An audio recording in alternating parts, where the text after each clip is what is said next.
Sun Woon becomes one of the gods and now has to choose his first starting race. At first, he considers the frogmen since he received insect-related powers, but he quickly drops that idea. Their tribes number over 500, and with such a massive population, influencing them would be way too difficult right now. So instead, he starts looking for a smaller race in trouble. That's when he notices a group of expelled lizard men, and they're perfect. They're weak, exhausted, wounded, and mostly elderly. Cast out from their lands, they've completely lost hope. For Sun Woon, this is the ideal starting point to conquer the world. Before all of this, Sun Woon was an unbeatable player in the strategy game Perished World for many years. One day, after a final match, he's suddenly pulled straight into the game, and he isn't alone. The best players from other worlds are dragged in as well. Their mission is simple: rule civilizations as gods and lead them to ultimate domination. The last god standing becomes the true god of this world, gaining everything. Those who fail face total death. Back to the lizardmen. Given their current condition, Sun Woon can easily become their god. All it takes is a single miracle. And he decides to start with the weakest one of all, a wounded lizardman barely able to keep up with the tribe.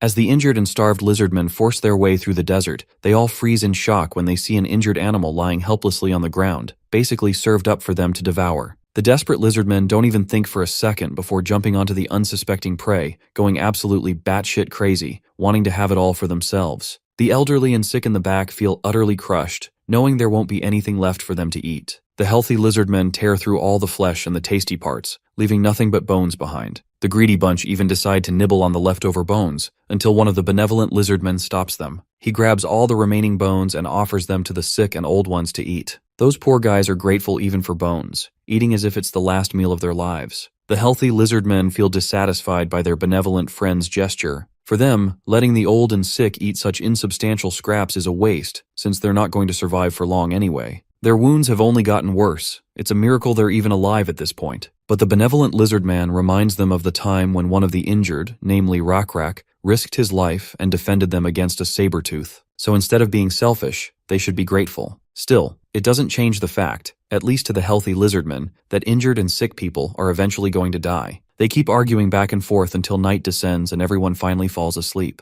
While everyone sleeps soundly, Rakrak struggles with the rotting wound on his shoulder. As he groans, he notices a blue butterfly seemingly trying to get his attention. Eventually, Rakrak stands up and begins following the beautiful critter. A few of the lizard men notice Rakrak leaving and assume he's probably abandoning the lounge for good. But Rakrak? He's simply driven by curiosity. He's noticed something peculiar up above and wants to see what it is exactly. Maybe he's imagining things, since he's the only one who reacted to it. Even if it's just an illusion, he wants to check, and once he gets up there, he finds an entire buffet of beetles stuck together. Rakrak is pleasantly shocked, realizing he's found enough food for everyone to feast on. With this first revelation, Nebula is one step closer to acquiring a race. The amount of beetles he sent is enough to feed the entire lounge for a few days. It's quite surprising to Nebula that these guys are sharing their blessing with each other without making any fuss. This just shows how strong-willed these people are. Eventually, Rakrak decides to put his faith in the god who fed them. He names him the Nameless Beetle God. This comes as yet another surprise to Nebula, who was sure his god name would be related to butterflies. Nonetheless, he's happy to acquire a race, and especially happy with this candidate named Rakrak,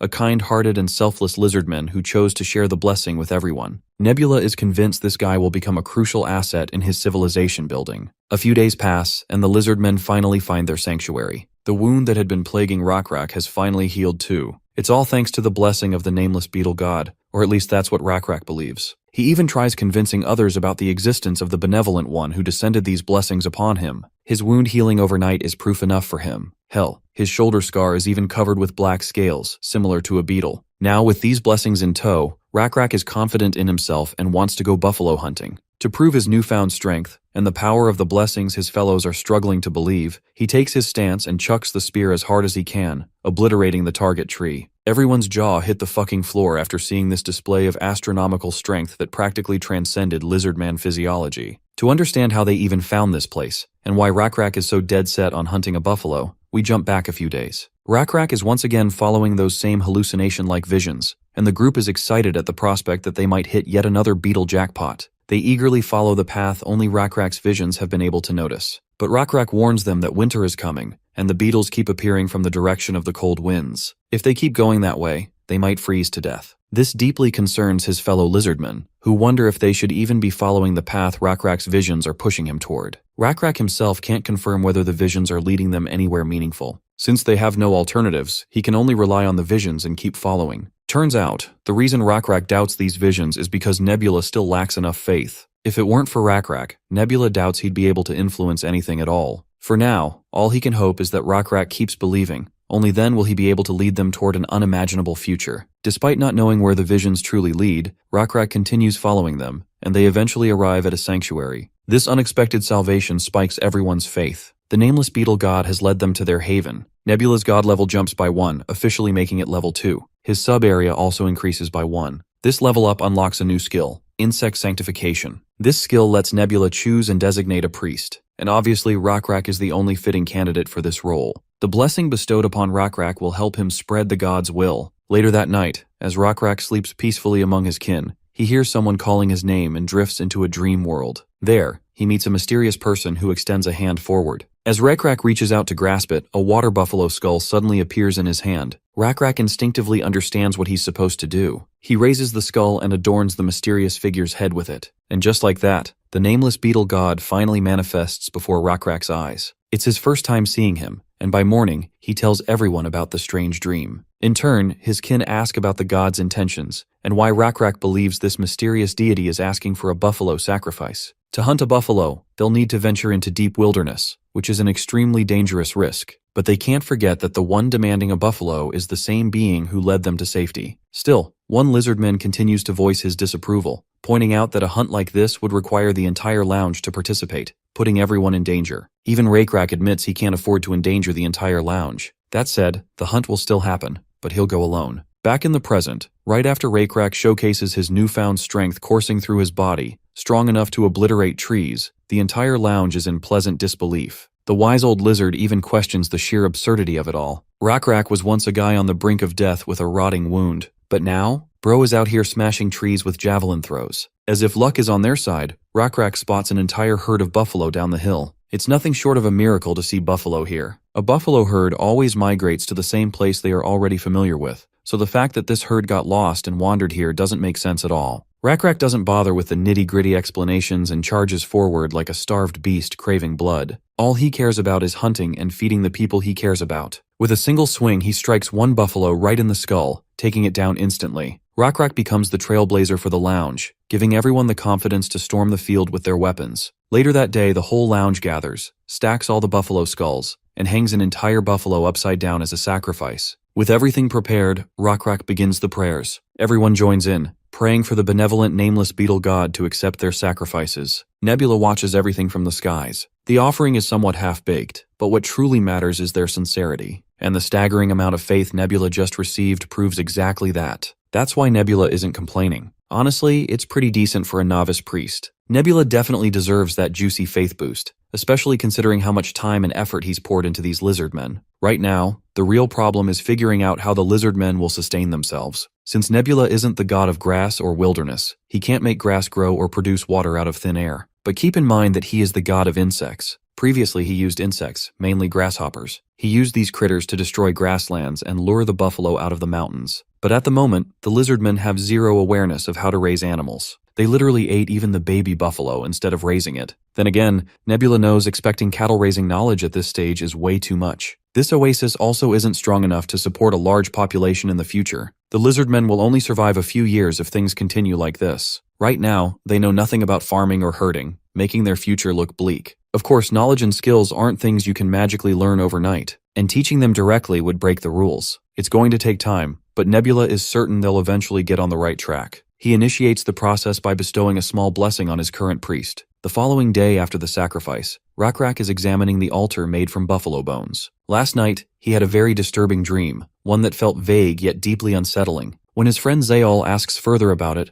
Rakrak explains that in the dream, the altar trembled precariously. Their oasis was drying up. There were no fish left to catch, and the ground had been over-farmed to the point that growing more plants had become impossible. But Zael believes they have nothing to worry about, since their god is clearly taking good care of them. Rakrak also believes in their god wholeheartedly, and he has immense confidence. But what if the things shown in that dream were actually warnings? If they fail to understand these signs and don't act accordingly, it would be no different from going against their god's will. That's exactly what's making Rakrak's nerves snap. As he perches atop the altar, he notices something alarming and calls Zael over to look. Far off in the distance, they see a group marching straight toward their oasis. Rakrak immediately realizes why the altar trembled in his dream. Judging by the formation and the dust cloud, this herd of lizard men heading their way is definitely not good news. Rakrak and his friend instantly recognize them: their blue scales, their hulking size, and the beasts they're riding. It all signals one thing: the Blue Leather Tribe, the very same tribe that stole their previous home and forced Rakrak's group into exile. From the looks of it, these guys are searching for the next place to occupy and destroy. Since the oasis isn't visible from afar, they've coincidentally marched right in this direction. Rakrak can only hope they'll pass by without noticing anything. Or so they thought, until a loudmouth scout from the oasis shouts at the Blue Leather Tribe, immediately grabbing their attention. They've messed up, but Rakrak refuses to see this as misfortune. Maybe this is actually for the better. Maybe it's a mission their god wants them to accomplish. A mission to assimilate the lizardmen captured by the Blue Leather Tribe. It's a mission to merge the Blue Leather Tribe with his people. It has to be the god's will. Otherwise, there's no way their deity would drive their old rivals straight toward the oasis. And when Rakrak spots those familiar blue butterflies drifting around, his suspicion turns into certainty. This is divine will, and he dares not question it. His job is simple: play his role as the god's apostle. Cutting to Nebula watching everything unfold, he's feeling immensely proud of Rakrak. Rakrak must emerge victorious over the Blue Leather Tribe and merge them into the fold, boosting population growth and triggering new advancements. What fascinates Nebula most is Rakrak's decision-making. He chose this path by himself. This shows Rakrak is a creature of powerful will. Oh, and by the way, he's already level 14. Even when facing an enemy group, he still thought about the possibility of allying with them.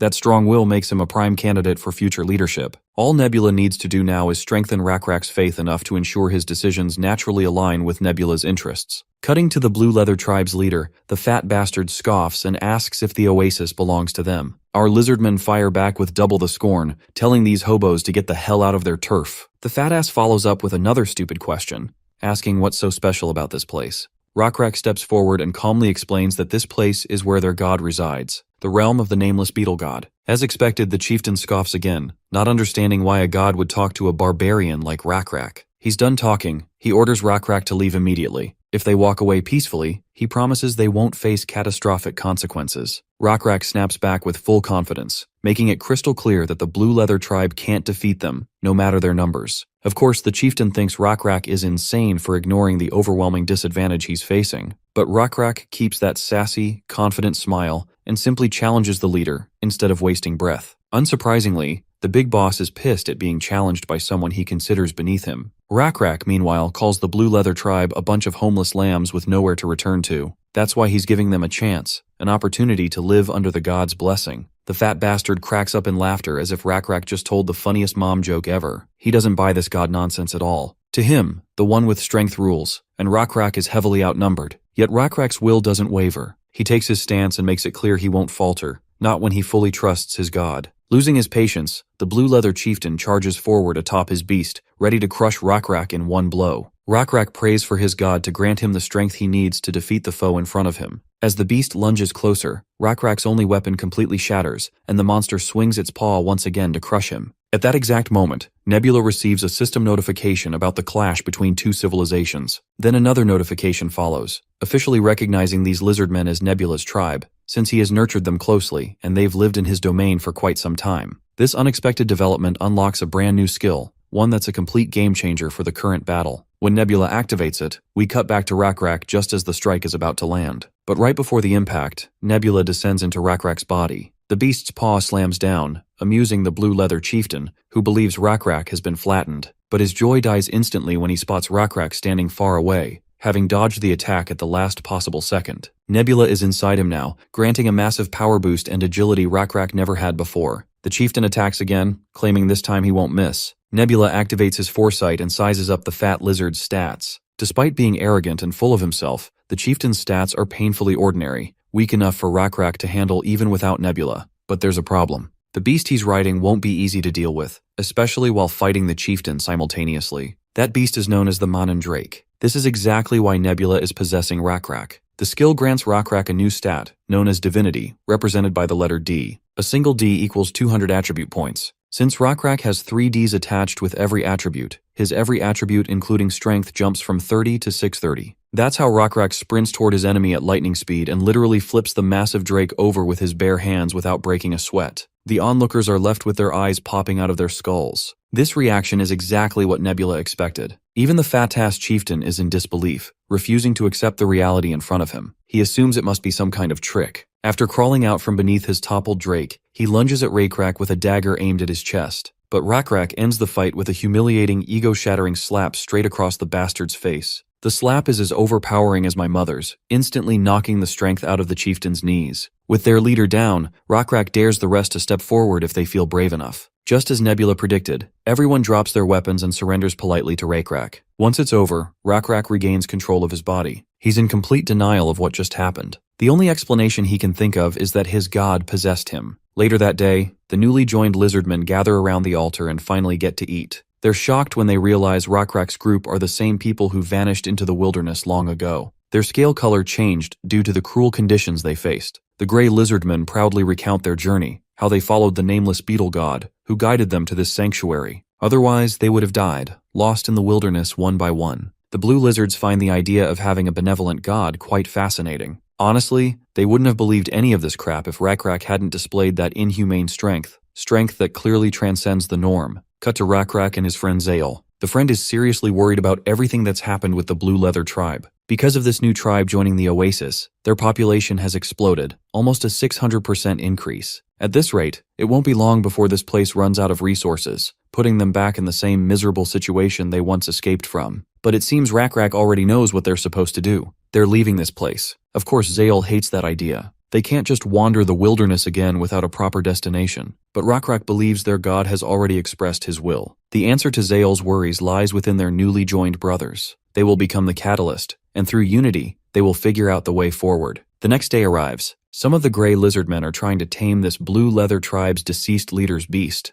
By the way, one of the big lizardmen's name is Yuri. Despite their best effort, they aren't able to tame this crazy fella. Right then, Rakrak arrives, making that drake sweat under his familiar presence. The creature recalls getting knocked out with a single swing, a haunting memory that makes the poor guy shudder and step back. But Rakrak is just here to feed this big dude. He offers the creature a few roots to feast on. Of course, the creature hesitates, but eventually starts nibbling on the roots, much to everyone's shock. After all, they'd been trying their ass off to tame this guy. Yet in Rakrak's presence, the monster instantly switches to friendly mode, cozying up to him like they've been buddies forever. Rakrak then offers him more radishes to eat. Since the god chose to spare this creature, there has to be something significant about him, or at least that's what Rakrak believes. That's exactly why he's honoring his god's will by feeding and caring for this creature. After finishing everything, the creature looks around for more. But Rakrak won't cave into Manun's desires. He must learn to be patient. The creature nods in approval and reluctantly steps back, doing exactly what his new master wants. With that, Rakrak proceeds to leave, telling his fellows to inform him if Manun causes another scene. It looks like Yuri has learned something from this situation, but decides to voice it later. We then cut to Rakrak interviewing a blue lizardman. Turns out, this blue guy has the skills to craft weapons. It was their leader's weird and stringent rules that held him back. If he'd been given proper resources, he could have made even better weapons. The current issue is wood availability. He used leftover wood for fuel needed for weapon making. After gathering all the details about the weapons and materials, Rakrak dismisses the man, promising to meet him tomorrow with a final decision. The next lizard man to step forward is an old guy missing his left hand. He introduces himself as a wanderer, someone who drifts from place to place, searching for a home. During his travels, he learned how to identify pathways. There are lands he discovered with enough natural resources to sustain their current population. Though he isn't sure if those lands are still unoccupied, there's a good chance other wanderers or tribes might have already claimed them. Rakrak isn't fazed by this. If those occupiers are hostile, he plans to defeat them and take their land. The wanderer acknowledges Rakrak's decision and is willing to trust whatever he has planned. Rakrak follows up with another question, asking if he'd also be willing to trust and believe in the same god. The wanderer responds by pointing at the sky. He puts his faith in the stars. At night, he explains, if one learns to understand the paths of the stars, they can never lose their way. Rakrak promises to put his faith in the stars too, if the wanderer manages to prove his point in the next few days. The wanderer then spends some time familiarizing Rakrak with ropes. Once he's done dumping his knowledge about stargazing, he wants Rakrak to observe the stars at the same time the following night. Right then, Yuri arrives to meet Rakrak. He's clearly here with something on his mind. For a moment, Rakrak suspects it's about Manun, but it's actually not, though Yuri does share one interesting tidbit. Manun may look a bit unhappy with the food, but he's as docile as a dog if you bring him his meals on time. The real reason for Yuri's visit is that he's heard rumors that everyone will soon be traveling out of this place. And for that, they must prepare food so they don't starve during the journey. Today, Yuri noticed how Rakrak managed to tame a voracious drake like it was nothing more than a pet dog. This sparked an idea in him. They could also try taming those buffaloes and secure their food supply. With that epiphany, Rakrak's tribe discovers a new survival skill: livestock farming. You see, humans throughout history followed two major subsistence strategies. The first is agriculture, and the second is livestock production. If Nebula had to choose between the two, he'd go for agriculture, since it's easier to sustain long-term. History proves it. Our ancestors and early civilizations all settled near rivers. However, the species Nebula rules over isn't human. The lizardmen have strong physiques and natural environmental adaptability. Given that, the lizardmen would perform far better in livestock production than in agriculture. Furthermore, to advance, they must learn to make and use tools. And as we speak, that one blue lizard man with smithing skills is trying to forge a weapon out of iron. Nebula is glad they can already produce primitive iron tools. Though weaker than bronze, it works for now. In fact, it's a huge leap for a tribe that previously relied only on stone. Another thing that caught Nebula's attention is the guy with astronomy knowledge. Though the lizardman's astronomy is just beginner-level stuff, Nebula hopes the stargazer will expand his knowledge further. Later that night, Rakrak looks up at the sky, pleasantly realizing the stargazer was right. The stars really are a heavenly compass. He finally understands the significance of astronomy and how it can guide their future. A while later, everyone gathers around the altar, where Rakrak delivers the depressing news. He starts by reminding them how much time has passed since the Benevolent One brought them to this land. Not only that, but the Almighty also reunited them with their other brothers. The Benevolent One chose to save their brethren instead of letting them wander into the wilderness and die. The god knew there was strength in unity, otherwise he wouldn't have accepted them into his sanctuary. However, Rakrak believes it's finally time they leave this place and expand their influence. He calls out Stargazer and introduces him to the audience, a guy who greatly helped Rakrak understand the movement of the stars. What's more, Rakrak has already confirmed that the knowledge he possesses isn't some hoax. That's exactly why he, the chieftain of this lizardmen tribe, grants Stargazer the title of their tribe's guide. From this point onward, it should be common knowledge that Stargazer will be their sole guide, the one responsible for leading everyone to their new home. Now Rakrak wants Stargazer to announce to the masses where they will be heading next. The wise lizard raises his finger and points in a certain direction. When the post-dawn morning sun rises, they will begin their journey southward. The journey will last a full 10 days. Along the way, they will come across a rotten lake, and after walking 3 more days, they will traverse desolate mountains and valleys. If they follow the directions as Stargazer intends, he promises to lead them to an endless forest. That place is filled with wild beasts and inhabited by many different species. Long story short, that forest is the best place for their current population to thrive. With Stargazer done with his speech, Rakrak respectfully sends the wanderer away before taking control of everyone's attention again. Standing tall over the altar, he shouts to Yuri, asking him why it's necessary to avoid killing every buffalo they hunt. Even though Yuri is a big guy, he clearly has stage fright and stutters while speaking. He claims that by preserving their catch and keeping it alive, they can use it when they're truly starving. Rakrak, of course, publicly praises Yuri for his positive thinking, the fact that he suppressed his urges and, instead of eating the buffalo right away, thought of their future. To further endorse the idea, Rakrak rewards Yuri with an iron weapon. Everyone is shocked to see a weapon made out of iron, and Rakrak doesn't stop with Yuri. He also rewards those who resisted their appetites and preserved their hunt for later use. Seeing those being rewarded, the other lizardmen begin craving such weapons for themselves. Well, it looks like Rakrak's strategy is working. This simple gesture encourages others to preserve food for better use, rather than giving in to their taste buds and instincts. Right then, Rakrak grabs one of the buffalo skulls and lowers it over his face like a sacred war mask. He summons the warriors to step forward. Yuri answers the call first, and Rakrak grants him a skull of his own. Those who bear the skulls upon their heads are consecrated as the skeleton warriors, fighters sworn to stand at Rakrak's side and carve their god's will into the world. They cannot linger in this holy ground any longer. Their god demands movement, demands obedience. They must depart at once and seek the next sanctuary that awaits them. As the first cracks of dusk split the sky, Rakrak invokes the name of their god, the nameless beetle god, commanding every warrior to carve that name into their very souls. The road ahead will be merciless, the trials unending, but they must endure, just as they endured resisting the temptation of devouring the water buffaloes. Their suffering is their offering. Their resolve is their worship. With their iron spears raised high, everyone vows to march forth. Rakrak stands beneath the dusk of a new day, a new journey, a new beginning. He begs his god for forgiveness for speaking so boldly, for using his name to motivate the others, for using the pretense of godly will to unify everyone. The said god watches everything unfold, and he isn't even slightly worried about Rakrak's actions. In fact, he feels proud to have Rakrak as his high priest. After all, Rakrak is truly having a positive impact on the people he leads, not only boosting morale but also accelerating their growth. Yuri is a prime example, having leveled up accordingly. Even Rakrak has advanced his special stats. The results the High Priest has produced haven't disappointed Nebula even once. But the real game begins now. The true trials for Rakrak lie ahead. Under the scorching heat, the entire Lizardmen Legion trudges through the wilderness. The heat is so unbearable that Manan even collapses. Right then, Rakrak decides to take a short break. As they rest, it gives them time to reflect on their current situation. They begin doubting whether they'll even reach the place they're hoping for after surviving this grueling desert. Even Rakrak wants to know what's happening, since they've already been walking for 3 days. The entire group is exhausted, and to make matters worse, they are running dangerously low on resources. And relying on yet another miracle from their god is the last thing Rakrak wants. Right then, Yuri comes running with alarming news. They've sighted another species in the distance. They're orcs, totally hyped up and ready to loot the lizardmen they've spotted. But once they approach the full legion, the few orcs are stunned, sweat dripping down their faces. Just as the skeleton warriors prepare to smash some heads, the cunning orcs drop their stone weapons and surrender immediately. Before engaging in dialogue, the lizardmen offer the green guys some food to feast on. The orcs first express their gratitude, then begin explaining their situation.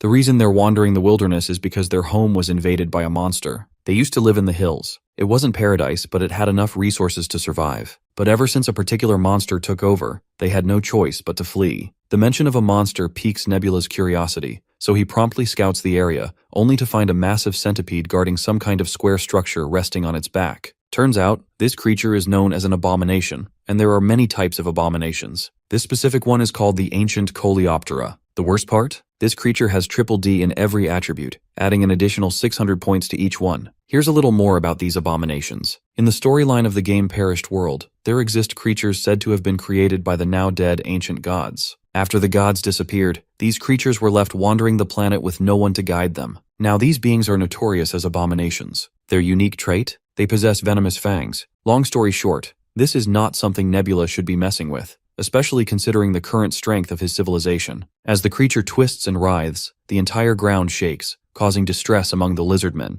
However, the green orc calmly assures them that the creature is currently asleep, just sleepwalking. While they still have time, Rakrak begins weighing his options. According to the Wanderer, if they turn back into the wilderness and follow the mountain range, it will add 8 extra days to their journey. Wasting 8 days of supplies just to take a detour makes Rakrak hesitate. But fighting that monstrosity head-on also seems impossible, especially when his people are terrified. Rakrak hangs in the air, trapped in a dilemma. Meanwhile, Zale notices the high cliffs and the massive boulders resting at the edge. You can already guess what she's thinking. That's exactly why she suggests they fight, rather than taking the long route. When Zale says fight, she knows what she is saying. After all, her intellectual stats are way higher than your everyday lizard man out here. She's already figured out how to use the landscape to their advantage. But for her plan to succeed, they must find an effective way to push the boulders off the cliffs with minimal effort. She recalls how the blacksmith once used a contraption, a bellows, to push more oxygen into the brazier for stronger flames. Similarly, they must figure out a method to push those giant boulders efficiently. After thinking it through, they manage to figure out a lever mechanism to push the boulders off the cliff. With combined effort, they finally succeed in moving the boulders into position. Nebula praises his civilization for coming up with such a simple yet effective method to deal with a monstrosity like this centipede. Still, to secure victory, they must drop all the boulders at once. Eventually, they push the first one, and it rolls down the cliff with deadly speed. The centipede notices far too late. The first boulder finds its mark, smashing into the monster, but it barely does anything. They've only managed to chip its skull, and that just enrages the beast. The monster begins climbing upward, charging toward the lizardmen to obliterate whoever threw the boulders. The other group of skeleton soldiers is told to drop their next boulder, but they're struggling. It's already too late. Nebula has no choice but to step in himself. He descends into Rakrak's body and pushes the boulder with his own strength. With the second boulder on its way, Zale urges them to drop the third. But there's no time to set up the lever again. So the Gigachad lizard, Rakrak, goes all out on his own, pushing the massive stone with pure raw muscle. With his muscles bulging and veins popping, he shoves it off the cliff. Still, Nebula knows that even this might not be enough. That's when Rakrak grabs his spear and leaps off the cliff. He hurls the spear downward like a goddamn meteor, striking the centipede in a critical spot. The monster screeches in agony, and in that moment, the falling boulder joins the chat, smashing straight into its skull. Then the final boulder crashes onto its face, crushing it completely. Rakrak lands back on solid ground, watching the monster fall. Back on his throne, Nebula finally exhales in relief. the system announces the successful subjugation of an abomination. This achievement increases Nebula's faith. Along with that, the system also rewards him with something new. Abomination Essence, something Nebula had long desired. As you know, Nebula can create resources specific to his civilization by spending faith points. But to create something that doesn't exist in the world at all, he needs special materials. That's where Abomination Essence shines. With it, Nebula can craft sacred beasts. Sacred beasts exist solely to spread their god's will across the world. They also have room to grow their stats, and raising them to higher levels grants them new classes, such as Apostle or Incarnation. For now, Nebula is looking forward to seeing what kind of sacred beast he'll be able to create.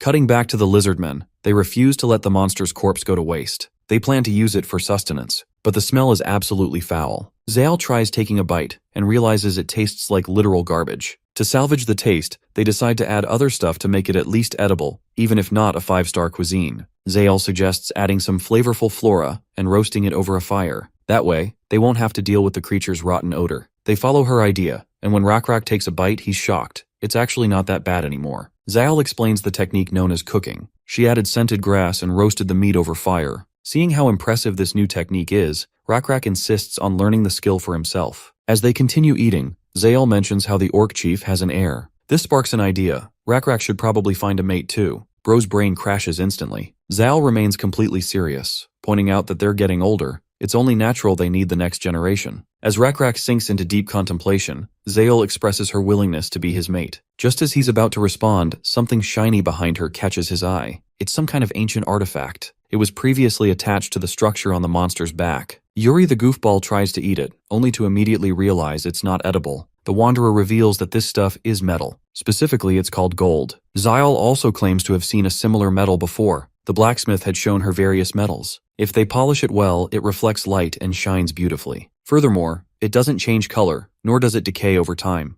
Among humans, this metal holds a lot of value. But for someone like Yuri, this piece of metal just sounds like a burden, heavy to carry and inedible. Speaking of which, the Wanderer suggests Yuri go hunt the deer that live around here. They're hoofed beasts with horns, and their meat is sweet and delicious. From what the orcs told them, there's supposed to be a herd of them somewhere nearby. Yuri perks up and heads out, while Rakrak is still lost in his thoughts regarding this metal. Dusk descends a while later, and instead of indulging in the hunted deer resting in front of him, Rakrak is still lost in thought. If gold supposedly doesn't decay, then what purpose did the creators of the tablet have in making something time couldn't wear down? This only makes him more curious about what the tablet is supposed to convey. Zal returns with news that the entire lounge is ready to rest for the night. Rakrak is surprised that she found him even though he told no one about his whereabouts. Well, she spotted him because of the furred clothes he's wearing. Turns out, it was her who suggested he wear them. Perfect for someone meant to play the role of chieftain. Night descends, and the hunted deer in front of Rakrak begins to decompose. Yet he's still sitting there trying to figure out the purpose of this tablet. Suddenly he notices the fireflies leaving trails of light, trying to form symbols. At first, Rakrak is astonished to see such bizarre illusions.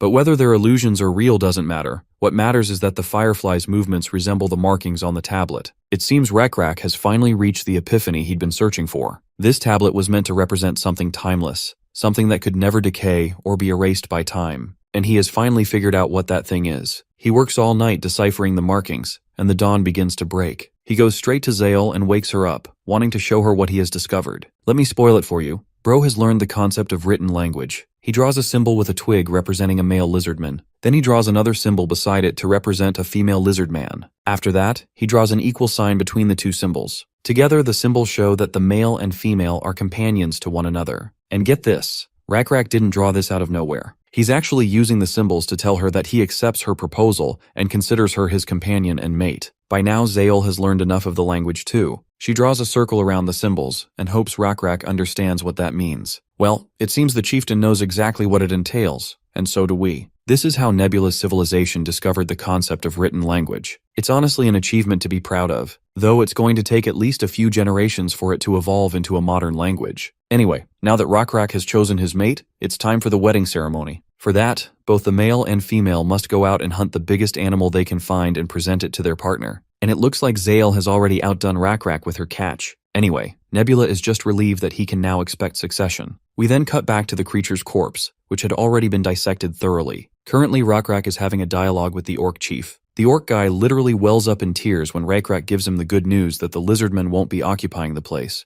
meaning all the green guys can continue living as they were. The green guy sincerely thanks Rakrak. Not only did he kill that creature, but he was also benevolent enough to spare them their land. The overly grateful orc chief then introduces his son and assigns him as their guide since he knows the area like the back of his hand. According to the orcs, the land ahead has numerous large beasts and far bigger tribes living much closer to each other. Still, they're confident that a leader like Rakrak will easily overcome any obstacle in his path. As Rakrak and his crew scout this deep forest, they spot unusual footprints in the area. Once the wanderer takes a closer look, he recognizes them as footprints of frogmen, creatures capable of walking on 2 legs. There are frogmen with good intentions, but not often. The fact that these creatures had been scouting this area only proves they have some hands-on experience of warfare reconnaissance. Judging by the total number of footprints, at least 5 frogmen scouted the place, meaning their tribe might have far greater numbers compared to the lizardmen. After scouting, they return to their camp, and it's already nighttime. Most of the lizardmen are ordered to scout different areas. This is the only way to create the illusion that they have superior numbers compared to what they actually have. Zal also suggests increasing the number of lizardmen on patrol and watchkeeping. A few days pass, and it seems their strategy worked. They didn't encounter any frogmen during their stay. Within those few days, Rakrak's tribe worked hard on their sustainability. They put emphasis on livestock farming, and the structural integrity of the houses they were building also improved exceptionally. Out of all these little achievements, the one that impressed Nebula the most was the speed at which the lizardmen adapted to the concept of characters. Using the primitive maps they created, and the new combination of characters paired with their existing hunting signs, the tribe quickly adopted the concept of written symbols. In addition to that, Rakrak also made sure his tribe members recorded their harvests on a daily basis. This public record created a sense of competitiveness among the lizardmen, who wanted to outperform their peers. As for Nebula, his swarm of locusts is steadily growing in the center of the continent,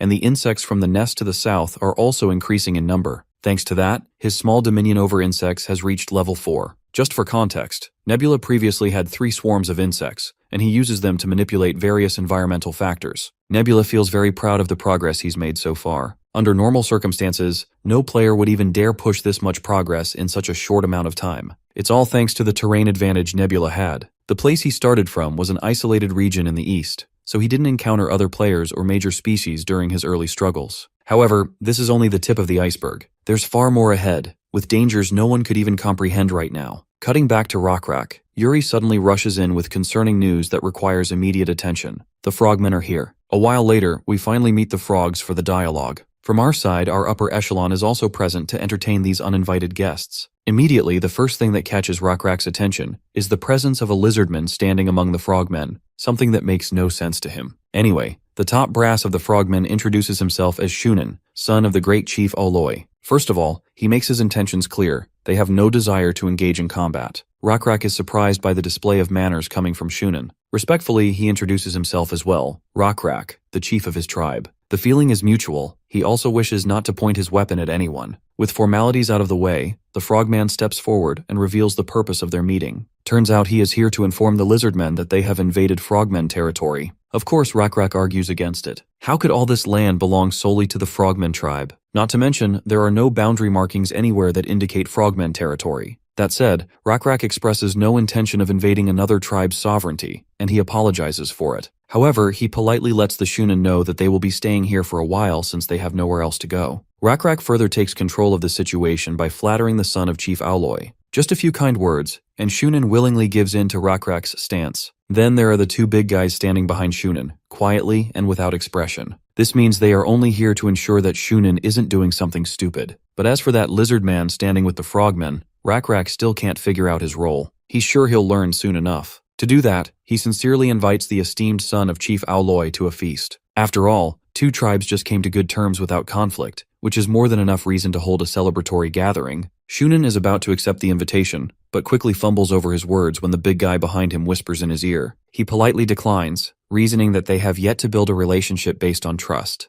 Rakrak keeps insisting, claiming that sending a benefactor away without responding with kindness goes against the lizardman's code of conduct. At the very least, he wants Shunan to share a meal right here if he's uncomfortable entering the village. When the big guy behind Shunan gives an approving nod, the chief's son agrees. This is how Rakrak ends up sharing some sizzling meat with the chief's son. This is a perfect opportunity for him to learn about the relationship between the frogmen and the lizardman who accompanied them. However, Rakrak restrains himself from asking such crucial details directly, as it may reveal how curious he is. so he decides to steer the conversation slowly. First, he asks a random question. What do the feathers around Shunen's neck symbolize? Turns out they're feathers of a cockatrice. Of course, Rakrak has no idea what kind of creature that is. Shunen doesn't realize he's being played and starts rattling off details. These birds are dangerous creatures living in the nearby forests. Appearance-wise, they walk on 2 legs and are massive in size. Aside from their sheer size, what makes them dangerous is that they are poisonous. They have quick reflexes too. That's why the Frogmen tribe often sends scouts all the way here, to make sure no cockatrice is near enough to pose a threat. Since these birds sound like a massive pain to hunt,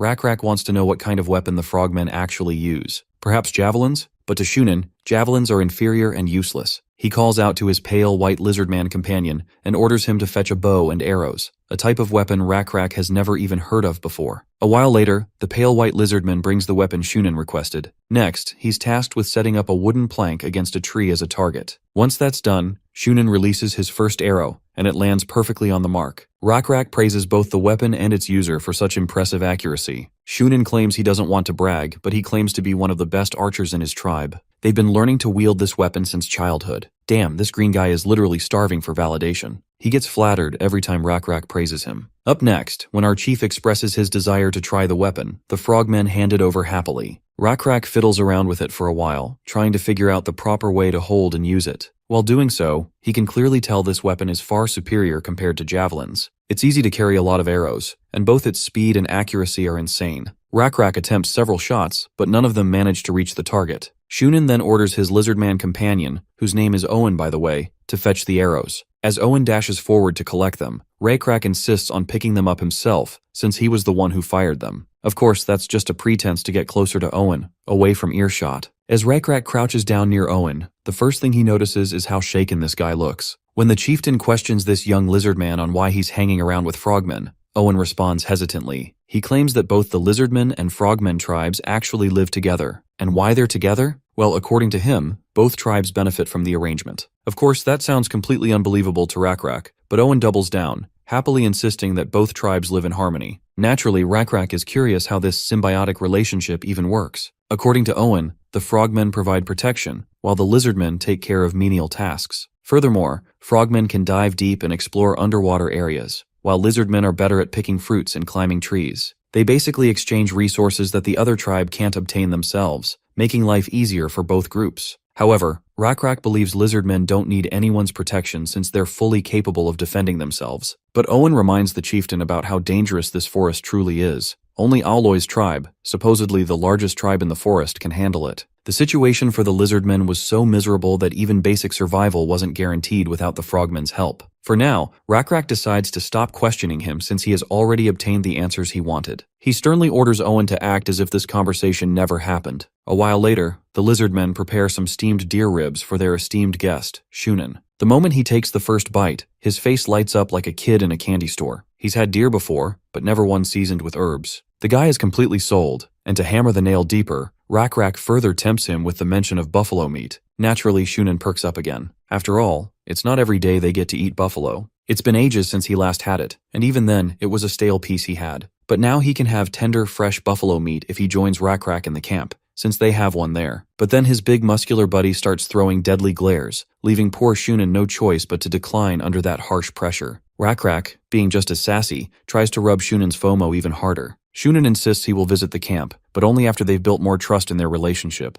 Luckily, Aloy's tribe members aren't hostile toward lizardmen, and Owen, and the other lizardmen living with frogmen, are living proof of that. Shunen calls Owen over and asks him to explain to Rakrak how their tribes have been helping each other ever since they started living together. Of course, Owen begins narrating the script he's clearly been taught by his masters, and Rakrak sees through all of it. He can tell every word coming out of Owen's mouth is rehearsed, prepared for this exact moment. With dusk starting to cast its yellow hue, Shunen decides to be on his way. He definitely enjoyed the company and is genuinely grateful. When Rakrak insists he visit their village next time, Shunen politely declines as expected. The representatives of both tribes wave at each other before parting ways. It's then we notice Shunen getting extremely harsh with Owen, a detail Rakrak's eyes don't miss. He can tell these lizardmen aren't on good terms with the frogmen at all. Once Shunen gets back to his village, he and his men start beating the shit out of Owen. Turns out, Shunen realized Owen had spoken to the lizardman chief earlier, and demands he spill everything he talked about. The poor lizardman fumbles over his words as he tries to lie, claiming he only guided the chieftain on how to become a better bowman. Well, that pathetic excuse just earns him more beating, because he can't even shoot an arrow himself, so how the hell was he tutoring that chieftain? But Owen doubles down, insisting that if he had told the truth to the chieftain, that guy would have become suspicious. That's why Owen demanded some sort of payment if the chief wanted shooting lessons. In response, the chieftain said he didn't possess anything valuable to pay with. Eventually, Shunan buys the story, and even starts holding Owen in high regard for such impressive bargaining skills. Since Owen did such an excellent job, Shunan promises to spare his offspring, who was scheduled for sacrifice today. You see, these bastards have a bunch of lizardmen captive, all intended to be sacrificed.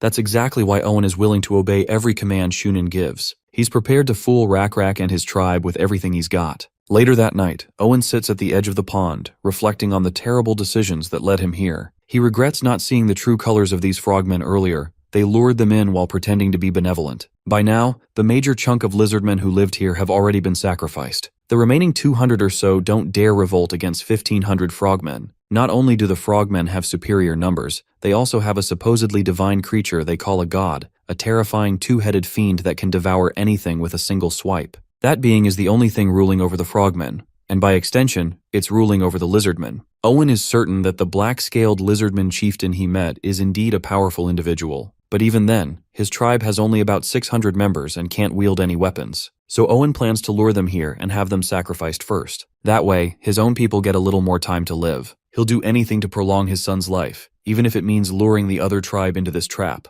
The next day arrives, and Yuri is out here flexing this water buffalo, making Shunan go absolutely bananas. Rakrak doesn't waste the moment to brag about it either. Now that Shunan has seen the buffalo with his own eyes, Rakrak wants to trade it for the weapon called a bow. That's when Owen steps in, insisting they should visit each other's villages before any major trade happens. It's only fair they get acquainted first. In fact, Owen promises to gift the bow afterward as a gesture of goodwill. Many days pass like this. Rakrak and Zale are testing the bow they replicated themselves. But for some reason, their prototype isn't able to fire the arrow far. Rakrak is convinced it's the bowstring, but they still haven't figured out which creature's tendons should be used for it. We then learn that the next meeting with the frogmen will be the 5th one, and it's right around the corner. Those guys are extremely eager to learn more about their tribe. Although their curiosity feels suspicious to Rakrak, he's certain they're hiding something vicious under the pretext of friendship. The problem is, he can't quite put his finger on what they're plotting. I guess it's finally time to put Owen to use. This will also help Owen prove his worth and loyalty. We cut back to the frogmen. They're busy choking that poor guy again. They're frustrated that they've made no progress getting closer to the tribe, even though they followed Owen's guidance. Owen admits the black-scaled chieftain is far more cunning and cautious than he expected. But whatever the case, Shunan wants Owen to speed things up. Chief Aoloy has given them a deadline to bring the sacrifices, and they can't afford to miss it.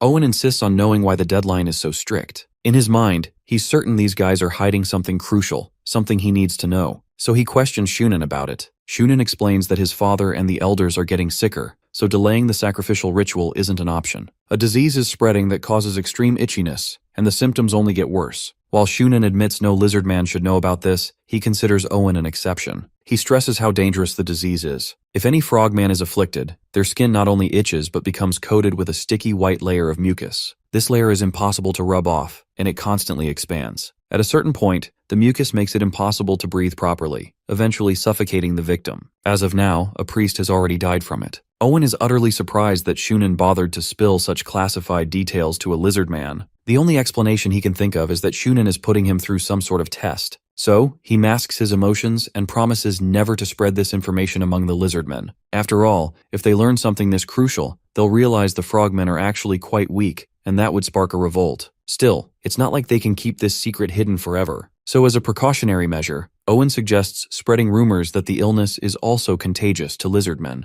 To make the story believable, he adds that grasses and other plants exist that produce a white foam when crushed, something they can use to imitate the mucus. Owen volunteers to act as the first infected patient. With that settled, Shunan is once again proud of the impressive strategic plans Owen always comes up with. Though he also wants him to use that same cleverness to lure all those black-scaled lizardmen here, only then will he exclude Owen's son from the sacrifice. Of course, the cornered lizardman is more than grateful for such benevolence. As Shunan starts leaving after laying down all the details, Owen stops him and requests a batch of bows to use against the black-scaled lizardmen. But it's clear Shunan isn't willing to hand over his precious weapons so easily. The next day arrives, and the frogmen have brought quite a lot of stuff for the lizardmen as gifts. It looks like Rakrak has brought a massive stack of herbs that help with itching. He's hoping this huge stockpile will be enough to exchange for at least one bow. As expected, Shunan declines the offer. To him, more than anything, trust is what matters when it comes to trading weapons. For obvious reasons, Rak has grown tired of hearing this broken tape loop the same excuse over and over. Finally, he agrees to improve the mutual trust between both tribes,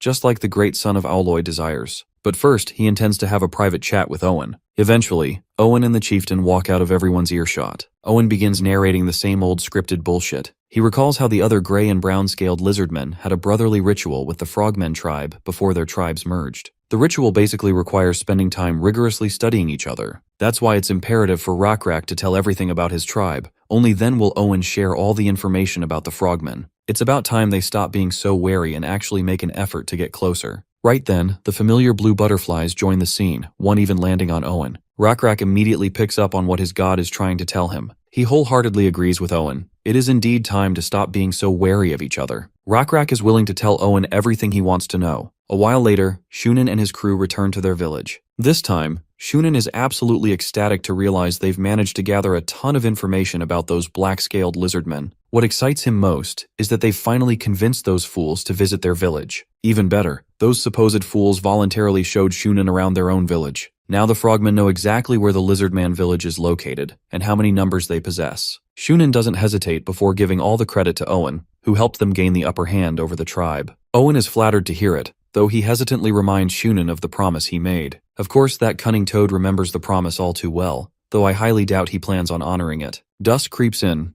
and as usual, Owen sits near the pond, excited at the thought of living with his child again like they used to. As for Rak and his village, Owen believes the chieftain's own ignorance is what will eventually lead to his downfall. To learn exactly what conversation they had, we cut a little back in time. Rak is trying to familiarize Owen with the concept of characters and symbols. He draws certain symbols with a twig and explains their meanings. The cross means decline, and the other character represents lie. Owen, being sharp-minded, quickly picks up on it. Not only that, he also puts both characters together, forming an entirely new sentence. For example, putting the character for lie next to the cross forms the phrase no lie, which represents truth. Rak is thoroughly impressed by how quickly he learned it. Even he never thought of using these characters this way. All these flattering words remind Owen of Shunin, who also praises him for his sharp mind. Still, Owen is curious why Rak is specifically teaching him symbols when they never mentioned such things in the meetings with the Frogmen. It's as if Rak is reading his mind. He explains that the only reason he's teaching this is because he wants to build trust. He doesn't want to build trust with the Frogmen, but with Owen himself. Rak already knows the things he's been told about the Frogmen aren't true, and there are many stories Owen simply isn't allowed to share. Rak and his people have seen pain. That's exactly why they've learned to recognize it in others. He can easily differentiate predator from prey, and he's already recognized that Owen and his people are the prey. Rak can see and smell the pain carved across Owen's face. Despite that, the young lizardman keeps denying everything,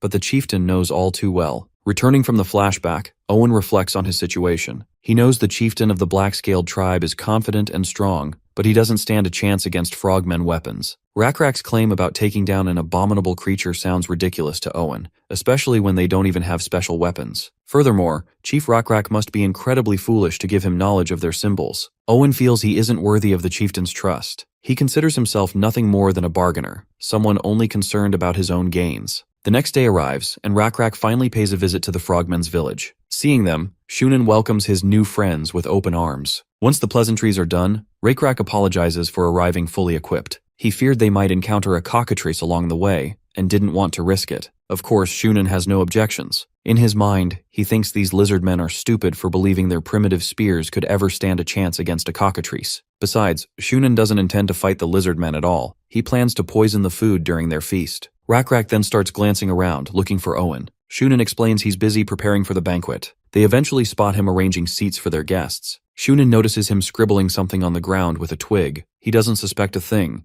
and thinks Owen is probably marking where each guest is supposed to sit. He gestures for Rak to go greet Owen himself. As for Shunin, he's going to check on the food preparations. Once Rak approaches, Owen points to the markings he's been carving, pretending they indicate where the lizard men are supposed to sit. But the symbol he's drawn is the one that means lie. Rak immediately understands what they are supposed to do. He signals to Yuri to get things started. And just like that, the real banquet begins. Yuri plants his feet, takes his stance, and chucks the spear with all his strength, killing one armed frogman instantly. Rak then orders his warriors to obliterate the frogmen, initiating this one-sided massacre. A while passes, and Rak's crew clears the whole area without sustaining a single casualty. Most frogmen have already fled, including Shunin. Next, they must prepare to fight the bowmen. For that, Rakrak can only hope their backup plan works. He quickly turns to Owen and gives him a crucial task, one he cannot fail. Cutting to the frogmen, Shunin is grinding his teeth in fury, if he has any. He's certain this is all Owen's doing. He orders his henchmen to gather every warrior in the village. They must attack the lizardmen immediately. As for the gray captive lizardmen, their job is to hold off Rakrak's group until the frogmen warriors are ready. Soon the frogmen unleash a barrage of arrows aimed directly at the lizardmen, but Rakrak had already planned for this. Their backup plan was shields. All the lizardmen raise their shields, blocking the incoming arrows. Those weak sticks bounce right off as soon as they hit. Yuri is ecstatic seeing these things actually work against arrows. Meanwhile, Shunin quickly adjusts the strategy. He orders the frogmen to fire only when the lizardmen advance. But that plan also collapses as a thick blanket of smoke begins swallowing the entire area,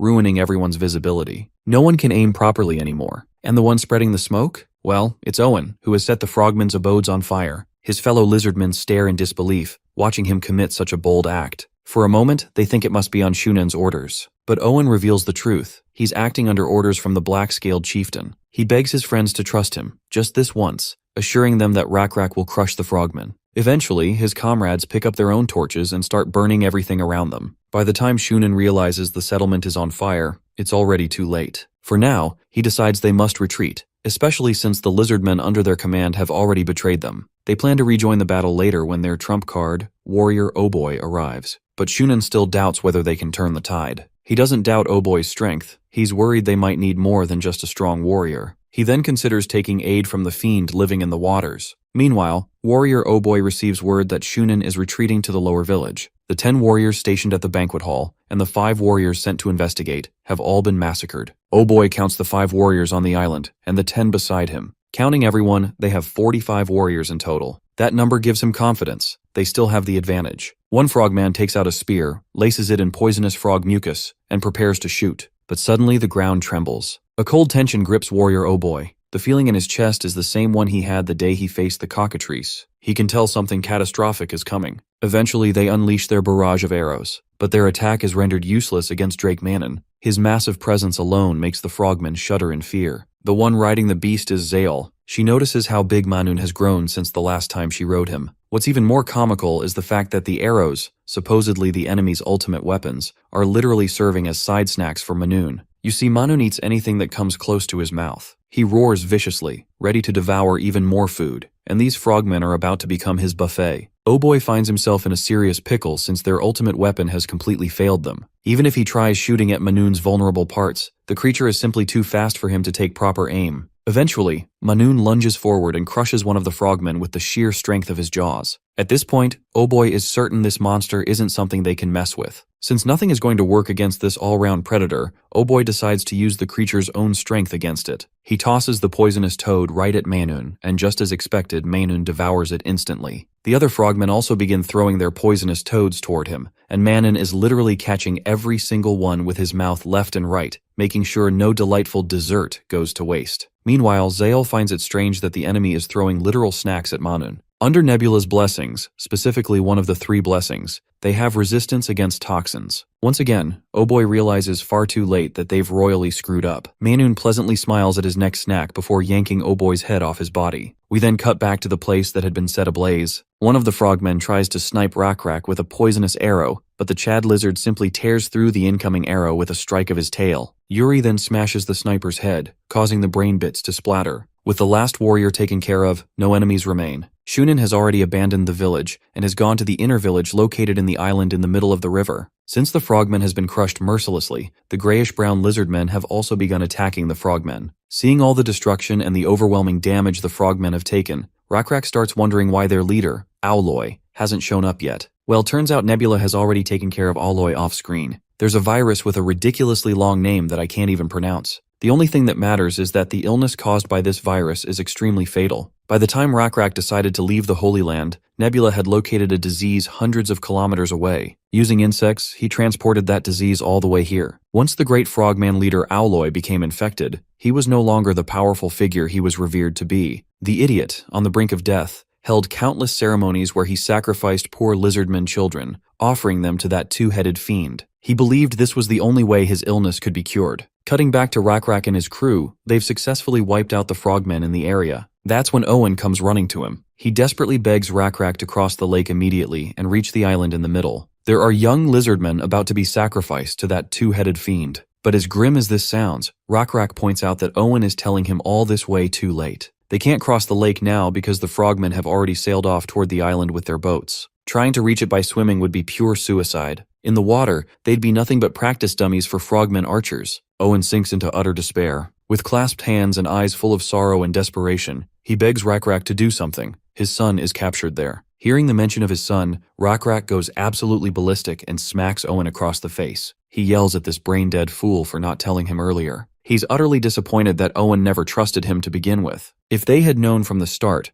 Rakrak is certain he would have already been prepared to take down that so-called god. Now thanks to Owen, his son is likely headed toward an unnecessary demise. Even Owen begins regretting his decisions now. And just as everything seems too late, the two-headed fiend finally responds to the frogmen's ceremony. The fiend arrives to claim the offerings. The frogmen chant their god's name with full devotion, begging him to accept their sacrifices. Aloy further pleads for his god to destroy the black-scaled lizardmen threatening the lake. Meanwhile, Owen sits at the edge of the lake, helpless, able to do nothing but watch. As for Rakrak and Zael, they're busy sizing up the abomination. First thing to note is that the creature is slightly bigger than the Coleoptera they defeated with boulders. There's a chance they can defeat it, but the odds are severely against them, especially since the terrain now puts them at a huge disadvantage. Casualties would be inevitable. Right then, Rakrak receives a signal from his god, and from this point onward, everything changes. Rakrak orders Owen to look ahead and tell him if he doesn't believe in miracles. Standing before them is a massive praying mantis, a literal miracle of God. Cutting back to the idiotic frog leader worshipping this two-headed freak, he continues begging the fiend to take these lizardmen as sacrifice. But it's clear the fiend's attention has been stolen by something else. When Aloy looks around to see what caught the fiend's eye, he sees the massive mantis. The only word that forms in the terrified frogmen's minds after witnessing the mantis is God. This creature is a literal god. Nebula created this being using the essence of an abomination. Other factors like his Dominion level 4, Divinity level, and the amount of faith he has also played major roles. Without these, he wouldn't have been granted the ability to create a sacred beast. Nebula is sure not many players possess a sacred creature already. Meanwhile, the two-headed fiend lunges at the mantis to take a bite, but the mantis grabs the bastard's jaw with a bare hand. The monster thrashes and struggles to escape the mantis's grip. As he's being shoved around, several frogmen are crushed under the fiend's massive body. The second head lunges, but the mantis shows no mercy and slices it clean off, spraying blood everywhere. The creature once worshipped as God has now been taught a brutal lesson. He's nothing more than a disgusting rat. The mantis then decides to offer this lowly creature to its almighty creator. With a single jolt, the mantis tears the head off the monster's body, finally freeing this ignorant beast from its pathetic existence. With the two-headed fiend dead, the mantis stands tall, reveling in victory. The lizardmen erupt in celebration, while Owen can barely hold back his tears. Gotta admit, the mantis's entrance was pure hype. Even Nebula thinks so. Despite the fiend's impressive stats, it never even got the chance to use its small dominion. And as we know, the defeat of the two-headed fiend rewards Nebula with its essence. A new notification allows him to claim the small dominion, though it's unknown at first. Only after claiming it does Nebula learn the dominion is seawater. Now it makes sense why the monster didn't use it. There's only fresh and sweet water here, so the seawater dominion would have been useless. Honestly, dominion over rivers would have been way better, since even Nebula can't utilize seawater here. Still, he's sure it'll come in handy someday. We then transition back to Chief Aloy, who is in utter disbelief seeing their god fall with such ease. Seeing his father in such dismay, his son Shunan finally begins to understand the real reason behind the frogmen's downfall. As far as he can tell, his father and his tribe didn't lose their strength because of the disease. It's because they were too devoted and reliant on that two-headed fiend. The entire tribe let their guard down. They stopped training, believing that the two-headed god would keep them safe forever. Now, the frogmen are nothing more than cowards, powerless to stand against their enemies. The great mantis delivers the good news to his creator about the abomination's annihilation. Nebula feels proud of his creation and grants him the chance to rest until he is summoned again. The great mantis is prepared to emerge whenever the time comes, and his involvement becomes imperative. Meanwhile, Rakrak and his crew notice the frogmen crossing the river to reach the outer village. The village has been abandoned, giving Rakrak the opportunity to swim across and rescue those lizardmen kids. With his voice raised high and a tone dripping with dominance, Rakrak addresses the captives of the village. Today, he is here to claim victory over the frogmen. If there is anyone with the courage to join him in this endeavor, they can step forward. Owen immediately volunteers, ready to help him secure this victory. The other injured lizardmen also gather their courage and insist on joining as well, finally acknowledging Rakrak as their chieftain.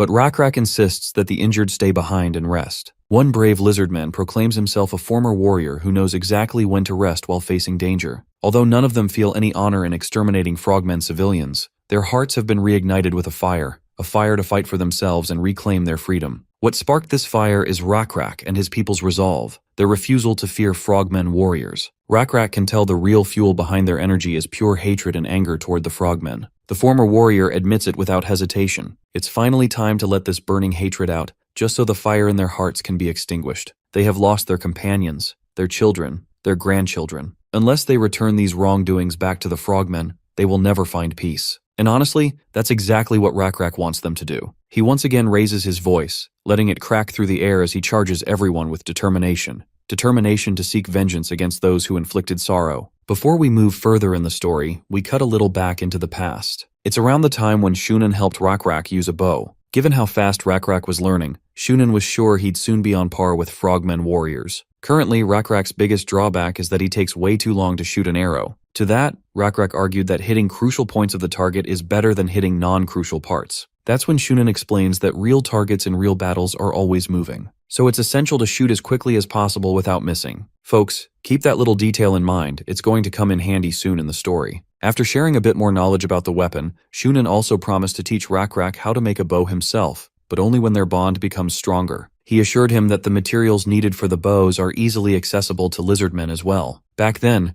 Rakrak felt a strange, ominous feeling when Shunan mentioned the materials being easily accessible. It was a morbid feeling, one he will eventually understand directly from Shunan's own mouth. I have a strong hunch why Rakrak felt that ghastly chill, but I won't spoil the thrill. Right now, he's swimming toward the island with the other warriors. Once they reach the shore, the gray-scaled lizardmen pounce toward their loved ones. Owen hugs his son Ian as tightly and passionately as he can. Rakrak then tasks Yuri with helping the kids evacuate the area. He orders the gray and brown-scaled lizardmen to move to the back of the outer village and confuse the frogmen. From what Yuri can interpret, they are about to launch an attack and pinch the enemy from two sides. Rakrak confirms this much. Once the enemy's attention is fully drawn to the front of the village, he plans to cross the lake and strike from there. Although Yuri feels concerned for his chieftain, Rakrak reassures him that he'll be fine, especially since the enemy no longer has the numbers they once did. Not to mention, the lizardmen have just received yet another blessing from their god. Their black scales now shimmer like rippling waves sparkling under the moonlight. Cutting to the frogmen village, everyone is running around in panic, trying to evacuate because the enemy has arrived. Right at that moment, Rakrak and his crew crash the party from the opposite side of the village. Yuri and his fellows were already wreaking havoc, and Rakrak joins them without missing a beat. The great chieftain of the frogmen begs desperately for the two-headed fiend to manifest and rescue him from this catastrophe. After all the sacrifices he made for that two-headed god,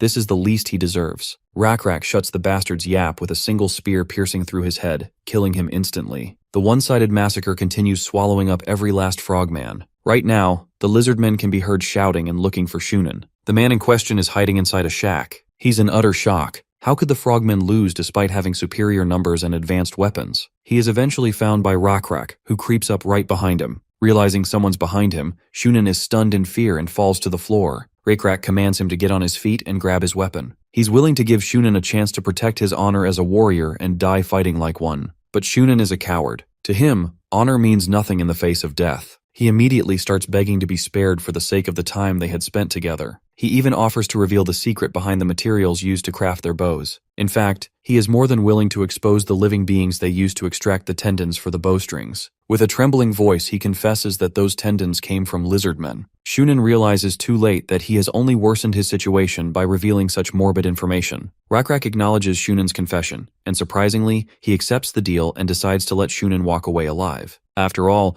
Rakrak holds no personal grudge against him. With that, he sternly orders Shunan to run. The frogman takes the cue and bolts toward the forest. But the only reason Rakrak let him go is because he wanted a moving target to test his aim. The next day arrives, and we find a frogman's corpse tied to a tree, acting as the perfect target dummy for the lizardmen chief. Rakrak is testing the new bows they crafted, each fitted with the custom bowstrings they managed to create themselves. The only problem they currently face is the limited resilience of the strings. If they pull just a little too hard, they snap. Owen admits there simply aren't any stronger materials than what they are using right now. Rakrak knows this well, and that's exactly why he isn't planning to stay here forever. Winter is coming, and to feed the buffaloes they're raising, they must relocate to a much warmer place. Since Owen is wearing his warrior mask, Rak assumes he must have gone hunting today as well. Owen confirms it, proudly stating that he exterminated all the remaining frogmen in the area. For now, they won't have to worry about having enough material for bowstrings, at least for a while. We then get a glimpse of the past, when Shunin got struck in the foot, causing him to stumble. The Grey Lizardmen were hyped to kill this bastard right then and there, and the one who took this responsibility was Owen, determined to kill that filthy toad with his own hands. Owloy, the chief of the Frogmen tribe, met the same end as his son. By now, his bones are likely adorning someone else's head, just like Shunin's bones now decorate Owen's. Just as Owen is about to explain a crucial detail, Zale arrives and spots a kid trying to sneak behind a tree. She purposely startles the kid and asks if he's here to talk to the chief. That's when Zale notices a small wooden statue the kid drops. When the statue is shown to Rak, he immediately recognizes it as their guardian. They're actually surprised that such a young kid crafted something so meticulous and detailed. The child perks up in happiness after receiving praise and admits he was on his way to gift it to Chief Rak. Zale adds that kids in the village often make such figures for each other, and every child has one. The kid proudly explains that his figurine represents their guardian, a massive being who saved them from the two-headed fiend back then. Rak likes the idea of having figures of a guardian. If everyone possesses one, it will make them feel safer and more confident. So, he suggests everyone have one. Returning to their original conversation, Rak asks Owen what he was talking about earlier. The Grey Lizard reveals they discovered something strange inside the cave the frogmen were hiding in. He then eventually leads everyone to that tunnel. Once they reach the cave, they venture inside without hesitation. All the frogmen who came here had been killed, meaning no one else knows about this place for now. They suddenly stumble upon a massive stone wheel covered in intricate patterns. It's insane to think someone carved such hard stone with pinpoint accuracy. What's even more shocking is that the markings on this boulder resemble the same Coleoptera creature they previously crushed with boulders. Seems like even Nebula isn't sure what that is. From the first glance, he can only guess they've stumbled across some sort of ancient ruin. In the perished world, you'll find all kinds of ancient ruins. Each ruin contains its own unique knowledge or treasures. If they end up finding treasure, they might even discover items with extraordinary abilities, or items with terrifying, demonic properties. But in this era, where civilization is still stuck in its primal stages, obtaining ancient knowledge isn't as fruitful as it sounds, since primitive hobos can't even tell what in the onga bonga this thing is supposed to be. Furthermore,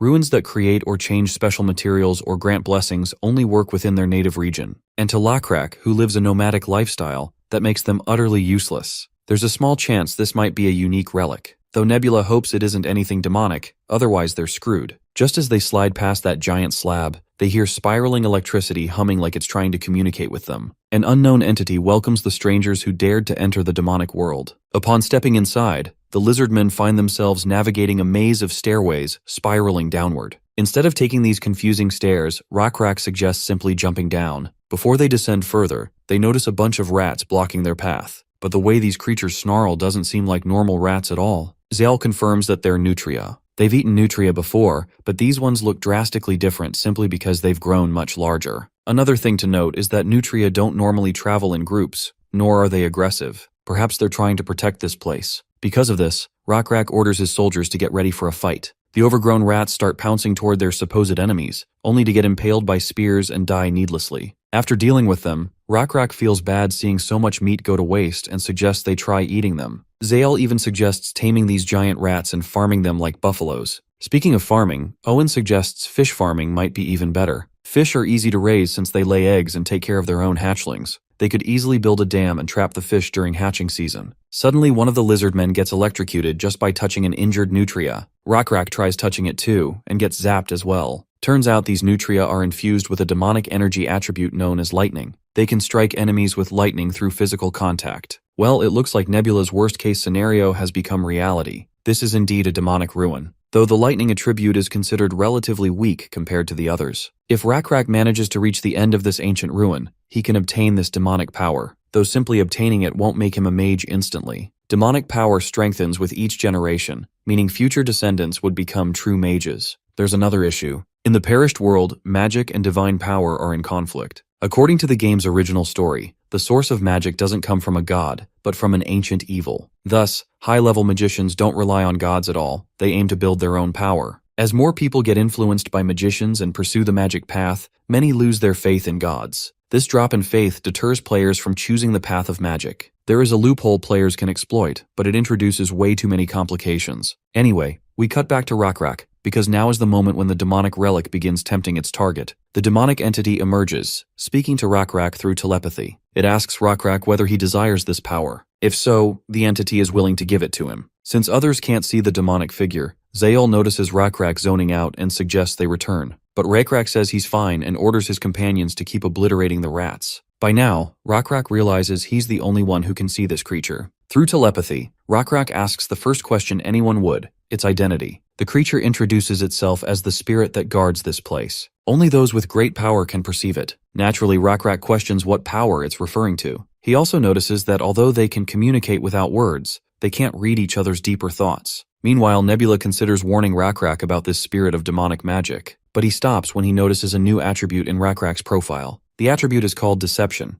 Nebula has no clue when it was added. The closest guess is that Rakrak earned it while dealing with Shunan's deceitful tactics. This gives Nebula a tiny bit of reassurance, and he decides to leave the decision entirely to Rakrak. Back with the entity, it reveals a bit about the electricity attribute, the power to burn all life with scorching heat, shining like the blazing sun. Rakrak can have this power if he wishes. Naturally, he sees no reason to decline. This is when the spirit tries introducing a stipulation. To avoid being tricked, Rakrak immediately declines the offer. After all, it's not free. The spirit quickly tries to salvage the negotiation, insisting the condition isn't difficult to fulfill. Once again, Rakrak expresses disappointment. If the spirit wanted an exchange, it should have said so from the beginning. Still, he agrees to hear the condition, but warns the spirit not to beat around the bush anymore. He wants everything stated clearly. If it hides anything, there will be no more dialogue. Right then, Zael interrupts to report that they're ready to move. Rakrak orders her to continue with the others. He'll follow after gathering his thoughts. Meanwhile, the spirit lays out its terms. It claims it has been sealed in this ruin and cannot move freely. It wants Rakrak to descend further and kill the ruin guard protecting the seal. Once freed, it promises to grant all its powers. Before accepting the deal, Rakrak wants confirmation. Will he gain the same power to zap enemies like those rats? The spirit doubles down. As it said before, its power is called electricity. For now, it only manifests as crackling sparks, but with each use it grows stronger. Eventually, Rakrak would even be able to summon lightning. Given the growth potential, Rakrak could become powerful enough to rival a god. This power is actually too immense for one person alone. So Rakrak has the option to share it with the tribe, or he could monopolize it entirely for himself through a ritual. Rakrak acknowledges everything the spirit explained, but he still can't understand one thing. How did a being capable of granting such overwhelming power end up sealed? Well, according to the spirit, it was that very power that led to its downfall. People usually interpret strength as a threat, and they typically lock down anything they fear. Rakrak finds it ironic that the spirit openly admits it's in fact dangerous. At this point, he suspects the spirit is hiding something. Either the power isn't as great as advertised, or the harm it brings far outweighs the benefits. It would be great if the spirit just came clean about what it's hiding, because Rakrak doesn't want things getting complicated. He decides to head back and collapse the cave's entrance, making sure no one ever stumbles across this place again. The spirit panics and promises to reveal everything it can. It identifies itself as a being descended from those who ruled the world in the distant past, the so-called ancient demons, long forgotten by time. The gods are so ancient that they cannot remember their own origins, and neither can this spirit. No matter how hard it tries, the only thing it knows is that it has been sealed for eternity. A power with an unknown origin intoxicates people precisely because its source is unknown.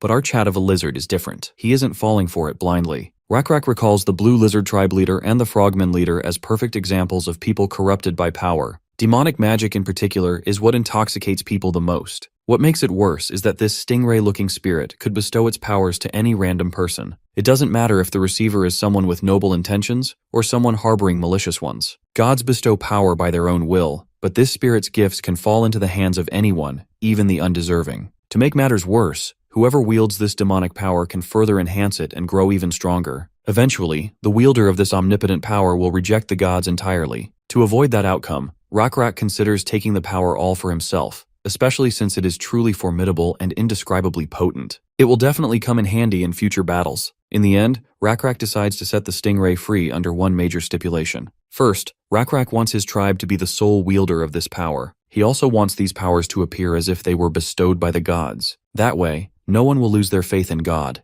In fact, their faith would only grow stronger. The second condition is that he wants the stingray to start believing in his god. Of course, the stingray finds the idea ridiculous. For a being far more ancient than the god Rakrak follows, the thought of believing in such a deity feels strange. Furthermore, gods typically despise spirits of demonic magic. But Rakrak counters this stereotype. He believes his god isn't some average deity. The blue insect god is generous to beings who hold value. Since the stingray is useful enough, it goes without saying that the blue insect god would approve of it already. Still, the stingray isn't sure whether the god Rakrak speaks of would accept it right off the bat. Rakrak promises that if the stingray accepts the terms, his god is benevolent enough to make an exception. The stingray then reveals a small secret. Not only is it trapped in this ruin, it is also the sole ruler of this place. Everything here, from the creatures to the ruin guardian Rakrak defeated, is merely one of its minions. The stingray was simply testing Rakrak's strength by putting him through all this trouble. For that, the entity apologizes, but Rakrak is willing to forgive it. After all, he understands the creature's perspective as well. He knows the spirit longs to escape this cursed place and experience something beautiful the world still has to offer. Eventually, the entity asks for Rakrak's name, and the lizardman happily tells him. And with that, the test the stingray had been conducting finally concludes. Now it is time for it to bestow the power Rakrak rightfully deserves. Promptly, Nebula receives a notification about a spirit wishing to become his subject. Upon accepting it, Nebula gains dominion over demonic magic, specifically electricity. Nebula is thoroughly satisfied with how everything turned out. Forcing a spirit of demonic magic to submit and integrating its magic into divinity is the only way to wield demonic power without suffering a penalty. The credit goes to Rakrak, who understood the situation well and handled it correctly. 9 years pass, and the scene transitions to the lizardman altar. Word has already spread that the blue insect god has bestowed Rakrak with the power of thunder and lightning. A human is learning the tales of the great Rakrak, leader of the chosen lizardman tribe. The one spreading the tales is a lizardman, an admirer of Rakrak. The human doesn't understand why a god of insects would bestow thunder and lightning powers. In response to this, the storyteller Lizardman presents a different perspective to consider. The easiest and wise way to explain it is by imagining the color of thunder, which in their case is blue, and the name of their god, the blue insect god. The human is still confused about how the two relate, even after the explanation. He decides to drop the topic and introduces himself as Hui, and just when Hui asks to know the lizardman's name, they run out of time for introductions. Down the hill, a few unwanted visitors have appeared, specimens known as gnolls. The lizardmen ask Hui if he can identify these intruders. Perhaps they are subordinates of Sulkite. The man gives a thoughtful glance and realizes the oncoming threat seems defenseless and lacking vigilance. Not to mention they aren't even armed properly, making them look like wandering gnolls. The lizardmen applaud Hui for such a thorough description he provided. The mysterious lizardman finally lets his hood slip off his head, revealing his face as he aims his arrow directly at the target in front of him. The lizardman in question is Owen. He fires his arrow and electrocutes those gnolls on the spot. This electrocution is enough proof to the confused gnolls that the person they are facing is one of the chosen ones. They decide to retreat with whatever time they have left. Meanwhile, Owen also announces his name, leaving Hui in utter shock. It's Owen, the great storyteller. Meeting him here is an honorable moment for this human. Owen feels exhausted after using his powers and decides to continue the conversation while catching his breath. A while later, he can be seen smoking a long pipe. Rumors say that the chosen ones smoke this pipe right after they use their powers. After blowing out a few smoke puffs, Owen finally feels refreshed and decides to continue their conversation. The first question the man wants answered is what could possibly make Owen serve someone else when he possesses such incredible power? I mean, Hui isn't suggesting he should betray his god, but why must he live such a difficult life, wandering alone in the wilderness? Owen releases another cloud of smoke while mysteriously hinting that he has other reasons too. He is a sinner who once betrayed his own people. Even then, he was given a chance to redeem himself and make up for his mistakes. Through stories and characters, he is to spread the name of the blue insect god and chief Rakrak throughout the continent. He chose to live this way, his own path to repentance, and it seems his efforts have been fruitful so far. There is no one in this region who doesn't know of the Black Scale tribe, and needless to say, Rakrak, the high priest and chief, is held in great regard. Continuing the conversation, Owen asks the man if he too is a wanderer like himself. The man introduces himself as someone from Automation Castle. It's a name Owen has never heard before. The man further reveals his intentions. He is here to find the Black Scale tribe in order to deliver a message from the Lord of Automation Castle. Well, this actually plays out in Owen's favor. He whistles for his companion, which is a giant bird, who rushes back to its master. Unsurprisingly, the man is shocked to see a notorious cockatrice tamed so well. Owen corrects him, saying this animal is called a cockatoo, a hybrid between a cockatrice and a chicken. He then hops onto the bird's back and urges the man to do the same. He is already on his way to visit Rakrak, giving the man a chance to meet the Black Scale tribe in person. Though, for this favor, Owen wants the man to listen to the untold stories he wishes to share. Stories revolving around the blue insect god and the saga of the great Rakrak. The scene promptly transitions to the Black Scale tribe, marching down the road ahead. Yuri steps forward and informs his chieftain of distressing news. The Stargazer's death is drawing near. The Stargazer has requested to speak with Rakrak in his final moments. Rakrak immediately orders the march to halt and decides they will rest here for the night. The fact that the Stargazer himself said his end is near means he truly will die. He has proven to be the greatest clairvoyant after all. This is why they must also begin preparing for his funeral. Tonight will be one of the most sorrowful nights for Rakrak. Cutting to the camp where the Stargazer is resting, Rakrak enters and is greeted by the nurse. She reports the dire condition the old man is in before leaving him alone. The sickly old man has weakened to the point where even keeping his eyes open feels exhausting. In his last moments, he reflects on the life he lived. He traveled uncharted territories and learned things that only he knows. On his journey, he even lost his arm and was ostracized. Only then did he meet Rakrak, the tribe's chief, and used his knowledge to educate others about the stars. Now, he has reached the turning point in his life,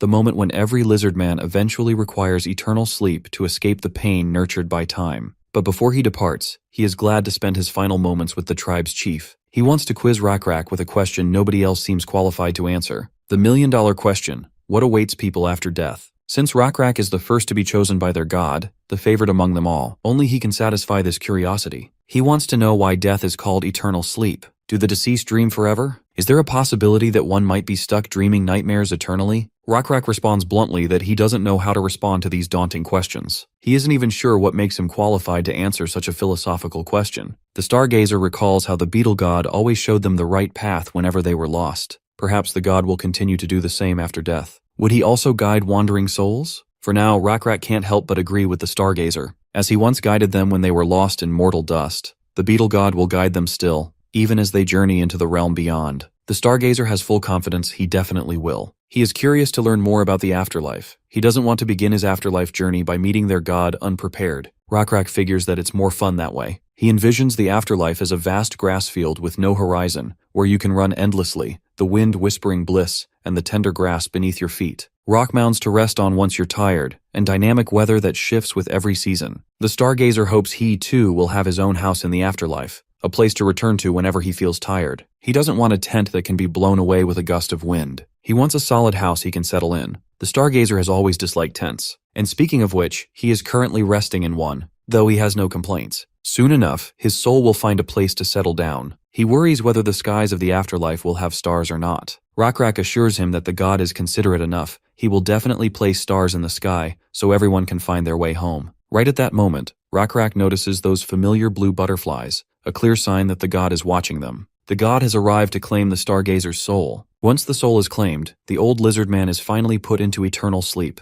no longer existing in the mortal world. It's high time for Nebula to create the afterlife his people desire. The system prompts him that the conditions for creating the afterlife have been met, giving him the option to begin the creation. He has enough resources, levels, faith, and a large archive of souls to trigger the formation of the afterlife. You see, the afterlife is a crucial mechanic in this game. A player's chances of winning increase significantly by building a good afterlife. Just like opening the gates of heaven for those who lived noble lives and punishing sinners, it can reinforce morals and ethics, or function as a warrior's training ground, like Valhalla. This game even allows you to send deceased warriors back into the real world, meaning they can serve as hidden aces in war, giving the player a critical advantage in later stages. Nebula finally releases all the butterflies that signify the souls of the deceased, letting them settle in the afterlife, known as the primordial prairie. On this vast grass field rests the Stargazer, who opens his eyes for the first time in this place. He can sense and feel everything around him, realizing he isn't imagining anything. He isn't dreaming. This is the afterlife, the prairie he and Rakrak envisioned together, though the place lacks stone mounds to rest on and a solid house to live in. But then again, one shouldn't be too greedy. In fact, he doesn't even feel the need for a house anymore. The place is perfect, a gift anyone would cherish. Not only that, the other lizard men are here as well, sleeping peacefully. He is currently the only one awake. He decides not to disturb them, and lets them rest. There is also a child among them, a young lizardman who looks familiar to the Stargazer.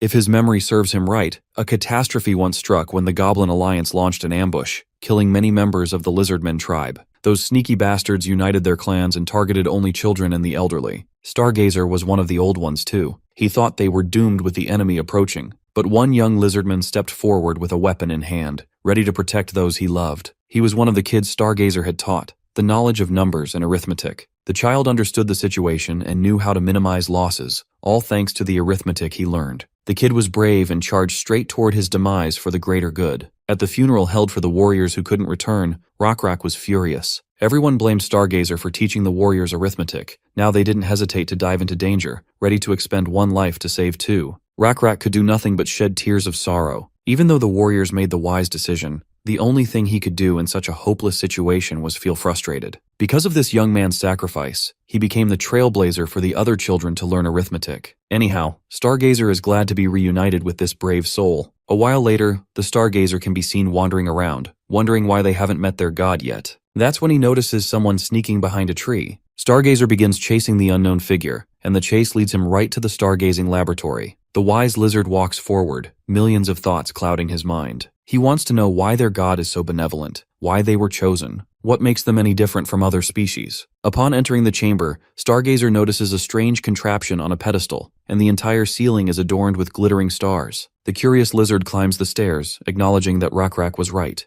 There exists a house made of stone and stars. Approaching the machine, he peeks through the nozzle and sees an entire galaxy with his own eyes. He can see the Nebula galaxy. This is his first time seeing stars so closely. The revelation completely shifts his understanding of the cosmos. If only he could share this knowledge with the people in the real world, it would be a game changer. Meanwhile, Nebula watches Stargazer reach this epiphany. He wants Stargazer to realize that he has perfectly followed the path shown to him. The afterlife is not merely a destination for the dead. The beliefs of their god shape the values of their followers. When Vikings die, their people envision a paradise called Valhalla. For cultivators, they dream of a peach blossom spring. Now you can imagine what happens when a scholar enters their afterlife. It becomes a foundation for technical advancement. Nebula is glad the afterlife is functioning exactly as he desired, especially since the threat approaches faster than ever. The clipped ear tribe is their current danger. These folks possess advanced ironworking skills and the ability to tame the formidable Gomchi beasts. Long story short, their technological prowess and strategic movements are far ahead of the Black-Scale tribe. The only reason this tribe has such strength is likely because they're backed by another player. This means war is inevitable and Nebula must prepare. Players are slowly expanding their territorial influence. To counter this, Nebula has invested heavily in his dominion over insects,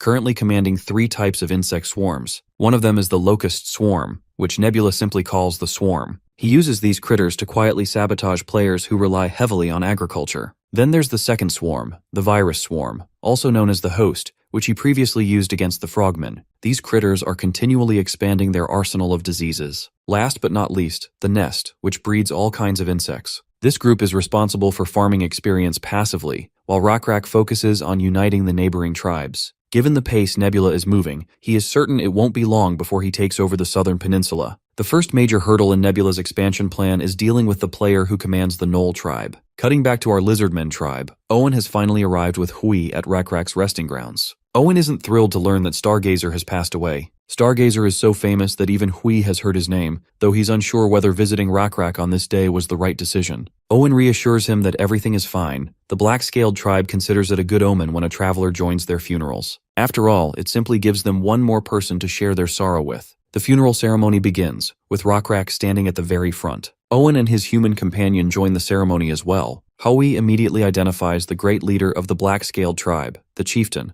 currently allowing tears to freely stream down his face. This surprises the man. He wasn't expecting the chieftain to weep so openly. His reaction makes Owen question whether humans are incapable of expressing sorrow. Hui clarifies that humans do shed tears, they're simply expected to suppress them in public. Crying is considered a sign of weakness, and they must maintain their dignity. Dignity is a concept Owen has heard of before, but he keeps Hui from teaching it to the other lizardmen. He believes lizardmen possess something far more profound than dignity. After the ceremony, he finally steps forward and greets his esteemed friend. Rockrak is glad to see his friend attending Stargazer's funeral. Then he notices the human guest Owen brought along. Owen explains that this man is a messenger from the Automation Castle, and formally introduces him to the tribe's chieftain. Owen then leans toward Rockrak and quietly spills all the juicy details about this person. A short while later, Rockrak sits across from the visitor. While it is customary to let a guest rest before holding a meeting, Rockrak wants to dive straight into business. The human acknowledges this and begins the meeting by offering a pouch, a gift from the Lord of the Automation Castle. Rockrak grabs the pouch and discovers a salt rock inside. The human explains that rock salt is the Automation Castle's specialty, and this is the first rock salt being gifted with no expectation of repayment. The way Hui is careful with his words, Rockrak realizes that this is only the first rock. More will follow. The man confirms it, only for Rakrak to casually crush the rock with the strength of his grip, grinding it into powder. He instructs Hui to deliver a message back to the automation castle. The gift has been received. But the man wants to know why Rakrak destroyed the rock. The chieftain claims it is done to please his god. Sprinkling rock salt on the floor is apparently a ritual that amuses their deity. Of course, the man knows Rakrak is pulling his leg. They continue this conversation back and forth, and the conclusion becomes clear. This is Rakrak's subtle way of saying he has no interest in trading with the automation castle. Hui also realizes that Rakrak dislikes diplomatic rhetoric, so he decides to be blunt. First of all, he asks the chieftain why he rejected the offer. Rakrak makes his terms clear. He doesn't like accepting an offer that someone else previously rejected. If another tribe already declined it, then the offer must not be valuable. Hui insists that the automation castle prepared the offer exclusively for the black-scaled tribe. But Rakrak knows better. It is no coincidence that Owen ran into this man and brought him here. According to Owen, Hui came from the north, not the west. The automation castle lies to the west, and the severed ear tribe of Salkite lives in the northern wilderness. This clearly implies that Hui went to Salkite first and returned only after being rejected. Now Rakrak wants the man to be honest. He knows this man is the lord of the automation castle, Co Hui. Before continuing, here's a quick introduction to the automation castle. Though the castle is built of clay, it is surrounded by 5-meter-high walls. Given the technological level of this era, it can easily be considered an engineering marvel. It is also one of the mysteries of the Lost World, with mud soldiers maintaining and patrolling it. Inside this castle of unknown origin, humans and various tribes coexist. From an opponent's perspective, the castle is difficult to breach due to its geographical advantage. The mountain valley it sits in serves as the gateway to the rest of the continent. In other words, the automation castle must be secured to access the continent. Additionally, the castle has a salt mine, which is extremely valuable for livestock and food production. Back to the meeting, Rakrak makes it clear that he does not believe in gifts that come without a price. And if a gift comes from someone hiding their identity, he is even more inclined to refuse. Since the lord of the automation castle is neither confirming nor denying his identity, Rakrak becomes even more certain. He knows the only reason this man revealed his name was to test how much the lizard men know about the castle. Inside the automation castle, very few people know the lord's true name or appearance. Even within the 4 clans loyal to him, only a handful are aware of it. Additionally, the name Hui is shared among those of the lord's bloodline, and Rakrak has heard rumors that the lord has 2 sons and 3 daughters. It is clear the human standing before him is not a woman, and judging by the wrinkles on his hands, he is no longer young either. This is how Rakrak figured out exactly who this man really is. The lord of the automation castle is thoroughly impressed by how much Rakrak seemingly knows about them. He doesn't recall any lizard men ever serving him closely enough for such crucial secrets to be leaked. So it's insane to think that Rakrak figured out this much about the automation castle without ever stepping foot inside. The man finally admits it. He is the lord of the automation castle. He also admits that the gift he brought was legitimate. Once again, Rakrak isn't buying that. If there truly wasn't any price attached to that gift, then those greedy Salkate idiots would have had no reason to reject it. It seems Rakrak has also figured out what exactly the automation castle is after. By providing free salt, they want the black-scaled tribe's protection. Once the tribe starts relying on that salt, they'll inevitably worry about the castle being attacked or looted. The downfall of the automation castle would mean no more salt for the lizard men. Although Hui doesn't deny these intentions, he insists on calling it a trade. He even reminds Rakrak that the deal overwhelmingly benefits the black-scaled tribe, which is why he's curious why Rakrak refused.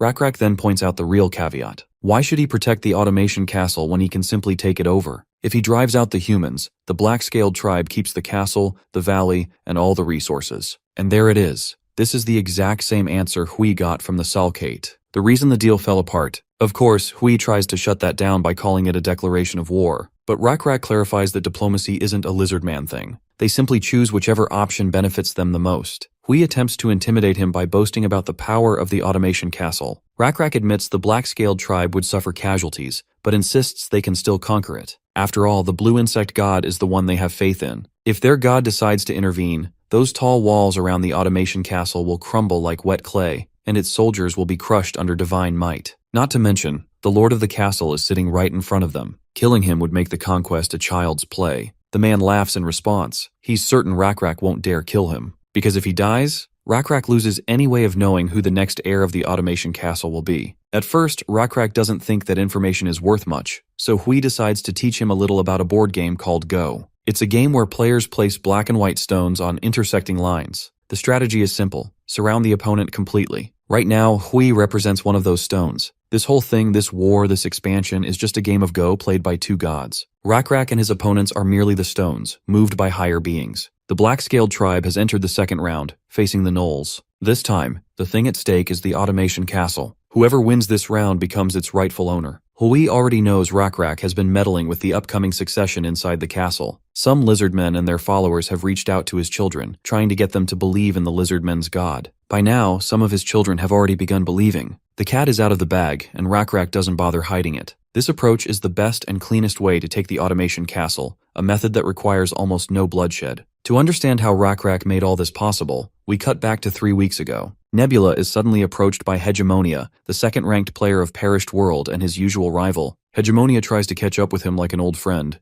but Nebula wants him to cut the crap and get to the point. Turns out, the two of them are the players chosen to battle for the automation castle. The fact that it's still early in the game and the top players are already clashing makes things worse. This will be the final round, and whoever loses is finished forever. Nebula already knows Hegemonia's playstyle. He has insane instincts, multitasks like a monster, and thrives in early game wars, exactly the kind of fight Nebula doesn't want. So instead of a direct war, Nebula chooses a different path. He activates contradictory prophecies. Here's how prophecy works in Perished World. A player can use the skill once their divinity hits level 6. It's basically a quest they assign themselves. Fulfilling it gives huge experience. Failing it is catastrophic. A failed prophecy makes the player lose all experience invested and all faith points tied to it. Worse, it can trigger a random negative event. Now, when two players create prophecies that contradict each other, one gets the reward and the other gets the penalty. Hegemonia is all in for it, though he wants to know what the prophecy should be about. Nebula remembers that it's almost time for the automation castle to select a new lord. Only the current lord knows the exact time of the succession ritual. So Nebula proposes a prophecy. Who will become the next lord of the automation castle? Out of the 5 children of the current lord, they have to choose one. As long as both players choose different heirs and prophesy that their chosen character will become the next lord,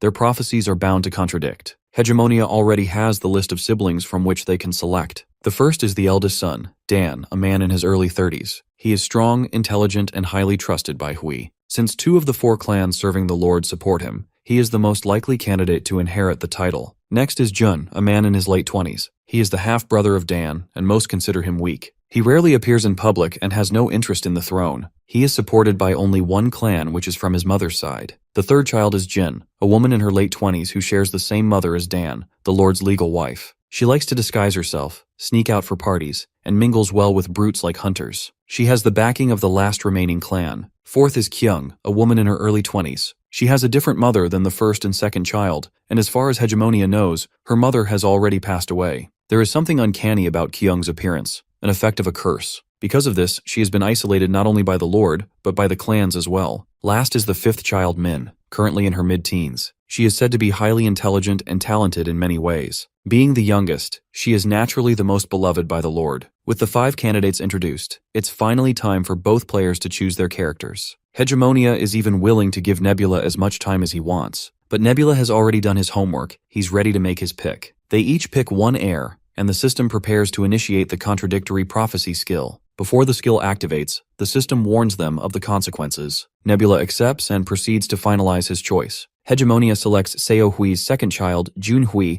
to be the next lord of the automation castle. Nebula, on the other hand, chooses the 4th child, Kyung Hui, the supposedly cursed one. Hegemonia is visibly surprised by Nebula's pick. Now that they have chosen different characters, the contradictory prophecy is officially triggered. Cut back to Rakrak and Hui's meeting. Hui has begun suspecting that the black-scaled tribe and the Gnoll tribe are deeply tied to the rumors circling around. And the fact that he's still alive after meeting the chiefs of both tribes only confirms it. Their gods are in conflict, and he is merely a stone on their board. Rakrak finally speaks to wrap up the conversation. Hui has 2 choices. He can choose Salkade or the black-scaled tribe, the Gnolls or the Lizardmen, the Raging Teeth God or the Blue Insect God. Of course, this isn't as easy as it sounds. It's like choosing between sticking your head into the mouth of a saber-toothed tiger or a cockatoo. Rakrak assures him that the cockatoo is the better option, but according to Salkite, the tiger's mouth is better. For now, Hui doesn't want to choose either tribe. To Rakrak, this sounds like Hui is surrendering himself to the fate of being just another stone. Hui decides to end the discussion and prepares to leave. But before departing, he asks Rakrak one last thing. Rakrak is also a stone on the board.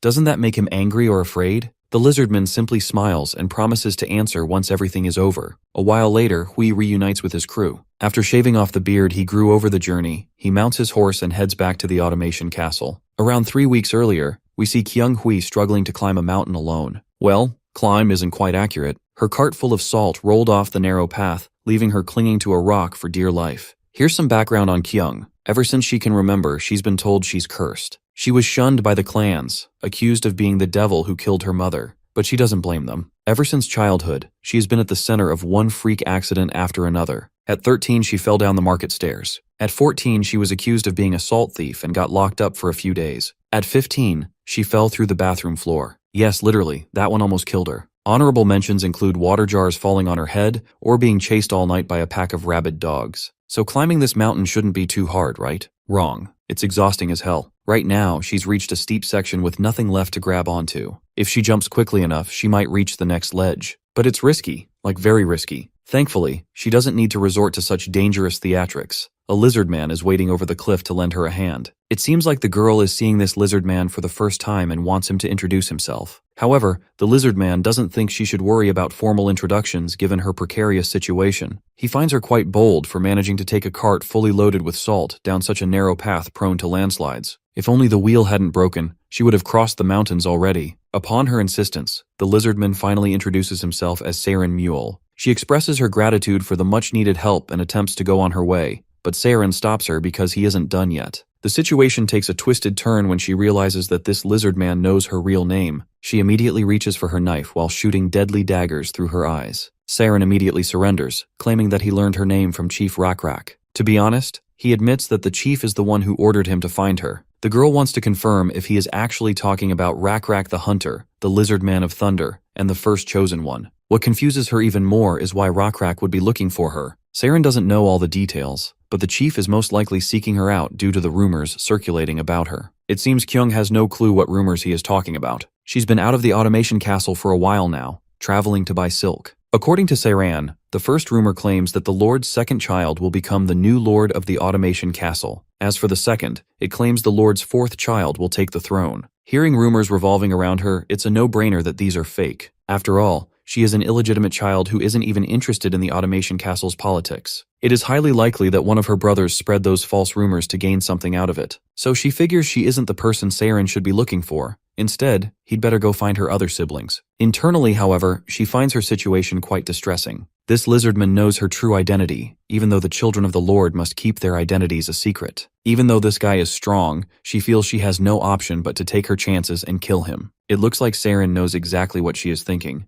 This is why he reveals that he has also been ordered to protect her. Of course, this throws her into confusion, prompting the lizard man to explain the situation. Even though she deems the talk of the town to be mere false rumors, the main families of the Automation Castle wouldn't just overlook them. They will do their absolute best to eliminate her to reduce the variables in play before the succession ceremony. The woman refuses to consider his help, claiming she is more than capable of protecting herself. But Saren sticks to his guns. He will honor the orders he has been given. Eventually, she pulls back her bangs and shows him the horns protruding from her head. She has trimmed them, but they will grow back from the base. It's a curse she has been haunted by, born after tearing through her mother's belly with these very horns and killing one of her siblings along the way. She believes she only attracts misfortune to others, which is why she prefers to be a loner. Saren feels sad about her condition, but he doesn't really care if she is cursed or not. He is here to represent the will of the tribe as per the orders of the chief. If she refuses, he will be left with no choice but to use force. Kyung internalizes her situation. If scaring this big guy doesn't work, she has no option but to cave in. Now that she thinks about it, given the terrain, traveling with this lizard man isn't a bad idea. After all, he has sworn to protect her life, which means he's going to help her if she puts herself in danger. First, she needs to get the silk, so she decides to go down and then come back up. Saren reminds her of the injuries on her leg. Instead of diving deep into the thick of it recklessly, it would be way better if she learned to ask someone for help. The girl gets embarrassed. A while later, they are on their way, with Saren carrying the silk. As they walk, she questions how he figured out her location.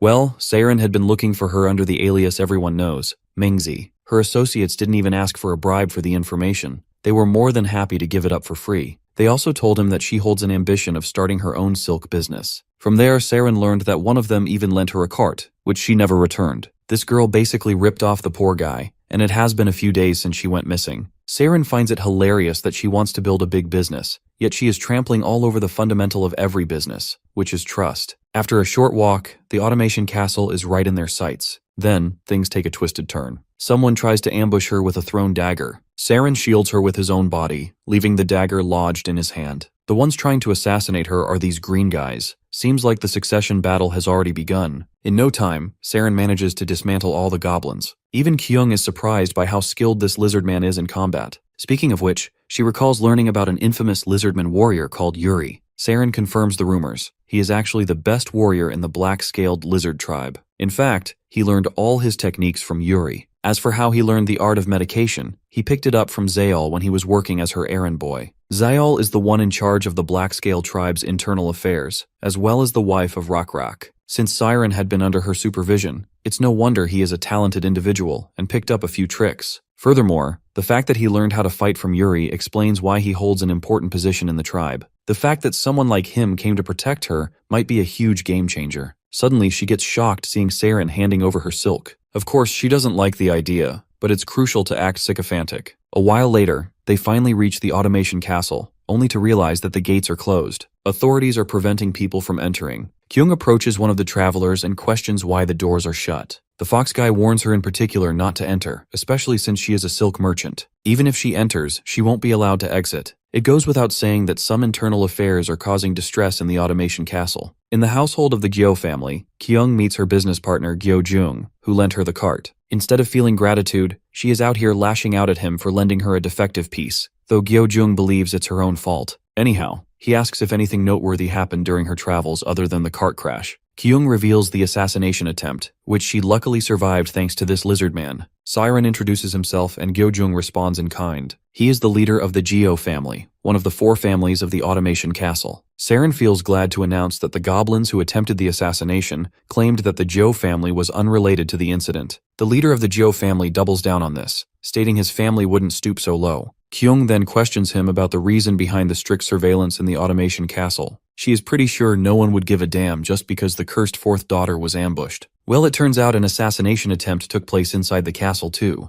Now that the castle lord has left, a leading heir of the automation castle, her brother Hui Dan, went missing. A while later, all 3 visit the room where the assassination attempt took place. The room fills Kyung with nostalgia. She was very close to her brother at a young age, but they grew distant as time passed. Saren suddenly notices blood staining the floor. The stains clearly show that someone tried to wipe the blood away. If the puddle of blood was this big, it doesn't take much effort to deduce that the victim is already dead. Even the authorities found the evidence, but the problem is, they couldn't find his corpse. After finding these traces, they blocked off the castle gates so the culprit wouldn't be able to take the corpse out. The corpse will definitely rot and start to smell. If that happens, it's only a matter of time before the culprit is caught. But then again, Kyung finds it odd. The culprit mustn't be dumb enough to not consider this possibility before committing the murder. Regardless, it's not her problem, and she decides not to think too much of it. Out of the blue, she senses an ominous presence. Something dark is talking to her. The entity is willing to expose the culprit. As she is occupied with her internal turmoil, Saren can clearly sense that she is feeling unwell. It looks like she has found the answers they had been investigating. She wants to know about a person who possesses a pot big enough for a corpse to be stored in without being suspected.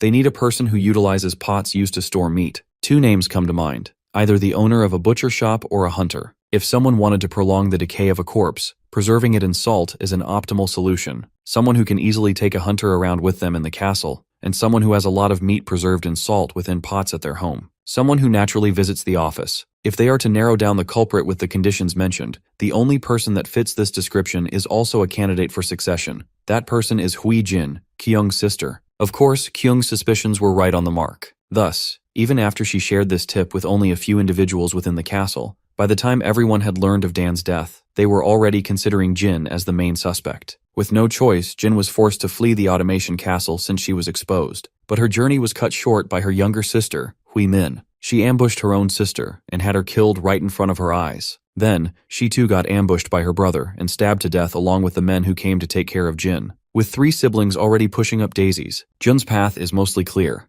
The only target left for this man was our girl, Kyung. In the following days, Kyung got the shocking news that Jin and Min were found dead. At the same site where the other bodies were discovered, they found Dan's body too. By now, even a fool would understand who is behind all of these assassinations. Of course, that's Junhui. He knew Jin would strike first, and that Min would see it as an opportunity. Since he knew his siblings' sinister plans, he waited until they got rid of each other. She can tell that the assassination attempt she faced was also his doing. If it weren't for Saren saving her life, people would have thought of it as nothing beyond a robbery. It's finally time Kyung is actually in trouble, and she is totally prepared to face it. Gyo-jung then briefs them about the recent meeting the Jeo clan held. Although other families are rooting for Jun-hui since he has the upper hand, the Jeo clan has decided to gamble on her. The girl is thoroughly grateful for the gesture. To this, Jung makes it clear that they aren't favoring her out of their relationship, but because it is a calculated decision. The entire Jeo clan wants her to survive. Before leaving, she promises to try her best. This time, she indeed wants to survive and get over it. There is finally someone who has actually put their faith in someone like her, and she doesn't want to let them down.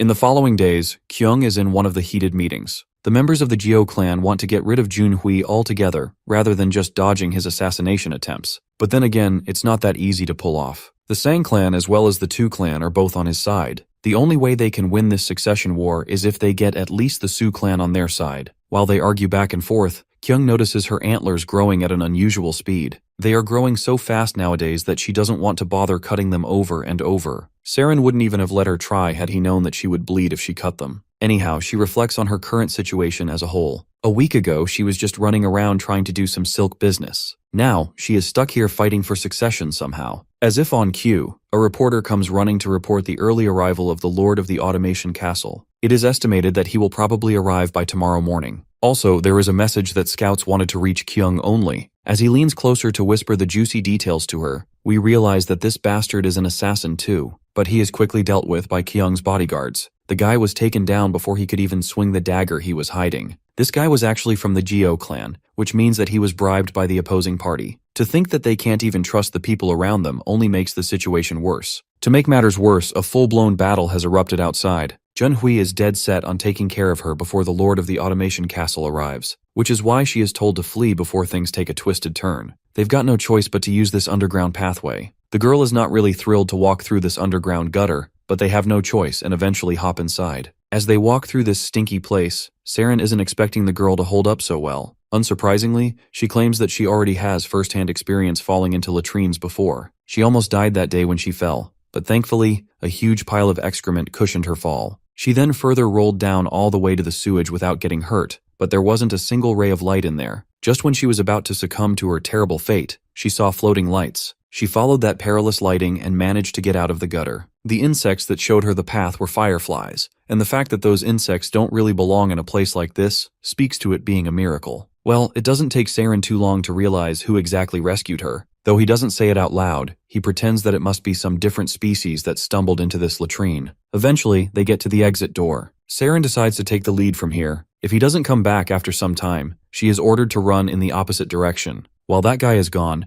Kyung is left there to think about how considerate Saren actually is. It is only because of him that she is even alive at this point. It's been 3 weeks that she has been arguing against his will, but he is stubbornly upholding his word. Suddenly, she hears some unpleasant sounds. This reminds her of the warning he gave her about running back. But instead of retreating, she rebels against her fears and dashes straight ahead to rescue her friend. As soon as she gets out of the gutter, she spots Saren pierced by a spear. Her brother Jun is also there, feeling smug about taking care of this lizard already. Saren, however, refuses to show any signs of weakness despite being injured. Jun finds the lizard quite bold for his persistence. He orders his lackeys to take care of Kyung while ignoring the lizard, but Saren isn't letting that happen. He charges forward and begins striking down those pesky humans left and right. After breaking off the spear lodged in his back, he expresses his frustration at her for making the wrong decision, even though running away was the optimal choice. Nonetheless, he also likes her boldness. She willingly took the plunge to fight rather than flee. He reckons that she is just like him. Even though he was only ordered to protect her, not risk his life, he did so nonetheless. As they stand side by side, ready to fight their enemy, Jun orders his lackeys to take down either of them and earn a cart full of silk. As much as those lackeys want to take down this lizard man, they are hesitant too. They are dreading the possibility that this lizard man might be the chosen one. But their wise leader reminds them that if he were one of the chosen, he wouldn't have hidden his power until he got stabbed in the back with a spear. Meanwhile, Saren is assessing his current situation. The wall on the other side is mostly concentrated salt crystal, and it is directly connected to a salt mine nearby. He tells the girl that they are going to run to the right, much to her confusion since there is a wall standing tall there. Saren admits that he is not a chosen one, but that doesn't mean he is just your run-of-the-mill lizard. After all, he is the second best warrior of his tribe. As the enemy charges ahead, he tells her to get ready to sprint in the right direction. My guy puts his hands over his head and bulldozes through the wall like a goddamn armadillo, much to everyone's shock. Seeing them escaping, Jun yells at his goons to chase after them. Even though our duo has escaped the immediate danger, Seiran is bleeding heavily, making his escape hard. To make matters worse, they hit a dead end in the tunnel. Before he bleeds to death, she suggests pulling the rest of the spear out, but he decides against it. If he is to pull it out now, he is going to bleed uncontrollably. Unexpectedly, Kyung begins crying. Seiran is astonished to see this, not because he is shocked to see her crying, but due to the fact that he is happy she is weeping for him. The girl blames herself for the misfortune she brings to people around her, and she blames her curse for this. However, Seiran doesn't think that way. He reminds her of the astronomical amount of threats they have faced over the last 3 weeks. Despite it all, she has overcome everything and survived. Normally, people would call that good luck. This is the moment that changes everything for her. Her perspective indeed changes on her situation, forcing her to acknowledge that she is indeed blessed with good luck. Seiran recalls the first time they met. He went down the cliff to retrieve the silk that day. While doing so, he noticed something strange about the cart. There were signs that someone had intentionally damaged the part of the cart that's supposed to hold the axle in place. She borrowed the cart from Young before the fight for lordship had truly begun. As for past events, it is also suspicious that the flooring of the latrine broke so easily under the weight of a mere child. He believes that, unrelated to the fight for lordship, someone had been after her life. Once again, that ominous cursed sound echoes in her head. The voice exposes Kyung for pretending not to know the fact that she is being targeted. In fact, she also knew who has been after her and who actually wants her dead. Eventually, her brother and his goons finally corner the duo. He is feeling smug that they are now stuck deep inside the salt mine. They won't be able to break through the walls and escape like before. After getting the signal, the underlings rush toward the injured opponent. Currently, the only thing Seiran is banking on is the luck that has always helped Kyung escape deep shit. And then, a miracle finally happens. A blob of electricity begins to materialize between the two parties, and out pops the stingray. The stingray has arrived to announce the good news. Siren Mule has been chosen. The lackeys don't understand what this creature is yapping about. As for their scummy leader, he is losing his patience and yells at them to charge the front lines. Meanwhile, Saren is quite astonished to become one of the chosen ones. After all, there had only been 5 people from his tribe. Counting him makes it 6. The only other possibility is that one of the existing chosen ones has died. And that person is Stargazer, leaving an open spot for a successor. Since Saren is the second most courageous person in his tribe, he is qualified to take the mantle. From now on, Saren will be acting as a proxy for God's will. Those who carry God's will possess the ability to borrow and draw upon God's power too. From this point onward, he is officially one of the chosen ones. Looks like the tides of battle are about to turn. Since the monster has disappeared, the leader orders his minions to seize the opportunity and strike. The goons unsuspectingly begin running toward their demise. As for our Chad lizard, he is out here totally supercharged with electricity. After yanking the spear out of his belly, he quickly cauterizes the wound to stop the bleeding.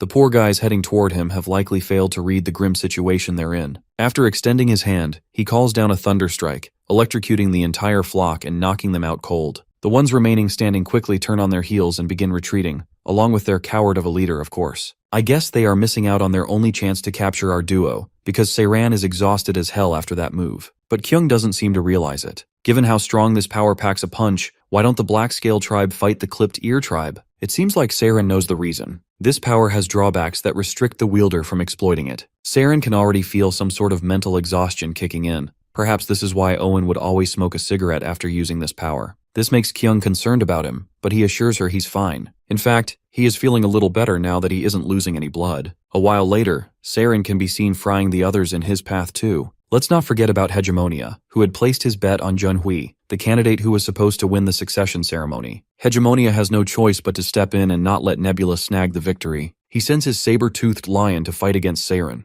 Our duo has no clue where the fuck this overgrown cat came from. The tiger runs out of patience and lunges. Seiran doesn't hold back either. He uses all of his power and electrocutes the big cat, roasting it alive. At this point, Kyung is losing her brain cells. How in the fuck does a saber-toothed tiger infiltrate the automation castle and come straight into the salt mines? She has seen so much unbelievable shit in just the span of a few hours that she wants to faint. Seeing yet another bizarre thing outside this cave is the last thing she wants to happen. Outside the cave, they finally corner Jun, who has the audacity to complain about his situation. His audacity surely gets on Kyung's nerves, since he was the one who started all this shit. Instead of taking accountability for his actions, the bastard pins all the blame on her for meddling in the fight for inheritance, which supposedly should have been only between siblings. He blames her for involving outsiders, a species that poses a direct threat to humans. The guys hiding behind our duo suddenly launch an ambush, only for them to get slaughtered unnecessarily. Jun can't believe his stupid eyes. The display of sheer stamina and strength this lizard man is showing is unfathomable.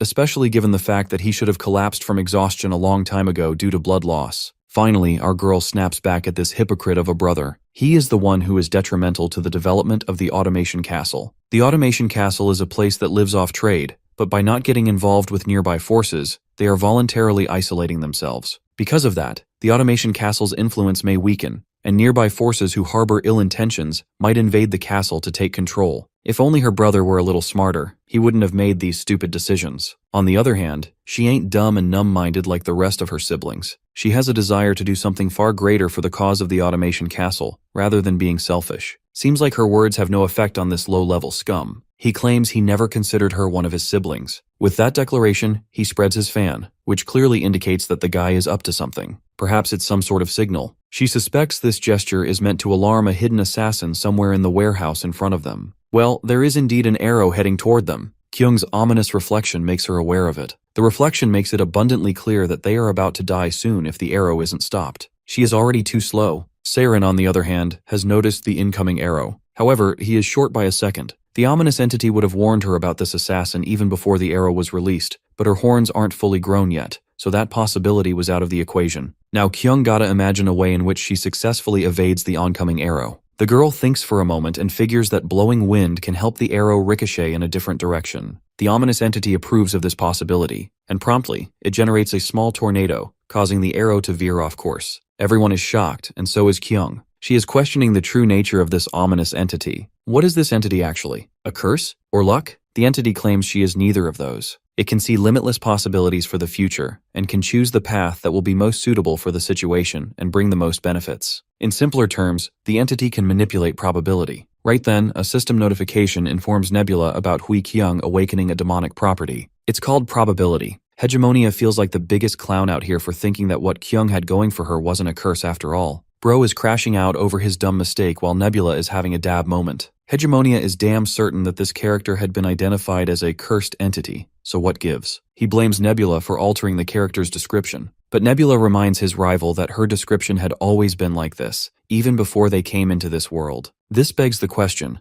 how did Nebula know that she had a demonic property? Well, Nebula didn't know from the beginning either. He had thought it was a curse that brings bad luck as well, but then Nebula realized something. The countless unlucky-looking incidents that had happened to Hui Kyung were actually assassination attempts people made against her. He had realized this detail when the washroom floors broke. It was because the headmaid had destroyed the floorboards before the girl came inside. However, even in situations where she could have gotten stabbed or buried alive, the girl walked away just fine. It was then that Nebula finally had an epiphany. The thing inside Hui Kyung wasn't the worst curse of unlikeliness, but the demonic property of probability, which can bring a lot of fortune if used well. Even though Nebula got lucky with his pick, Hegemonia believes that he hasn't lost yet. His character, Jun Hui, still hasn't been defeated. The situation only swings in his favor when the Lord of the Automation Castle also arrives. He commands everyone to stop. Since the Lord himself has come back, the family would need to cease fighting. To end all of this chaos, the Lord will choose a successor. Hegemonia is dead certain that the Lord will pick Hui Jun as his successor. After all, both father and son share similar political alignments, putting Kyung at a significant disadvantage. Here's where Nebula strongly disagrees with his rival. The moment of truth has finally arrived. The Lord steps forward, orders the skirmish to cease, and decides to announce the next successor on the spot. But before he makes his decision, Kyung wants to ask a fairly simple question. Why have you tried your absolute best all my life to assassinate me? This takes the Lord by surprise, though he seems prepared to encounter this situation. The spectators, as well as Jun, are shocked to hear her bold accusation. The Lord doesn't deny it, but wants her to confirm since when she found that out. The girl claims she knew about it for a long time now. She just decided not to think about it and overlooked it. She just never wanted to believe it. The truth is, the reason he tried to kill her was the fact that her mother passed away while giving birth to her. She also knows that he intentionally tainted her name with the cursed label, a lie he stirred up by himself. The father finally confesses his wrongdoings. His wife's body was too weak to give birth, and thus she passed away. That woman was special to him, and losing her inflicted an astronomical amount of pain upon him. At that moment, the only word that came to his mind was curse. The father chose to believe that Kyung's horns were the curse that caused her mother, Ryo's, death. The position of Castle Lord was full of never-ending difficult days, and she had taken away the only thing the Lord held precious. Once the confession ends, Kyung gives her father the moment to make his final decision. However, his son Jun immediately interrupts, questioning his father if he is going to be swayed by guilt and pick her over him. The father reassures his worried son. Even though he is tired and emotionally drained,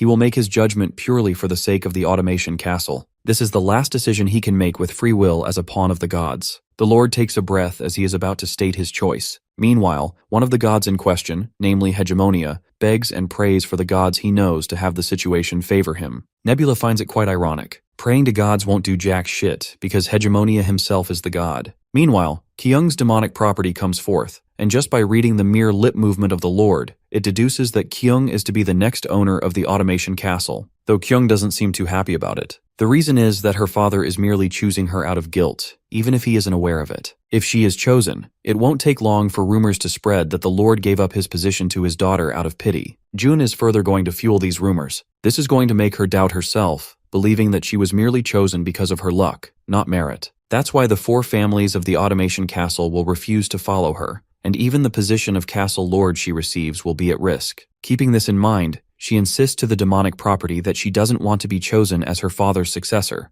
She wants to obtain that position by herself. So before her father designates her as the next lord, she interrupts and proclaims her desire to become the lord of the automation castle. Her confident declaration leaves everyone stunned, especially her scummy brother. You see, directly demanding the position of lord from the Lord himself would be considered rebellion and a direct threat to his authority. That's exactly why everyone is wondering where the hell she got the courage to question his authority and threaten him in front of all the soldiers. In order to humble everyone around her, she gestures to Saren, and the lizardman summons forth his electrical powers, causing a wave of shock. At this point, it should be pretty clear to everyone that Saren is a chosen one of the Blackscale tribe. Even if he doesn't have the ability to kill everyone here, he certainly has the ability to kill the Lord and take her away. However, Jun tries to convince his father that they are just putting up an act of bravado. The lizard man is already bruised and battered. He has no strength to hold out against their men, but the father thinks otherwise. Back when he visited the Blackscale tribe, he had already observed the might of the chosen one. For one thing, he is damn sure that Rakrak isn't someone they should mess with. The Lord internalizes his situation. Rakrak is a pawn of the gods, a stone on the table that is supposed to act as a deterrence, making sure the Lord of the automation castle isn't making foolish decisions. Anyhow, he warns her that if the Lord of the automation castle is to die without designating his successor, the families of the automation castle will delegate someone as the next heir from within their families, meaning Kyung will have no chance. Of course, Kyung is aware of the situation, and she is prepared for it. If that happens, she will merely lend a little help from the Blackscale tribe and expel everyone out of the castle who dares to stand against her. The scummy brother uses her words to yell at her, calling her ill-intentioned trash. At this point, the Lord of the automation castle knows what he is supposed to do. He steps forward and officially hands out his position to Kyung. Unsurprisingly, the scummy brother sinks down in utter defeat, his knees losing all strength. A few days go by, and the automation castle is livelier than ever, with its local economy seeing exponential growth. Everyone attributes all the credit to the fight that happened for the succession.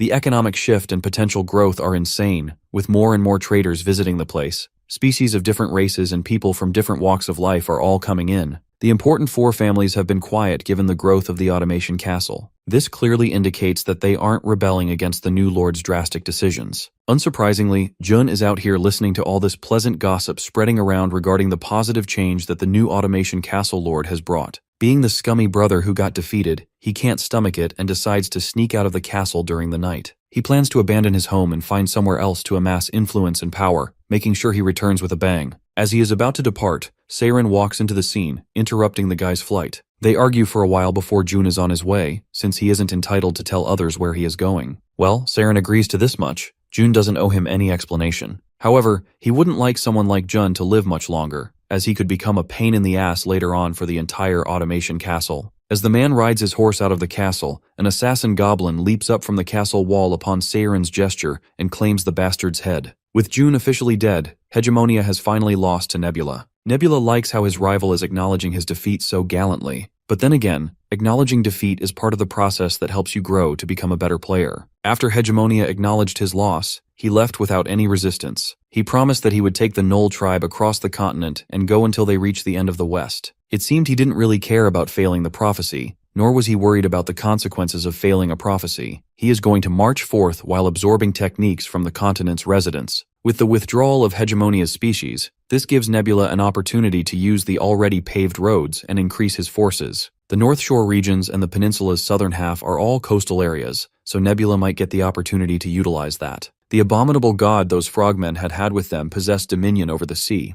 but since the serpent only occupied a lake, he was not able to put his dominion to use. But since Nebula has that sea dominion, coastal areas may benefit him after all. That's a matter for later. For now, he wants to see the current lord. Cutting to Hui Kyung, the girl falls asleep and begins to descend into some sort of dream. Upon opening her eyes, she is met by a mysterious figure in a cloak standing in front of her. It doesn't take her long to realize that it's the blue insect god. Instantly, she falls down to her knees and bows in respect, grateful for the help and generosity the blue insect god has shown her so far. She is just a mere human and doesn't feel she is valuable to the almighty god. So she isn't sure how she is going to pay him back for his help. Nebula suddenly conjures up an iron plate in the palm of his hands. It's a metal that merchants use to trade. She openly admits to being short-sighted and apologizes for not understanding what the Almighty wants to tell her. Perhaps she considers that God is asking her for money. She is suddenly spooked by Saren, who comes from behind. She is shocked that how is he even here? And before she can ask him any questions, her vision fades, snapping her back into reality. She knows what she saw wasn't just a simple dream, but she has no clue what the blue insect god was trying to tell her. Since he was showing her that iron plate, perhaps it's something related to that.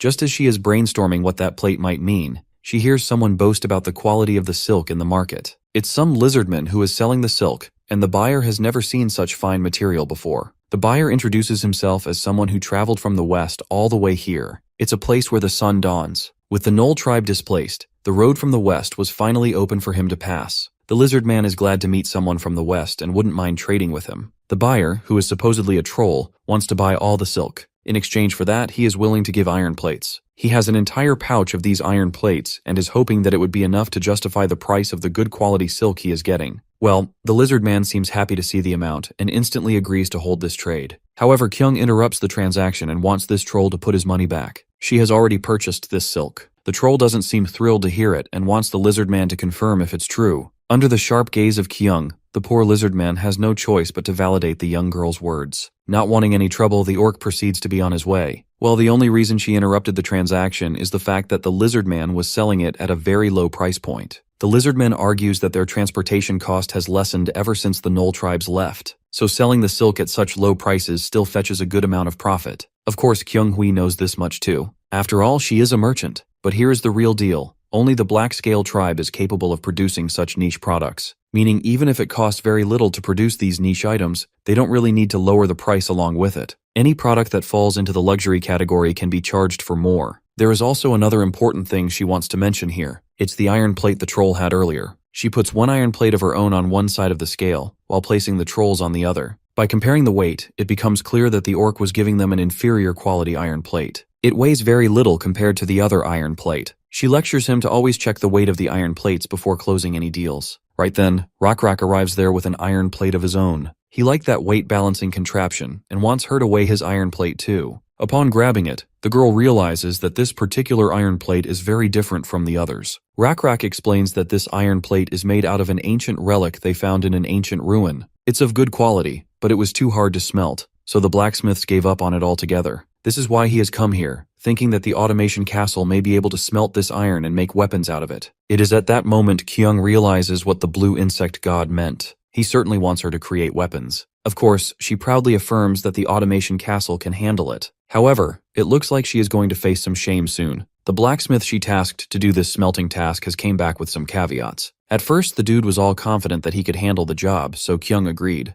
However, now the blacksmith reports that he was only able to produce literally a single spear point, working all night with all his might. What usually takes around 10 hits to mold iron is taking at least 30 to 40 hits. That's why he can't work on this shit for a prolonged period of time. If he is to take a moment of respite in between, the bloomery will cool down, which is going to consume more charcoal than necessary. Not to mention, training an entire staff just to smelt this metal is an entirely different ballgame. Eventually, Kyung dismisses the blacksmith with disappointment. While the blacksmith feels happy to finally be over this shit that is way above his paycheck, Kyung is feeling hopeless about how she is going to honor the promise she made with Chief Rockrak. Back then, she confidently took the job, but now retracting her words would make her look like a useless partner. However, Saren is dead set that Rockrak wouldn't take any kind of offense. After all, he is one of the most benevolent people out here. He wouldn't even say anything that might remotely make her feel bad about her failure on the job. Saren may be right, but Kyung still doesn't want to lose face like this. Eventually, she decides to utilize her last resort. She wants him to follow her, as there is something she's got to confirm for herself. They eventually descend into a dark corridor, where they stumble across a mud monster cruising around. These creatures have free will of their own, so no one in Automation Castle can boss them around.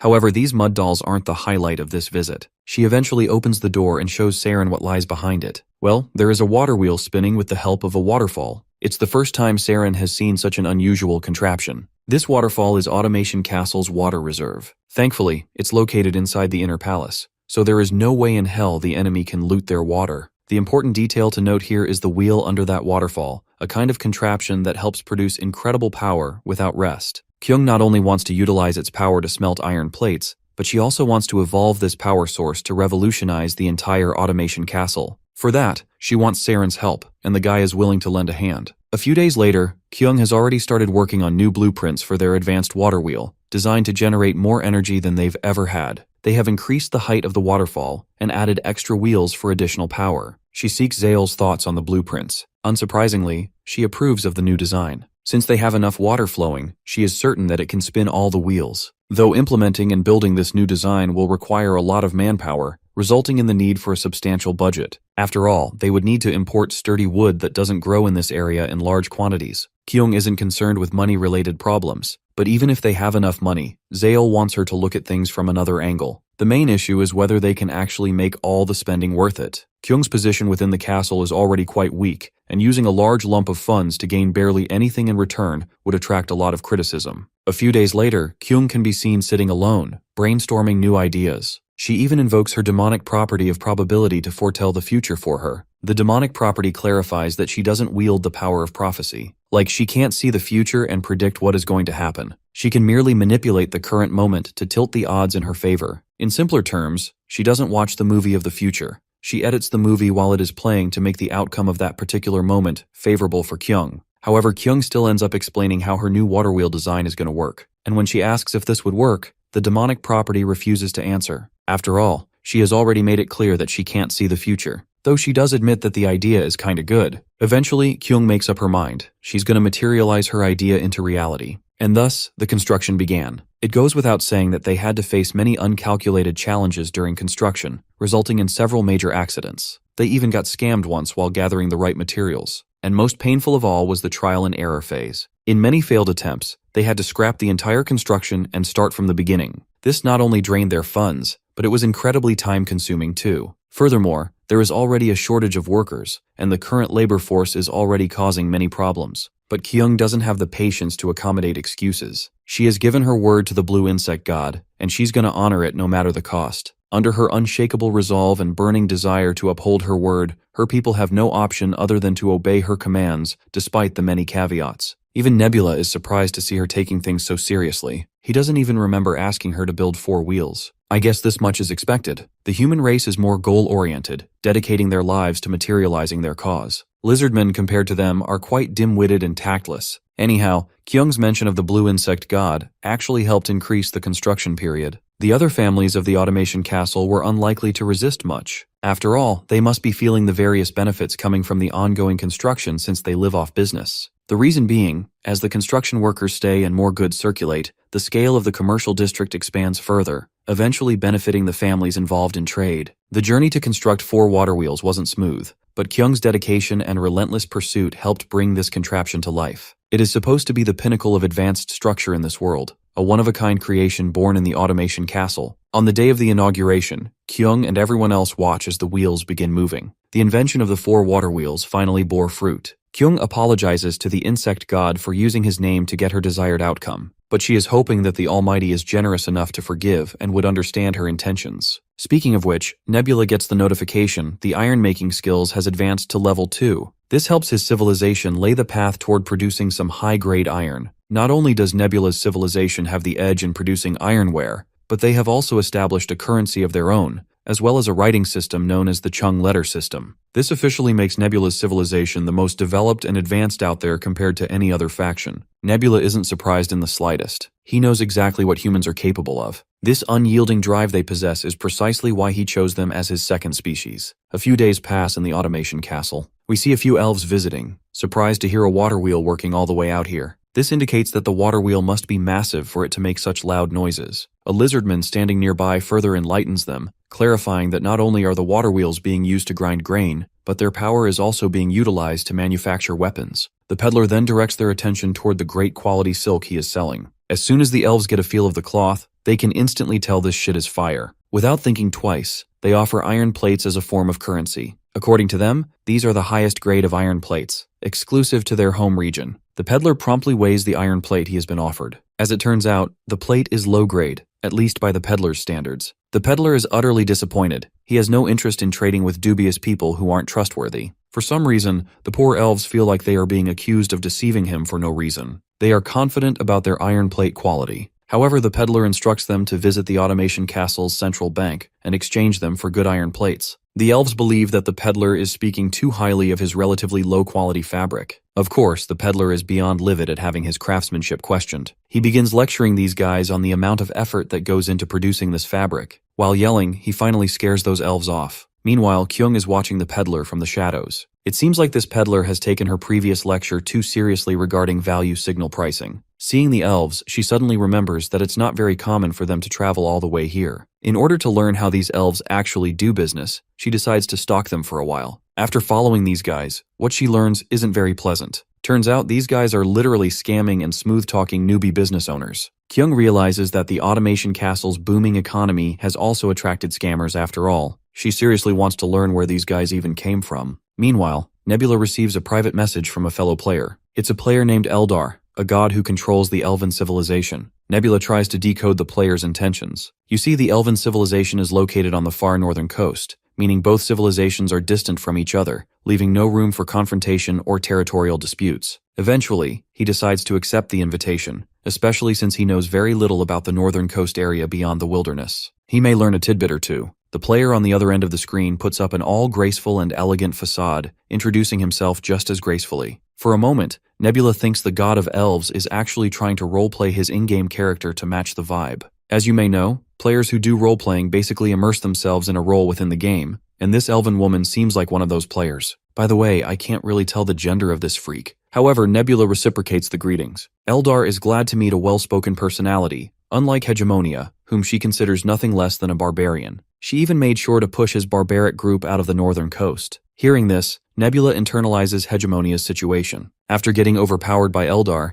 Hegemonia tried to mess with him. This begs the question, is this gender-bender role-playing player actually that strong enough to push away a player like Hegemonia? Without further ado, Nebula questions her intentions for this meeting. Once again, this snake with a smile puts up an act of elegance and benevolence, laying out his terms. Only if Nebula agrees will his forces be spared. My guy drops the call right in her face without giving her any answer. Such a Chad move. Though he really wants to spy on what she is up to, he can't. The northern coast is a cold place, making it difficult for his insects to migrate there. And he can't just go by himself, he's got to keep watch over the Automation Castle. Then again, Eldar is in the same situation. She doesn't know much about him. This explains why there were elves roaming around the Automation Castle. And I shit you not, this elven god is actually a guy. Since Nebula still hasn't learned anything about this person's intentions, he decides to stay prepared for impending conflict. In the Automation Castle, the Lord of the Castle is having a meeting with the elven people. The elven representative introduces herself as Leona, the leader of this merchant guild. The Lord doesn't think she needs to introduce herself since everyone knows her. He is certain that she must be here to discuss the elves who came to trade yesterday. In fact, he had been expecting her arrival. That's precisely why he had prepared a gift for her in advance. When she opens the box, there is a crystal inside. The Lord claims to have found it in an ancient ruin. He is hoping that she would consider this humble gift and overlook the negligence.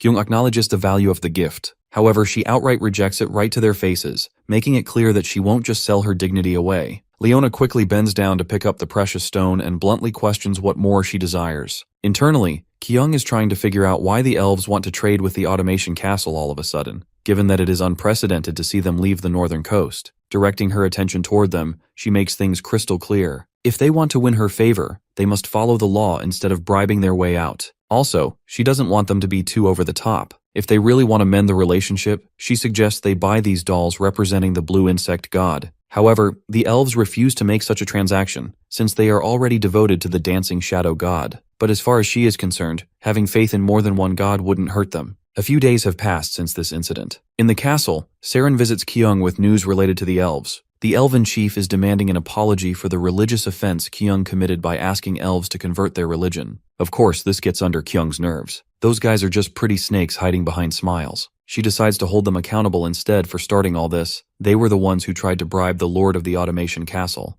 Looking out the window, Saren is certain that their messenger will visit once again within this ongoing rainy season. However, Kyung refuses to meet them in any case. At this point, she is pretty certain what these elves are trying to pull, so she orders Saren to get ready for the war ahead. A few days go by and the sky clears. It's just a regular sunny day when the soldiers on the castle wall notice an elven army marching toward the castle. The chief of the tribe, Hasadian, is the one leading the forces. After taking a first glance over the castle, the elven lord feels arrogant and overconfident. In order to reveal how stupid he actually is, he orders his army to march forth. An army of 300 clueless elven warriors charges forward. Eldar is also there, feeling confident that he can overwhelm the opponent with numbers alone. The automation castle's walls may be high, but they are made of clay at the end of the day. Not to mention the automation castle barely has more than 150 soldiers. Given that the elves possess bows that can shoot over 80 paces, the bows humans possess are quite inferior. Meanwhile, Nebula is watching everything unfold, and he isn't without his preparations either. Soon enough, the chief of the tribe gets the bad news that there is an encampment of 70 soldiers marching from the canyon facing the automation castle. Of course, the chief isn't thrilled to hear this.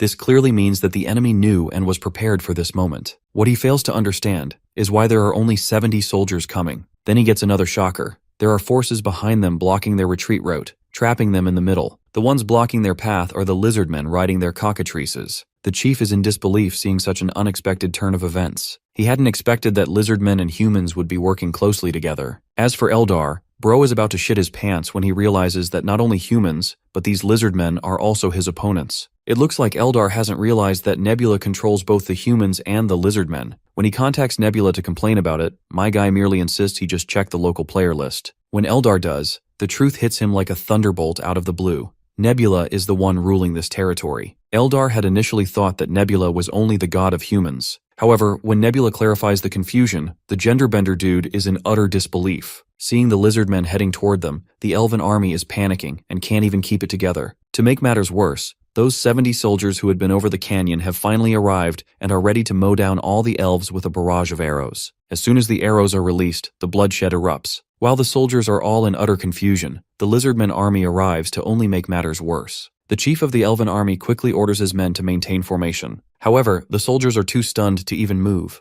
And when Rakrak gets close enough, he summons forth his thunder, electrocuting the soldiers in his path. After his initial move, he jumps high into the sky and crashes down. The other soldiers follow suit, stabbing and cutting elven soldiers left and right like they are squashing flies. Lizardmen are literally dog-walking these 300 useless warriors. The opponent is so terrified that they are running in the opposite direction to save their lives. This is the perfect opportunity to put the enemy down, and the next charge will mark the end of the battle. Stingray has also arrived to play its part. With Rakrak ordering his men for the final push, Eldar eventually concedes defeat. Hell, he doesn't even want to intervene in the battle himself via dissent.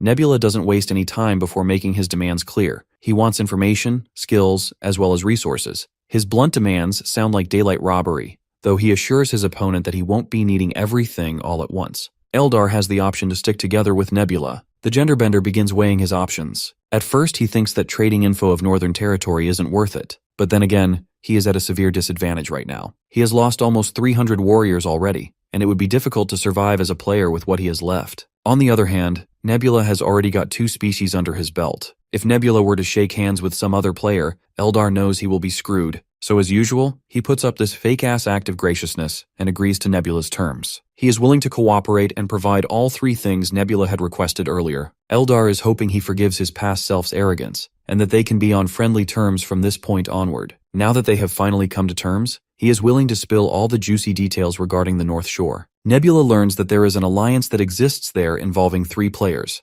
Solongos, Lim Chunsik, and Eldar himself. Player Solongos is currently ruling over the rare Centaurs race. It seems like Nebula knows little about this species. Even though the whole race has the advantage of being mounted soldiers, they have difficulties when it comes to expanding their population and resources. It's a race Nebula would have never chosen. Then again, it's equally tough to fight against. Then there is player Lim Chunsik, who rules over a dumb species called ogres, a kind of species that possesses nothing beyond sheer size and brute strength. The average intelligence of the ogre hovers around 10, though they have managed to raise their intelligence through the blessing of the small domain. Speaking of which, Nebula has also given a variety of blessings to humans as his second race. So, blessings of a small domain would make even dumb creatures like ogres smart enough to advance their civilization. He deduces that Lim Chunsik is the strongest among the other two players mentioned. With this in mind, he assumes that it must be Lim Chunsik who fought Hegemonia. However, it turns out that isn't the case. Hegemonia shares borders exclusively with Solongos and Eldar, leaving no room for a direct confrontation between those two nations. Nebula quickly understands what transpired. The three members of the Alliance had been preparing to attack Hegemonia together, but Hegemonia was forced to confront Nebula before that plan could materialize. Now that Hegemonia is out of the picture, Lim Chunsik has turned his attention to Eldar. He is demanding an exorbitant amount of offerings if Eldar wishes to keep the Alliance afloat. It was quite difficult for the Elven god to meet these demands, eventually leading to friction with Nebula. Nebula knows that the Fatas favors Solongos over Eldar. This bias likely stems from the fact that the Solongos are a nomadic race. You see, both elves and ogres are settlers. The power of a settler civilization is determined by the size of their land. Therefore, Chunsik plans to annex the current Solongos territory to gain a territorial advantage. Since Eldar is of no use to him in this regard, Chunsik intends to discard him like trash. After grasping the dire situation he is in, the poor elven god slumps into despair. Though his worries are soon rendered moot because Nebula extends a hand of alliance. For a moment, Eldar feels enlightened, only to remember his grim reality. His major forces, as well as his high priest, have been wiped out,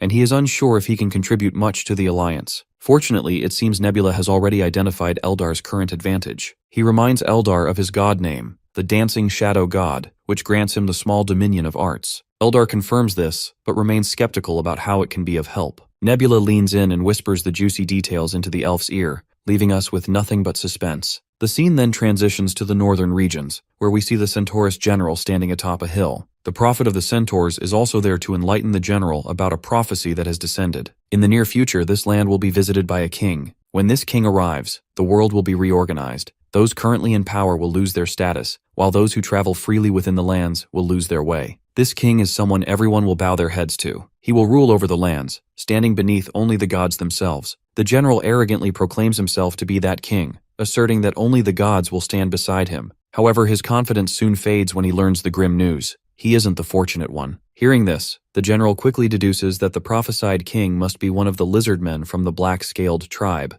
But the prophet debunks this assumption. He believes the being rising in the north is far more powerful. The one destined to become king is a giant ogre, possessing astronomical strength and a sheer size that would dwarf anyone standing next to him. He is stronger than any centaur and possesses intelligence surpassing that of the elves. Naturally, the tribe chief of the centaurs doesn't like the fact that he will be nothing more than a lackey for that massive brute. He is so enraged by the prophecy that he literally strikes down the prophet for foretelling such an unpleasant future. He, the great Tamaridu, representing the centaurs, is the only one with the drive to stand at the pinnacle. He will bow to no one but the gods. It turns out this prophecy was staged by Nebula and performed through Eldar. Now that Eldar has done what was asked of him, Tamaridu is beyond livid and refuses to accept the prophecy. All that is left for Nebula to do is materialize this prophecy into reality. Cutting back to Tamaridu, he is treading through the treacherous terrain of the northern cold wilderness. He is trying to reach the high peaks of the northern mountains, which are supposed to represent prestige. However, he feels his strength failing him, unable to climb any further. To make matters worse, a boulder sliding down the path ruins his ascent. Thankfully, it was just a dream Tamaridu was having,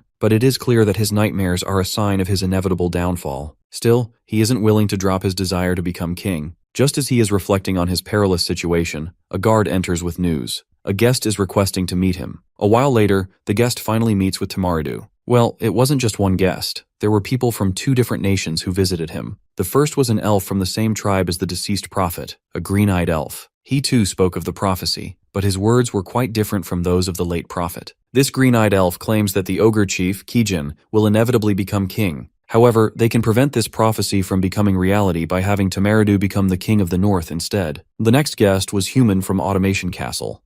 This human already viewed Tamaridu as the sole ruler and king of the north, bringing tributes and gifts befitting a centaur king. Then the third and final guest arrived, a lizard man named Owen, representing the black-scaled tribe. Tamaridu assumed this lizard man was also there to acknowledge him as the future king. Contrary to what the horseman thought, Owen was merely there to suggest he drop the dream of becoming king. Tamaridu questions the reason. Perhaps he isn't worthy to take the throne? Or perhaps it is necessary for him to receive the acknowledgement of the chiefs of different tribes. If so, he has already been acknowledged by humans and elves. The only one remaining is the lizard man. With all earnestness, Owen claims that his tribe chief, Rakrak, would approve of him right away. However, he personally believes that Tamaridu should not pursue this path of ascending to the throne. Unsurprisingly, Owen's denouncing tone only served to infuriate Tamaridu, but our lizard decided to back up his words with solid reasoning. To him, it's not a matter of qualifications or strength Tamaridu may possess. It's a matter of whether the god approves of him as king. This news struck Tamaridu like a thunderbolt. He failed to understand why his god, the rushing without hesitation god, would disapprove of him. Owen reckoned the reason was simple. Just as tribes are classified according to a power hierarchy on Earth,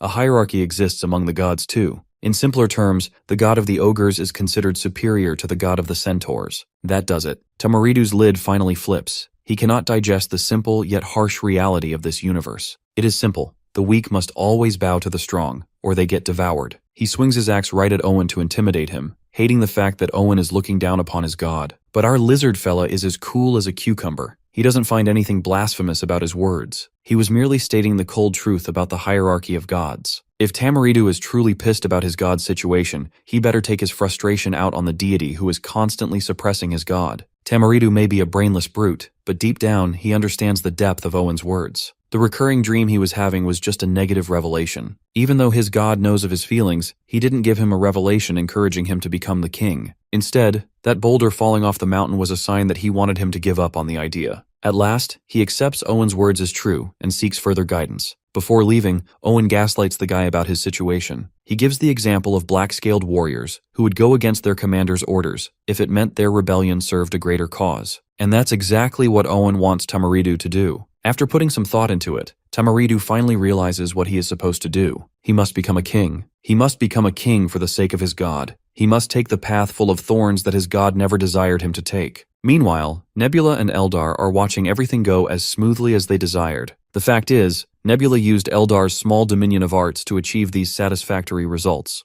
The elven god is astonished that our boy used the dominion of arts way better than Eldar could have done himself. You see, the small dominion of arts is all about swaying people's hearts with art. And art may take the form of murals, sculptures, or prophecies. Nebula used prophecies to manipulate his opponent. Even the species that other players control can be manipulated to do things their god never desired. The Solongos player who controls the centaur species is going to have a tough time because of his high priest rebelling. Though Eldar isn't sure if that much is enough to achieve their objective, Nebula remains confident. While they successfully manipulated the species of different players, they still aren't sure if they can stop Solongos from ruining their plans. But Nebula has already thought of this possibility too. You see, Solongos is aware of how much his centaur species can grow in terms of economy and technological advancements. After all, his species is nomadic, while the civilization of ogres, who are settlers by nature, will be far ahead in that regard. Because of this, Solongos wouldn't be able to defend against the civilization of ogres in near future. That's exactly why Solongos will see Tamaridu's rebellion as a blessing in disguise. He currently has the chance to stop Centaur's inevitable doom. Cutting to the man of the hour, Bro is begging for forgiveness from Lim Chunsik on behalf of his rebellious high priest, Tamaridu. However, the big guy assures him it's not on him. He claims the fault actually lies with himself for overlooking the elven god's plot after he allied with Nebula. Regardless, he is confident that in the battle for the throne between Tamaridu and Kijin, the outcome is set in stone, so there is nothing for Solongos to apologize for. Well, that isn't exactly why Solongos was apologizing. Bro was sorry because he is damn sure Tamaridu is going to wipe the floor with Kijin. Both players are confident in their high priests, but only time will tell who survives the battle to claim the throne. Eventually, the day of reckoning arrives. It is the day Tamaridu and his soldiers are ready to unleash hell. They begin by wiping out all the mercenary goblins in their path who were supposedly working for the ogres. As they engage in battle, the ogres suddenly pop out of hiding. The centaurs realize too late that the goblins were just a distraction. Those massive giants swing their heavy weapons, crushing the centaurs mercilessly. On the flip side, Tamaridu steps up to the front lines and beheads multiple ogres with just a single swipe of his sword. It is clear that these rank-and-file ogres are no match for him. He only considers the ogre chief, Kijin, to be his true rival. Speaking of which, Kijin has also joined the battlefield. He is livid that Tamaridu betrayed the trust between their two nations, and he wants this phony pony to pay with his blood. Both combatants lunge at each other with weapons raised high, knocking the arms from each other's grasp, leaving them both unarmed.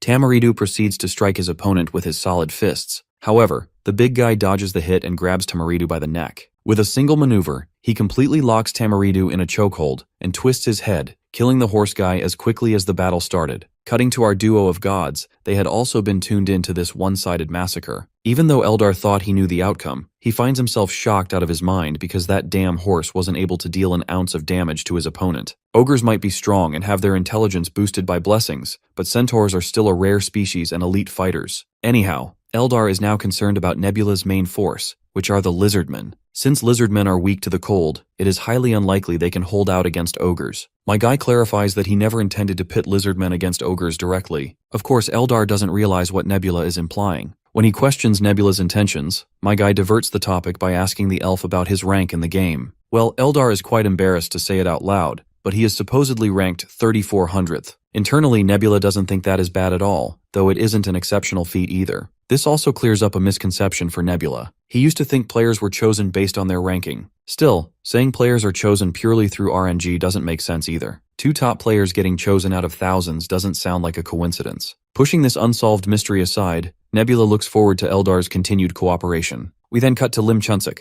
Currently, he is busy ogling Nebula's profile. Since Nebula was a top-ranked player, it's not surprising this fat-ass recognizes who he is staring at. Chunsik isn't thrilled to go up against a high-level player so early in the game. However, he believes he has been blessed by the gacha gods, having received the small domain of birds. He knows the insects and lizardmen that Nebula rules over are susceptible to cold, and Chunsik wants to weaponize Nebula's weakness against him. He has already started doing the necessary preparations. He may be fighting a top-ranked player, but Chunsik is also proud of the 20th rank he used to possess. Winter is almost on the horizon, leaving Nebula no choice but to initiate a battle, and Chunsik is ready. Suddenly, Chunsik notices that a nearby elven village has caught fire. It isn't just one occurrence. Many settlements are burning simultaneously. Chunsik quickly figures out what Nebula is doing. It is a slash-and-burn tactic, also known as the Scorched Earth strategy. Applying this tactic, a player intentionally destroys all the areas that could aid the opponent. While Nebula is chill about it, Eldar can't stand seeing his villages burn to ashes. Nebula assures him that he has already evacuated the elves. What worries Eldar more is the fact that using a Scorched Earth tactic this early in the game is unprecedented. Nebula confirms it, because using this tactic early in the beginning doesn't usually work the way it is intended. However, this situation is exceptional. Since the opponent is on the North Shore right now, it will be hard for them to secure food supplies.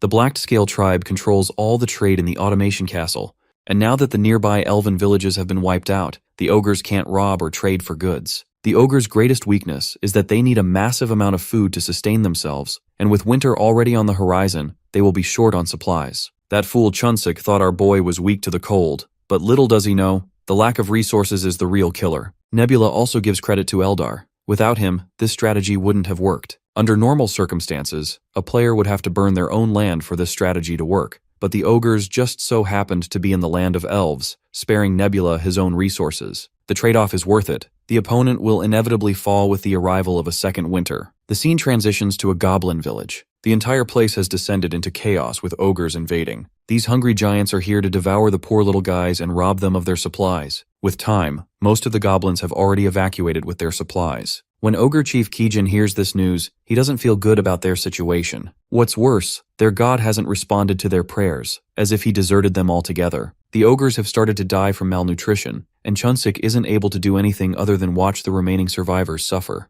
Eventually, he swallows his pride and contacts his old friend as well as his rival, Solongos. Just when the guy requests his former friend for a little bit of reinforcement, Solongos breaks the bad news. He has already lost most of his forces. After his high priest Tamaridu got ripped apart by Kijin, losing his soldiers was bad enough, but the situation spiraled when lizardmen conquered the centaur's land. On a positive note, Solongos is glad his former friend contacted him because there was something he wanted to discuss. Turns out Eldar had contacted Solongos and offered an opportunity to form an alliance with Nebula, under the stipulation that Solongos help him fight against Chunsik. Hearing this, Chunsik almost thought he was screwed, only for his former friend to assure him that he rejected the deal. Becoming someone's pawn is the last thing he would want. Not to mention, he wanted to honor the time he spent with his friend Chunsik before their conflict. Even now, Solongos wants to revive the old bond they once shared and launch an attack after combining the last bit of strength they have left. Chunsik doesn't think it's a bad idea at all. In fact, he is excited. Even if they lack an army, they can battle Nebula head-on. It won't be a simple clash of two opposing civilizations.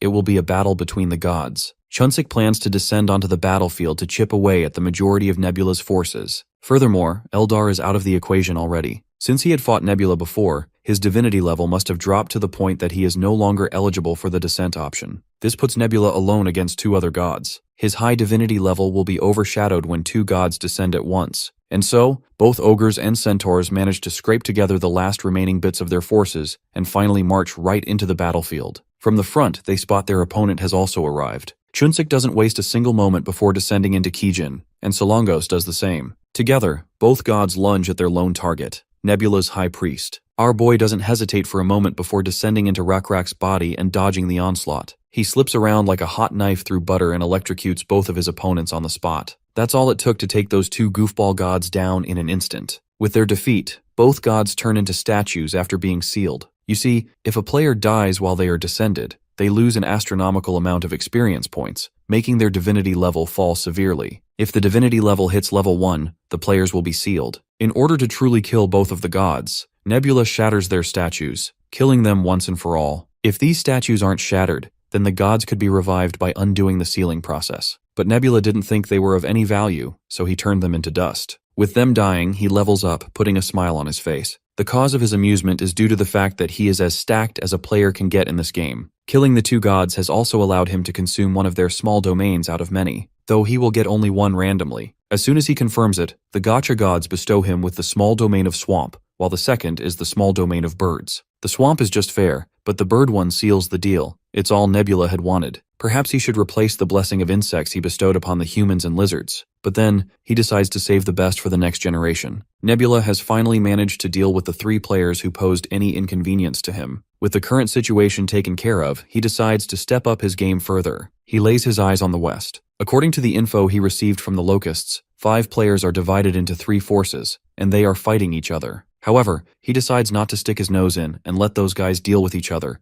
waiting until they actually pose a serious threat to his territory. As for the east, it's all ocean. His current priorities are conquering and expanding on land. Narrowing down his options, the north and south are the 2 left. He needs to conquer these 2 before the NPC tribes situate themselves there completely. However, Rakrak can't be in the north and south simultaneously. So, taking help from the elves for the northern side of things sounds doable. Many days have likely passed, and the scene is set in the far north, where the cold weather is merciless. The remaining elves have been delegated to inhabit this place, though they aren't satisfied with the decision. The winters here are too long, and starting farming again is going to take a lot of time. Not to mention, they are constantly under the threat of ogres and goblins aiming for their necks. They all want answers from their chief, Linar, who sits silently absorbing all the complaints. He finally breaks the silence with good news. The prophecy foretold that someone from the south is on their way to help the green-eyed elf tribe. As if on cue, a soldier reports sighting a group of humans approaching. This confirms to Leonard that these characters are likely here to assist them. Without further ado, the elves stand outside in the cold to receive their guests with due honor. When the humans finally reach them and dismount their horses, it turns out that the one leading the group was the very Lord of Automation Castle, Kyung. Since both lords have seen each other before, it spares them introductions and a lot of formalities. Leonard promptly proceeds to welcome his guests inside his tent. However, Saren is called forth by his mistress. The overly protective Chad steps forward and insists on surveilling the tent for assassins before his goddess Gracious enters. Of course, Leonard isn't in any position to object, so Saren goes straight in. A while later, both lords finally settle down in the tent. In order to keep the dialogue alive, Leonard questions the purpose of their visit. Kyung hopes that he already knows through the prophecy. Still, she clarifies that her blue insect god wants her to help weak and marginalized civilizations such as the elves. Poor Leonard isn't sure if she is actually here to help or merely patronizing them. She then points towards the farming tools and weapons she has brought along, as well as grain seeds that can grow in cold weather. Of course, Leonard feels beyond happy, but his moment of joy takes a serious nosedive when she mentions the price tag. Her god may have tasked her to help the impoverished elves, but doing so without profit wouldn't make it enticing for her. Leonard makes it clear that they are broke. They have already exhausted their last remaining resources just traveling here. Naturally, Kyung pretends to withdraw her offer. She must leave because time is also a valuable commodity she would rather not waste. However, Leonard isn't playing this guessing game anymore. He would rather appreciate it if she came clean about the real purpose of her visit. After all, she wouldn't have come to this barren land if it held nothing of value.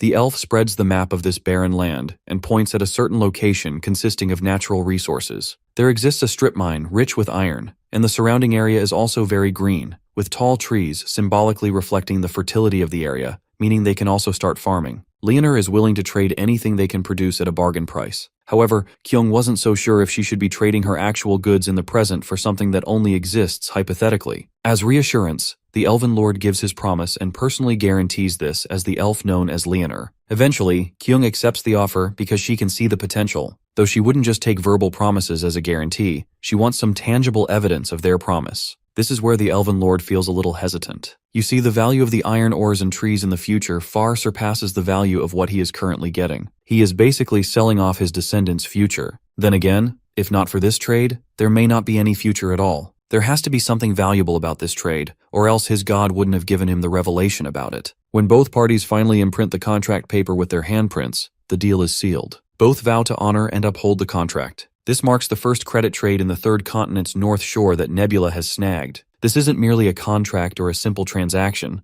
It represents the dawn of a massive economic revolution. You have to understand, the perished world used to be a savage landscape where tribes looked out only for their own blood. Outsiders weren't seen as potential partners, but as walking threats. That constant friction and paranoia kept civilization as whole stagnant, killing the concept of trade before it could even breathe. But thankfully, things have started to take a shift. These tribes are no longer just desperate nomads scraping by, drifting from one shelter to the next to ensure survival. They are putting down roots, evolving, and have started binding their fates with written ink in the form of contracts. We are fast approaching an era where trading intangible assets and betting on future promises becomes the new normal. This marks the genesis of a sophisticated economy, a revolutionary leap that will completely rewrite the rules of survival.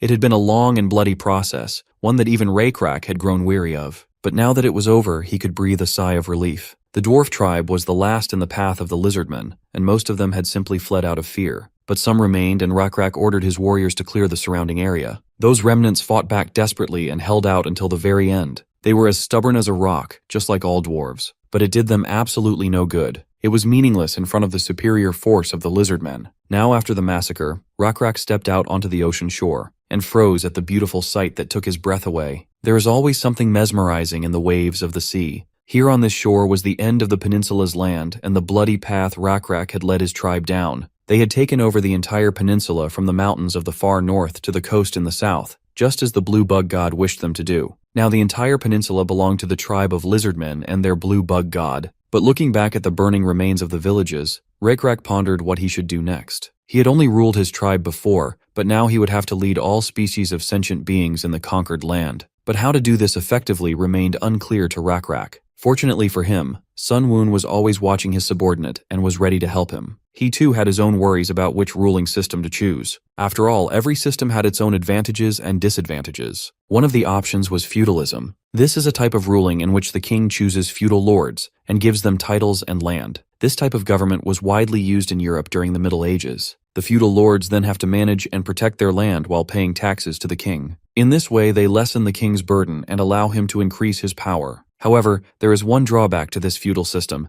The king cannot control the relationships of the feudal lords among themselves, which leads to frequent civil wars. Of course, frequent wars can fuel and advance the development of technology, but it is too difficult to manage it all, and this way often leads to complete chaos and destruction, canceling out that small progress. In addition to feudalism, there is another option: monarchy. In this type of government, the king stays in the capital and appoints his representatives in different provinces and localities to govern everything there on his behalf. A similar system of government was used in ancient China, and it was the kind of system that Sun Woon liked best, because this system allowed to build a consistent nation made up of different races. Also, thanks to the professionalism of administrative work, we'll be able to accelerate the development of each region of the empire. And most importantly, with a strong centralized force, it would be much easier to mobilize the military. However, in order to establish a centralized monarchical system of government, there was still a lot to prepare: roads, ports, a king's authenticity, and a system to choose officials. Eldar listened to all this and began to get bored, realizing that he was just a listener. Even when Nebula asked him which ruling system he thought was best, Eldar didn't even try to answer, knowing that Sun Woon had already decided everything for himself. Now he had to put all his plans into action. And dreams, as always, were the best way for Sun Woon to convey his will to Raykrak.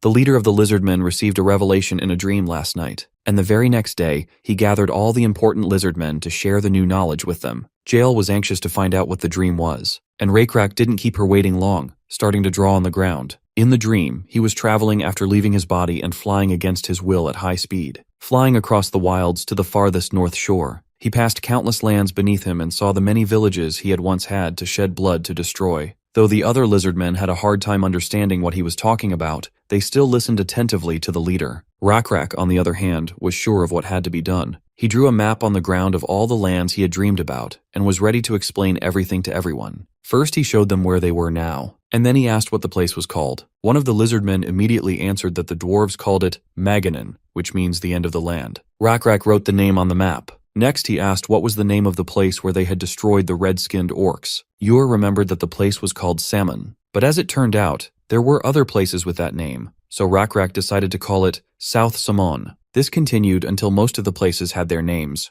There was only one place left without a name, but when Rakrak asked what it was called, no one knew. There were no species of intelligent beings living there, and there were objective reasons for that. Not only was it rocky and without fertile ground, but it was also inhabited by wild cockatrices. That's why everyone tried to avoid that place. Jael summarized that no one knew the name of the land, but in fact Rakrak did. It was about this land that he had a dream. Although this land is surrounded by high mountains, there is one small road that can be cleared of bushes, vines, and small trees to get there. Deep within that ring of mountains, there is a fertile valley with a river that flows through the entire valley on flat terrain until it meets the ocean. Jael immediately guessed that this was the land the god had shown Rakrak in his dream, and the blue bug god named this place Orazon, which means land where God stands. According to the will of their god, Rakrak was ready to become king of Orazon, and the whole tribe was happily ready to go to Orazon for their king. Sunwoon watched all this and was pleased. The establishment of a new system of government with Orazon as its capital had begun. Even though many of the people who live on this peninsula recognize Rakrak's power and authority, there are always those who resist. So uniting everyone into one country will take a lot of work and effort. First, everyone has to learn that Orazon will be the capital, and Rakrak is the king of all these lands. Also, roads had to be built from all places on the continent that would lead to Orazon.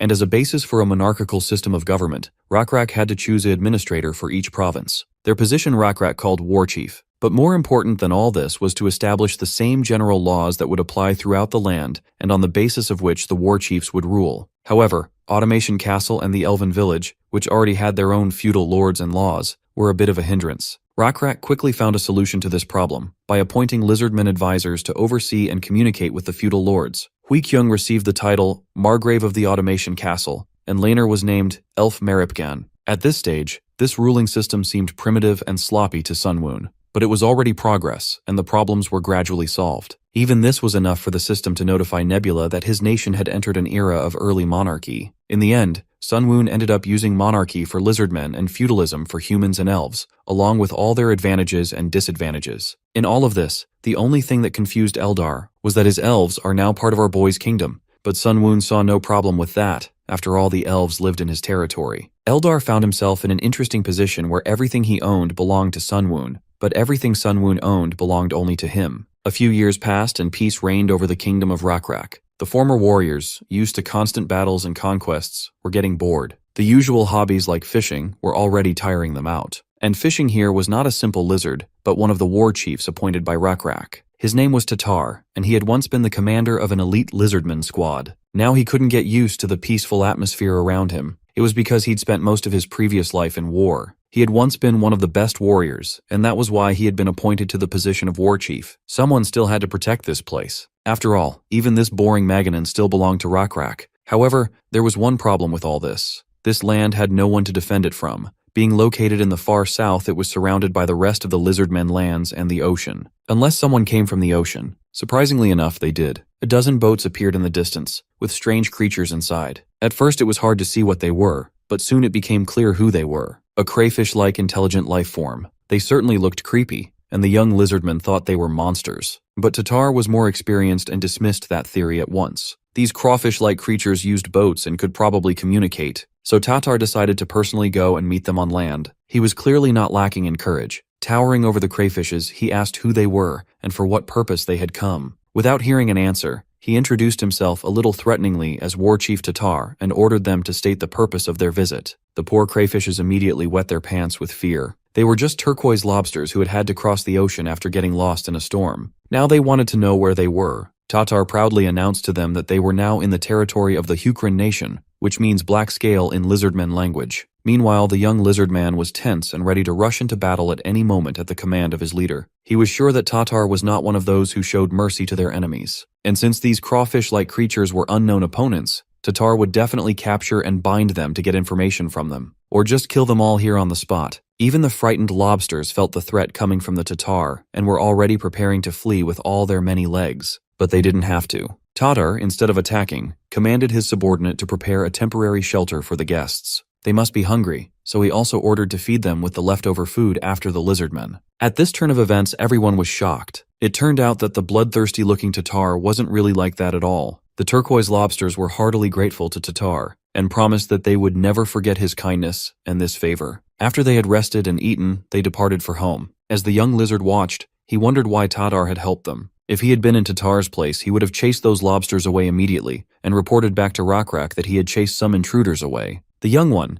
just couldn't understand why Tatar had thrown away such a great opportunity to get merit with the king. Well, even Tatar himself wasn't sure of his decision and may have been wrong about them. Perhaps they were actually enemies, but he couldn't do otherwise, and here's why. To explain his decision, Tatar asked the young lizardman if he knew how he lost his left eye. Of course he knew. It was a well-known story among the lizardmen. Tatar had fought against 10 trolls at once who were trying to rob travelers, and in that fight he had been wounded. To be fair, those travelers were just strange halflings who weren't even allies of the lizardmen. After Tatar lost his eye, he met up with Rockrak. The king of the lizardmen noted that fighting against 10 trolls at once and losing only one eye is a prideful feat. However, the problem was that he lost his eye not by helping the tribe, but by saving a group of halflings. And Rockrak wondered if he regretted it, and then Tatar answered him as follows. He had heard that long ago a group of lizardmen, led by Rockrak, had been wounded and exhausted after wandering the wasteland for so long. There seemed to be no hope, but at that critical moment Rockrak had received the blessing of the blue bug god. And in return for his help and blessings, the blue bug god wanted nothing. He simply took pity on the poor travelers. Rockrak was shocked. Tatar dared to say that he had helped those halflings because he had acted as mercifully as the blue bug god. Tatar assured him that he felt he had to do so that time. That answer pleased Rockrak.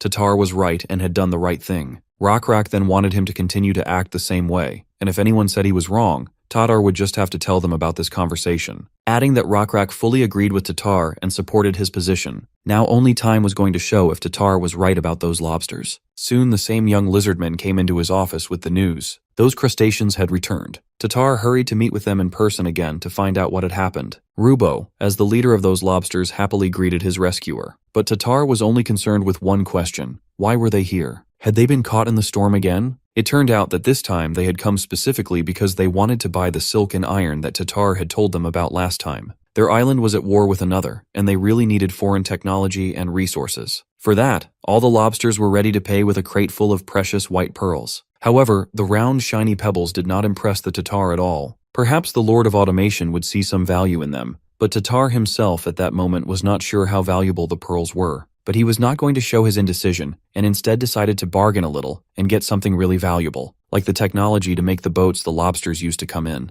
The lobsters didn't really like the idea of sharing the technology they were so proud of. So Rubo began to justify that the manufacture of such boats takes a long time and it is a complicated process. To which Tatar replied that he did not know complex things, but if Rubo did not like his proposal, then there would be no deal. This outcome of the negotiations the lobsters could not accept. They were desperately in need of resources. So they immediately agreed to everything and promised to bring an empty boat next time, which they would give to the lizardmen and use it as an example to show them how to make the same ones. This option suited Tatar, and he agreed to exchange silk and iron for all this. A seagull was watching all this from above. It was very suspicious and looked at all this as if it knew something that it should not. Fortunately, it was just a seagull that Sun Woon used to observe his creatures. The small area of birds was very useful. Thanks to the bird scouting, he learned everything he needed to know about this race. These lobsters are a crustacean species that lives in the southern archipelago. They called themselves Astacidans. There were several of their tribes on these islands, and they were constantly at war with each other. Their civilization was at the level of the Bronze Age, and they were most likely not ruled by the player. Due to the fact that this tribe lives on the archipelago, they had an advanced technology of making boats. Received from trade with them, pearls will definitely like Hui Kyung,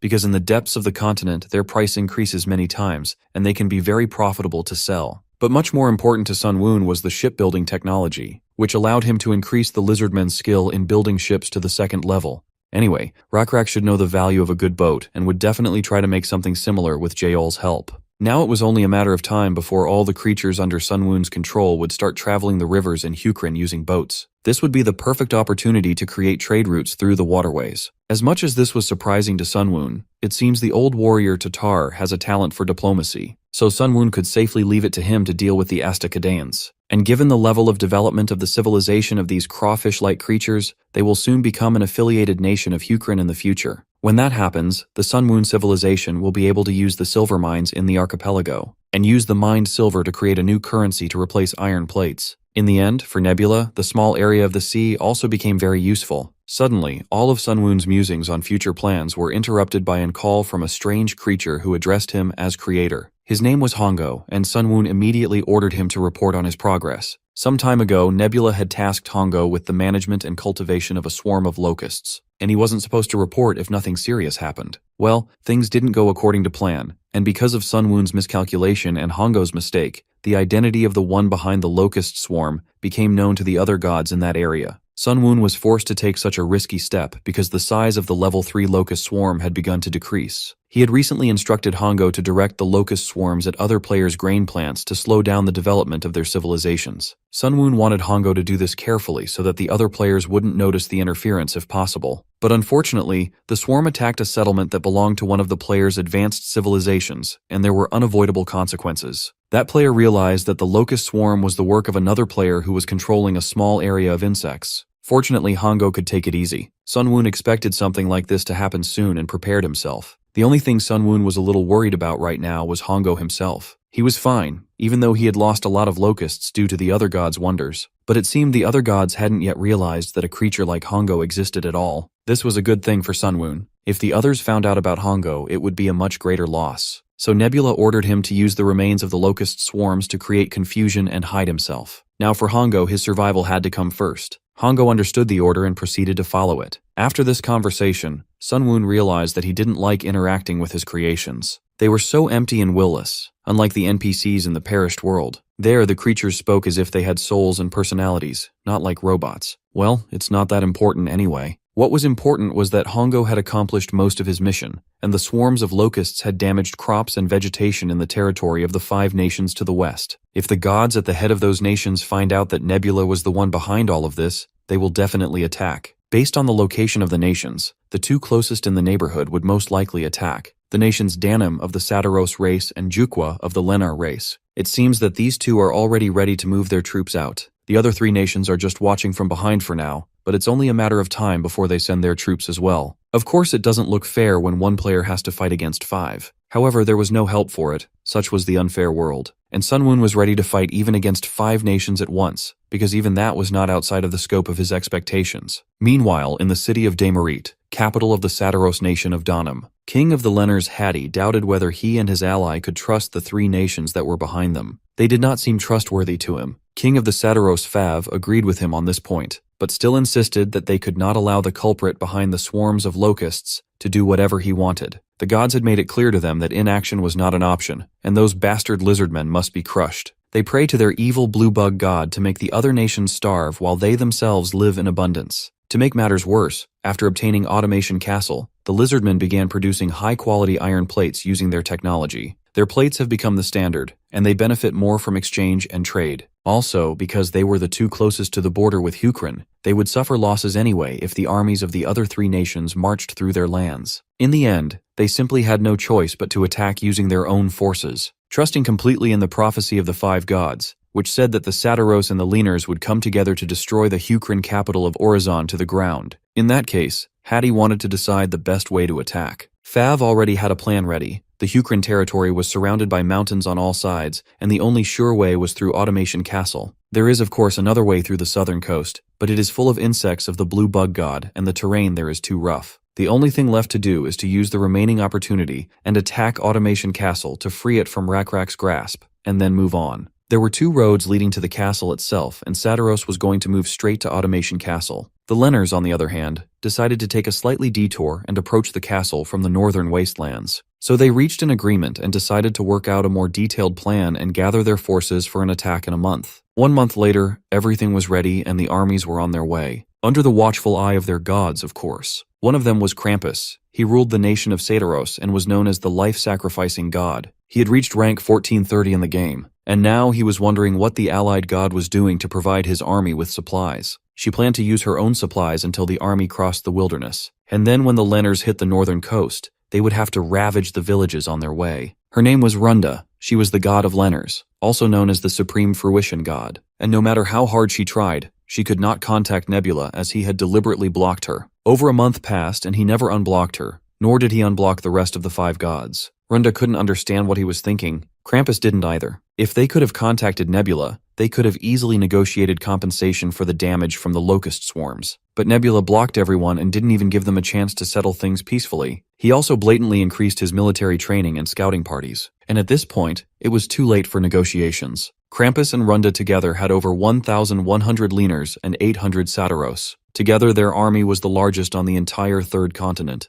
And Runda was sure that it was only a matter of time before Nebula fell. By the way, Runda was a real girl unlike Eldar, in case you were wondering. Suddenly a notification sounded. It turned out to be a request to communicate. Krampus immediately assumed it might be Nebula, but he was wrong. It was Eldar. The Lenners army was just passing by the elf colony, and they were just about to talk. Runda realized that he might want to both negotiate and was up to something. As Krampus knew, Eldar and Nebula were in a loose alliance, which meant they could betray each other at any time. He advised Runda to speak as if she were the only one here and to listen carefully to Eldar, for they might be able to use the terms he offered. Eldar appeared in his trademark style of playing the role of the elf god, his RP stuff he couldn't get past. Perhaps even on purpose, there was a reason he got a small domain of the arts. Runda was meeting him for the first time and was shocked to say the least by this appearance. Not only did he look like an elven girl, but he was also behaving quite unusually. Eldar continued to play the role of innocent victim and wanted to ask for help. Runda was still recovering from the encounter and hesitantly asked what specifically he needed help with. He immediately began to tell his sad story of how the insidious Nebula had forced him to submit against his will, and then used him for his own purposes, humiliating him in every possible way. Eldar had no choice but to agree to everything after Nebula defeated Solongos and Lim Chunsik. Not only was Nebula much stronger, but his battle strategies were overwhelming. Runda was shocked when she found out that Eldar didn't help him defeat them. If you thought about it, it was incredible that he alone defeated such strong players. But to Eldar it was no surprise. Had they themselves never heard of Nebula's reputation? He had fought an infinite number of gods in countless worlds and had gotten the highest ranking position. Nebula is a true monster. Krampus and Runda looked at each other. They were clearly unlucky. The first and second ranked players had gotten to this continent at once. In any case, Eldar continued his story. He said he could only survive because he humbly begged for his life and fulfilled Nebula's wishes, all for the sake of survival. But now he was sick of it and desperately asked to let Krampus and Runda help them. But they were hesitant to believe him. Runda demanded information in order to trust Eldar's words. Well, the traitor Eldar was willing to provide it. Anything to earn their trust. He showed them everything he'd been through in Nebula's hands, so they'd have no doubts.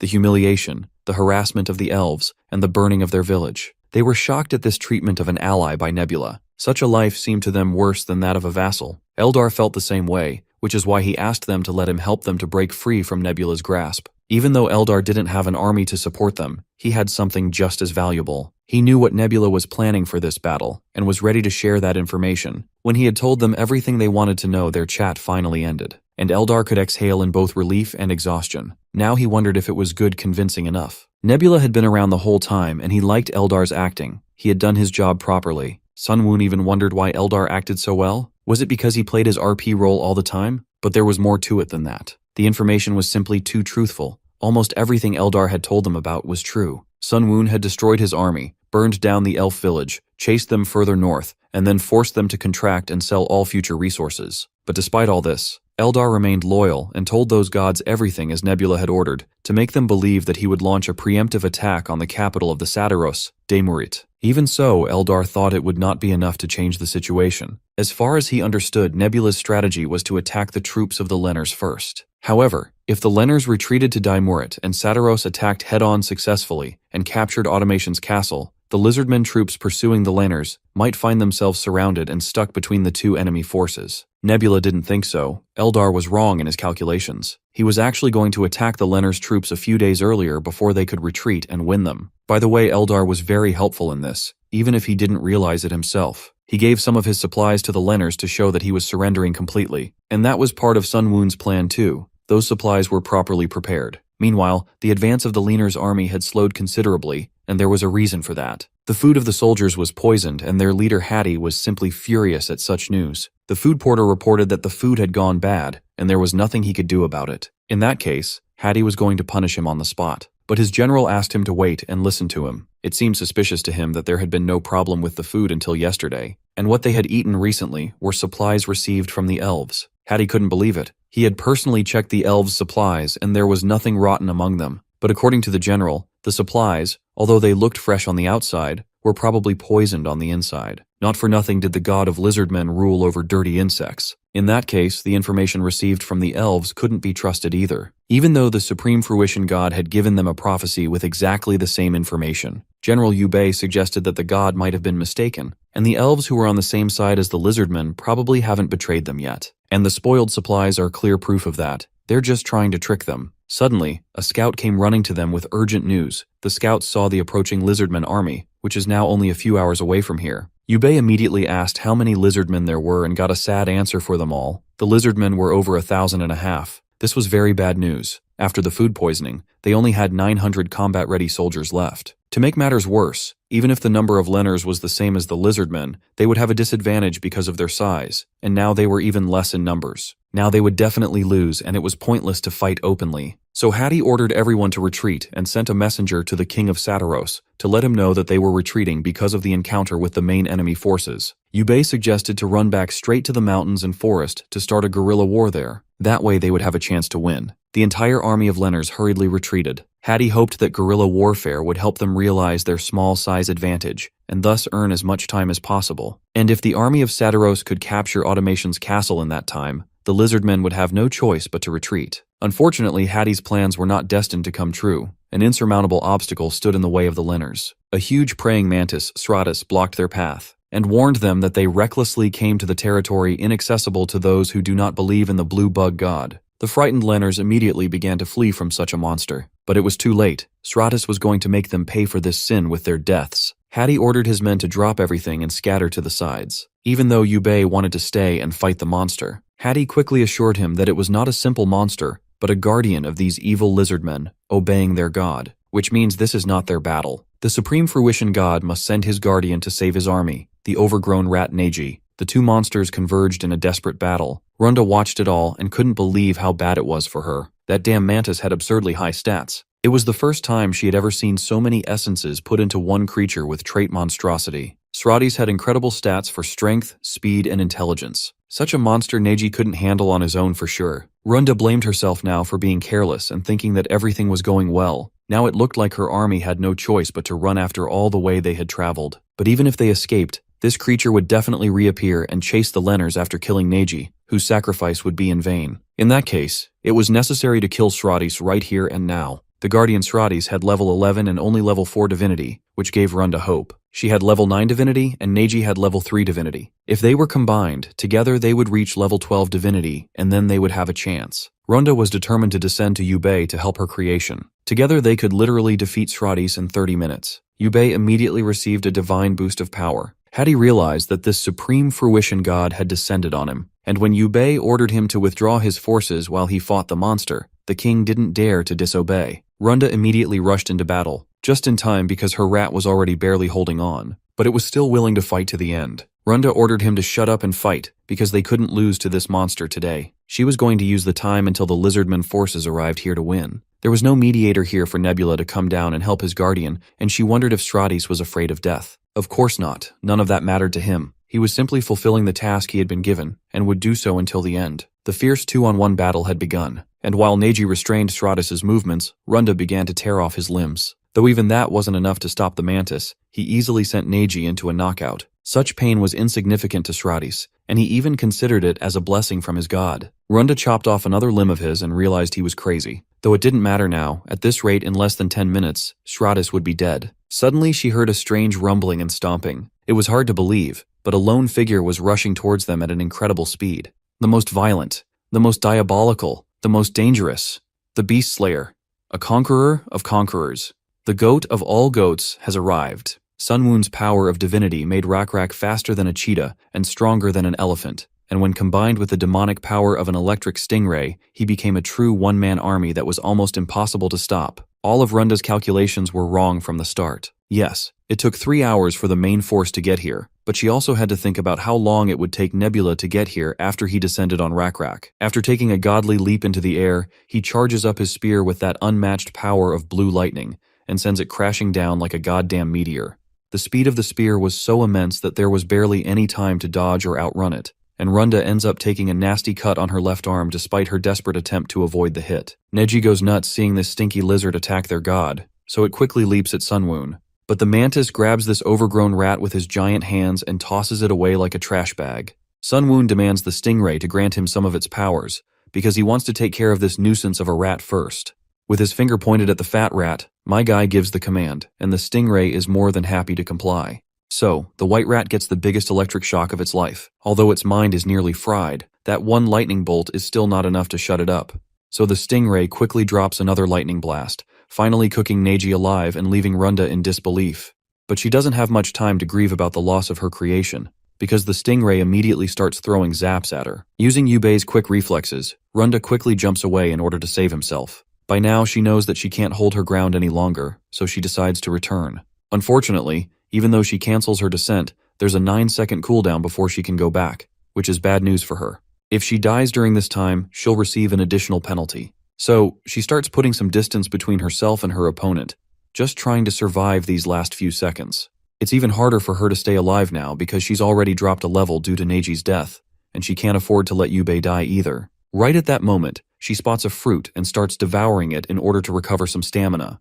But her eyes widen as she spots a swarm of insects surrounding her. It doesn't take her long to realize that this isn't an actual attempt to attack, it's just a distraction meant to block her sight. So she steels herself and decides to hang on just a bit longer. There are only 2 seconds left, and when that giant mantis tries to crush her, Runda starts jumping away. But unfortunately for her, Sunwoon grabs her throat from behind. Before she can even try to escape, he crushes her throat like a tomato, leaving blood splattering everywhere. As an outcome of her foolishness, she has already lost Neji along with most of her forces. And the biggest blow of all is that her divinity level has dropped drastically from 9 to 5 due to her failed descent. If she'd managed the descent on time, it would have only dropped to 7. Krampus then connects with her, and it's clear that he's not thrilled with how the battle turned out. He questions her about her level, and without even flinching, she lies, claiming it's still a 7. But Krampus still seems concerned because, in his eyes, this is a major loss. That spooks Runda, because if he thinks losing 2 points is that big of a deal, she's terrified of how he would react if he knew she actually lost 4 points. Anyhow, Krampus believes that with a level 7, she won't have enough faith to conduct internal affairs properly. Runda tries to calm Krampus down by saying everything is under control. However, the reality is that if the orchards, which are maintained by divine miracles, get destroyed, she won't be able to earn anything. This would cause the faith of her followers to drop even more. On top of that, the death of her high priest Yubei has made things worse. Runda then asks if the Satiros are preparing to attack, and Krampus confirms it. Ever since he learned that Eldar has tricked them, his army has started moving quickly. His cavalry should arrive in about 2.5 days. The automation castle should be empty right now, so capturing it shouldn't be too hard. In order to clarify, Runda asks if all she needs to do is delay the main lizardman force for 2.5 days. Krampus agrees, believing that Nebula must have used his faith in the fight, so he'll value the defense of the automation castle and march back with his force to save it. This news worries Runda, as it will be difficult to focus on her side of things. If she goes into a guerrilla war with her remaining cavalry, she should be able to last 2 days, but she's not sure whether to tell Krampus the full truth about her situation. In the end, she decides against it, reasoning that if she's going to be screwed, she might as well drag him down with her. The next day, Krampus contacts her and informs her that the lizardmen forces are advancing in his direction, even though her task was to keep them occupied. Well, we know that she failed her mission, largely because there weren't enough Lenar cavalry to hold them back. However, the biggest issue was the flawed information from the Eldar. According to the original plan, the battle should have taken place on the advantageous terrain of Hukrin, but because the fight happened days earlier than expected, they were forced to engage in an area with no cover or strategic advantage. Krampus is visibly annoyed, as he can already see the defeat looming. With no proper fortress to defend, he has no choice but to redirect his forces and set up a camp in the capital. Runda, on the other hand, knows they're in serious trouble. She can't fathom how Krampus is supposed to fight 17,000 lizardmen with only 800 satyrs. On top of that, the giant mantis, Sratis, is like a walking siege weapon. While her alliance with Krampus is holding for now, she doesn't believe it will last much longer.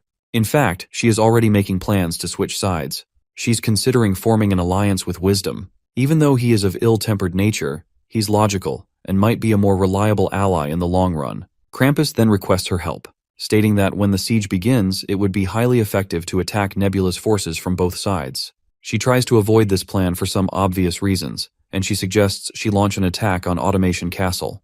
But Krampus points out that she won't make it there in time.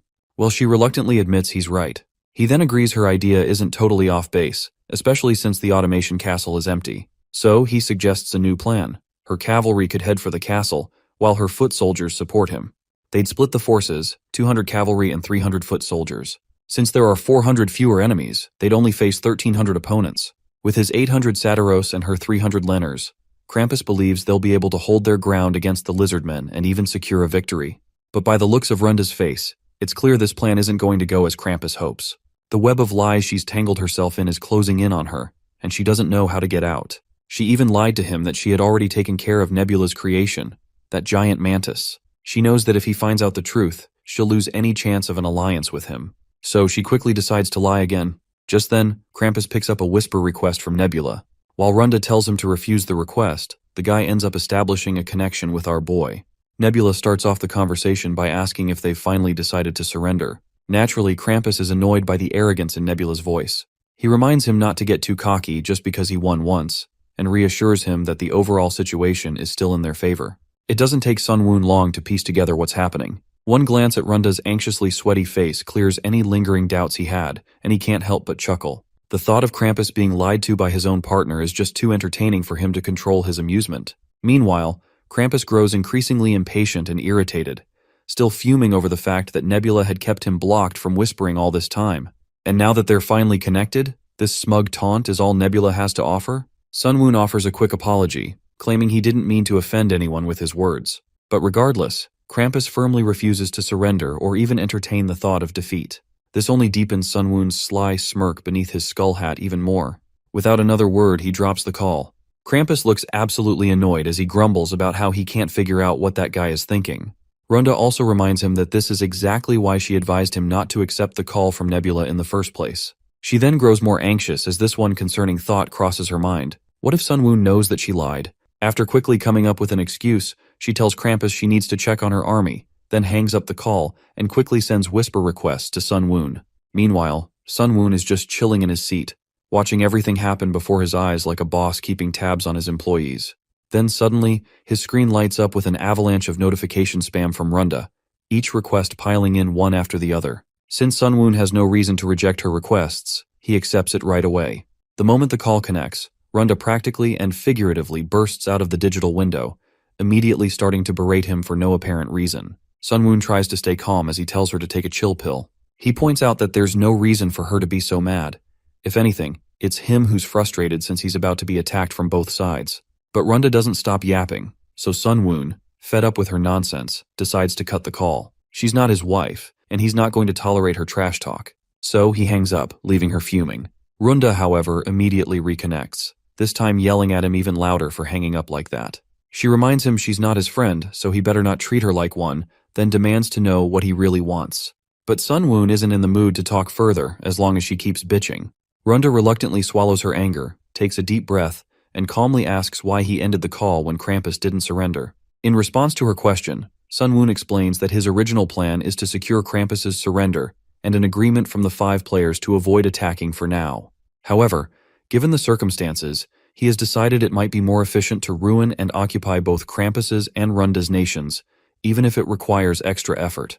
But Runda counters that at the current stage of civilization, he doesn't have a large enough population to protect all his borders. That is when Sun Woon gives her the gist of his strategy. He plans to take the Satyros land for himself and divide the Lenners' territory among the other 3 players. He is confident they will happily accept free land without having to fight for it. But she counters that she or Krampus won't sit idly if he tried to claim their civilization's land. Well, Sun Woon has already thought it through. He has no intention of letting either her or Krampus stay alive, ensuring there won't be any hiccups in his plan. This leaves Runda visibly shaken. She asks him if this is some sort of threat. Sun Woon, however, remains calm, making it clear that eliminating them is simply one of the options available to him. Realizing she has no way to turn the situation in her favor, Runda surrenders. She asks what he wants in exchange for sparing her life. Without hesitation, Sun Woon demands detailed information about the Lenners, the Satyros, and the Trolls. Well, she can tell him about Satyros since she has an alliance with Krampus, but she's not sure she knows anything about Trolls because she doesn't have any alliance with Wisdom. My guy clears things up by telling her straight that she needs to form an alliance with Wisdom and get him the information. He doesn't care how she does it. Of course, the lady gets mad because she's not about to play double agent for anyone. Out of frustration, she starts punching the screen and ranting nonsense, but my guy just dismisses her. He reminds her that her alliance with Krampus won't last long anyway, especially since this attack will hit Krampus hard, and her last remaining army will fall as well. He threatens her, pointing out the consequences if he tells Krampus about the current state of the battle. Since she's already lied to him, she'll lose her alliances with the other 4 players and be left completely on her own, stuck at level 5. Her face tightens in anger, and she lashes out again, refusing to cooperate. Once the call ends, she just sits back, thinking over everything, trying to figure out a way to get out of this mess. She looks at her Lennar people. While some are living a carefree life, others are praying to her to end the conflicts and battles without anyone getting hurt. But judging by the look on her face, she's not sure if she can respond to those prayers. With no other choice, she contacts Nebula, and my guy smirks, like he was expecting this already. He asks if she's done thinking, to which she replies yes, albeit a bit reluctantly. But my guy just keeps that sassy smile under his hat and decides to start with the info she has on Satiros and the Lennars.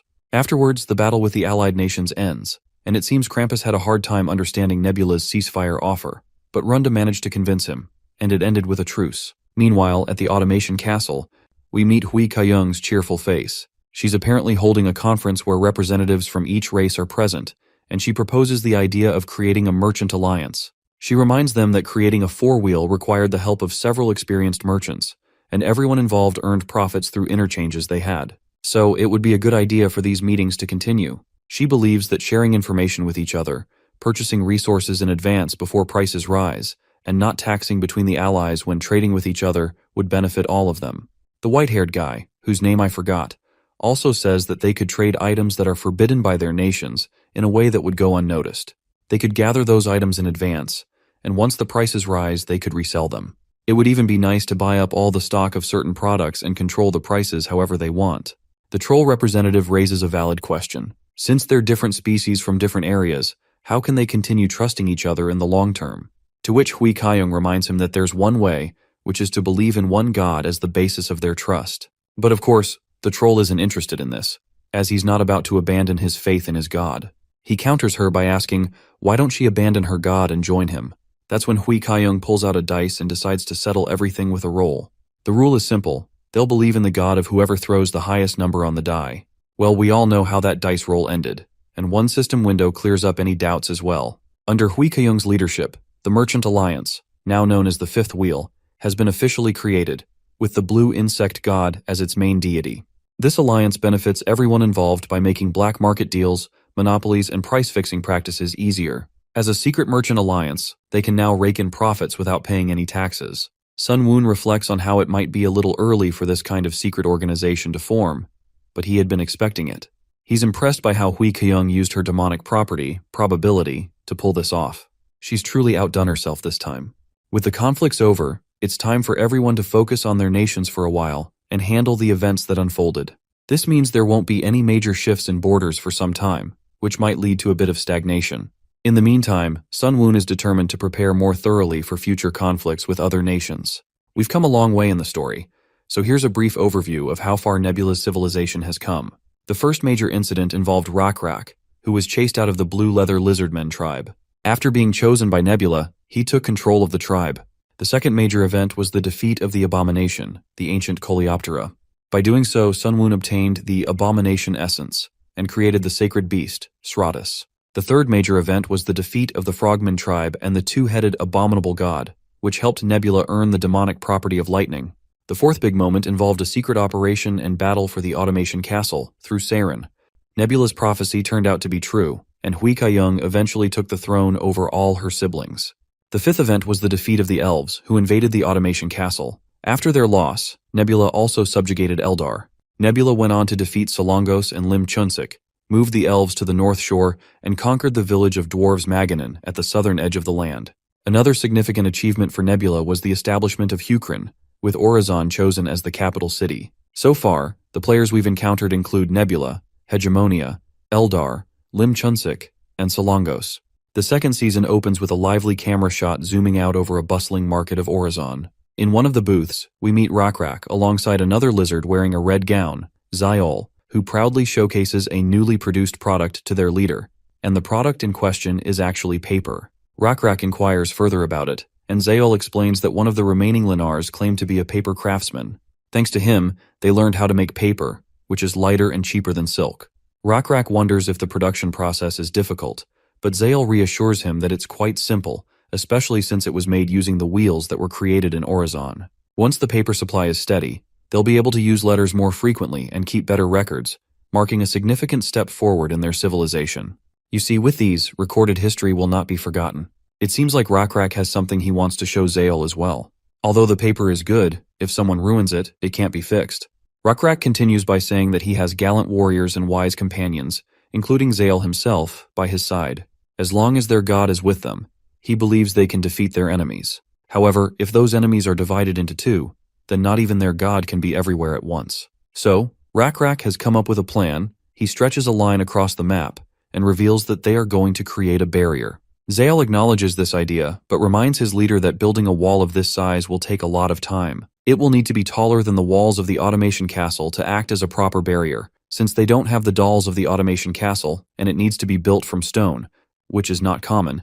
It will still take at least 100 years to complete, even if they gathered all the manpower available and spent all their money. Rakrak is surprised to hear this, not because it will take so long, but because he had originally thought it would take 200 years. However, Zael's point still stands. It will be difficult to maintain work for 200 years, and they would need to complete it within 100 years. Since 100 years is still a long way off, Rakrak decides to think of a more efficient way to handle it. After some thought, Rakrak proposes using the steep river and 3 swamps as natural barriers. If they exclude those areas, it should only take around 80 or maybe even 70 years. But still, this amount of time would take an entire lifetime.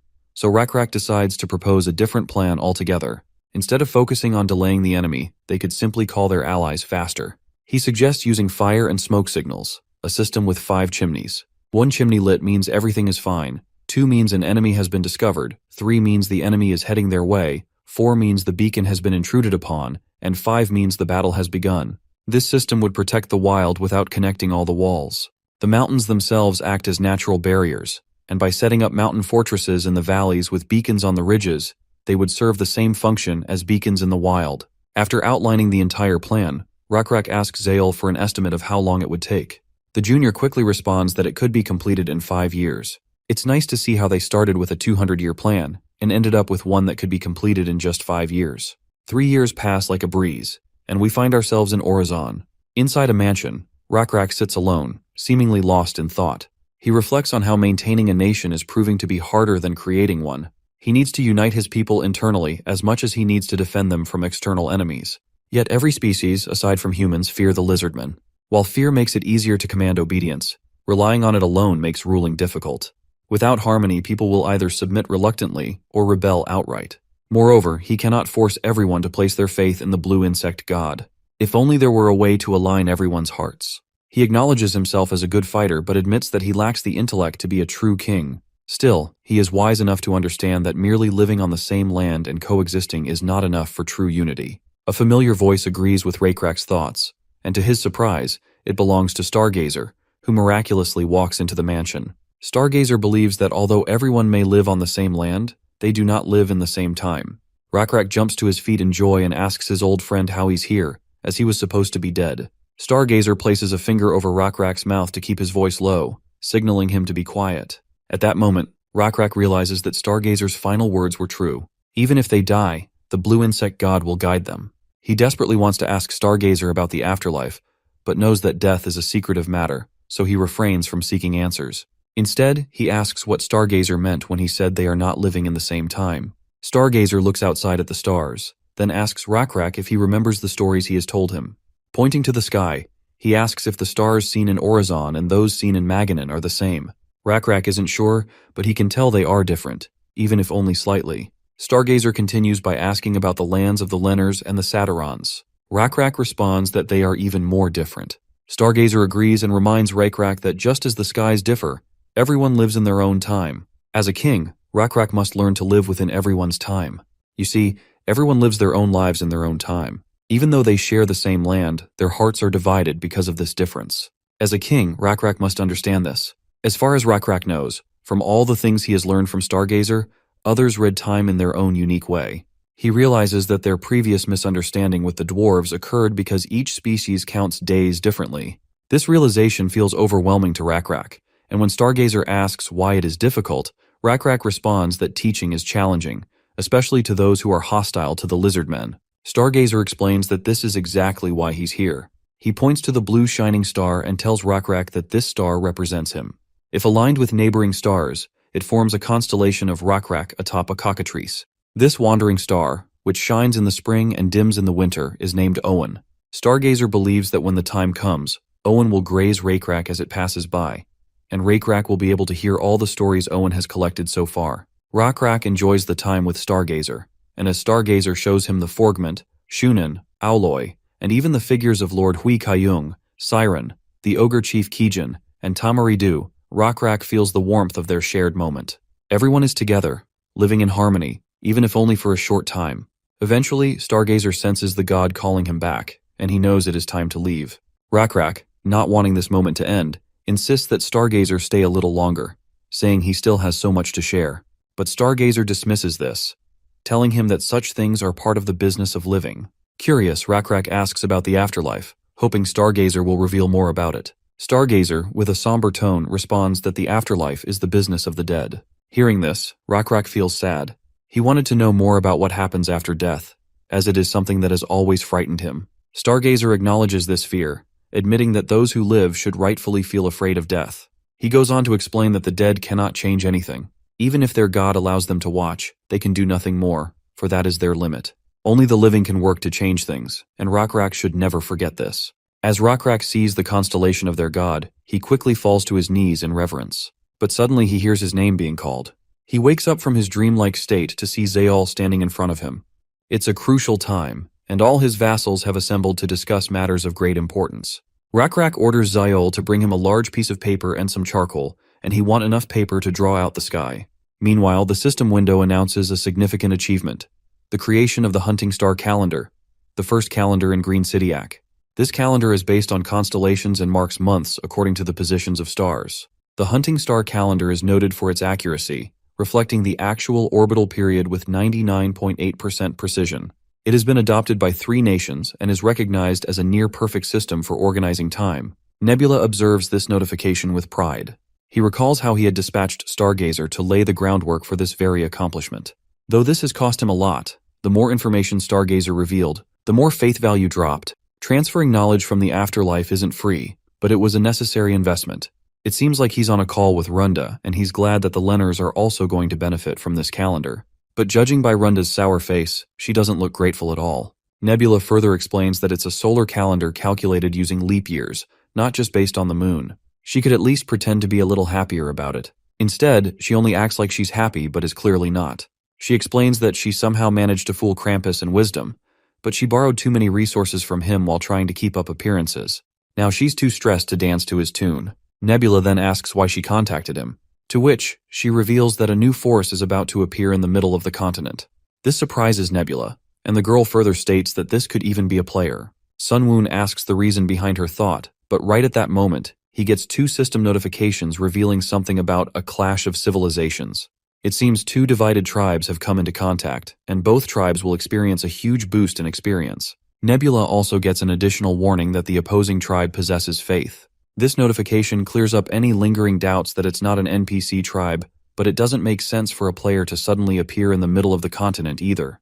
What makes it even more suspicious is that it's been around 22 years since the game started, and this tribe hasn't made any moves until now. They just appeared out of nowhere. Nebula mentions that it could be an abominable god, but Runda explains that she can send whispers to them, and they show up in the local player inventory, so there's no way it's an NPC.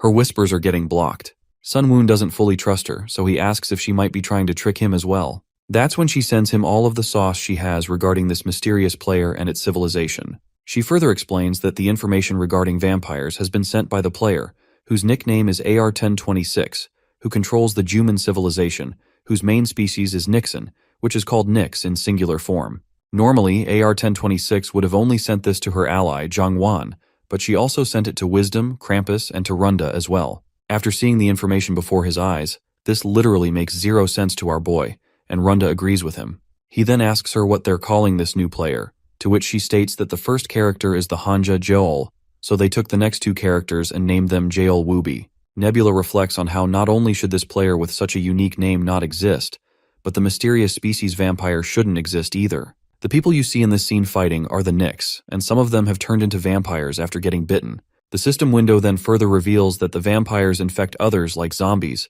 transforming them into their own species. The transformation usually takes a day, or at most a few days. During the transformation, their abilities generally decrease, but occasionally they can increase. Runda finds it fascinating that even Nebula doesn't seem to know about this vampire species, to which he agrees. She further reveals that, according to Krampus, they might not know because it's an event with an extremely low probability of occurring. But Nebula believes that no such thing could exist, and thinks it's more like DLC, similar to an expansion pack to the game. He reminds her that this perished world is not exactly the same as the one they used to play in the game, and they no longer have the graphic options window or the logout window, meaning they can't log out. If things that once existed can disappear, then it's also possible for things that never existed to suddenly appear. Nebula then decides to inform the approaching threat to AR, who is another player, and AR should also look into the matter of who is behind all this. But Runda believes that wouldn't be of any help, because Wisdom and Krampus have both decided to keep an eye on vampires for now too. She also shares that she's experienced zombie apocalypse events in the game before, and this one has a much slower infection rate. However, Nebula argues that, compared to zombies with low intelligence, these vampires maintain their intelligence and should not be underestimated. Runda is still unsure whether she should inform AR about the looming vampire threat. AR has an alliance with Zhangwan, while Wisdom is playing solo. Meanwhile, with her alliance with Krampus, there are 3 distinct factions, all of them currently at war with one another. If AR is weakened by this vampire madness, it would directly benefit her and her partner. Nebula acknowledges her thought process and decides to meet her later to discuss further. With that, he ends the call and starts reviewing the information he has received about the vampires. However, he still hasn't figured out the source of this strange anomaly. The scene transitions to a mountainous region, where 5 major players are on a conference call together. The first player, Zhangwan, wears a large mask over his face. He is the invisible flow god, his species is kobold, and his nation is Amgal. The third participant is AR-1026, known as the invisible root god, but we will simply call her AR from now on. Her species is Nyx, and her nation is Guman. They are apparently discussing whether to turn to help Hegemonia or Nebula, but from Krampus's perspective, they're both equally douchebags, and Runda agrees with him. However, she believes it will be easier to communicate with Nebula than with Hegemonia. While everyone has expressed their opinion, there's still one person left who hasn't given his statement, who is Wisdom, the tangled and entwined god. His main species is Troll, and his nation is Sukmion. He approves of Runda's idea as well. With the speak of the devil, Nebula also joins the Skype call to figure things out. My guy feels smug, knowing everyone was just talking about him. Of course, they all give him cold, unamused looks. But Wisdom gets straight to business and initiates the conversation by asking Nebula if he knows why they called him here. Naturally, my guy plays it cool. He admits he has a hunch but adds that predictions aren't always right. Runda, absolutely annoyed, thinks to herself how this bastard is acting clueless, even though she sent him all the information beforehand. Wisdom cuts to the chase and reminds Nebula that something unusual is happening in the center of the continent. A player everyone is calling Joel Wooby has emerged with a new species, known as vampires. Nebula acknowledges this, agreeing that he knows about it. He also confirms that the vampires, which began in AR's Juman lands, have now spread to the territories of all 5 players and become a significant force. Well, of course Nebula knows everything, that's just expected of him, so no one seems particularly surprised. Wisdom gets to the point and asks directly if Nebula will lend his help. But my guy throws the question right back, asking why he should help. This little statement leaves everyone silent for a moment. Meanwhile, Runda thinks to herself how much this guy loves to play these kinds of games. Wisdom explains that due to the locusts that recently appeared in their fertile regions, their food supplies have dwindled, and everyone knows Nebula is the one who caused it. But our boy brushes it off, stating that since Krampus and Runda already attacked him before, he feels like they're even now. Zhangwan loses his mind to hear this, and argues back that it wasn't even a proper war. Seeing this shitty cat getting ahead of himself, my guy outright challenges him. If they're so pissed, they can come at him any time. Before things escalate, Wisdom quickly tries to calm Zhangwan down. He believes Nebula is acting cocky on purpose, and warns that if they let their anger prevent them from securing his help, the situation will spiral out of control. Zhangwan doubts if Nebula's behavior is intentional, but Wisdom reassures him that it is. With tensions somewhat under control, Wisdom redirects the conversation back to the main topic. He points out that if they work together, they might be lucky enough to defeat the vampires on their own. But if their luck runs out, the vampires will continue growing their forces, and everyone will eventually have to beg Nebula for help anyway. Our guy, of course, feels a smug satisfaction seeing just how well aware they all are of the importance of his existence. Since Nebula has no reason to help them, he can simply just sit back and watch them get screwed. But Wisdom counters, arguing that if they collapse, it will eventually bring trouble to Nebula as well. Facing 5 divided opponents is far easier than dealing with a united force of vampires. This remark leaves Nebula momentarily speechless because Wisdom's reasoning is solid. Nebula recalls seeing his name in the top 10 rankings back in the game. If this is the same person, Wisdom is one of the most talented players among them. Still, Nebula isn't about to agree just because of that. He fires back, saying that dealing with one united opponent is still easier for him. Runda then asks him if his refusal to help is simply because he lacks the motivation. But Nebula denies what she has assumed, and finally reveals that if they want his help, he expects to be appropriately rewarded. Wisdom, quick to follow up, asks what kind of reward Nebula wants. With his usual calm demeanor, Nebula lays out his conditions, stating that he wants 3 people each from the candle craftsman, glass craftsman, and brick craftsman categories. These both talents have been monopolized by individual civilizations, and he wants them as well. Additionally, he also wants 12 wagons of gold. Nebula's demand leaves everyone bewildered. Krampus practically boils with rage and starts calling out Nebula for taking advantage of their desperation. He goes as far as to accuse him of working with Jill Wooby, but our guy calmly responds to this angry red tomato that if they show him attitude, they're just asking to get screwed. Before the situation can escalate any further, Wisdom steps in once again. He suggests they take some time to think things over and promises to call Nebula back once everyone has made up their minds. With that, the call ends. Not long after, Nebula gets another video chat request. He returns promptly, and this time, Wisdom announces that they've accepted his conditions. Wisdom promises that they'll send the craftsmen tonight and will progressively deliver gold as they collect it. In return, they want Nebula to share his plan for defeating Jill Wooby and the vampires. He is confident that Nebula must have a strategy in mind if he was bold enough to demand such a hefty reward. But Nebula subverts everyone's expectations by casually stating that their assumptions are wrong, because he's already put his plan into action. We then see this unknown Nyx appear on Nebula's display, and it would not be surprising if this turned out to be the Lord of Vampires and faithful follower of Jill Wooby. The scene transitions into a flashback. We see Juman engulfed in flames. Amidst the destruction, a lone woman escapes the gruesome scene alive, and this woman appears to be same lady we just saw. The tragedy unfolded due to a sudden attack by the Knoll tribe. During the assault, the Guman tribe's chiefess, her mother, was sacrificed. Her mother fought valiantly, putting her life on the line, but ultimately perished.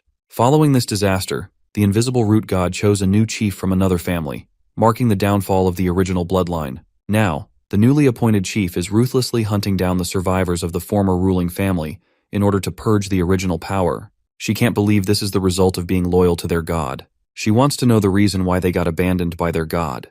How could the invisible root god could not grant her even the smallest miracle? She starts to wonder if they were nothing more than disposable pawns to their god all along. Desperate and broken, she begs the invisible root god to answer her prayers.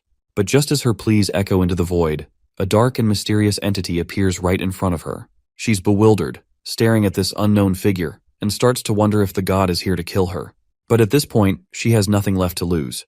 It doesn't matter what happens to her anymore. Mustering the last of her strength, she asks the entity for just one sip of water. The entity throws a pouch filled with blood and a piece of rotten meat at her feet. But to her eyes, that disgusting filth looked like sweet, cool water and freshly baked bread. She starts thanking the entity, tears streaming down her face as she takes a bite of the bread. After devouring the rotten meat and drinking the blood, she surrenders herself completely to the entity. She promises to do anything for it. At that moment, the entity offers her a sword. The moment she grabs it, her hand begins to move on its own, and before she knows it, the sword is pointed right at her. In desperation, she begs the entity to save her, and eventually her hand stops moving. After getting overwhelmed by the entity's apparent generosity, she decides to consider it her new god. She vows to serve it, whatever it desires, and she calls it the Blood and Rotten Meat God. A system notification flashes to reveal that the Blood and Rotten Meat God has chosen Chief Shaven, and with that, the first vampire is born. The scene transitions back to Nebula, who is observing the vampire's rapid growth. In just 6 months, their population has skyrocketed to 6,000. Within less than a year, the vampire forces have grown to 4,000 strong. With that army, they launched an attack and conquered Guman's capital. AR, one of the players, perished while using Descent, losing both her life and her creation. Her level has probably dropped to 4 now. If anyone had helped AR when the vampire force was still small and wiped them out back then, this wouldn't have happened. But instead, all of the players decided not to help her. And now, this is the result, the foundation of the vampire nation. The nation is called Baeka White Fang, and the leader of the vampires calls himself the Vampire King. The generals are mainly the vulnerable beings cast away by other nations, and their ultimate goal is to get revenge on the gods who abandoned them. Nebula promises to tell them how to defeat these vampires, but the question is whether they'll even be able to handle it now. You see, vampires have 3 weaknesses, but Krampus cuts our boy mid-sentence, because he is surprised to hear this, since he thought they only had 2 weaknesses. Nebula then asks him to share the 2 weaknesses he knows, so they can see if he's right. Krampus says it's common knowledge that vampires can't go near sunlight, and they're weak to silver. The 3rd weakness, he thinks, must be that they get weaker the more generations go by. But Nebula corrects him, saying that's actually a strength, not a weakness. Here's the thing. Higher-level vampires have outstanding physical abilities, but they're still weak to sunlight and silver. As generations pass, their physical abilities do get weaker, but so do the effects of sunlight and silver on them. Wisdom then asks about the plan Nebula had mentioned earlier. According to scouts Wisdom has spread around, it seems like the vampires haven't started moving yet. But Nebula clarifies that Baeka is already on the move. Just so you are not confused, Baeka is the vampire civilization name. Nebula then finally reveals that being vampires is their own inherent weakness, which is the 3rd weakness he was talking about. Krampus asks for further clarification on their 3rd weakness, and Nebula takes a moment to check the Baeka force's marching status from the past few days. He shows them that they have a force of 4,000 strong, dividing themselves into groups of 1,000 and spreading out in all 4 directions, starting from the center of the continent. It looks like it would be easy to defeat them, but the balance comes from the fact that each nation's force is only about 1,000 strong, so it's just balanced out. Runda looks at the 4 maps Nebula shows her and points out that they all look the same. Nebula explains that these maps are from different days, which means the armies haven't moved at all. Runda argues that maybe they've just stopped reorganizing. But Nebula disagrees, saying that they wouldn't be able to stop all 4 armies just for that. He believes there must be another reason they've become undetectable, and he thinks it's connected to the 3rd weakness of the vampires. Wisdom finally asks him what that 3rd weakness is. Nebula reminds them how everyone used to treat vampires like zombies at first. But there's a big difference between the two, which is that the vampires have intelligence. You see, zombies are just people who've been infected by a disease, so there's no individual behavior to them. But vampires are different. Vampires have ranks, and some of them are even forced into becoming vampires. The lower-level vampires are subservient to the mediocre-level ones, and the mediocre ones, in turn, are subservient to the high-level vampires. But this subservience starts to break down as you go lower in the ranks. Runda's mind struggles to make sense of what Nebula is saying, so Wisdom steps in to clarify.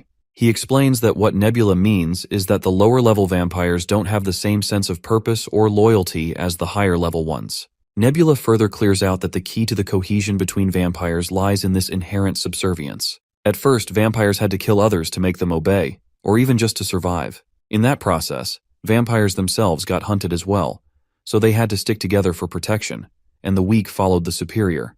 But once the nation of vampires, Baeka, was founded, they were placed in an environment where they could survive without having to kill anyone. Basically, the vampires no longer have a clear reason to fight. All they have left is a vague sense of subservience to their superiors, but even that's starting to weaken. Some of the generals don't want to risk heavy losses. Now that their immediate needs are met, they're no longer starving, they're thinking beyond survival. They're planning ahead, strategizing, and waiting to see which general will make the first move. Later we see one of the vampire generals, General Juner, sitting in his quarters. He's frustrated, thinking about how to take control of the continent before their chance slips away. He can't figure out why the other generals aren't making a move. Suddenly, he hears the creak of a door. Someone is standing there, shining direct sunlight at him through a mirror. As soon as the sunlight touches his skin, it starts to burn. Acting quickly, Juner throws a dagger with deadly precision. The blade hits the mysterious person, who is a woman, right between her eyes, and she drops to the ground. It turns out she had intentionally used the mirror to flash sunlight into the room, knowing that sunlight is a vampire's weakness. Juner's servant arrives on the scene and apologizes for the disturbance in his sleep. He explains that one of their feeds managed to escape and cause trouble. Juner, however, calmly assures him that the woman came inside before he went to sleep. The servant asks why he hasn't gone to bed yet, to which Juner explains that he's still trying to figure out what the other generals are thinking.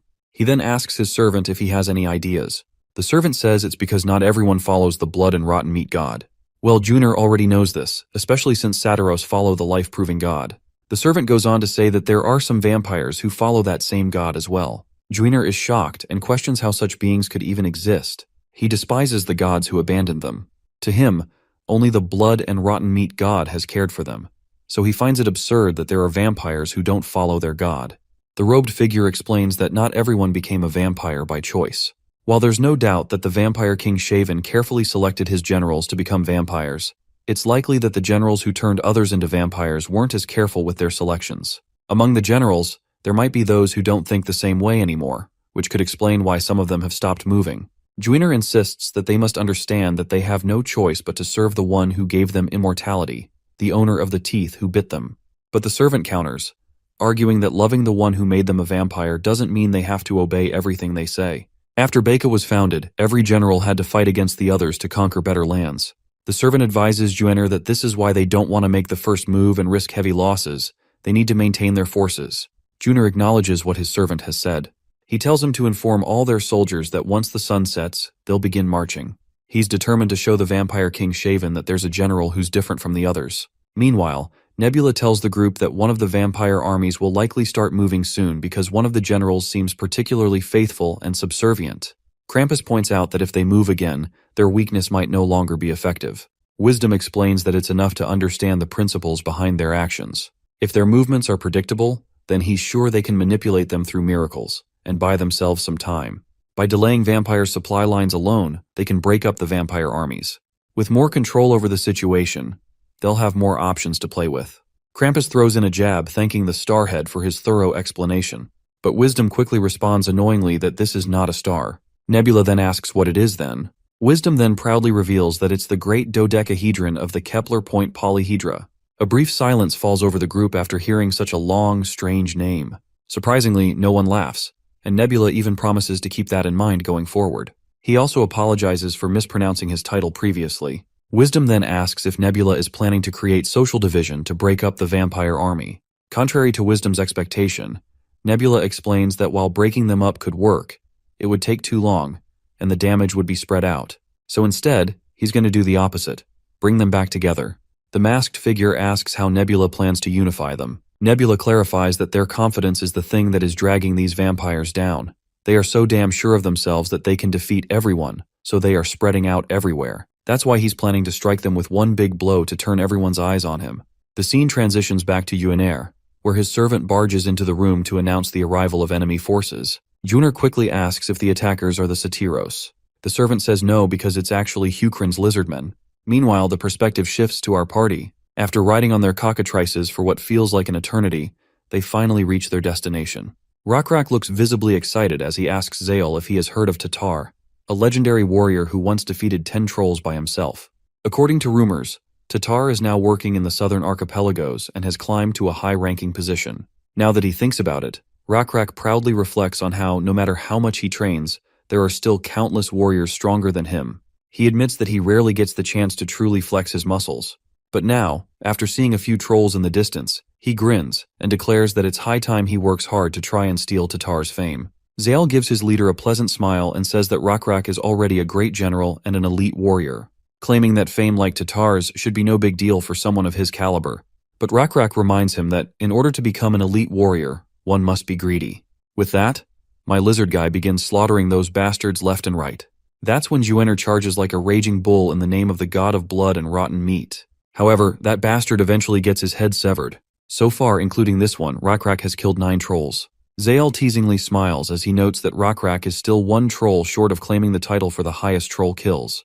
But Rockrak explains that his share has decreased because everyone got excited after hearing what he said, and they all went crazy. He also reminds Zael that since the last troll he killed was a general, it should at least count as 2. However, Zael rubs salt in the wound by reminding him that there's only 1 head, so it's not possible to count it as 2. Still, Rockrak reminds him that they aren't even trolls, since they're vampires.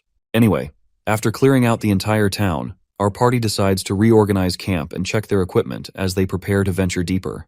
The scene transitions to the residence of the King of the Vampires, where Shivan looks annoyed to hear that General Juiner has died along with 400 soldiers. There are around 300 enemies, and they're from the Cockatoo cavalry warriors of Hukrin. When the lady hears that only 300 warriors wiped out 400 vampires, she's completely baffled. This Foxy guy, whose name I don't know, explains that they are from the Cockatoo Cavalry and attacked while everyone else was stationed. The lady just tells him to shut the hell up. She acknowledges that they are incidentally strong troops, but for them to attack so quickly, they would need to have reduced their supplies, meaning they would have to rely on procuring resources from the area. However, the fact that they came through another nation's land suggests that Hukrin and Danyum, along with other nations, may in fact be in an alliance. She sits down with a map spread across the table, reflecting on how Hukrin's troops are receiving supplies from the Satyros, while overtaking their territory here in Becca, even though this won't become their land. Or at least this is what she thinks. Most of the vampire soldiers are stationed in separate units, leaving only a handful to protect the village. There's no effective way to block the advancing enemy. To make matters worse, the remaining 3 generals are still hesitating to move. This leaves her with only 2 choices. Either send Yuiner's remaining 600 scattered soldiers to block the 300 lizardmen, or mobilize their current entire force of 3,600 soldiers to attack Hukrin's mainland. The former option isn't entirely disadvantageous since the god of blood and rotten meat would support them. However, the enemy cavalry could simply avoid direct confrontation and continue invading the territory. On the other hand, launching an attack on Hukrin is a dangerous gamble. Moving the army elsewhere without properly securing the situation here could lead to disaster. She struggles to make a decision on her own, unsure of the best course of action. Just then, her gaze drifts to the moon outside. Her eyes widen as she notices the moon has turned red. Acting quickly, she orders her servant to gather all the generals and soldiers, because she wants to march to the east, and the whole force will attack Hukrin's land. We return to the players, where Wisdom acknowledges Nebula's cleverness in uniting the enemies. He asks her if they are planning to carry out a pincer attack.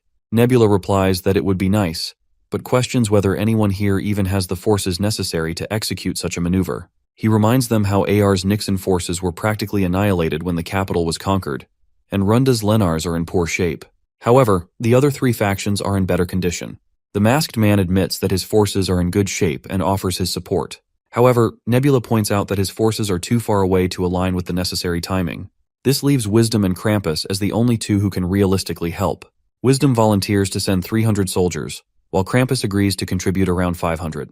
Nebula acknowledges this and states that this should be sufficient. He then predicts that if the vampires plan to attack Hukrin, they will either have to cross the wilds or raid the mountain fortress on the path leading to the Automation Castle. He confidently asserts that the vampires will almost certainly choose the latter. From the vampire's perspective, it's difficult to avoid the sunlight in the wilds, but the mountain paths provide shade, allowing them to attack the villages along the way to replenish their blood supply. Nebula plans to chase the vampire forces from behind, using his own cavalry of 3,000 along with Wisdom and Krampus's forces, while keeping their distance to avoid getting too close. Wisdom agrees with the plan, but he expresses concern that if they follow the vampires too far behind Becca's rear scouts, he questions whether Hukrin's mountain fortress can withstand an attack from more than 3,000 soldiers alone. Nebula gives him a sassy smirk and asks why he thinks Hukrin can't handle that. Seeing our boy's confidence, Wisdom is now certain that it will be fine. He concludes that the rest of them will have to focus on suppressing the vampires within their forces, and Zhangwan will need to use those forces to reclaim AR's territory. He's confident that they'll be able to significantly reduce their faith value, and by lowering the number of vampires on the front lines, they can make a considerable impact. The only thing bothering him, though, is that Jiol Wubi has barely used their faith resources, aside from using them to descend when capturing the capital. Since then, they haven't been utilized at all. Currently, Becca holds the greatest territory on the 3rd continent and boasts a large number of regular vampire soldiers. This is often overlooked due to the prejudice that vampires are an overpowered species, but they're actually quite skilled as players. Considering this, Nebula wonders if Jiol Wubi's current divinity level might be quite high. If he takes this into account and calculates their possible highest level, they might already be at level 17. If that's the case, the dignity skill obtained at level 16 could become a problem. Still, Nebula is certain there's a way forward, even if this presents a challenge. The scene transitions to Hukrin, where we see the vampire king Shaven gritting her teeth in frustration. The path ahead of them is treacherous, steep with a sharp elevation, and there isn't a single place to hide from sunlight until they reach the castle. She wonders if there's anything they can use to overcome this challenge. Her assistant hesitates before suggesting that the big weasels might be the only option, but they don't have enough of them to be effective.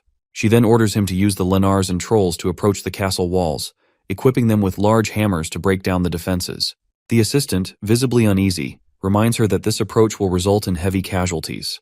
The Vampire King, however, coldly states that they can use the bodies of the fallen to make the steep slope more manageable. That's when a sinister plan forms in her mind. If she's going to build stairs from dead bodies, They don't necessarily have to be vampire bodies. Her assistant quickly catches on to her plan, realizing that she intends to use the slaves as both a distraction and a means to diminish their supplies in the process. She then reveals that she's heard rumors about the slaves, how all the gods have forsaken them except for one, a single god who has yet to give up on them. Later, we see the vampires forcefully escorting all the slaves, demanding they march ahead. Inside the tent, many other slaves cower in fear, knowing they'll be next. The boy reflects bitterly that, at the end of the day, they were nothing more than slaves and food to the vampires. The gods he had once believed in have forsaken them. If that wasn't true, their god wouldn't have abandoned them like this for no reason. The blood and rotten meat god does not accept prayers from those who were brought in as slaves. However, there are rumors circulating that the lizardmen of Hukran are fighting back viciously on vampire territory. This rumor has sparked a glimmer of hope among the slaves. The blue insect god, the unknown god they've come to believe in, now represents their last saving grace, their final hope. The time has come, and the remaining slaves are ordered to step outside. While people from different species cower in fear, that human boy stands up. He knows that keeping hope alive is pointless, but Blue Insect God is the only thing they have. As he steps forward, his eyes fall on the piles of bodies lined up along the path, forming a gruesome ladder. He knows he's next in line to become part of this horrific construction. The vampire soldiers bark their orders, explaining their grim mission. The slaves are to run toward the castle doors of the lizardmen. If the lizardmen are willing to save them, they'll open the gates. The crowd recoils in terror as they're shoved forward, forced to march. Ahead, they can see the treacherous path to the castle, with 3 bends leading up the slope. No one has ever made it past the second bend. The vampire commander starts the countdown. When he reaches 5, the order is given. Everyone must charge toward the castle. The boy has no choice but to run. The countdown is ticking down, and if he doesn't move, he'll be slaughtered anyway. As he starts to sprint, another slave is decapitated by the vampires, and the rest follow suit, desperate to escape the same grisly end. The boy runs as fast as he can, but just then, an arrow comes flying toward him. No, not just one arrow, but a barrage, ready to pierce them all. The Vampire King's plan is simple: crush any remaining hope the slaves might have. By doing so, she can build her troops' morale and reduce their expenses, killing 2 birds with 1 stone. Her assistant questions what they'll do if the lizardmen actually open the doors and accept the slaves, but the Vampire King Shaven coldly asks him if he can't see they're shooting arrows at them. She believes that unless the lizardmen's commander has gone mad, there's no way they would open their castle doors. However, if they do decide to open the doors and pretend to be saviors, that would work in her favor too. She could launch an attack then. To her, the gods have abandoned the slaves. Even those who still believe in them are nothing more than tools in the eyes of the gods, to be used and discarded as they please. She believes that only the blood and rotten meat god is their true savior, and that only those who refuse to believe in him are abandoned. She is determined to prove this point to everyone here. The boy, meanwhile, is running as fast as he can, miraculously avoiding all the arrows. He glances around and notices that there are no bodies nearby, meaning he must have made it farther than anyone else. Yet, eventually he stops running. The vampires watch him curiously, wondering why he stopped and why the lizardmen have ceased their shooting. The boy, on the other hand, is certain that there's no way the gates will open. Running toward them is pointless. It was clear from the start that opening the gates would mean inviting a frontal assault from the vampires.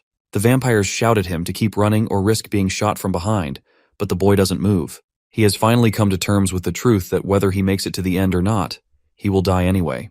Their gods have abandoned them, so there's no reason for them to keep running like this.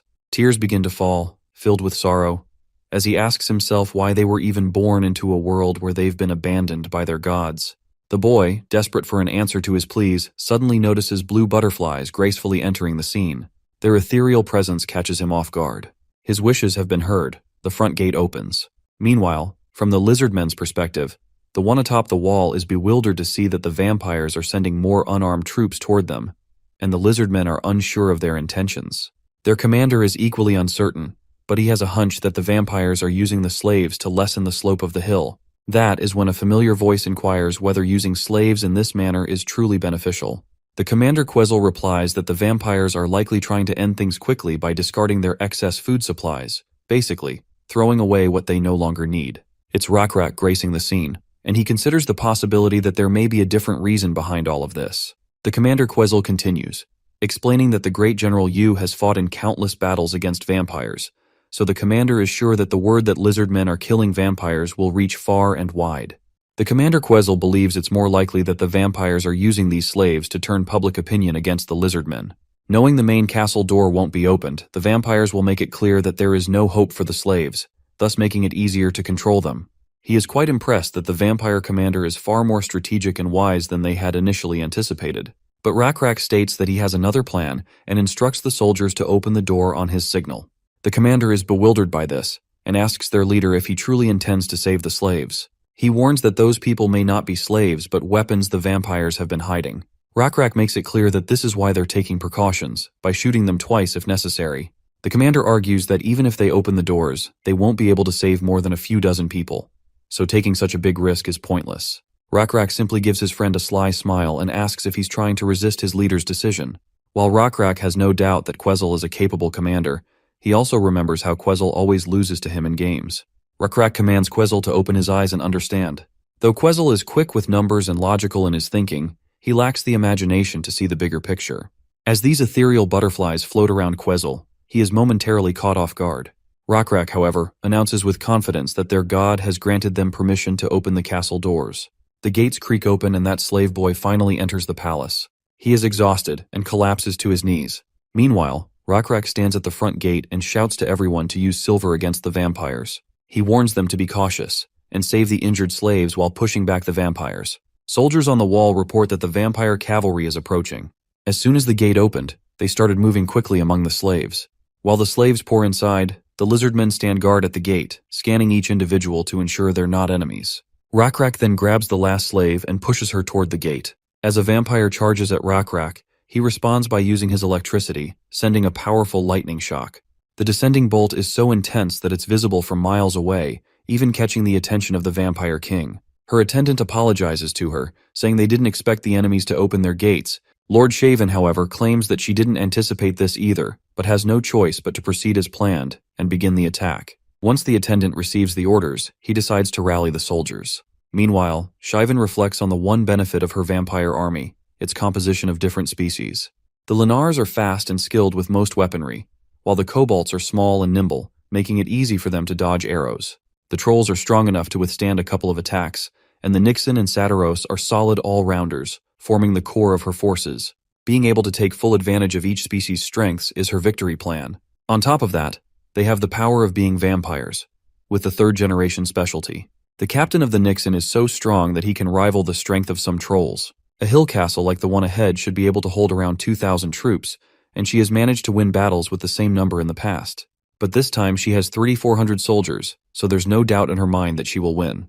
There's no way she can lose. Meanwhile, my guy is watching her live on the screen, and he is more than ready to prove her wrong. He had already anticipated that Shaven has no idea how to take over a hill castle, and now his hunch has been proven correct. He expected this much because there isn't a single commander in this generation with the experience needed to conquer a hill castle. Most of them must think it's just like attacking any other castle. Only Rakrak and Zaol, who have designed these strategies and trained in simulations, would truly understand how to approach this. You see, a regular castle and a hill castle are two completely different challenges. Even if vampires are skilled archers, none of their bows can match the precision or power of Rakrak's lizardmen archers.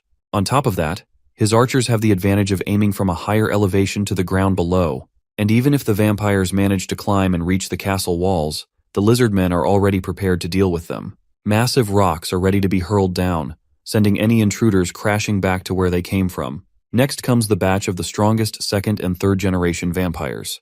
These elite warriors boast impressive stats, but even they are no match for Rakrak's godly lightning attacks. A single strike of his lightning is enough to decimate the entire group.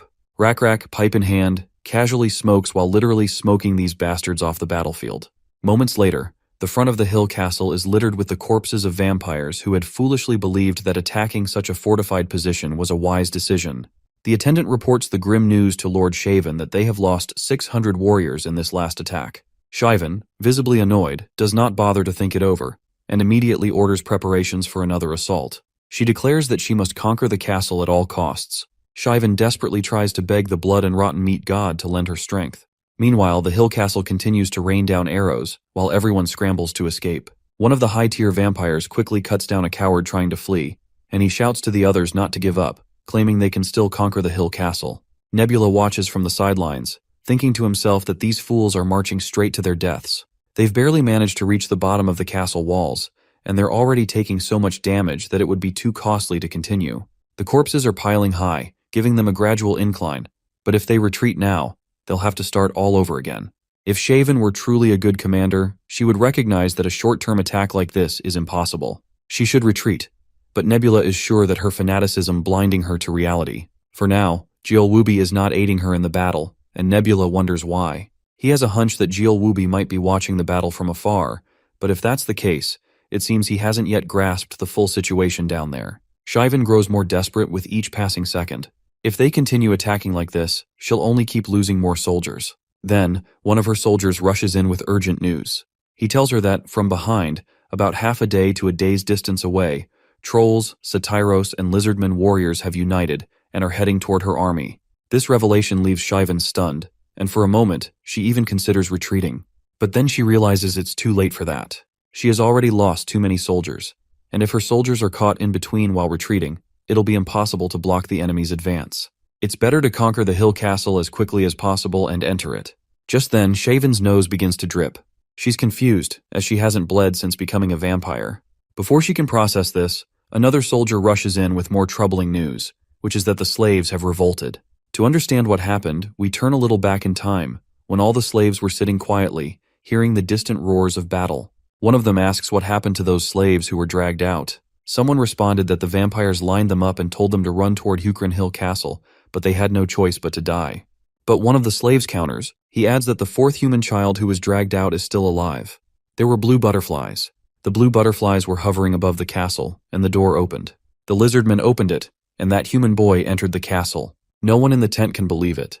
How could one child enter the castle? Why would the lizardman let them in? At that moment, one of the slaves stands up, ready to rebel. She declares that the story of the lizardmen fighting the vampires and their god watching over them is true. She's tired of being pathetic, and at this rate, they're all going to die. So, even if the rumors are false, she refuses to die like this. Her words inspire the others, and they agree to follow her in rebellion.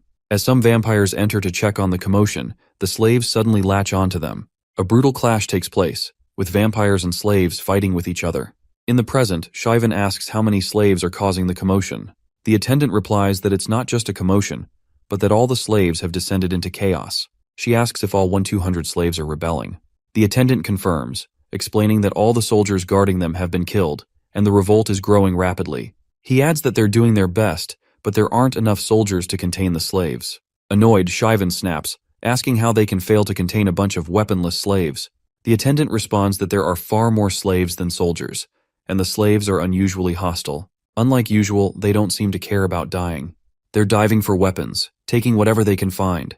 All of the slaves are rushing toward the castle, since the castle gates are open. Shaven, on the other hand, has no idea when Rakrak opened the castle doors, or how he could have thought this far ahead. She admits to herself that she's severely underestimated him. Suddenly, her attendant requests a detachment of soldiers to apprehend the situation, but when we take a look at Shaven's face, her nosebleed has worsened significantly. She interprets it as a sign of disapproval from the gods, though she refuses to believe that the god who chose her would ever blame her for this. She dismisses the thought and declares that she needs to seize the castle by tomorrow morning at any cost, and she is ready to focus all soldiers on attacking the hill castle. The attendant, hesitant, asks if she plans to leave the slaves unchecked. Even if they take the hill castle, they'll still need slaves, for both feeding and labor, especially when the enemy closes in around them. The lady glares at him and responds coldly for speaking out of turn. Before he can utter another word, she grabs him by the neck. She sinks her fangs into him and drains every last drop of his blood. Now that she has drunk some fresh blood, her mind feels sharper and more focused. She turns to the soldiers standing nearby and asks if there is any general capable of suppressing the rebellion without additional reinforcements. The soldiers nervously promise to do their best with the stationed troops. She gives them the green light to proceed. She then appoints this goat soldier as her new aide, instructing him to fetch her armor. She declares that she plans to open the castle gates herself. The castle's front gates are littered with countless corpses. Despite this, the vampire lady is showing no sign of stopping. Meanwhile, parts of her camp are engulfed in flames due to the unexpected rebellion sparked by the slaves. Rakrak is in awe to witness this disorder. Commander Quezel, standing beside him, turns to him and asks when their reinforcements are expected to arrive. Rakrak calmly explains that it's far too early for reinforcements. Since the attackers are vampires, he is certain the rebellion is being caused by the slaves. Quezel questions why he believes this, so Rakrak merely smiles and responds that it would be wise to assemble the Cockatoo warriors. But the commander does not think it's a good idea, because the vampires will stop their attack to gather their forces and apprehend the slaves. But Rakrak doesn't think that will happen. Quetzal then asks how the vampires are going to conquer the castle gate if they are not going to use their armies. Rakrak turns Quetzal's attention to the front, where Shaven herself is advancing in order to take down the castle gate. She calls out to Rakrak, daring him to come out and fight if he isn't afraid. Quetzal curiously asks his leader if he's going to fight. Rakrak responds confidently, saying that if he doesn't face her now, she'll use her god's power to break the castle gates. She's so desperate that she's come out herself. Rakrak knows the slaves will soon appear behind the enemy lines, and when that happens, he orders Quetzal to deploy the Cockatoo warriors. His plan is to pin the enemies and eliminate them. While Rakrak's strategy is clear to us, let's take a look at what Shaven is thinking. She believes that the moment Rakrak opens the gate to fight her, she will send the big weasels toward it, and then the vampire soldiers will start biting the hell out of everyone with little to no regard. If she can break through the gates and take the high ground, she's confident she can target the hill castle and gain a strategic advantage. But suddenly, a massive silhouette casts a shadow over her face. Shaven looks up. It's Rakrak sitting atop his cockatoo. While she is standing in disbelief, my guy comes crashing down at her. Their weapons clash, and although she manages to save herself, the crushing weight of her opponent has left her in awe. She never had imagined that Rakrak is this powerful. After making some distance between each other, Rakrak comes at her, but once again, she manages to save herself from a direct hit. By now she can barely stand. Just 2 attacks were enough to make her knees buckle. But she hasn't given up and keeps fighting. Meanwhile, Nebula watches the battle happen in front of him, and he finds it funny how she underestimated Rakrak as just some regular cavalry soldier. This absolute gigachad of a man is actually a level 21 hero entity, and Anaxi is a cockatrice most hunters couldn't catch even with a group of 10. The situation is already stacked in Rakrak's favor. On top of that, the slaves have managed to take down the vampire general, so it wouldn't be a stretch to say victory is almost within their grasp. But then, Nebula's eyes catch something unexpected. And that unexpected thing is Jielwubi, who has a whisper request. What Nebula finds odd is that this guy chose to whisper him of all people, and at this exact time. This player's very existence is suspicious. Their nickname, appearance, timing, and even their species, one that didn't exist until now, are all weird. Normally Nebula wouldn't have accepted such a thing, but well, my guy ends up accepting anyway. As soon as the accept button is pressed, we see this dude who looks like a beat-up piñata, apparently wearing a human mask. Even his unusual appearance leaves our boy bewildered, but he eventually asks the man for an introduction. Since everyone's been calling him Jielwubi, he asks if that name is okay. But this creepy sucker doesn't respond. So, my guy asks why he's not speaking, since he's the one who sent the whisper.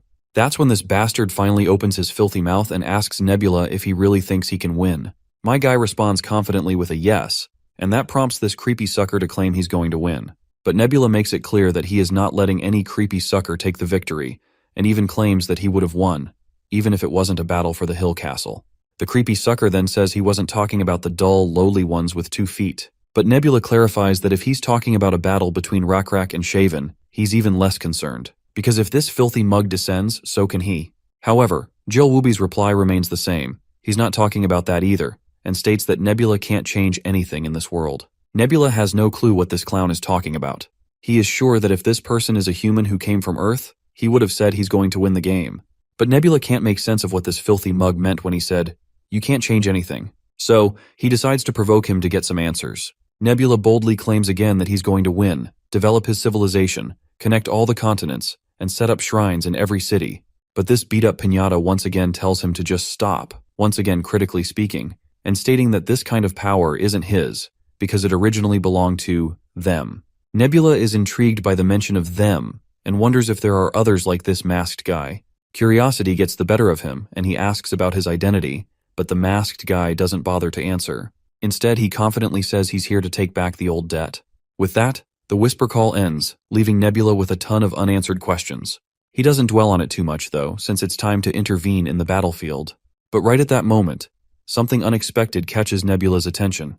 Some sort of red energy. Meanwhile, on the battlefield, Rakrak has severed Shaven's hand, but her anger is still clearly etched on her face. Rakrak, on the other hand, takes his stance in order to end this finally. His familiar charges at her with godlike speed, while Rakrak aims his spear directly at her. But just as he's about to blow her head off, his familiar suddenly slams the brakes out of nowhere. The red light Nebula saw earlier descends right in front of them, leaving Rakrak in complete awe. That red light wasn't some flashy stunt. It was a gigantic sword crashing down like a goddamn meteor. The one holding this colossal sword looks creepily similar to the masked guy, Joel Wooby, but way bigger. So massive that Rockrak has to crane his neck just to look up at this bastard's face. This giant man has 4 arms and a body so enormous that Rockrak, for a moment, wonders if he's looking at a god. Not only does this guy wield a giant sword, but he's also carrying a bow, a hammer, and a spear in his other hands. It seems like Nebula knows exactly what's going on. He had hoped that Joel Wooby wouldn't know how to use that skill, but it looks like he was wrong. You see, this guy is using a skill called Manifestation, which is something you get at Divinity level 16. Unlike Descent, this skill allows the gods themselves to land on Earth. The god can then set up the appearance of their manifestation, which is based on the domain they control. Even Nebula is in awe of its sheer size. This guy is so massive that even Stratus, that giant mantis, would barely make a dent on this behemoth. Rockrak seems panicked as well and orders a retreat, especially since Manifestation consumes way more faith than Descent. To maintain the Manifestation at Joel Wooby's current level, he'll need sacrifices. And since he can't perform a large-scale ceremony right now, he has no choice but to take sacrifices right there on the spot. That means he's going to have to kill his own people. And right away, the bastard grabs a handful of people and tosses them straight into his mouth. Shivan looks absolutely amazed to see the sight in front of her. She feels proud of her decision to make this her god. He doesn't care about friend or foe. He's just gorging on blood and flesh. All this madness makes her laugh out loud because, in her mind, this god isn't much different from her. Meanwhile, after taking in the situation, Nebula is sure he'll lose some lizard men. But if they escape through a side road where the siege is weaker, the damage won't be too great. Once this monster recovers his faith, the hill castle will be empty already, and Shaven's remaining forces will retake the castle. But it'll leave a huge mark on the vampire army and drain Joel Wooby's resources. They won't be able to use the hill castle, and only a few soldiers will remain, and they will have to travel across the continent to recover their forces. Once their power weakens, Nebula plans to deal with them personally. There will be quite a bit of damage done to the other players, but that's not his responsibility. Meanwhile, Rockrak is making sure everyone leaves the castle as fast as possible, because no one knows when the evil god will attack. Commander Quezel requests that Rockrak go downhill with their people, and he'll personally take care of the castle. But Rockrak is not willing to abandon his warriors just to escape. Quezel reminds him that he's not just a leader, but a king as well. But Rockrak sticks to his guns, and makes it clear that being a king doesn't grant him the right to act like a coward. Quezel tries to remind him of the responsibilities of being a king. He's the one most revered, their role model, and he should be the one leading them. They keep arguing until an explosion catches both of their attention. Quezel then reminds Rockrak that his death would bring huge disorder to their nation, but their heirs are still young, so he better make sure to stay safe. But for Rockrak, if abandoning his people is what it takes to be called a king, then he's not fit for the position. He looks at the monstrosity before him and can tell that it hasn't even filled half of its stomach yet. Not even half of the hill castle has been evacuated. Rockrak knows that the power of the gods does not last long, so if they leave them be, the vampire king will stay alive, and after conquering the hill castle, he'll escape onto the continent. The battle will last several years, but not much longer than that, and the victory will be theirs win in the end. But Rockrak doesn't want a victory that costs countless sacrifices. With that in mind, Rockrak refuses to take any advice from Quezel. Instead, he throws his comrade out of the way and charges straight at the monster. Even Nebula is shocked out of his mind after watching Rockrak make such an idiotic and reckless move. To stop him, Nebula decides to descend, but just as he activates the skill, he's hit with a notification that Rockrak is resisting the descent skill. Nebula has the option to force a descent, but surprisingly, he refuses to do it. If he forces the descent, Rockrak will freeze for a brief moment, and that moment is all it would take for the monster to kill him. Meanwhile, Rockrak finally comes face to face with the monstrosity. The giant quickly swings at him, but Rockrak dodges the blow effortlessly. Nebula, on the other hand, is growing impatient. He's wishing Rockrak would just retreat already. He even sends red butterflies as a clear warning to not engage in this fight. But Rockrak ignores the message entirely, which just annoys Nebula out of his mind. The arrow Rockrak shoots at the behemoth barely scratches it, like a tiny needle prick, and it falls off harmlessly. The monster retaliates immediately, descending its massive sword straight toward Rockrak. But Rockrak leaps into the air just in time and strikes the beast with his blue lightning. Unfortunately, that blue lightning is nothing more than a tiny tickle to this colossal monster. Since Nebula cannot descend right now, he opts for another option, which is to sponsor faith resources for the battle. Once he does, Rockrak manages to strike the giant monster with an equally massive bolt of light that cracks the hell out of the beast. All the while, Rockrak continues to resist the descent skill, and it's driving Nebula insane. Nebula knows some of the black-scaled tribe warriors would disobey their chief's orders if it meant saving him, which proves without a doubt that Rakrak is a true warrior. But Nebula isn't sure if Rakrak should be going against the god's will. He can see the flawed logic Rakrak is following, trying to save more lives by putting his own on the line. Rakrak seems to think that fighting this monster will reduce its manifestation time. To him, saving lives matters more than a shallow victory, so he's giving it everything he's got. As soon as Rakrak gets close enough to the monster's head, he calls out to Stingray for help. The blue lightning spirit complies, charging Rakrak's spear with electric power. Rakrak throws the spear with all his strength at the monster's head. In the aftermath, all that's visible is smoke. But within that smoke, the monster's red eyes begin to glow, which is a clear sign that shit is about to go down. The giant swings its enormous hammer, and with one devastating blow, Rakrak is knocked out for good. For Nebula, it's a crushing sight. The system honors Rakrak with a tribute. Rakrak, the warrior, the hand hunter, the lizard man of thunder, the first chosen one, the chief of the black-scaled tribe, the founding king of Hukrin, the great thunder dragon king, the model for all lizard men, the one who opened the path, and a king greater than anyone else. Rakrak the high priest has died. This loss causes Nebula to lose experience points, but the emotional blow is far heavier, not for Nebula, but for all of the Rakrak fans. Rakrak's lifeless body brutally slams into the ground, and that giant piece of shit swings his axe, making sure to crush what's left of Rakrak, ensuring there's nothing left of him. Nebula could only watch in shock.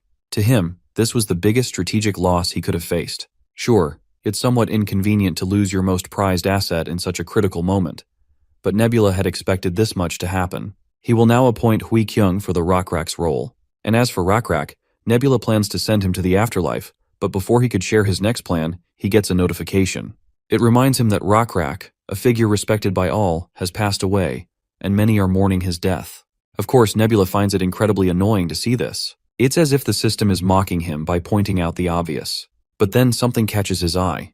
The notification reads that Rakrak has been declared an apostle and has attained a divine status. This completely throws Nebula off guard, as he never expected something like this to happen. It feels almost unreal. You see, apostles are those who assist gods, and when a god's creation grows, or when a special being like a dragon becomes part of the faith, they can be made apostles. Sometimes even ordinary beings can rise to this status, which is known as ascension. Apostles can instantly obtain divinity levels and spread faith by taking the lead, rather than just following a god's orders. What's bothering Nebula, though, is that neither of the conditions for Rakrak's ascension seem to be met. Here are the conditions for apostle ascension. The entity's level must be at least hero rank, meaning level 21 or higher. The entity's story must be known by the majority. The entity must have internalized faith in the god. Lastly, Nebula must have 1 million in faith value. Although the first condition is met, the others are unclear. Nebula isn't sure what it truly means for an entity to be known by the majority, or what internalized faith in God means. Above all, the last condition does not meet the criteria at all. With his divinity level at 11 and a faith value of just 100,000, this doesn't seem to fit the apostle criteria. For Nebula to have a faith value of 1 million, his own divinity level would need to be at least 21, but his current divinity level is still at 11, making that impossible. Then, another notification takes him by surprise, telling him that he has surpassed the possible number of faiths, and the faith count is now skyrocketing. Nebula is left speechless to see this. While his faith is dropping down, it's also filling up at an incredible speed. He has no idea where all this faith is coming from. At that moment, the scene shifts to this massive behemoth, tearing through everything in its path. Watching the destruction, all the slaves begin praying for Rakrak. It's not just the slaves and lizardmen. Even the vampires are praying for him. But still, Nebula thinks, there just aren't enough people praying for Rakrak to generate this much faith value. It goes against the rules of the game. However, it seems Nebula might be wrong about all of this. He's absolutely shocked when he begins to consider the possibility that this world might not actually be a game after all. You see, the perished world was a game, but this world doesn't seem to follow the same rules. The system simply makes it appear like a game. If he is guessing it right, this means that the feelings, beliefs, and convictions of the people aren't something that can be easily quantified by the system. What Nebula is witnessing is something beyond the system's limits. It's a miracle, something that surpasses the numbers and constraints of the game. The collective beliefs and convictions of the people are so strong, they've triggered something extraordinary. The system then prompts Nebula, stating that Rakrak is requesting Advent. Nebula is quite fascinated to see this. Despite Rakrak just dying, he wants to fight as an apostle. At first, Nebula hesitates. He doesn't have the stats to support Rakrak in the battlefield. But then he remembers something important. Rakrak's fame and the titles he earned while alive will be reflected in Rakrak's abilities once he becomes a being of the story. With that in mind, Nebula presses yes and wishes Rakrak the best in his new journey. Meanwhile, on the ground, Commander Quazel is helping the other lizard men evacuate. Everyone feels numb after witnessing the death of their king. Though Commander Quazel would love nothing more than to drown in sorrow, there's no time for that. He knows he has to make the most of Rakrak's sacrifice. Thanks to their king, everyone can safely escape. But Quazel isn't sure how Zale will react when he learns their king is dead. Up until now, many within the continent have fought for their own greed, trying to claim precious things for themselves. But Quazel feels like Lord Rakrak's actions will change something. He's certain that Rakrak's death will have a profound effect, though he's unsure if they can ever completely defeat that evil god.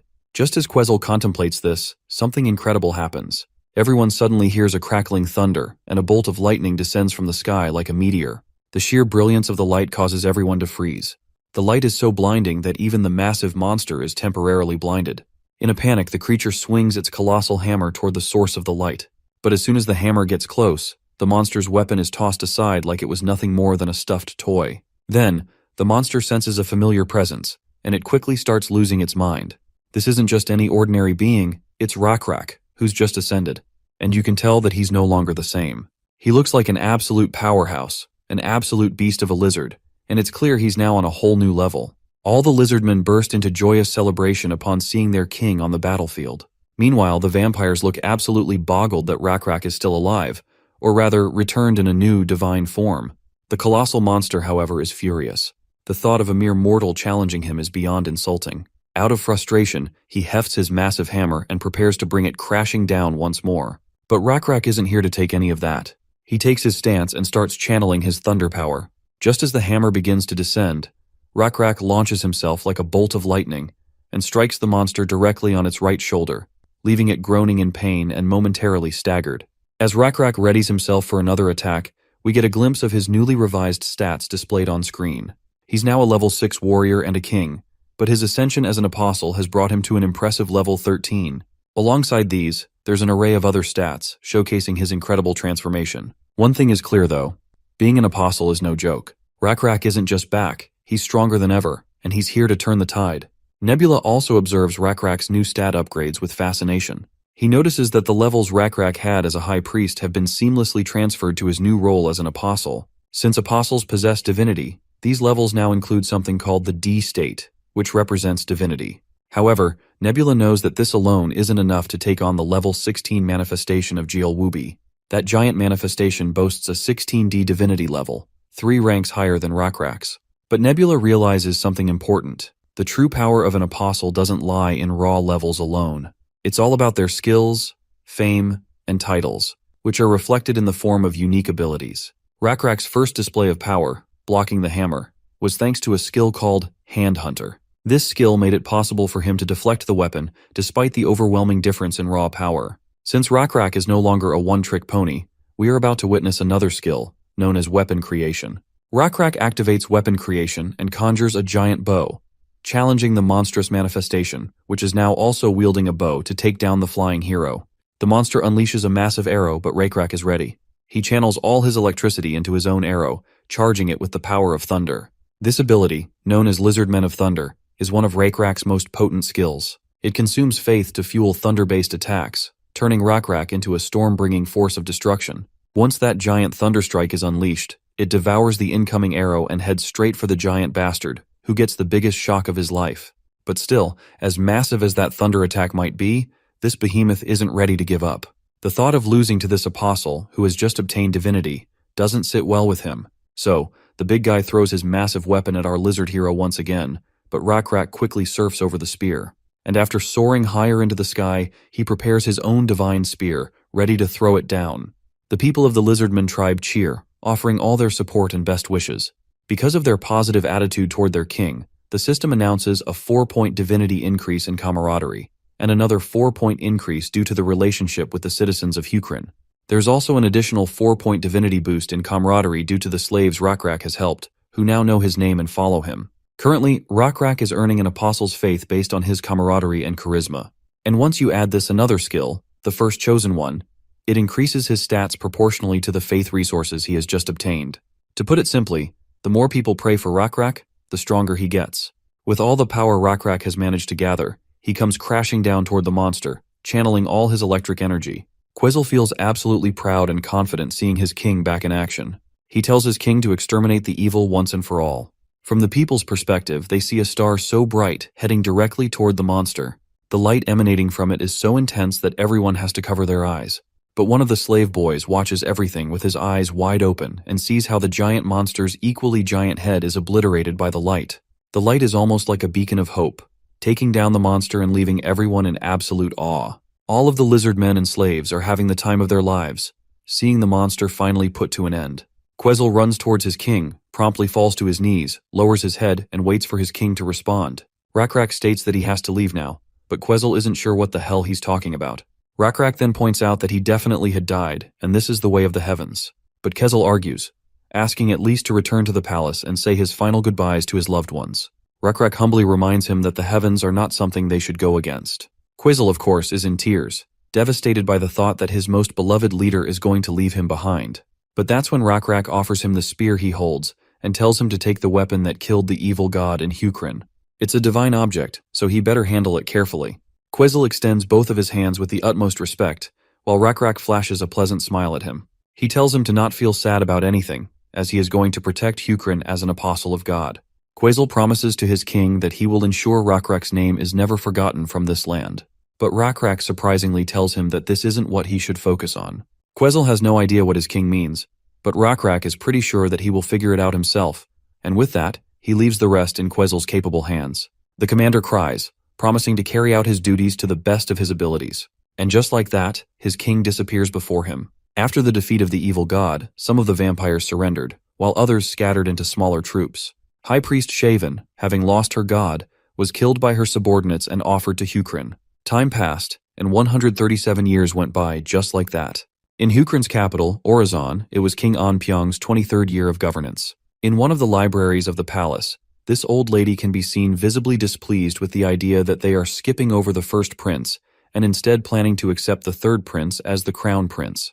Her sharp tone makes it clear she strongly opposes the suggestion. Across from her, there is this white-scaled lizard who is seemingly unmoved by her objections. The white lizardman once again suggests skipping over the first prince and crowning the third prince instead. But once again, the old lady voices her opposition. After all, it's been a long-standing tradition that the first prince always inherits the imperial succession. This tradition has been around for more than 100 years now, so suddenly breaking it doesn't seem appropriate. Also, we don't have to keep calling him the White Lizardman anymore. His name is Dunan, and he holds the sacred position of hunting minister in the right cabinet. Moving on, Dunan reminds her that there have been exceptions in Hukrin's history, so he's not sure why she's against the idea this time. Sure, she acknowledges that the first prince is a lazy type who isn't exactly studious, more of a fun-seeking, laid-back guy. But that's not a good enough reason to make him give up his position as crown prince. This woman, by the way, is the leader of the left cabinet. Her name is Hui Moon. While she doesn't think the first prince's unserious behavior is anything to worry about, Dunan has the exact opposite opinion. Just look at the rumors that reveal how the first prince was out shooting with street thugs from Orizon right after learning how to hunt. If the kingdom's heirs are going to be that detached from their responsibilities, always partying and slacking off, then no minister would want to serve under such a ruler. But Hui Moon believes the first prince has been sick for a long time, and she doesn't want to put any pressure on him that might worsen his condition. She even suggests that Dunan be a little more sensitive with his words. The white lizard sincerely acknowledges the lack of empathy in how he's putting things. But that doesn't mean he wants to see the first prince on the throne. He suggests Hui Moon subtly hint his opinion to His Majesty ahead of time. He doesn't exactly want to shock the king the day he bluntly announces he's ousting the first prince. Of course, that makes the woman lose her bananas a bit, seeing how cold-blooded this reptile is. Did you see what I did there? Meanwhile, the lizard pushes her to propose the third prince as crown prince and to convince anyone who tries to make a fuss. Hui Moon is clearly not satisfied with how he's trying to handle this delicate issue, so she chases after him, insisting he reconsider. But it seems like her opinion means very little to him. He just straight up ignores her. All she can do is grumble behind Dunan, cursing the stubbornness this guy always shows. To understand what all this crown prince drama is about, here's the context. As we already know, it's been 100 years since Hukrin's great king, Rakrak, passed away. The royal family has continued through Rakrak's descendants. It goes without saying that every king since has been accomplished in their own ways, but none of them have come even close to matching the greatness Rakrak represented. And while there have been subpar kings, the current ruler, King Anpyong, is generally seen as someone who brought peace to the nation, even if he hasn't achieved much over the past 10 years. Now tension is rising within the royal family about who's going to succeed him.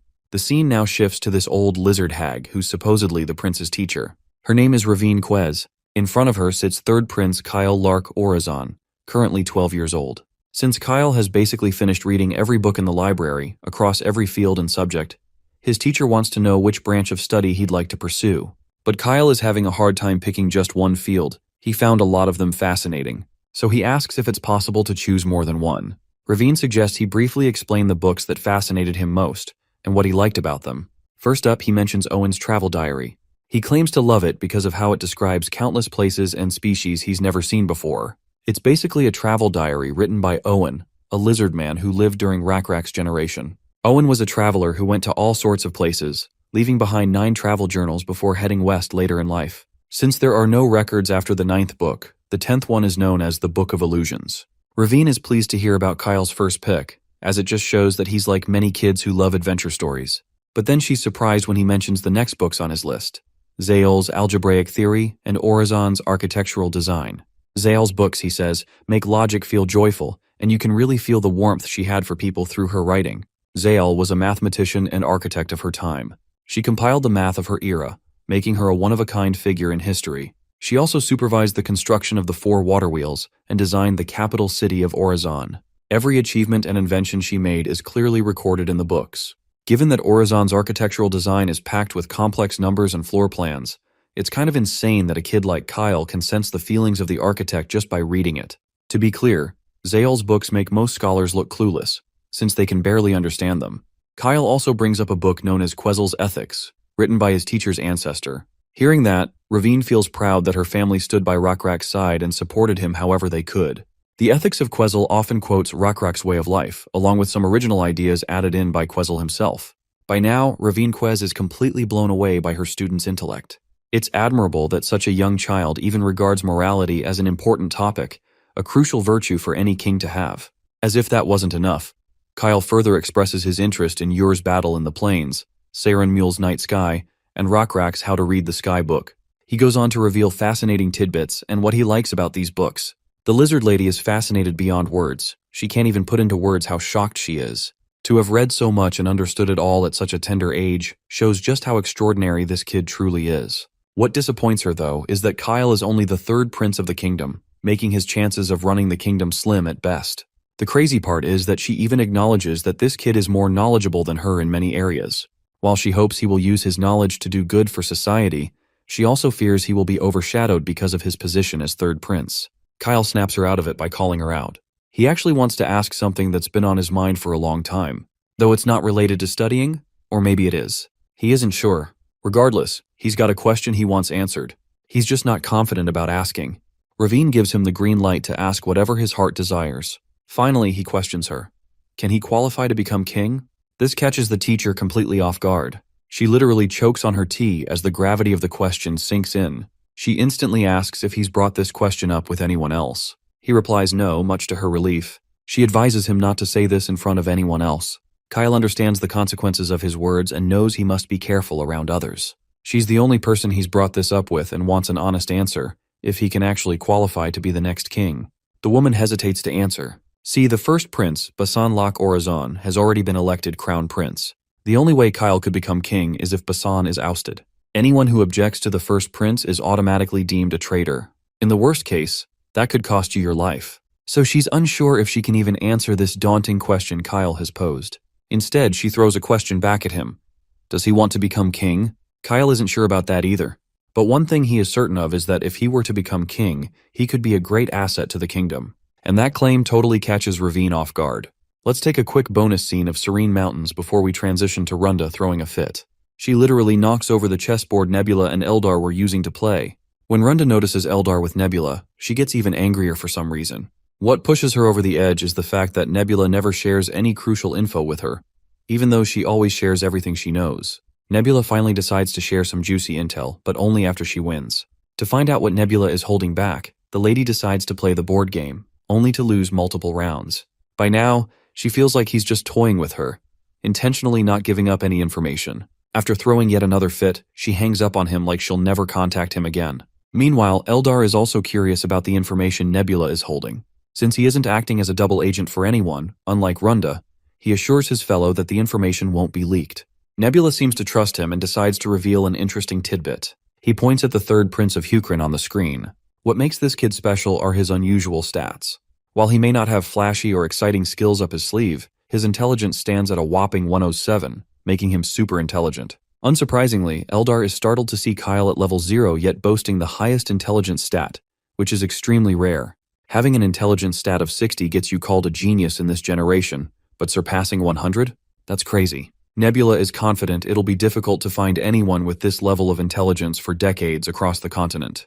Here's a little background on what's been going on over the past 100 years. After the battle between Hukrin and Beka ended, everything stagnated for the next century.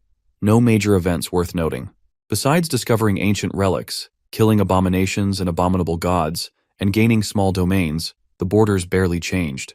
With expanding borders, managing internal affairs also became a must, something Nebula should be taking care of. This is why he feels stagnation after a few decades is necessary in the game. Outside of the main species who led the early expansion, this was a period where appeasement policies were necessary to win over other species within the nation. Hukrin had its share of small and big issues due to the mixing of several species. While these problems aren't recorded in history, there were 6 revolts. The hardest issue was coexistence with vampires. See, after the evil god's defeat at Nebula's end, Beka's slaves and vampires wanted to be naturalized as Hukrin citizens. Of course, symbiosis with vampires was difficult, especially since vampires survive by drinking blood. The second and third generation high-rank vampires couldn't survive on animal blood alone, so the vampires made a surprising choice. They took refuge in mountain caves and prayed to Nebula, expressing their desire to follow the will of the blue insect god. As witnesses to Apostle Rakrak's holy death, they no longer wanted to live by hurting others. About 1,000 vampires decided to starve themselves to death. Though some escaped or couldn't resist temptation, 600 vampires endured the pain and faced death without moving an inch. They may have sinned, but since they reflected on their sins and wanted to be punished, even the lizardmen believed the blue insect god would forgive them immediately. And so, they were forgiven. The area where the vampires repented later became known as Digging Buddha Valley, a sanctuary of the Night Sky Order. This place became a symbol of repentance and atonement, proving that even if you weren't a lizard man, with true faith, the blue insect god would embrace you. After this incident, the blue insect god was later bestowed with another title, Night Sky. That's how the Night Sky Order transformed into a faith followed by many species, not just lizardmen. Furthermore, this third prince who has Nebula's attention is also going to contribute further to these changes. For a civilization to develop, one needs suitable techniques and inventions, and those inventions must connect with each other. With the level of intelligence Kyle possesses, he's well suited to discover new things. If he becomes the next king, he would have the influence to bring important inventions all across Hukrin. The current governance structure of Hukrin isn't ideal. The left cabinet is open to several species and handles the internal affairs of the palace, doing the kind of work eunuchs did on Earth. However, the administrative officers with real power, the right cabinet, are monopolized by the lizardmen. And everyone knows that power corrupts people, and absolute power corrupts absolutely. So there gotta be some regime change. Kyle seriously needs to solve this issue of harmony between species, and the new king must be wise enough to handle and resolve these tensions. However, Eldar points out that Kyle is merely the third prince. The first son, Basan, who is supposed to inherit the throne, spends most of his time playing. Still, that's not a valid reason to oust him. Once the crown prince position is set, it would be nearly impossible for Kyle to become king. Nebula has the option to simply send down an oracle and intervene directly in internal affairs. But since this is an important period for sovereign power, divine intervention would be unwise. So he'll have to use a more indirect method. Eldar wants to know exactly what methods Nebula has in mind. In response, Nebula leans in and whispers every juicy detail into her ear, without letting any one of us know a single thing. The plan is so strange that Eldar has a hard time believing it will actually work. Perhaps he's just too overconfident in the third prince's unnatural intellect. Still, Nebula is so certain about his plan that he's willing to place a bet on it. In the palace garden, 2 ladies sneak around anxiously in the presence of a massive sleeping beast. This creature is actually Orizon's guardian dragon, known as Manun. Manun is a drake once handled by the great Thunder Dragon King, the founder of the nation. Like the stories say, drakes don't die of old age. Manun's growth period continued for decades, and he grew to gargantuan size.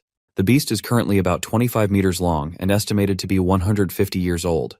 With that hulking size, it goes without saying that his food consumption is equally stupendous. With a big diet comes a big dump too, which the palace must discard every day, making this high-maintenance animal quite a burden. People are also afraid the giant creature might go wild and destroy everything inside the palace. Some have suggested relocating Manon to a less populated town. Others even suggested offering him as a sacrificial animal. But since Manon's existence represents the sovereignty that has continued since the Thunder Dragon King, they have no choice but to keep him, even if it's just a burden to resources. Luckily, Manon has been eating and sleeping peacefully. However, that's about to change. Suddenly, the beast noticed familiar celestial blue butterflies. This causes it to perk up in happiness. After all, these butterflies represent his long-dead friend Rak coming to meet him. When your favorite comes down all the way from the heavens, leaving behind comfort just to meet you, it means you're the luckiest person alive.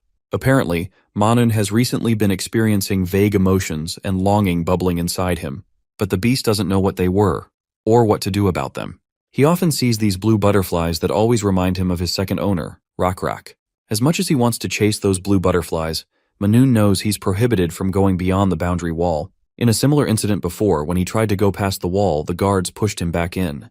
But still, this fellow desperately wants to cross that wall and hug his friend.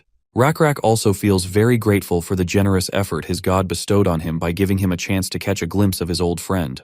The Lizard King was calling for his good old friend to come here, and that loyal fellow gives up on his urges and crashes right through the walls just to meet him. Somewhere in the palace, Dunan and his fellows catch the sudden sound of the crash Manon caused.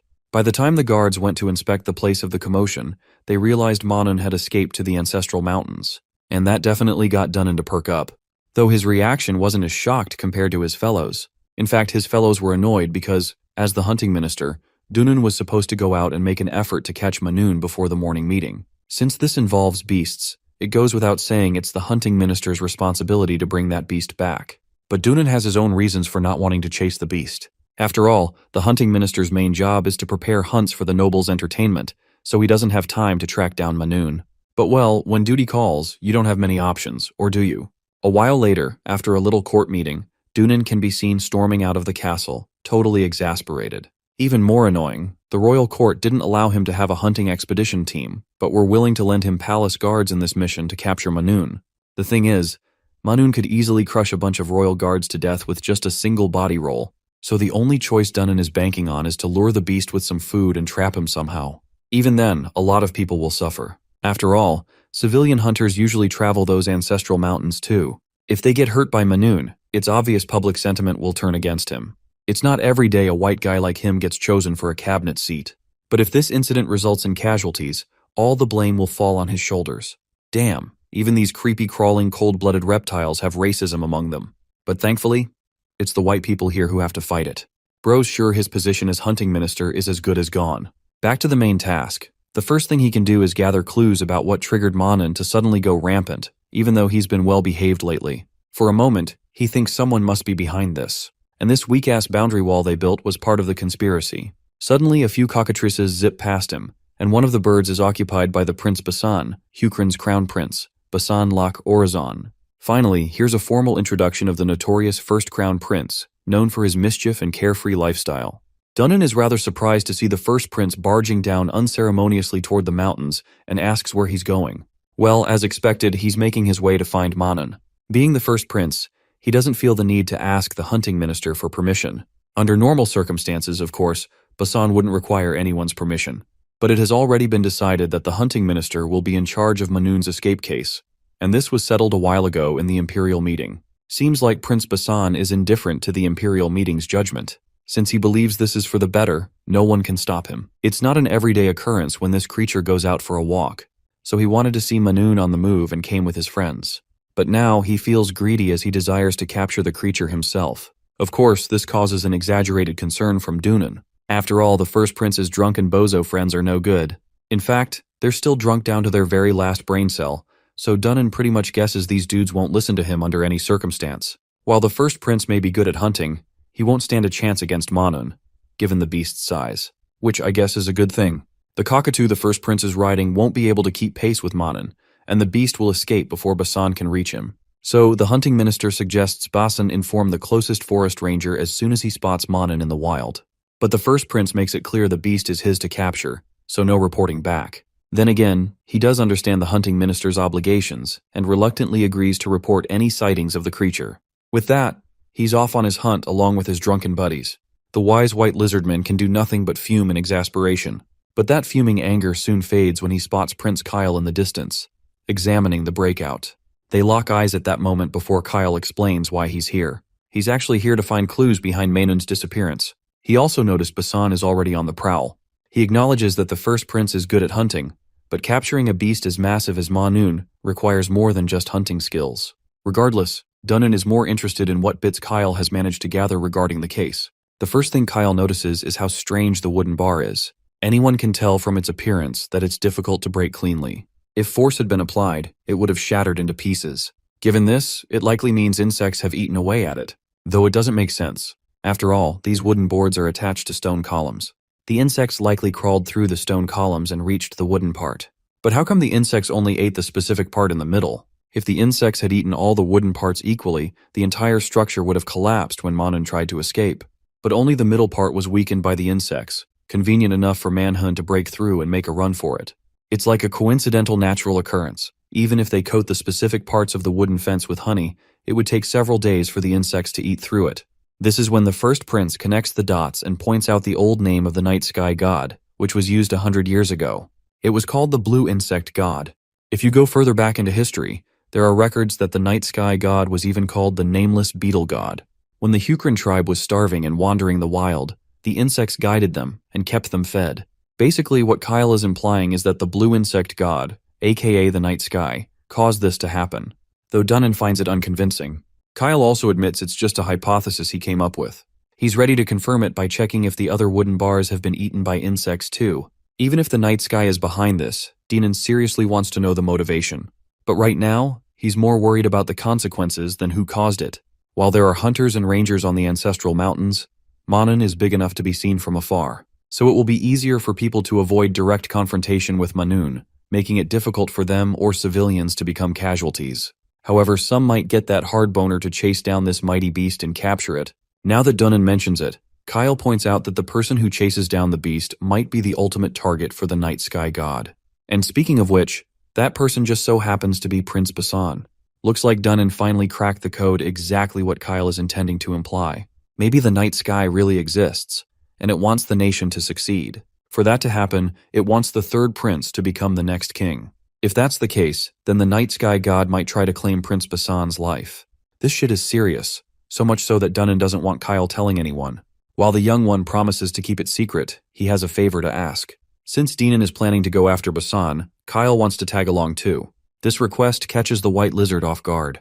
He can sense Kyle isn't just being stubborn about going, there's a purpose behind it. See, having Kyle around will likely increase Basan's chances of survival. After all, the night sky god only wants Basan's life, and if Kyle gets hurt, that won't do anyone any good. Cut to Basan and his drunkard bozo friends following Manhwa's trail. After a short journey, they spot the beast nearby, lying on the ground. It's pretty unusual they found the beast so easily. Conveniently enough, Manhwa even left a trail behind, making tracking easier. Since Basan isn't that sharp, he assumes the beast must have been suffocating and itching to roam after being stuck in a shitty garden for over 100 years. Basan even feels a little sympathy for the poor creature that spent all that time sleeping. While the beast sleeps soundly, Basan's drunk buddies suggest waking the dragon up and driving it back to the palace. But the terrifying grumbling noises the beast makes even while asleep scare the bozos into retracting their plan. They start throwing out random solutions to a problem they clearly don't understand. Eventually, they settle on luring the beast with some kind of deer as bait, something the beast can eat. Basan decides to put this plan into action, sending his buddies off to fetch bait while he stays behind to make sure Manhwa doesn't wake up and move. Seems like Basan used this ploy to shoo the idiots away. First, because their plan was ridiculous. Second, if they all stayed, Basan wouldn't get the credit for bringing Manhwa back. Speaking of credit, Basan takes us down memory lane where we learn a little about him, like how he used to be praised for everything he achieved. But he soon realized that wasn't enough. He once asked his teacher, Ravine, why, if the night sky god is omniscient, omnipotent, and omnipresent, there's still war, pain, sadness, and misfortune in the world. He was seriously curious and wanted answers, but Ravine didn't seem to have any. That day, she even tried racking her brain for a plausible explanation, but eventually she ended the lesson. That's when Basan realized the compliments he had been getting weren't true acknowledgement. True acknowledgement, he figured, only comes when you do something so outstanding it leaves everyone speechless, just like the night sky god. Basan has never felt that kind of acknowledgement in his life. He knows many don't think he's worthy to be king, but he can't help it. He was born this way. After all, he's not naturally gifted like his younger brother Kyle. So he hopes to earn respect and sway public opinion by producing results. This is one of his few chances to prove if he's worthy of being king. Suddenly, his brother Kyle arrives on the scene. As Kyle jumps off his bird, he trips and sprains his ankle. His concerned brother and hunting minister look shocked. The first prince quickly tends to Kyle while scolding the hunting minister for bringing such a young kid into a dangerous place. He then orders Dunan to fetch some medicine from a nearby hut on the mountain ridge. With that, the white lizard heads off to grab ointment. But it turns out they don't need any ointment at all, especially since Kyle's perfectly fine, much to his older brother's surprise. Apparently, Kyle didn't really sprain his ankle. It was just a ploy to send Dunan away so he could have a private chat with his brother. Basan still doesn't understand why Kyle had to risk his life coming so dangerously close to Manun just for a talk. But we all know this creature is an extremely dangerous entity, but not for Kyle. He eventually fills his big brother in on every juicy detail he's managed to gather. A while later, the third prince's downcast face reveals his heavy burden upon learning that the night sky god might be trying to claim his life. Though Kyle admits this is only his interpretation, not to mention, Dunan somehow agrees with the possibility. Even if it's true, Basan cannot understand why Kyle came all this way to save him. After all, Kyle could have simply stayed back and watched the crown prince die, making himself next in line to the throne. Their second brother has already become a priest of the Night Sky Order, so if Basan were to perish, Kyle would automatically inherit the crown prince position. Out of curiosity, Basan asks his younger brother if he really isn't interested in the crown. Well, we all know that Kyle has long desired the throne. This is exactly why he came. But rather than killing his own brother, he wants his big brother to hand over the crown prince title willingly. Basan is clueless and doesn't know how to react. Kyle, meanwhile, doubles down on his request, reminding him that history has proven the night sky god never fails. While other gods have failed to prove themselves, the night sky god always emerges victorious. This shows how meticulous the god is, paying attention to every subtle detail to ensure his plans succeed perfectly. So it goes without saying that Basan will eventually die unless he hands over his crown prince's title willingly. Kyle is further certain the night sky god will exploit similar opportunities in the future. Though he can't foresee every move the god has planned, he promises to keep Basan informed whenever he uncovers such signs. This will help protect the kingdom and everyone's safety. Hearing this, Basan warns that opposing a god's will means going against divine will itself. They must be cautious and fearful, not defiant. Kyle, however, claims he understands the god well and is not afraid. At the very least, he will ensure no harm comes to anyone. The current path the night sky god has laid out jeopardizes Basan's safety.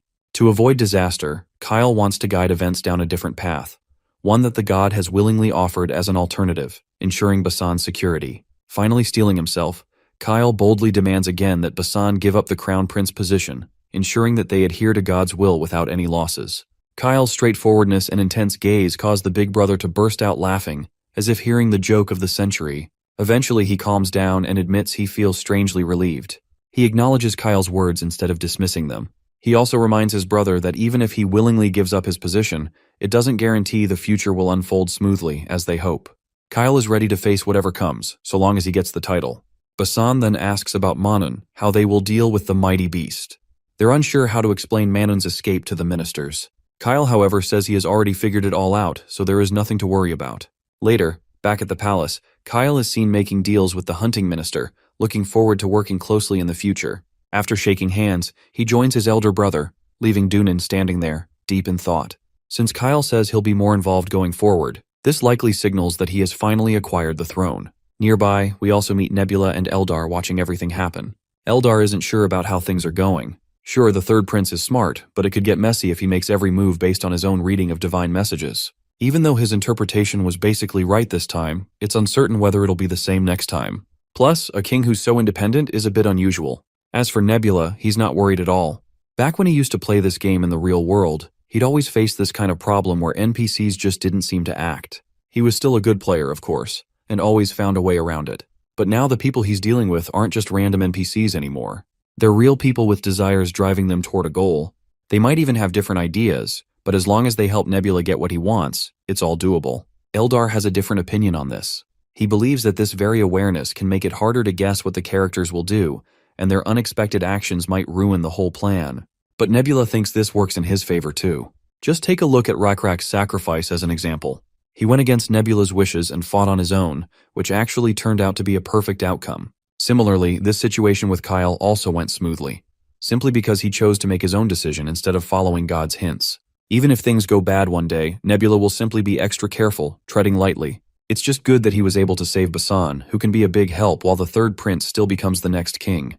The scene then shifts to the royal court, where it's clear the important people are present, discussing Manun's escape. Administration Minister Salusin is pretty frustrated that the Minister of Hunting hasn't caught Manan yet. He worries that it might hurt the public if the capture takes too long. Dunnan assures his senior that Manun's location has already been found, and luckily the beast is currently asleep, so there's nothing to worry about. The senior takes the good news well and calms down. Still, he can't help but point out how worried His Majesty has been about this, so much so that he couldn't even attend the meeting. The senior further wants him to speed up the capture now that they know exactly where he is. Well, Dinan wanted to do the same, but several things stopped him.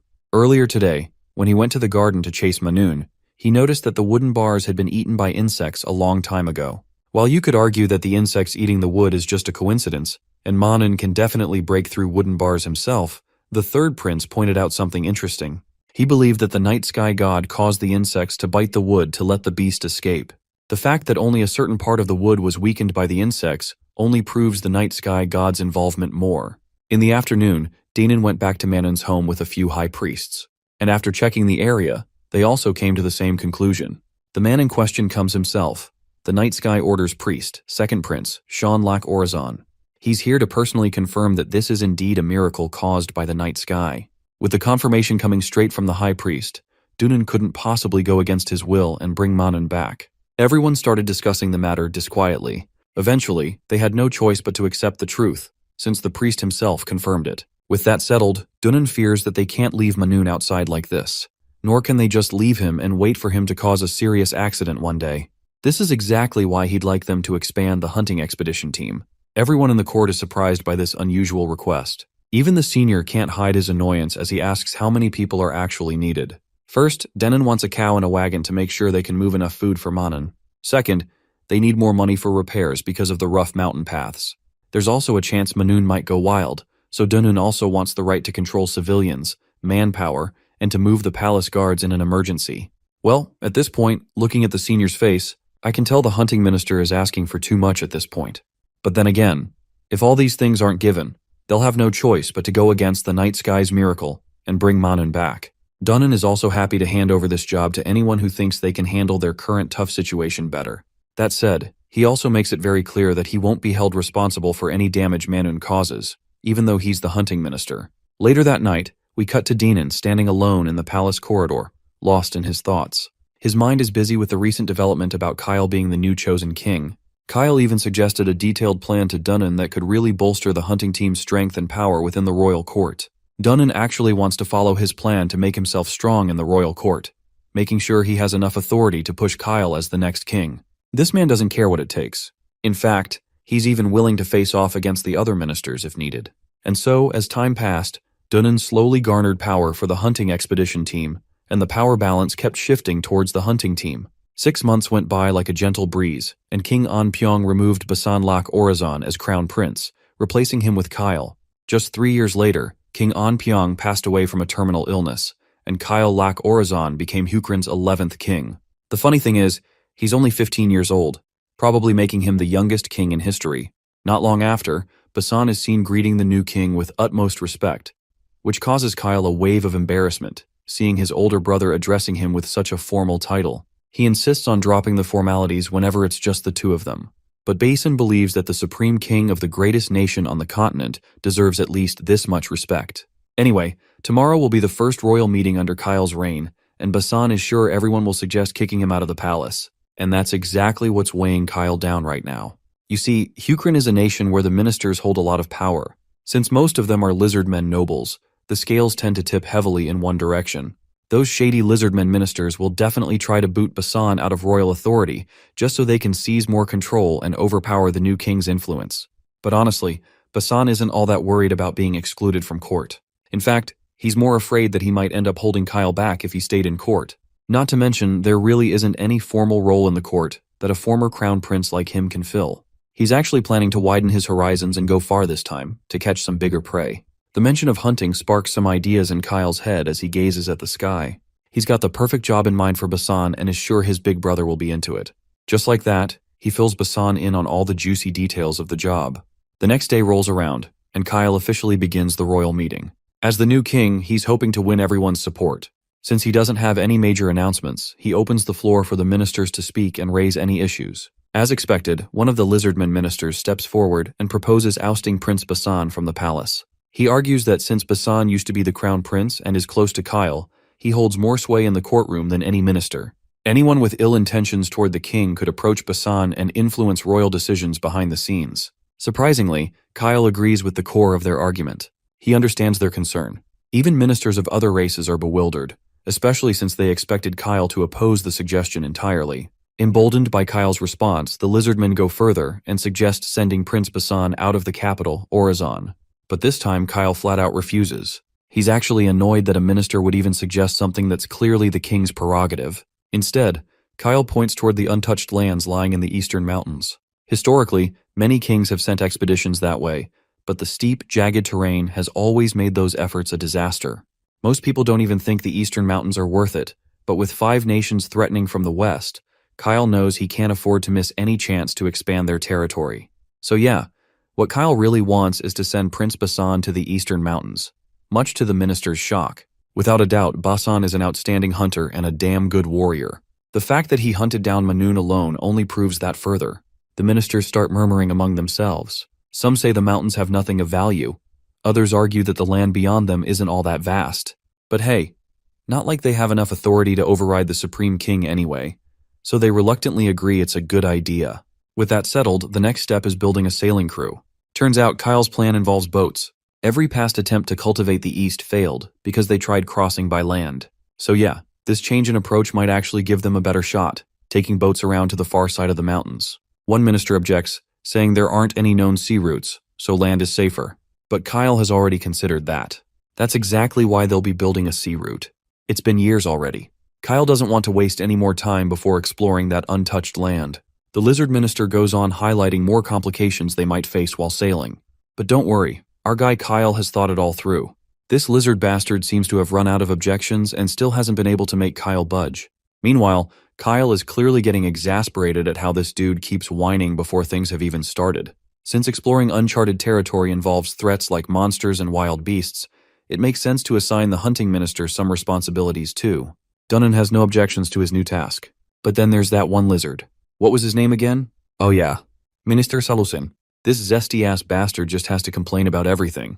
With all that settled, Kyle moves on to the next topic of the meeting. This one involves someone who's been waiting outside all this time, and they're finally granted entry. A dwarf, clearly down on his luck, walks in, and just his presence makes every minister lose their damn minds. They're practically fuming as if a clown just walked in to make diplomatic decisions. Salusin, as usual, has a problem and questions the king about it. Kyle introduces the man. His name is Lump, and he's from the technician team. The king understands if everyone's confused about seeing this random dwarf here, especially since he was a slave until recently. But since the technique minister position is currently vacant, Kyle brought him in to fill it. Of course, every bald-headed lizard bastard is shocked out of their scales. They're all reacting like Kyle just committed blasphemy by letting a short dude walk in. Honestly, these black lizards are seriously racist. First, they're bigoted toward their own kind just for being white, and now they've got a hate boner for a dwarf. Kyle expected this exact reaction. In fact, it's part of his plan. He used this whole scene as a distraction to draw attention away from Basan. Minister Salusin argues that the technique minister role has always been held by a lizardman, so it makes no sense to let a dwarf suddenly take it. Kyle claps back and calls him out for being blatantly racist. There's no law stating that only lizardmen can be the technique minister. The position is for someone skilled with their hands and knowledgeable in mechanics. Up until now, lizardmen happen to be the best at that stuff. But not this time. Kyle had personally witnessed Lump's skills. To prove his point, he asks every minister if they know the altitude of Orizon's Arctic region. The astronomy minister steps up and claims it's about 32.5 degrees. As a follow-up, Kyle asks if anyone knows the altitude of the northern tip, Jaren, and the southern tip, Maganin. Of course, silence follows. Then Lump speaks up. He claims that Jaren is 37.5 and Maganin is 30. He further explains that the altitude in the Arctic changes by 1 degree every 250 Ri. Jaren, being 1250 Ri further north, is 5 degrees higher. Maganin, on the other hand, lies 625 Ri further south, making it 2.5 degrees lower. Kyle is thoroughly satisfied with the answer, and more than a little proud that Lump gave the correct response where the lizardmen failed. But of course, that still isn't enough for Minister Salison, the bastard. He gets so pressed that he starts ranting about why Kyle even became king in the first place. According to him, it's because Kyle possesses the blood of the great Thunder Dragon King, and all the ministers here are descendants of the warriors who once fought alongside the Dragon King. That, he claims, is why dwarves were enslaved. They were enemies of the lizardmen until the end of Hukrin. Even after the nation was formed, they were still considered likely to revolt.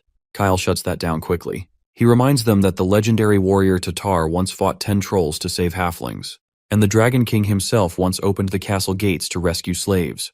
If the Dragon King could show that kind of mercy, then what's so wrong with us making one exception? Well, turns out it's still a problem. Salusin is now fuming, yelling about how allowing even one non-lizardman in the council would upset the entire power dynamic. If they start endorsing this idea that anyone, regardless of race, can become a minister, the lizardmen might feel pushed out. They might even stop supporting Kyle as king. He kind of has a point, to be fair. The whole system was built on the foundation laid by lizardmen ancestors. So having someone from another race rise up the ranks is bound to shake things up. The ministers plead with Kyle to reconsider before finalizing his decision.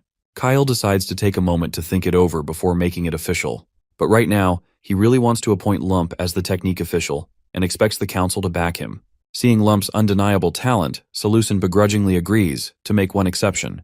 With that, Lump is officially designated as the technique official. Now comes the third topic, the upcoming solar eclipse. But before diving deep into it, let's talk about why it matters. The solar eclipse, when the sun disappears or gets covered, has long been considered a divine sign or revelation from the gods. Because of that, predicting it accurately has always been crucial for national safety and ceremony. The date of the eclipse is calculated by 3 sources: the high priest who reads the order of the night sky, the king, who makes his own estimate, and the astronomy ministry, who uses ancient calculation methods. This time, something weird happens. Minister Salusin is stunned when he realizes that the 3 sets of predictions don't match up. The astronomy minister says he's double-checked his numbers using traditional methods, and he's confident. But Kyle's prediction is 4 hours ahead of what the calendar priests and astronomy ministry predicted. Salusin demands a recheck. He hasn't forgotten how the dwarf made them look bad in front of everyone last time. Another blunder like that, and Kyle might grow even more favorable toward non-lizard races. For a second, the astronomy minister even entertains the possibility that maybe Kyle miscalculated. After all, their method has never failed in history, so they decide to wait for the eclipse. Minister Salusin is convinced, no way is Kyle right. There's no chance that all the scholars could be wrong. If Kyle is wrong, Salusin plans to use that moment to slam his decisions and publicly embarrass him. But when the predicted time by the scholars arrives, nothing happens. The solar eclipse does not occur. Lizardmen all around are sweating bullets in shock. Kyle then calmly explains that the priests and astronomy ministry were using outdated methods. It was Lump, the same dwarf they looked down on, who discovered the discrepancy and warned Kyle. That's why Kyle's calculation was different and correct. Salusin and the astronomy minister are left dumbfounded, yelling about how the great Dragon King wrote in the historical records that the skies never change. But Kyle fires back. Those books are relics. It's time we accept that even our ancestors might have been wrong. Back then, the ancients had no books to study from. They discovered and recorded knowledge by themselves, and that knowledge still holds up. But today's ministers have made 0 new discoveries. They've just been parroting history for decades. Kyle then references a calendar book from the nation of Mangul. It clearly states that the movement of the skies changes over time, a clear hint that the current method is flawed. Kyle doesn't argue further. The priest in charge is told to prepare the solar eclipse ceremony again, which will certainly take place 4 hours later. Sure enough, the eclipse happens exactly when Kyle predicted. A few months later, Basan boards a ship for the first great journey of his life, a mission to explore the uncharted eastern territories. Beyond the eastern mountains lies a region that must be developed, and Basan leaving the palace is essential for Kyle's reign to expand. Basan has no complaints. In fact, he feels light, free, like the world is finally open to him. The ship he boards is called Pirate's Humiliation. 3 ships carry the 150 soldiers assigned to this expedition. Basan is the designated leader of the Eastern Exploration Team, but he's not allowed to board just any ship. Kyle made it clear that there will be select people tasked with watching over him at all times. The first potential candidate to keep an eye on Basan would be that woman from the merchant family who's traded with the royal family for a long time. Speaking of which, she comes running to him, and after he introduces her as Tiona Itimo, she greets him warmly. Basan returns the greeting and extends his hand for a handshake. By her looks, he can tell she's an elf. She reciprocates enthusiastically while pointing out that it's rare for people to actually recognize her race, since mostly lizardmen don't see much difference between humans, elves, and Nixon. To their eyes, they're all the same. Moving on, Bosun decides to get along well since they'll be seeing each other for a while now. There's also something very important she wants to clear up before they continue with this relationship. No matter how noble Bosun may be aboard her ship, he must follow her orders. If he doesn't like that, he's free to find another ship. Bosun doesn't seem to have any problem with this rule, as long as her commands are reasonable. Honestly, Tion wasn't expecting him to agree so quickly. Anyhow, she promises to be considerate since he is her guest, as well as the leader of the exploration team. Looking around, Bosun notices his belongings aren't here. Tion assures him Mate will bring his stuff soon enough. It seems Bosun doesn't know this Mate guy, though he finds the name rather adorable. Before the girl can explain more, the person in question stomps into the scene, towering over Bosun and making him look like a puny punk. The guy seems annoyed to be summoned and wants to know who called him. Tion explains that Mate isn't exactly a name but a title, because he's the first mate on the ship. Since this big guy says matey after every sentence, everyone just calls him Mate. While Bosun is a bit startled being in this massive presence, he isn't afraid at all. Turns out, this isn't the first time he's seen an ogre. He's seen many in the palace. Moving on, Bosun greets the big guy and introduces himself. The big guy returns the greeting and gives his name as First Matey. When asked if he doesn't have a real name, Matey reveals he never liked his former name, so he got rid of it altogether. Truth be told, Bosun has never seen an ogre among a ship's crew. After all, smaller crew members consume less supplies. Matey admits this but makes it clear he contributes as much as he eats, so it balances out. The fact that Matey is from Jaren on the North Shore means he's one of the ogres with higher intelligence. These ogres from the North Shore are basically traces of the god who was defeated. But over time, their intelligence started to deteriorate with each generation, so nowadays, they aren't very smart. Even in Hukrin, sensible ogres who clothe themselves are very coveted and make good workers. So it's quite surprising for Bosun to meet an intelligent ogre on a ship of all places. Matey then roars at the top of his lungs to show his dominance and lack of fear. He abandoned the land because the people living there are weaklings compared to him. Now his next goal is to conquer the oceans and become the first ogre to achieve that. Bosun wishes the big guy good luck, hoping he achieves his dreams soon. Afterwards, Matey heads off to carry out his duties, making sure he earns the food he's going to eat. As far as Bosun is concerned, he's pretty sure this guy isn't his overseer. Tion grabs his attention again by calling him Prince, which Bosun doesn't like much, so he decides to drop the honorifics, and she simply calls him Bosun, though Tion isn't sure if she feels comfortable enough calling him so casually. In this case, he suggests she just call him Captain, since he's the leader of the expedition team. So yeah, Captain should work. Moving on, they talk about their first destination. As much as Bosun knows, they're passing Maganin heading south, then from there going east and up along the coastline. Tioni confirms this is their general path, but their first stop will be Bavrin. It's actually the biggest port city in Danium after Orizon. This sounds like news to Bosun, since he believes they have no business going to a foreign city. Tion reminds him that this ship is a merchant ship, so they have to continue trading to keep their pockets warm. She promises to fill him in on all the details later, but for now, she wants to show him where they're going to stay. As the ship sails through the endless sea, Bosun kills time zoning out. His attention is soon grabbed by Tione, who finds it surprising that Bosun isn't whining like a baby because of seasickness. Anyhow, Bosun asks something he's been wanting to know for a while. If she's a merchant, why would she take on something as annoying as an expedition team? Well, being the merchant she is, she believes it's a deal that's bang for the buck. When the Hukrin royal family gives work, they pay well. She even received a glass-crafted item as a deposit this time. It looks like Bosun doesn't realize the value of such items. As far as he remembers, he broke a few glass items in childhood. I guess that's not surprising. Someone as high status as him wouldn't understand their value. She reminds him that in Hukrin, because the craftsmanship on the glass piece is so delicate, they sell for a lot abroad. They'll be selling these in Bavrin, and in return, she intends to buy some exclusive goods from Bavrin. There are also some items the palace requested her to buy. Bosun, naturally curious, asks about the list of items the palace requested. The woman, in turn, gets all sweaty because she spoke too much. She's actually supposed to keep the items requested a secret, but since it's Prince Bosun we're talking about, she realizes there's no point in keeping secrets. So, after getting close enough, she whispers niter, which is the stuff she's supposed to buy. She's heard there's a lot of it in Mangle, and she doesn't know much, but apparently it's good for farming. Speaking of farming, Bosun recalls a little ceremony where the chosen ones make thunder descend to decide if a certain field has fertile soil or not. Tione has watched that kind of ceremony too, though she was too young to appreciate it back then. Basan tries to rack his brain, trying to figure out why Kyle asked her to purchase Niter in secret. Back to Hukrin. After the solar eclipse incident, Kyle officially began managing internal affairs. Those who were a threat to his authority formally resigned. He called those who supported Basan and reassured them. In the king's chamber, we see this lizard minister bowing his head gratefully, relieved he wasn't fired. Initially, he thought Kyle intended to replace some existing ministers. Since this poor guy hails from a half-decent family without a last name, it would have been easy to fire him. But Kyle doesn't seem to mind the lack of a last name. In fact, he's curious why last names are so important. The minister reveals that not having a last name means his family didn't contribute to the establishment of Hukrin, so he believes he doesn't deserve the title of minister.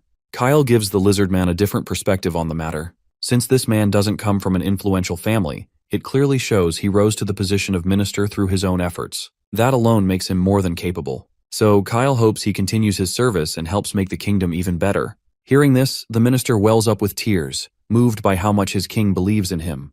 Overcome with emotion, he vows to devote his life to his majesty and do his absolute best.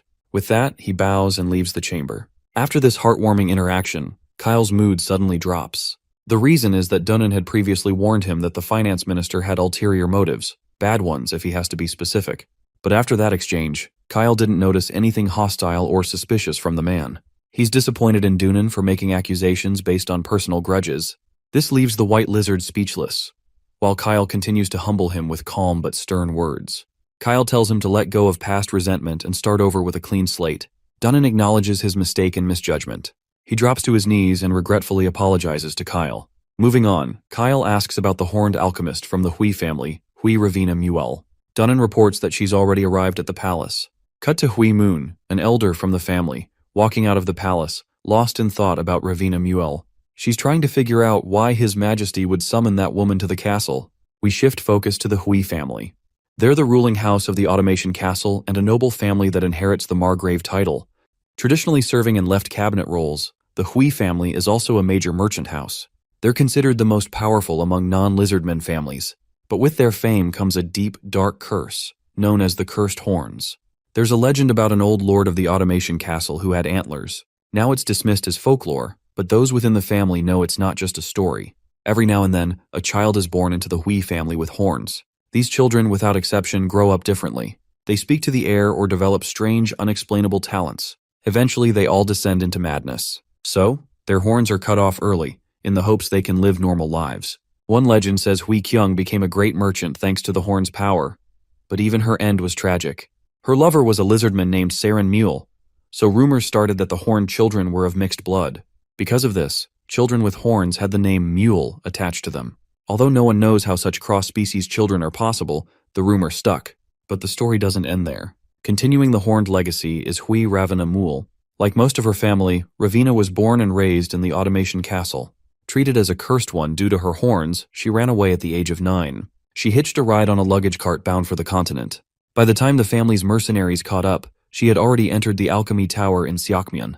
The Alchemy Tower, a haven for those who study forbidden knowledge. It's also where many cursed individuals, like Ravina, end up. So in a way, it made sense for her to go there. Back in the present, as Moon stares at Ravina's horns, the girl calls her out. She's used to people staring. It doesn't bother her anymore. Moon tries to explain she wasn't staring because of judgment. It's just morbid curiosity. Moving on, we learn Ravina has been summoned because His Majesty needs an alchemist.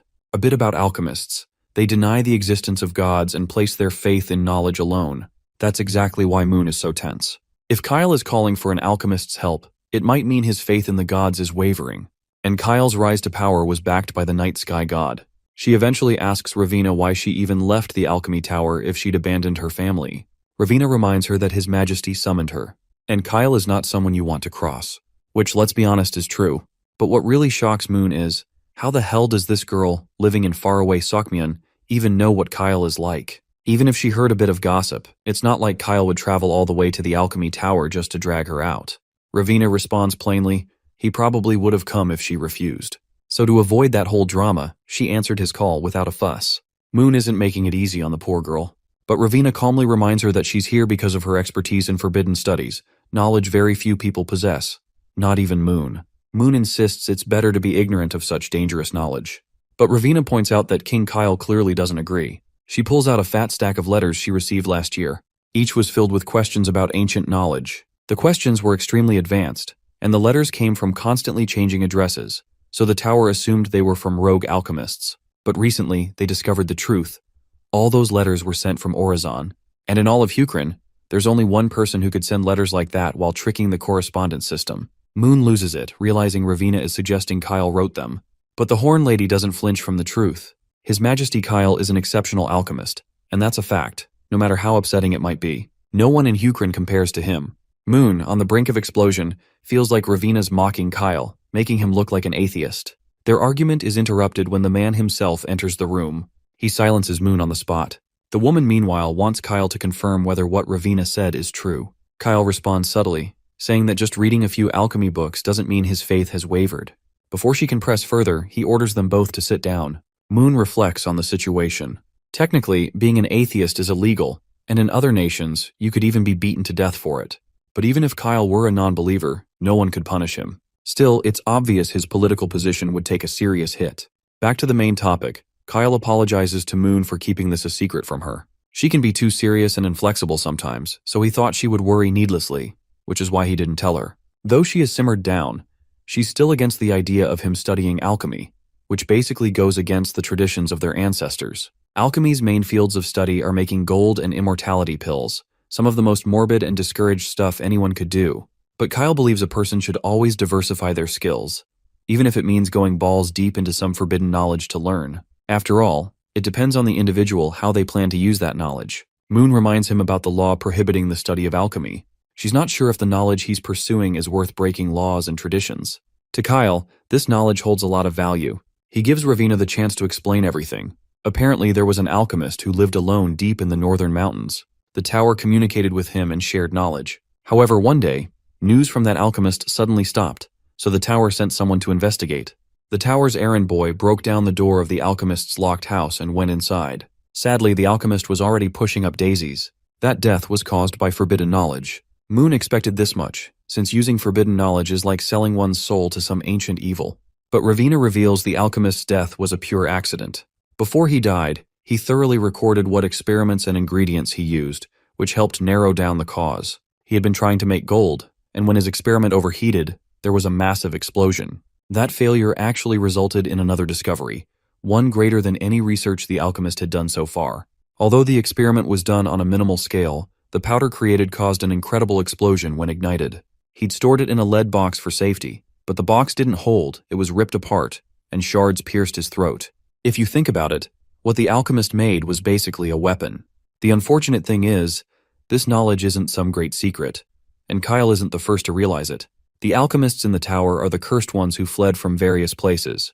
Like Ravina, some are still under the influence of their nations, and those nations want them to bring the tower's knowledge back. Other nations want to prevent the spread of alchemy. In fact, Ravina has been ambushed more than 10 times on her way here. In Seokmyeon, where the alchemy tower is, she's sure their army has already conquered it completely. On paper, it seems like the current age is peaceful, but if you look closer, it's not. The prices of certain ingredients have soared, and each nation has secret facilities conducting experiments to produce a weapon called gunpowder. Kyle emphasizes the significance of such a weapon. It can destroy enemies with little to no effort. It can literally sink boats and destroy castle walls. Even a common soldier wielding it can turn the tide of war. If they succeed, there's no way they'd lose. The woman thinks for a moment, then responds. While still against the idea, she's willing to follow whatever Kyle intends, since his judgment seems to be heading in the right direction. If he needs help, she's more than willing to lend a hand. Kyle does indeed require help. The case has been financed through the hunting expedition team, but that's not enough. He also wants to use the king's personal funds. Being the finance manager, she controls those funds, but since they're his funds, she can make an exception and let him use them, especially since he asked nicely. Though she wants to know how and what he's planning to use the money for. A system notification flashes in front of Nebula. Black gunpowders. It lists all the ingredients required to make this black gunpowder. Seems like everything is going just as Nebula intended. You see, the process of alchemy and advancing skills in elixir making is tricky. The stronger the faith in society, the more scientific methods are looked down upon. The alchemy tower in Seokmyeon is the farthest known nation from Hukrin, so if you're unlucky, you might not be able to obtain this knowledge. Hui Ravina Mule, who possesses the demonic property of probability, may have a high survival rate, but there's no certainty she can properly learn the techniques. But Nebula was lucky this time. Eldar sneaks up on him to highlight an interesting tidbit. While they're talking about alchemy and gunpowder, they're not talking about another source of power. By that power, she means magic. Alchemy and elixir making are types of science. Alchemists are scientists, and their experiments are scientific. But there's a secret that alchemists work even harder to hide, and that's demonic property. About demonic property. It's based on the game, an ancient evil discovered in relics passed down through bloodlines. Demonic properties like thunder, flames, probability, or gravity relate to powers of different attributes. The power transferred through demonic spirits is basically superpowers. When such superpowers and the knowledge of ancient relics mix, a method of manufacturing that uses even higher dimensional power emerges, and that's called magic. Magic, unlike science, can only be used by a small fraction of people. People like Ravina, who possess demonic properties, has potential to become a mage. Since the alchemy tower is home to cursed individuals, it's likely that those alchemists also have demonic properties. Currently, there are no mages yet. Eldar agrees. Normally, they appear around 100 years after the game begins. The power of magic is definitely strong, but since players prefer stable gameplay, they likely keep their distance from demonic properties. Since the alchemy tower is in Siakmian, Eldar guesses Wisdom will get a mage. Nebula shares the same thoughts, given the probability of a mage appearing is highest there. But Nebula is sure Wisdom probably wouldn't want a mage to appear on his land. Cut to Basan and his expedition party. They've finally docked at Bavrin. The place is lively, with many boats already docked, much to Basan's amazement. But this much is expected since it's the closest port to Orizon. Ships leaving here continue westward, passing by Amgal to Danri. Some may even go further toward the western continent. Speaking of which, Basan remembers this is the same continent Owen is said to have gone to, but he's not sure if it even exists. Tion fills him in that many ships head that way and don't return, but the place definitely exists. Basan wonders why merchants don't cross to that continent and start trade there. There might be dangers, but it could also be profitable, though he isn't sure if merchants would risk it. Tioni believes merchants will go anywhere if the danger is worth facing. There are pirate-infested rocks, areas with no wind or high waves, not to mention the threat of sea monsters and storms too. So that definitely doesn't sound enticing to anyone at all. Since she's got some trades to do, she suggests Basan rest here while she's off on business. He also has the option to explore the place, but he must return by the promised time. Sounds like good news to Basan. After all, they had been cooped up on that boat forever. So a little walk to revitalize his spirit won't hurt, or will it? And so he sets off to stroll around. He sees different people doing various things and meets some peddlers trying to sell their goods. While doing this, he's also keeping an eye out for any surveillors. At one point, he finds a peddler selling goods from Hukrin. The merchant happily highlights how they receive a lot of items from there. Noticing Basan just arrived on the ship that docked at the port, the peddler warns that if they plan to return to Hukrin after trading, they should pray to their god they don't meet any pirates. There's a group controlling the Bavrin area, usually targeting ships ready to leave. They're known as the Deep Night Pirates. Later, Basan asks Tion about this group, but she doesn't seem to have any clue. If anything, there might be new pirates who suddenly appeared, hyped up by port merchants for no reason. As she checks the list of items she intends to bring back, she realizes some won't be available until tomorrow. Contrary to what Basan thought, she decides to leave instead of staying. The rest of the warships will bring the rest of the supplies. If the warships stayed behind, Basan fears they wouldn't have their protection. But she reminds him there's a lot of cargo to unload and provisions to load at Sasin. Time spent on the boat is all money, especially for water, food, and crew salaries. At this point, Basan is praying they just don't run into pirates, which causes Tion to burst into hearty laughter seeing him so fearful. She assures him they've never once met pirates during their voyages. Or so it was until now. The moment they sail out, they spot pirates heading their way. Of course, she's exasperated. To outmaneuver the pirates, she orders the crew to lighten the ship. They start dumping sandbags, food, and water into the sea, while everyone arms themselves with any weapons they can find. Basan doubts they can outrun these guys. Pirates usually use merchant ships made with comparatively lighter wood and large sails for better wind. These pirate ships have similar builds, and worse, they usually travel with barely any cargo on board. In simpler terms, outrunning them won't be easy. The pirates are closing in every moment. Their only option is to throw away everything they can, starting with cornerstones. But Tion refuses to throw those away. Hell, she'd rather jump overboard herself than throw away the cornerstones. Now that they're about to be caught, Basan decides to buy time until their warships arrive. He's heard additional cornerstones will arrive in the morning, meaning the warships could catch up in half a day if they're lucky. To rub salt in the wound, there's literally no wind blowing. Tion clasps her hands, bends her knees, and starts praying. She also orders Basan to join her. The enemy is almost on their necks. The pirates are rejoicing that the targeted ship is moving slowly, meaning it's stacked with treasure to loot. They're about to snag a big haul, thanks to their prayers to the white spider god. Our team is ready to unleash a barrage of arrows to keep the enemy from getting closer. Meanwhile, Basan realizes these guys follow the white spider god, a name he's heard before. With one precise arrow, he takes down a foe right in front of him, then another. Basan notices their ship has a strategic advantage. It's quite a bit bigger than the enemy's ships. That makes it difficult for the pirates to aim and lock on targets. Not to mention, they still have one ace up their sleeve. The hobos don't realize the doom awaiting them and throw grappling hooks to board the ship. As soon as they advance, they're met by a towering presence ready to strike the first pirate and take down the others. This towering figure is Matey, of course, more than ready to strike the heck out of those guys. With no time wasted, he blows off all the jackasses. The presence of an ogre might alarm these robbers, but their leader assures them Matey isn't a combatant, he's just a crewman. So if they take down the ogre, there'll be no one to stop them. Everyone directs their barrage of arrows toward the big guy. As tough as Matey is, he starts crying like a scared little kid, even though he's sturdy enough to bounce off those arrows like he's made of steel. Even Basan has no clue what kind of nonsense this is. He turns to Tion, asking why this dude is acting like a whiny baby. She reminds him Matey just got hurt, so his reaction is expected. But of course, everyone saw those arrows bounce off. Ogres are just built different, so how come? Tion reminds him again that ogres are people too. While Matey might be whining more than necessary, with the size he's got, why would he be on this ship if he was truly free-spirited? He would have been a general somewhere instead. Guess there's no helping it. Basan equips himself with bow and arrows and decides to fight these bastards as much as he can. Meanwhile, he suggests Tion comfort Matey and buy some time. But Tion has problems with this plan for obvious reasons. If Basan gets injured, it'll be on her head. And she isn't interested in losing her head. Then again, they're not safe on the ship either if the pirates overwhelm them. Basan believes fighting is better than doing nothing. She then reminds him of his title. If he flaunts his title as a Prince of Hukrin, his life will be spared since the pirates aren't dumb enough to anger an entire nation. She might have a point, but he isn't willing to abandon everyone. Before the rest of the pirate ships catch up and overwhelm them by boarding from the other side, he has to think of something. Even if Matey is an ogre, he can't handle so many pirates, especially if he's a scaredy cat. They need to defeat one side before the others join. She continues to protest his plan, while he sticks to his guns. The only way they have a chance is if she pulls Matey out of his emotional funk. Out of frustration, she lashes out at Matey, reminding him of his dream to conquer the ocean. And now, he's chickening out over a few pirates. The poor guy seems too traumatized by those harmless arrows to even move. Meanwhile, our boy sneaks around, keeping a close eye on the enemy. Everyone's distracted by Matey. He has the perfect opportunity to surprise these bastards, but the thudding sound of his jumps is sure to grab attention. What is Matey even doing? Turns out, Matey has finally gotten his fighting spirit back and is ready to demolish the enemy by throwing barrels at ballistic speed. Just as Matey throws a barrel at full speed, Basan jumps off to match the impact.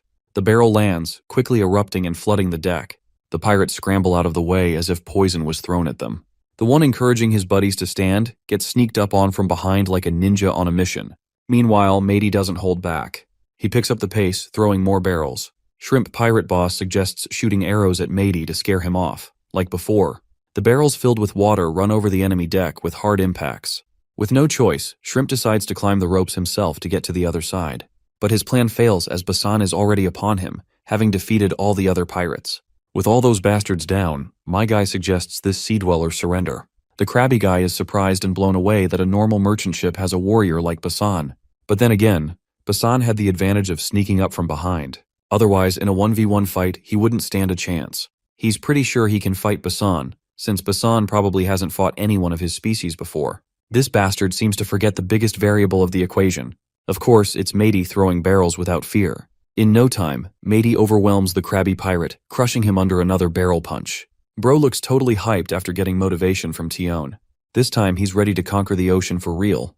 A little while later, the crabby pirate leader begins regaining consciousness. He hears Basan and Tion talking about how lizardmen often call Astasidians crawfish. This prompts Tion to ask what they call a real crawfish. Basin gives the most appropriate answer: edible crawfish. Tioni is sure that this guy is going to hate the lizardmen if he finds out. The pirate wakes up yelling, demanding to know where his ship is. Tioni breaks the bad news upon him that it's currently under her subordinate's command, following them closely behind. As for the other two ships, those losers ran away without even trying to fight. The pirate refuses to believe it. But well, this is the harsh truth he has to swallow. As soon as the other pirates saw they were losing, with the arrival of the naval ships, They scramble to flee. The pirate is still in disbelief that his brothers abandoned him. Regardless, he gets all cute and chummy, begging to be spared. He even promises to drop all his shady business and live clean from now on. Tioni doesn't have such noble intentions, given what this bastard did to them. If anything, he should be grateful he hasn't been thrown into the sea, as she intends to have him punished under Hukrin law. Basan steps forward to strike up some negotiations. The only thing Basan wants is a few answers to the daunting questions he's about to ask. It's fine if he doesn't get any answers. Since the pirate has no chance of survival other than this, he agrees to answer anything. Basan's first question: if Astacidians can travel through the sea on their own, why use a boat? Seriously, this isn't the kind of question anyone expected Basan to ask. Even the pirate is bewildered by what the hell this guy is asking, out of all the things he could have. Basan notices Tion glaring at him with a disgusted look, prompting him to admit he's always been curious. The pirate finally responds, reminding them that swimming takes a toll on the body, while traveling by ship is easier and less tiring. Not to mention, they can't carry cargo without a ship. With his curious mind satisfied, Basan proceeds to the next question, a serious one. He wants to know where the religion of the White Spider God comes from and what kind of god the White Spider is. The pirate reveals this religion is widely followed where he's from. There's an island where Astacidians live, south of Hukrin, accessible only by boat. The place has multiple islands, each with a different name.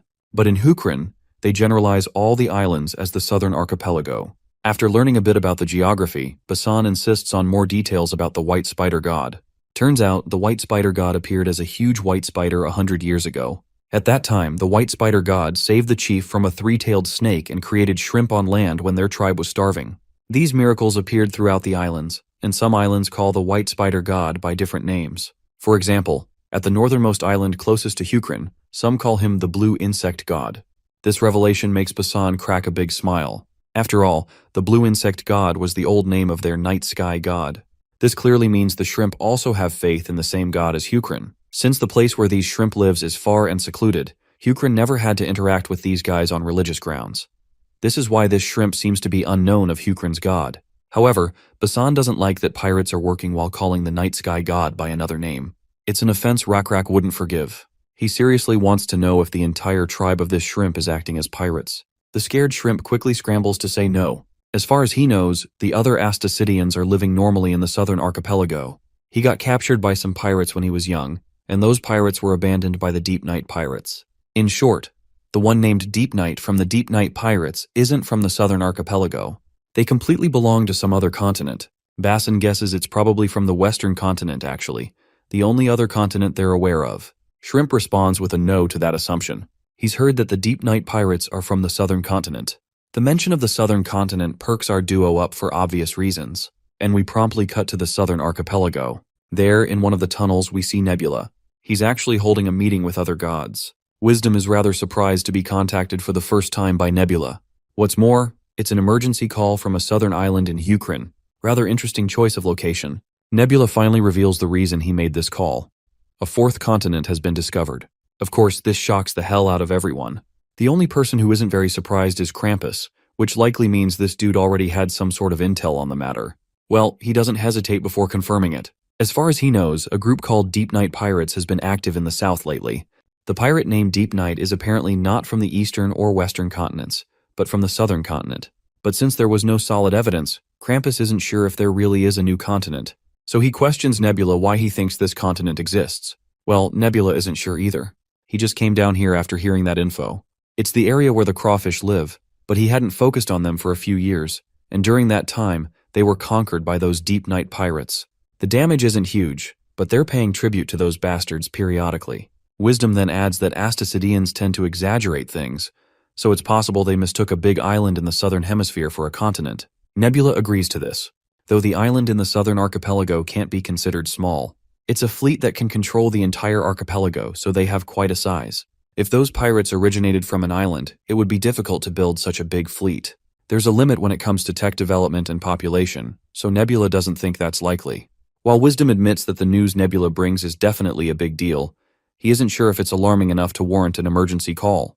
The last time they had a meeting, they promised they'd only use emergency calls when the situation involved unknown players with the glitchy nickname. Nebula knows this well too, and that's exactly why he used an emergency call. In a nutshell, there's a continent behind the Deep Night Pirates, and a player with a glitchy nickname is there as well, and Nebula is absolutely certain of it. This means another evil god has appeared, just like the god of the vampires did. Let's add some context regarding the history every god present here shares with each other. After the battle with the vampires, new terms of agreement were formed among the gods of the third continent. The most important one was about players with glitchy nicknames. The previous vampire guy they defeated, who everyone dubbed Geol Wooby, is just an example of how catastrophic these glitchy nickname players can be. Currently, Hegemonia is prowling the Western continent trying to gather related information. According to him, on the first continent, aka the Western continent, there was a species called werewolves. There was also another player with a glitchy nickname, and the werewolf species, similar to vampires, spread through a contagious disease. But the difference was that only humans, elves, dwarves, and other vaguely human-type species could become werewolves. Other than that, there was the fact that they were weak to silver, and they later grew stronger by transforming and weren't affected by the sun. So in some ways, they were better than vampires. But thankfully, that vaguely human-type species wasn't the main species in the West, so they were defeated without much trouble. According to the game's setting, everyone had deduced that these evil gods might be connected to the ancient evil. There was also an important analysis everyone did back then. Other than those who gave up, when the game began, there were 27 players. But after sending inquiries to players on other continents, these were the results. The first continent, Ebon, has 10 active players. The second continent, Sharnaf, has 8 active players. As for the third continent, Grand Sidiac, there are 11 players. That makes a total of 29 players. The numbers just don't add up. For example, in Grand Sidiac, where Nebula and his fellow gods are located, there are only 11 confirmed players. The total 29 includes Geol Wooby and the werewolf guy, meaning players were added after the game began. This likely means the player behind the Deep Night Pirates has a glitchy nickname and was added after the game started. If that's the case, Krampus should have noticed it too. If he came into contact with another player, they pop up in the local player log after all. Krampus reveals that the person he met was part of an affiliated pirate group to the Deep Night Pirates, and the leaders were mostly Astasidians too. He didn't get the chance to meet those guys directly. Since Nebula is so confident about his claims, AR is sure he must have other evidence to validate the existence of another god's involvement. Nebula doesn't hesitate before confirming this. When he interacted with that new force back then, a message popped up before him. It read, "Clash of Civilizations. The opposing tribe possesses faith. This is evidence that the opponent is a player." Furthermore, Nebula shows the glitchy name that popped up in the local player log. Wisdom recognizes some of the symbols, and one of them is even pronounced Sha. In this case, Nebula decides to call this unknown player Sha-Cha. By now, Zhang is certain there's indeed an evil god among them, given this spooky name. Now they gotta figure out the species this god rules over. Seems like Nebula has already seen that species, and he's ready to show it. Runda is shocked when she sees the giant monster behind Nebula. Turns out this monster is just Nebula's pet, a giant white spider. Nebula calls it Hylov, and gives the crawler props for a job well done.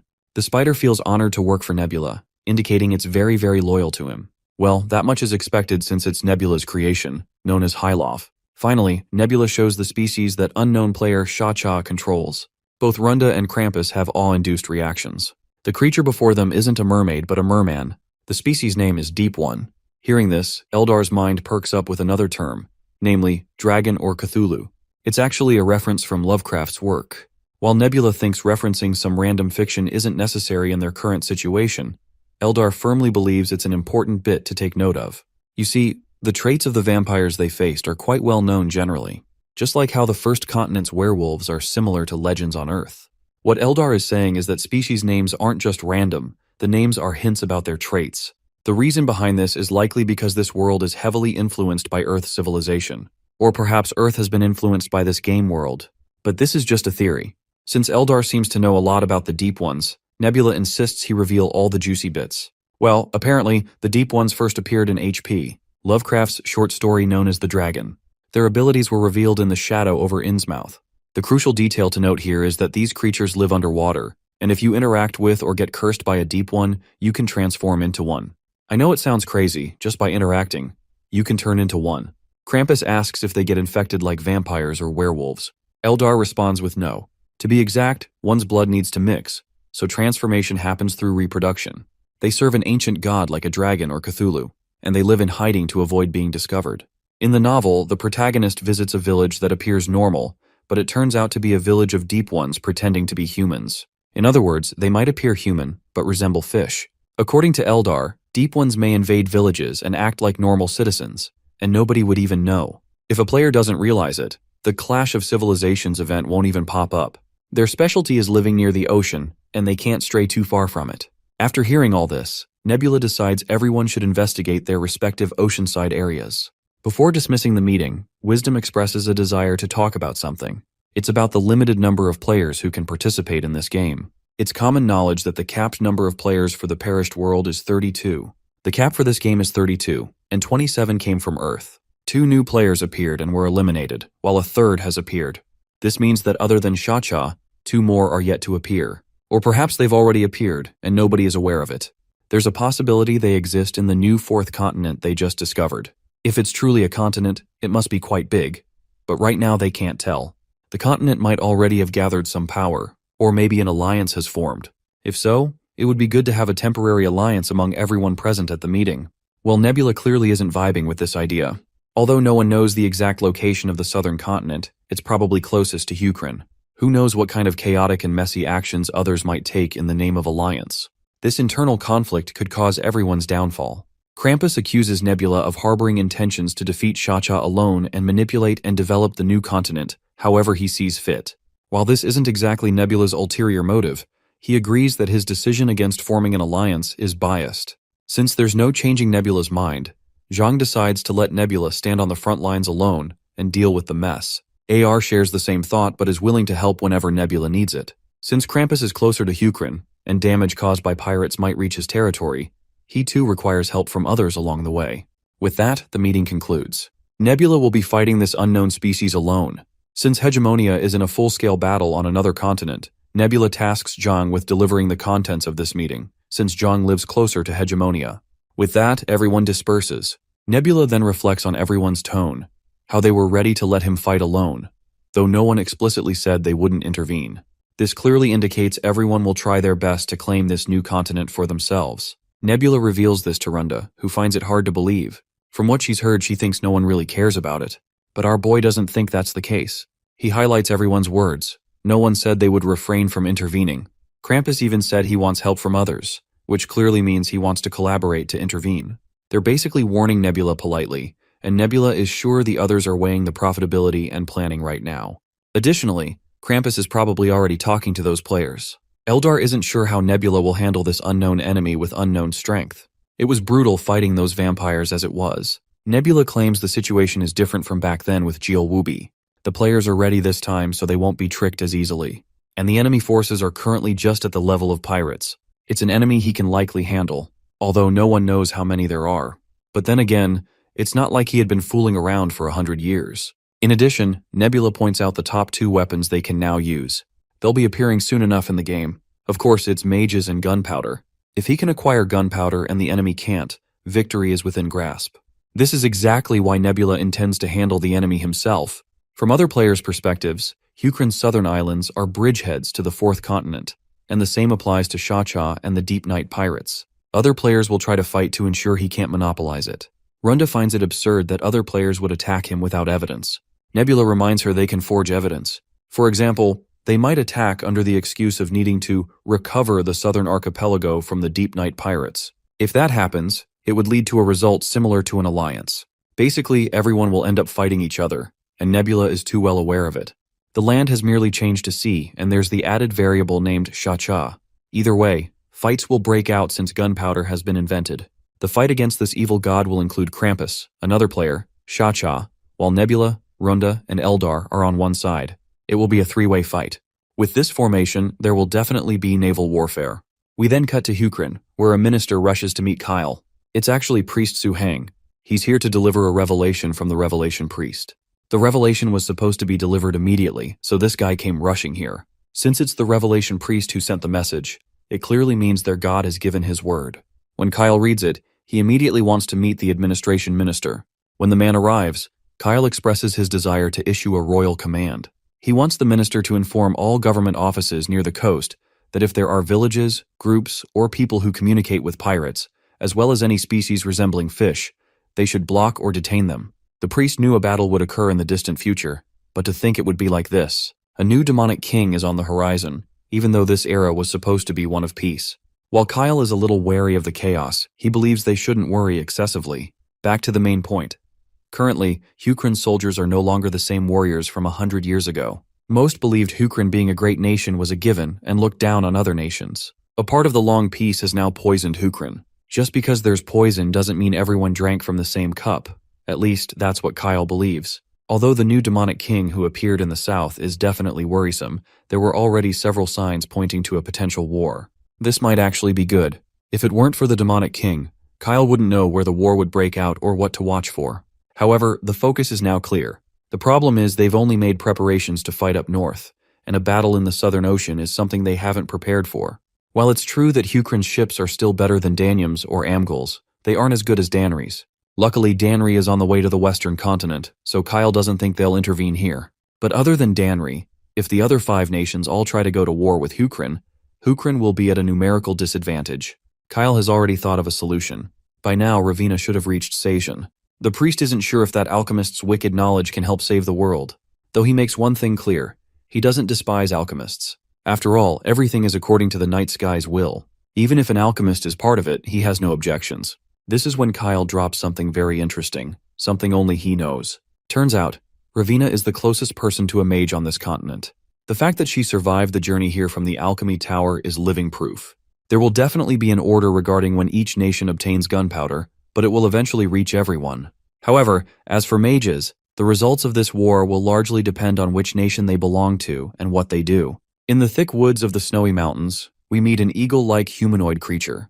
Tagging along with him is a weird, creepy monster who claims to be a spirit. It seems this eagle guy and the spirit aren't exactly on friendly terms. According to his studies, this spirit-like monster is a mere pawn who served an ancient evil. The spirit constantly brags about his own prowess, suggesting that this eagle is no good without his powers. He also mocks how the eagle dude got a pair of wings, which are practically useless. Turns out this eagle-like guy is a rare species known as Garudas.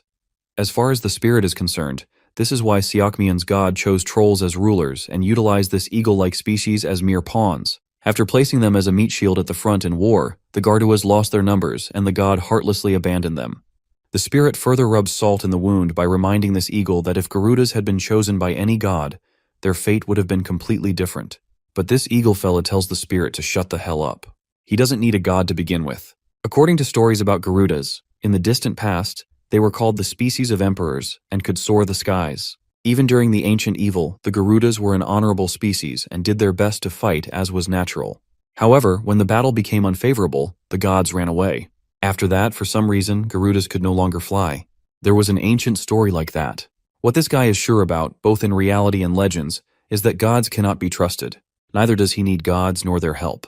He will fly the skies using his own abilities, or at least that's how this guy thinks. Once he gets out of this forest, he'll reach a river, and he's almost there. Soon enough, he finds the frozen river. Since elk knights can cross this river and continue to chase him down, the eagle decides to melt the river so no one can follow him.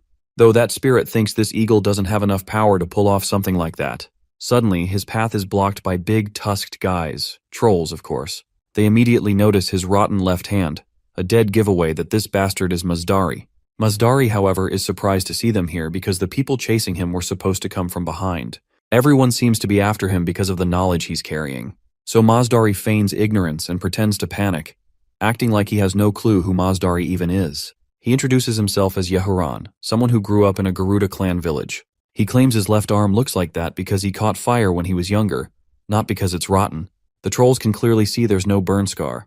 The eagle guy argues that burn scars and rotten flesh look different, just like trolls and Garudas look different. He then tries to divert their attention by asking if they're looking for a Garuda named Mazdari. They respond yes. They're sure even a lowly runt like him must know about the alchemy tower. The eagle guy admits he knows every detail about the alchemy tower beyond the Sky Mountains. It's the place of those frauds called alchemists who live there. The troll claims that his knights have completely cornered the tower, but some alchemists have disappeared. Now, under His Majesty's orders, he's trying to track down those escaped alchemists to stop them from spreading their evil knowledge. The eagle guy assures them they'll be able to find that Garuda alchemist, especially since there aren't many Garudas around here. He even promises to inform them if he finds any Garuda alchemist nearby. But the Tusk guys tell him to come closer, as they won't let him go until they confirm he's not an alchemist. With no options, the guy raises his hand in surrender, ready to be searched. Next, they ask him to pass over his bag. That's the turning point. Mazdari snaps since his identity will be out anyway. The Tusk guys retaliate after sensing his hostility. Mazdari grabs one of the potions and throws it right into a bastard's eyes, causing his entire face to burn and melt like candle wax. Word quickly spreads that the guy with the rotten hand is here, and soon the trackers following him catch up. Mazdari has only 1 sulfuric acid, 1 smokescreen, and 2 gas bombs left. If he uses them now, there will be nothing left to melt the river, but there's no helping it. He throws the potions right at their faces. One tusk guy blocks the liquid thrown at him, but it's liquefied gas, which Mazdari ignites with his fire, burning the bastard to a crisp. They scream in agony, getting cooked alive. Their leader turns on his heels and rides off on their beasts. Mazdari doesn't want these guys to escape like that. He has to kill them all no matter what. Unfortunately, his flames won't reach that far because he refuses to rely on the spirit following him. Soon enough, the big shot of those tusk guys arrives, very glad to have found Mazdari. Mazdari is ordered to undo his waistband and put down his things. It goes without saying Mazdari can't fight them like this, and the spirit shares the same thought. So the eagle guy makes a wise decision and surrenders immediately. He's forced to strip his bag off, and the tusks chain his hands behind his back. Mazdari makes it clear that even without his alchemy gear, he's still a dangerous guy. But the big guy isn't fazed. After all, he's Seokmyeon's king, Dermalin Busa, the one their god, Twisted Tai, has chosen. Dermalin has heard that alchemists always want to compete against gods. He's torn whether Mazdari should be burned to a crisp or punished by the god's will. If Mazdari wants to witness the troll god's might, Dermalin is ready to show him. The spirit is hyped up about challenging God's might and supports Dermalin's suggestion. But Mazdari knows their god is watching this place. If the god is watching, his judgment would be swift. If Mazdari receives the judgment of Twisted Tai, the tangled and entwined god, he'd be split into a dozen pieces instantly. Mazdari has no clue why, out of all the alchemists, he's being personally pursued by a king. After all, Dermalin had neglected the alchemy tower until now. Well, Dermalin has a clear idea of how the alchemists have been trying to hide their knowledge. The only reason they neglected the tower was because the god never wanted to interrupt their research until now. He was waiting for this knowledge to mature all along. Alchemists might be non-believers, but that doesn't change the fact that they make absolutely mind-boggling stuff. Cutting to the chase, Mazdari is willing to teach the king how to create gunpowder, if they let him go in return. However, it doesn't seem like gunpowder is the only thing the king wants from him. Mazdari might not be aware, but there was an alchemist inside the tower who was communicating with Dermalin. So Dermalin already knows the method to create gunpowder. By now, Mazdari has no clue what exactly these guys want from him. Finally, the king breaks it down. His god wants magic. The brave eagle tries to smack some sense into this overgrown animal. They can't just obtain magic because they want it. The bastard claims it's not about obtaining magic, nor is he curious about Mazdari's identity. He just needs power. According to his insider, magic is a power that can alter the order of this world, just like a god can. Mazdari argues it's nothing more than myth, ancient stories buried deep in history. But the big bastard remains persistent. It's then that the eagle finally recognizes these guys don't want magic, they want a mage. A mage who will submit to their orders. Dermalin is glad Mazdari is smart enough to understand this, which spares him the explanation. The other alchemist, meanwhile, wasn't so smart. That boy didn't reveal anything except that the best alchemist there is Mazdari. Finally, the eagle guy understands these bastards want him to become a mage. The king is willing to give Mazdari all the knowledge collected from mages so far. If Mazdari absorbs all that lore, he can become a mage with that power. With that indomitable power, the king wants Mazdari to spread the greatness of Seokmyeon far and wide. Even if it weren't for their request, Mazdari had planned on completing his knowledge by finding alchemists throughout the continent to become a mage. He was almost there, just one piece away.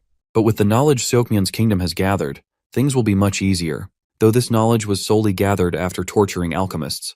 Dermalin promises to give Mazdari the highest treatment he deserves. After all, Garuda's helped the trolls a lot in founding this nation. Mazdari, though, isn't welcomed within his species because he is supposedly cursed, so it would be refreshing if Mazdari can recover the honor of his species. While the deal sounds enticing, Mazdari still wants time to think. Dermalin is willing to give him that time but fears he can't wait long, especially since a mage candidate, just like him, has just left their country. The mention of a mage candidate surprises Mazdari. To think an alchemist successfully escaped, he desperately wants to know who. Well, he may not know it, but we do. It's Ravina. Later, Mazdari can be seen in his cell, brainstorming who the lucky alchemist that broke through the siege might be. The spirit haunting him suggests he become a mage, and then ask all the daunting questions swirling in his mind, or find a way to escape. The window is quite narrow, but the spirit is sure it can melt that iron door easily. Mazdari believes it's futile because gods can watch whatever they want. The spirit keeps urging him to do something, it's damn boring. The eagle just puts his head down and begins thinking again. He has no clue why he's hesitating. He thought he could do anything to become a mage. If he becomes a mage, even if he's a slave to a god, his dream will be fulfilled. As he brainstorms, someone sneaks up to the cell's window bars. It's Grasshopper, who intends to have a little chit-chat with Masdari. He infiltrates the cell like it's nothing. Masdari quickly puts his guard up, but Grasshopper assures him he's a god's messenger, so there is nothing to worry. His name is Hongo, one of Night Sky's creations. Upon hearing this, the eagle realizes he's referring to the god that Hukrin's lizardmen serve. He quickly asks what business the Night Sky god has with him. Grasshopper claims he watches everything and knows all that has happened so far. Masdari finds it ironic that the Twisted Tie god reached out to him using Dermalin, while the Night Sky god sent a protector, even though this isn't his territory. Grasshopper assures the eagle that Twisted Tie isn't currently watching. He's confident because his Night Sky god assured him and he wouldn't tell something false. Moving on, Masdari asks why he's here. Grasshopper says he came to deliver a prophecy. He, Masdari, will become Seokmyun's mage. Of course, Masdari has a bewildered look for obvious reasons. For all he cares, if he tries to escape now, that prophecy would be shattered immediately, rendering it bogus. Grasshopper reveals he entered this cell by the power of the god, and Masdari can't escape like this. Also, the prophecy doesn't end there. The rest of the prophecy. Masdari, who will become a mage, will betray Seokmyun. The eagle chuckles, because that sounds more like Night Sky's order than a prophecy. But Grasshopper makes it clear this is indeed a simple prophecy. With all said, Masdari is free to do as he pleases. Poor Masdari clicks his tongue. To think a god's protector came just to deliver this message. If he becomes a mage with Seokmyun's resources, Seokmyun will have a great mage. Then Seokmyun will become strong enough that no one can ignore their power. Judging by their size alone, Seokmyun is the biggest nation on the continent, and if they have a mage, there's a big chance they'll become stronger than Hukrin. So Night Sky must keep his guard up against Twisted Tie God at all costs. One thing Masdari doesn't understand. Why all this bullshit and formalities when they can just order him what to do, like gods always have? To which Grasshopper reveals that Night Sky God doesn't give out orders for petty reasons so easily. More than anything, he respects the free will of those underneath him. After all, he can still achieve whatever he wants without intruding directly. This doesn't make sense to Masdari at all. Like, if he happens to do something against the prophecy, what will happen then? He's sure Night Sky wouldn't like it. But Grasshopper reminds him they can't be sure. He believes Night Sky would neither be overjoyed nor depressed whether the prophecy comes true or not. Since Grasshopper's mission is over, he decides to leave. His sole task was delivering the prophecy. Before leaving, he suggests Masdari hide his thoughts deep inside, since the Twisted Tie God might hear them. If the Twisted Tie God hears his thoughts, his plan to betray would be impossible. With that, Grasshopper vanishes, leaving Masdari reflecting on his situation. The spirit recommends escaping since the Twisted Tie God isn't watching him, but Masdari has already changed plans. He may have hated gods before, but for now he's willing to act like the prophecy says. Masdari is looking at the bigger picture. He really wants to exact revenge and destroy those who locked him up and tortured him. He also wants to avenge all the alchemists, those bastards killed along the way. He's finally chosen the route of betrayal, and it'd be perfect if he betrays after becoming a mage. One thing to note, the Night Sky God seems to have already predicted Masdari would follow this path after hearing the prophecy. Even so, Masdari isn't sweating it. Eventually, he sharply stands up, declaring he's done thinking and that he, Masdari, will work for Seokmyun. The scene transitions to a lone ship cruising the vast sea. The ship has finally reached Sashin, where Lump and Ravina are both on board. About Sashin, it's a small port located between Hukrin's Orizon and Maganon. Because of its large plains and high-quality soil, this port is known for good farming. Apart from that, it's an ordinary place no different from other port villages, which is precisely why no one has taken particular interest until now. This is where Hukrin's secret ordnance factory actually is, constructed beside the ocean to easily meet the supply and demand of materials from vessels. Lump reveals it's not just a weapon manufacturing site. It's basically a place where the knowledge of non-believers gathers. And that thing on the ship they're bringing along is also the result of the same knowledge. Lump suggests Ravina not mention that thing blatantly, but Ravina reminds him it was the Night Sky God who commanded it, so there shouldn't be anything wrong. Still, Lump warns that the base is an unholy object, so before checking if it activates well, he doesn't want to risk any bad luck. He hopes the Night Sky God looks after them. By the way, the thing they are talking about is actually a weapon, and they are here to test some of the newly produced ones. This is precisely why they are at this particular location. Ravina is rather astonished by how much faith Lump has in God, especially since he belongs to the species persecuted the most. Also, this dude is one heck of a crafter. She only told him the theory of gunpowder, and he already made a trial product from that alone. By now, she's sure that Lump is the next in line with the ability to pull off their next plan. Even if something goes wrong, she can simply use her powers of demonic property. The alchemy tower might be gone, but the knowledge remains, and it will change the entire scene of this world. While staring at the blue sky, she calls out to the night sky god, wanting to ask something. She actually wants to find out where this world is headed, and what he's really planning. The next day arrives. In the bustling marketplace, we find Basan drinking and having the time of his life. He's already had so much that he's thinking about stopping now before he gets completely wasted. The guys serving him all the booze are having the time of their lives, thrilled that a prince is visiting their humble village. They really want him to mention their hospitality to His Majesty Kyle. As the governor of this small place, they'd love to be recognized by the king. Moving on, Basan questions the man about the Astasidian. He wants to know if this governor can actually handle that shrimp. The governor assures Basan not to worry about that small fry, all the while pouring even more liquor as if Basan hasn't had enough already. Basan can clearly tell that this dude isn't being sincere with his assigned duty, and he really wants to punish this irresponsible government official. But as the king's older brother, no matter what he does, he'd be accused of abusing his power. Suddenly a guy comes running and whispers some juicy yet shocking details in the governor's ear. Seeing their worried faces, Basan asks about the situation. The governor is clearly sweating but acts like nothing serious is going on. This dude is definitely acting way too suspicious. Anyhow, Basan gets up from his seat and heads to the outhouse. As soon as he's off the house's premises, a lizardman swings down from the wall and pays his respects to Basan. He's here to deliver unpleasant news. The Astasidian pirate has escaped. What's worse, that shrimp has taken a hostage and is causing a fuss. Of course, this news only fuels Basan's hate boner toward the governor, whose lack of seriousness caused this mess. Cutting to that shrimp in question, the choice of hostage is rather interesting. The guards are surrounding the bastard while his claw clamps around Ravina's head. Though he seems panicked, his entire body shaking like a leaf. One guard tells the sea creature to calm the fuck down before things get ugly. But the shrimp believes he has every right to cause a ruckus since Basan promised to let him go once he answered all their questions. He demands they bring Basan to him. He'll release the woman only if he gets to talk to Basan. The lizardmen can't help but crack up hearing this pirate talk about morality and promises. The disoriented shrimp then turns to Ravina, threatening her not to move, or else she might lose her head. But the lady, rather disappointingly, reminds him she didn't even flinch. He's the one doing all the freaking shit. The shrimp is kind enough to apologize. Seeing how lousy his grip is, she could easily break free using her muscle spasm technique. Eventually, Basan finally arrives on the scene. It's then we learn the shrimp's name is Godan. Basan doesn't hesitate to claim that Godan went against his promise, but he also doesn't shy away from reminding him that he broke the law. This time, Basan is willing to make a promise he can keep. If Godan kills the hostage, he'll lose his life on the spot. If Godan gives up, he'll be granted a chance to talk. He's got to decide quickly. Well, it's no brainer what the shrimp is going to choose, and as expected, he lets go of the girl. With the hostage free, the other lizardmen charge toward the bastard to apprehend him.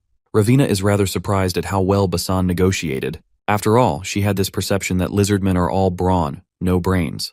Basin believes he did nothing other than follow the wisdom of his ancestor Rock. First, one should always try to achieve goals through talks, but if that doesn't work, then you can get your hands dirty. The woman is surprised to see such resolve in Basan's eyes.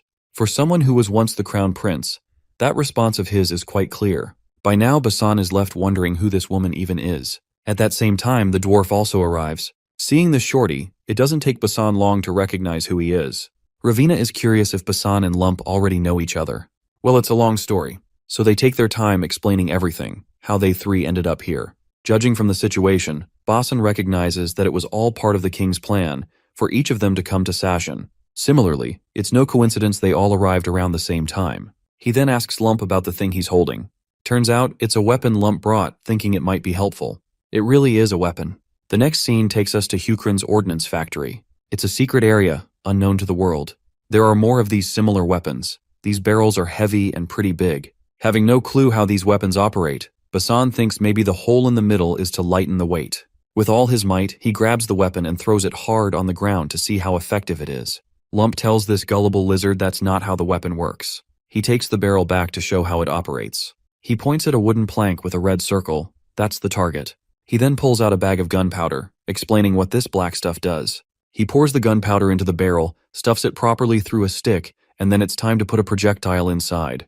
Once the cannon is loaded, it's time to ignite the fuse. With fuse lit and cannon loaded, he fires the cannon, causing the projectile to obliterate everything in its path. It literally blew everything away, including Basan's mind and his ears.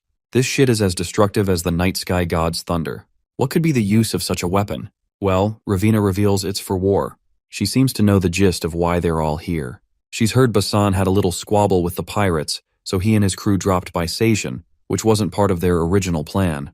Partly Basan and his crew had to stop there because they were supposed to load a certain item, and that item was a cannon. Basan is still in awe at the sheer power he has just witnessed.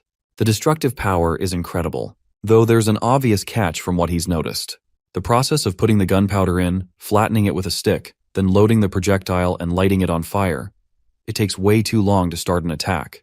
It's also tough to change the direction of the cannon itself. He's sure one can kill a few enemy soldiers with this on a chaotic battlefield, but if they spread out, taking down many would be impossible. But then again, everything could change drastically if they get many cannons, not just one. It's quite useful by itself if it can hold cavalry troops in check. It'll also show incredible force in a siege where the target is fixed. It's basically enough to make up for the disadvantage of being hard to move once the cannons are boarded on boats. If there had been a cannon in the battle against the pirates last time, they'd be done for. A sea battle could fully show the power of these cannons. This is definitely going to change the landscape of war. Meanwhile, Nebula is hearing all the thoughts swirling in Basan's mind. Basan might be right, but Nebula believes there's still a long way to go. Since battleground cannons are impressive, but compared to the weapons that will appear in the future, they're nothing. The firing speed is slow, and after firing you need to wipe the inside. Because they're so heavy, several people are needed for each cannon, and you also need training on how to shoot them properly. And if it rains or it's humid, they get even harder to use. After all, black gunpowder solidifies quickly if it gets moist. But since Kyle is a genius, and that dwarf lump is also a talented fella, they might make the next stage gunpowder soon enough. Though for now, they'll rely on the current technology since perfecting a technique doesn't instantly produce the next one. Still, Nebula is positive it won't take that long. Once everyone starts using this gunpowder, it'll lead to an arms race. Nebula's pretty much convinced a war will happen, much to Eldar's surprise. Right now, wisdom is bothering Nebula the most. The fact that he's gathering resources at an alarming rate sounds concerning. Then again, it's not like Nebula is sitting around twiddling his thumbs. The power this world brings forth is getting bigger, and the scale of the war will be incomparable to before as a result. Nebula's positive he'll soon find out who is prepared more thoroughly. The scene then shifts to show Tion's sour face. She seems rather wary of Ravina. To her, this lady with horns sounds like trouble, but to Basan, she isn't really a threat. Being human, she's as much a threat as Tion herself. Tion, being an elf, feels offended that he's comparing her with a human, so she teases him that lizardmen and frogmen look similar to her too, even though they literally don't. She emphasizes that just like frogmen and lizardmen, humans and elves are poles apart. The two can't even have kids together. So in a nutshell, the two species don't share any similarities. Anyhow, Basan still believes Ravina is a perfectly fine person. Just because she's cursed doesn't mean she's some freak. Okay, she's willing to let Ravina's curse slide, but she can't help pointing out that Ravina's a non-believer who doesn't follow a god. Well, Basan doesn't have any problem with that either. As far as he's concerned, everyone has the right to be skeptical. Tioni points out that alchemists aren't just skeptical, they're dead certain that gods don't exist. As they argue back and forth, someone calls the captain and reports several unidentified boats approaching from behind. The speed these boats are moving is even more concerning. Basan quickly relays orders to figure out who's behind this, but it seems they don't have to wait long to find out. Gaiden screams at the top of his lungs that it's the Deep Night Pirates, though the shape of that ship doesn't really resemble the one his group had. They're actually the main ships from the southern continent. While Gaiden is squirming and panicking in the background, miserably clinging to his sorry life, Tion takes a closer look to confirm what Gaiden said. The only thing they can do is engage in battle. Well, Basan had been waiting for this exact opportunity, much to Tion's shock. He basically wants to use the cannons during the battle and put these babies to the test. Since she can't go against the captain's wishes, she reluctantly orders the crew to prepare the cannons. Basan doesn't seem fazed at all, as he plans to go head first even though he doesn't know much about the enemy they're facing. The lizardmen begin aiming tiger cannons at certain angles toward the enemy. Our crew has only 4 ships, and they're currently positioning them horizontally. The enemy on the ship seems to be the deep ones, and they're laughing their asses off seeing just 4 ships. The pirate master is so confident about victory that he's sure he'll get recognition from the Deep Night God. Our boats are finally in horizontal position and have stopped moving, much to the enemy's bewilderment. For a moment, they think maybe the opponent is willing to surrender because they got scared. But we all know that's far from true. Once the enemy is within range, Basan orders his crew to attack, and thus, the lizardmen begin bombing the hell out of the enemy with cannons. A cannon directly strikes one of those fish freaks, obliterating his face on the spot. The relentless barrage continues, hitting the freaks on the ship, causing them to scramble and dodge. But it seems all too futile. They're being ripped apart left and right as if they're nothing more than veggies. The enemy finally stops pushing forward. But that halt is just temporary. The pirate captain yells at the top of his lungs, ordering his men to march ahead. He's confident the enemy can't sustain firing a weapon like this repeatedly. Seeing this, Basan also orders his men to prepare for another round. By now, one thing is sure, these sea creatures aren't dumb animals. The fish leader, on the other hand, feels glad his hunch was right, given how the barrage of bullets has stopped. He commands his platoon to get even closer. But little does this bastard know, Basan is ready for the second round already. As soon as he lowers the flag, his companions start the barrage of cannons. Since the weakness is the long loading time, there's a gap between firing rounds one after another. So, of course, Basan already considered that and prepared the second platoon accordingly. He then instructs Tion to put some distance and buy them time to reload. Basan's main objective is the safe delivery of the cannons and gunpowder, and there's no need to purposely annihilate the pirates. However, Basan might just do so if they insist on following him. On the pirate ship, those guys scramble to get back up. The captain wants everyone alive to grab the sails and take control of the direction since he wants to chase his death a little longer. Even if the power of those weapons is great, they still can't destroy the boats. So if they get close enough, he's sure they have a shot. Basan expected this much. These creatures aren't completely thoughtless. It was definitely difficult to damage the boats with earlier cannon shots. In this case, he decides to use the big one. As soon as he orders, the lizardmen take out the big cannon to obliterate their enemy. As the barrel of the cannon stares at those hobos, my guy pulls the trigger and lets the cannonball loose, making a giant fucking hole through the ship, rendering it utterly useless. The bastards sailing the ship have no choice but to jump off the sinking vessel. Meanwhile, up in the sky, Nebula is watching everything unfold. He seems thoroughly satisfied as well. It was a good thing he lured the pirates here, allowing them to test the force of the cannons. The pirates were driven out with almost no losses for them, and since they had Ravina, failing the test wouldn't have caused too big of an issue. He must say, though, Basan is better than he expected. To think he'd even learn a skill at all. His new skill apparently is all about being a great commander and leader. In Rockrak's generation, they used strategy and tactics. But back then, there were more situations relying on individual warriors' abilities to change things. However, after firearms appeared, fighting abilities standardized, so command systems became more important. Nebula can barely wait for the future when Basan becomes a natural force to be reckoned with. After that, Basan received secret orders to sweep out the pirates, and within a mere month, he conquers the southern archipelago. In the middle of the night, celebrations are in full swing. While Basan may have succeeded in pushing out the Deep Night pirates, he's unsure if he can leave here immediately. Although the southern archipelago may be pirate territory, they'll have a separate military headquarters somewhere. There are 2 islands close to the southern archipelago, from what Ravina has heard. Namely, one is Ormor, and the other is Dolton. Ormor is an island west of the southern archipelago and close to Danium, so it'll be used as a base for pirates traveling to and from Danium. Doltan is south of it and quite a distance apart.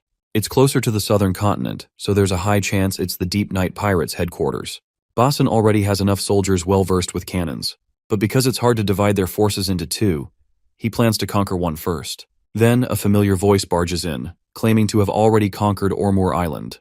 The man in question is Mazdari, much to Ravina's shock. Since they're fellow alchemists, they know each other well. Basan's eyes dart right in front of him, where he can see a fleet of trolls marching down here, the army of Seokmyeon. Seeing this army, Basan quickly orders General Ian to prepare his soldiers for battle. Mazdari assures him they're here on friendly terms. All he and this fleet of trolls want is to expel the pirates as quickly as possible. Since Mazdari and trolls came here riding Danium's merchant ships, it's no surprise the Astasidians weren't on guard against them. But that doesn't sound reassuring to Basan, as he has no reason to be at ease seeing Seokmyeon's soldiers coming on Danium's boats. Out of courtesy, the troll general humbly introduces himself as Seokmyeon's General Uldor Mayan. Since he's in charge of the boats docked there, he wants Basan to rest assured. The only reason he came on Danium's ships is that Seokmyeon doesn't have ships that go south. Besides, he has no intention of creating friction with Hukrin. He just wants to help because Danium, his allied nation, is suffering due to pirates. So it's in everyone's best interest if criminals like pirates are dealt with quickly. Basan understands the sentiment. Since the pirates recently extended their influence onto Hukrin's southern archipelago, Basan had to drive them out, so there's nothing left for General Uldor to do. Seems like Uldor has an entirely different piece of information. As far as he knows, Hukrin never took over the southern archipelago territory. Only uncivilized people live there. Basin reminds him that he simply respected the autonomy of the Asacideans, since he has continuously received tributes and respect from them. After all, the god the Asacideans believe in is also the night sky god. But if the general recalls correctly, the name of the god the Asacideans believed in was different from Hukrin's. Their god's name was something like White Spider God. Basan clears up the misunderstanding by confirming that the White Spider God is the same god as the night sky. Furthermore, a priest from the main temple is already on the way to confirm this fact as soon as possible. Internally, Basan can't help but highlight the main agenda this general is here for. If only Basan had been a little late, Uldor would have been planning to claim the southern archipelago as part of their territory, including Ormur. Another important thing to note is that Seokmian used Danyum's ships to come here, which only corroborates the possibility that these two nations have partnered up. Seems like Wisdom and Krampus are cooking something behind the scenes. Not just that, as far as Basan can think, there's also a possibility that all 5 nations, including Jokwa, Mangul, and Guman, will get involved. Even if they don't fight head-on with Hukrin, they can't avoid competition. The goal in the end is a path toward the southern continent. And right now, a clash between the nations over this continent is inevitable. Basin then inquires if this dude is planning on going to Dalton Island. The Big Tusk guy's response is affirmative. In fact, he's planning to go even further if necessary. Hearing this makes Basan chuckle a bit, like he saw that response coming. Anyhow, he decides to enjoy the festivity until the next day. The journey once again continues, with the Seokmian army tagging along. Turns out even ships from Mangul have joined. Basan is sure that both Seokmian and Mangul will assert their authority over Doltan once they've dealt with the pirates. The two nations have already talked things over. Well, Tion isn't really vibing with the current developments. Their only goal was to explore the external mountains, but she isn't sure how in the hell they got stuck in this mess. Besides, this shit is way over her pay grade. She never signed up for this to begin with. But then again, there's no helping it. And that's exactly what bothers her. Basan can feel that the night sky is watching them from above. But Tion feels like Basan is making some sharp pun since it's literally a clear day sky. Moving on, the crew notices pirates, but there's something even more concerning. The pirate ships heading their way are literally countless. So many that even Nebula is left speechless. He's got no freaking clue how these looters managed to gather those numbers. Also, what's with that divine restriction that isn't allowing him to reconnoiter the enemy? This is only possible if the enemy's level is at least 19. Furthermore, Nebula has noticed the pirates' movements are awkward too. Just take a look. This bird's eye view shows how the pirates are keeping a large distance between them and their enemy. This giant empty space between them seems like a trap, so Nebula quickly bestows Basan with a divine revelation, telling him to practice caution. Basan takes note of the urgency and orders his men to slow down the boats. Meanwhile, General Uldor is astonished to see this sudden decrease in pace. One of the soldiers reports that Hukrin's boats are slowing down. This fool of a troll general considers it an amateur move from Basan. As far as he can tell, Basan must have gotten scared of the number of enemies and is now trying to buy time to plan something else. So the general's greed takes the best of him, and he decides to deliver the first strike to the enemy. But it won't be long before he realizes how foolish that decision was. A massive tentacle rises through the waters, making the ships look like dwarf. It's a fucking kraken. One whip of its tentacle takes down a bunch of troll soldiers, along with devastating damage. Not long after, an entire ship is wrapped up by the tentacles and is being strangled and smashed with these massive whips. Nebula had anticipated this, which is why he sent the revelation abruptly. Looking deep into the waters, we see this giant tentacle beast. It's so massive that Nebula estimates it to be at least 500 meters long. The dude is half a fucking kilometer long. Thankfully, Nebula's quick thinking saved his crew from getting demolished unnecessarily. Krampus, of course, isn't thrilled with this development, since he's taking all the brunt with troll ships getting destroyed. He blames Nebula for not warning him earlier, but our guy clears the air by apologizing. He only found out on short notice himself, so couldn't warn in time. Krampus, however, isn't buying it. He's dead serious it was all part of Nebula's plan. Once again, our guy's response stays the same. Turns out, the Kraken is just an individual creature outside the control of any civilization. Meaning, the Kraken wouldn't spare the Deep Ones either if it came to that. It's likely tamed by the Deep Ones. Nebula has another theory. Since the Kraken is also part of this ancient evil or whatever, perhaps the Deep Ones have a sort of symbiotic relationship with it. While Nebula wasn't quick enough to warn Krampus about the first sneaky attack of the Deep Ones, this time he warns them in advance that the second attack is coming, with Deep Ones rising to the surface. The Deep Ones will attack from between the Kraken's tentacles. With this kind gesture, Krampus also decides to be generous enough to warn Nebula about the third attack these creatures are about to launch. Turns out the third pirate fleet is already on the move, and it seems they're trying to trap their ships so no one escapes the Kraken's wrath. Krampus seeks Nebula's advice to counter this attack. Our guy just teases his fellow back, wondering if Krampus even needs advice at all. After all, Krampus can simply use what he's been hiding. But before we find out what that is, we get a moment to witness a sinking ship, courtesy of the Kraken. While the Kraken is disintegrating the ship into pieces, Masdari is also in action, trying his best. He's in the middle of drawing a circle when a giant boulder falls on him. After pushing the boulder away, he completes this weird enchantment-like circle, though he fears it won't be very helpful in his work. Just as he finishes drawing the circle, General Oldor also arrives, as if summoned by fate. He will be the one to witness the miracle of what Masdari has been cooking up lately. Having no clue what Masdari is up to, the clueless general asks for clarification about the glowing circle. Masdari reveals that what he is about to do is the reason Sokmyun's king, Dermalin, hired him. It's also why the king sent him to the southern seas, and the reason General Oldor had been looking for him in the first place. And that reason, of course, is magic. Before doing something miraculous, Masdari asks about the ships within 300 paces of their own. Well, that's around 10 ships. Most of them consist of trolls, but there are also elves, lenners, hobgoblins, and satyros. The slaves are a mixed bunch, so it's hard to quote exact numbers. Of course, among them is a Garuda too, Masdari himself. From what I can tell, it seems Masdari is about to pull some sort of teleportation jutsu. We'll find out soon enough. Right now, he needs some time to focus. He starts chanting these scribbles, and this weird mojo begins to take effect. Once he finishes reciting whatever it was, a miracle happens. The tentacle of the octopus has been frozen solid. When it cracks, chunks begin to rain down. Everyone on the ship is baffled as the reality of the situation sinks in. The ocean around them has been frozen solid. Even the enemies are frozen solid. The only ones still standing unfrozen are those the Garuda remembered before chanting the spell. The extra slave orcs the general didn't mention are frozen. The general is sweating down to his balls even though it's cold out there. He finally understands why His Majesty was so hell-bent on having this guy under their command. With the successful casting, the eagle feels very satisfied. He looks into the sky as if sensing that God is watching him from above. Well, his hunch isn't all off either. Our guy is also very fascinated watching this spell, Frozen Time, in action. Seems like this is the trump card Krampus was holding. Though Nebula is curious why the eagle chose this particular magic spell out of all the options. Seems we'll find out soon enough. A while later, we see our party starting their journey again. Basin is still glazing over the magic he just witnessed. The pirates, excluding the Kraken, were incredibly strong in their own regard. If it weren't for Garuda's magic, this would have been a tough fight to win. Thanks to the magic, the Kraken was dealt with easily, and Danium and Mangal's ships could join to push the bastards out. Without it, the fleets would have been disassembled, causing great damage. Since Seokmyun has revealed the power of the mage they'd been hiding, they'll try to maintain a dominant position with that power backing them as they enter the new continent.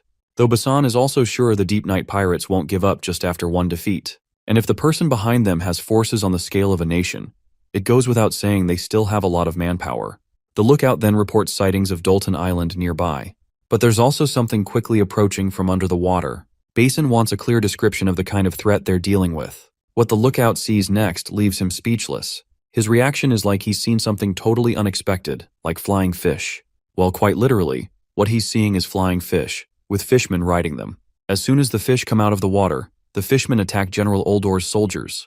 In the first wave, every fishman manages to snag a kill using their pointy spears. Meanwhile, the general is freaking out, seeing fish flying in the sky. Literally ridiculous. What's next to see? Flying dicks? Poor trolls are being drowned while stabbed to death. Basin and his crew can only watch as the trolls get slaughtered like this. Those fish knights make enemies fall from the deck into the ocean, where the deep ones waiting below finish them off. Basin decides to empty the deck and hide below. But his fellow points out those creatures are climbing up the ships. If they empty the deck, it'll give the creatures a perfect chance to climb aboard. If the crew lets their guard down, the ship will be conquered too. In this case, Basan believes using the cannons will be difficult. He has an alternative plan. While they may be in the ocean, the enemy they're dealing with is basically cavalry troops. So the only thing they have to do is fight these bastards head on like they would on land. The fishmen are closing in very fast. One of the fishmen, likely the platoon leader, is sure there isn't much time to prepare countermeasures. He's planning to execute the same technique he used on the trolls, then let infantry crawl up and take control of the ship. With spears in hand, the fishmen riding the fishes are ready to slaughter the enemy in front of them. But they find themselves stunned midair when they see shiny spears pointed directly at them. One fishman makes a sharp turn and gets right over the blind spot of the lizards. The douchebag is cocky, having outmaneuvered his enemies rather easily, but he didn't anticipate what awaited him. It's First Matey, ready to screw these guys up hard. With just one swing of his fist, he dusts the bastard riding that overgrown fish. More and more flying fishes appear, definitely an alarming situation. But the lizardmen pierce through these bastards like they're hunting some good grub. The fishmen riding those creatures start to topple off their rides, only to get slaughtered cold-blooded. Basan yells out orders to everyone. Avoid contact with their maws. Also, their true weapon is their spear, so don't chase and stab them recklessly. He encourages the soldiers to hold their spears firmly and protect their positions. The soldiers obey, and it's working in their favor. It might seem like a new strategy, but it's just a version of a pre-existing one. Good thing Basan learned how to fend off cavalry troops. It might actually be easier to face them here than on land. The cockatoo cavalry is nimble enough to pierce through spears, but the fish cavalry has a hard time making sharp turns once they jump off. General Oldor's army has also started using this strategy, and it seems to be working for them too, though it's not enough to fend off these monsters completely. The lookout in the crow's nest mentions more pirate boats, likely more than 120. Since the preceding ships haven't finished their battle yet, if the pirates enter, the ships might get tangled up. If so, it'll be difficult to use the cannons. So Basan strategically decides to proceed forward instead of retreating. Tion isn't sure if this decision won't get them killed. After all, they're the only ones moving forward. Basan assures her others will follow closely eventually. That certainly isn't very reassuring. The reason Basan wants to go ahead is to use his cannons without damaging his allies' ships. Then Mazdari comes flying off and lands right in front of Prince Basan. He's here to contest Basan's idea.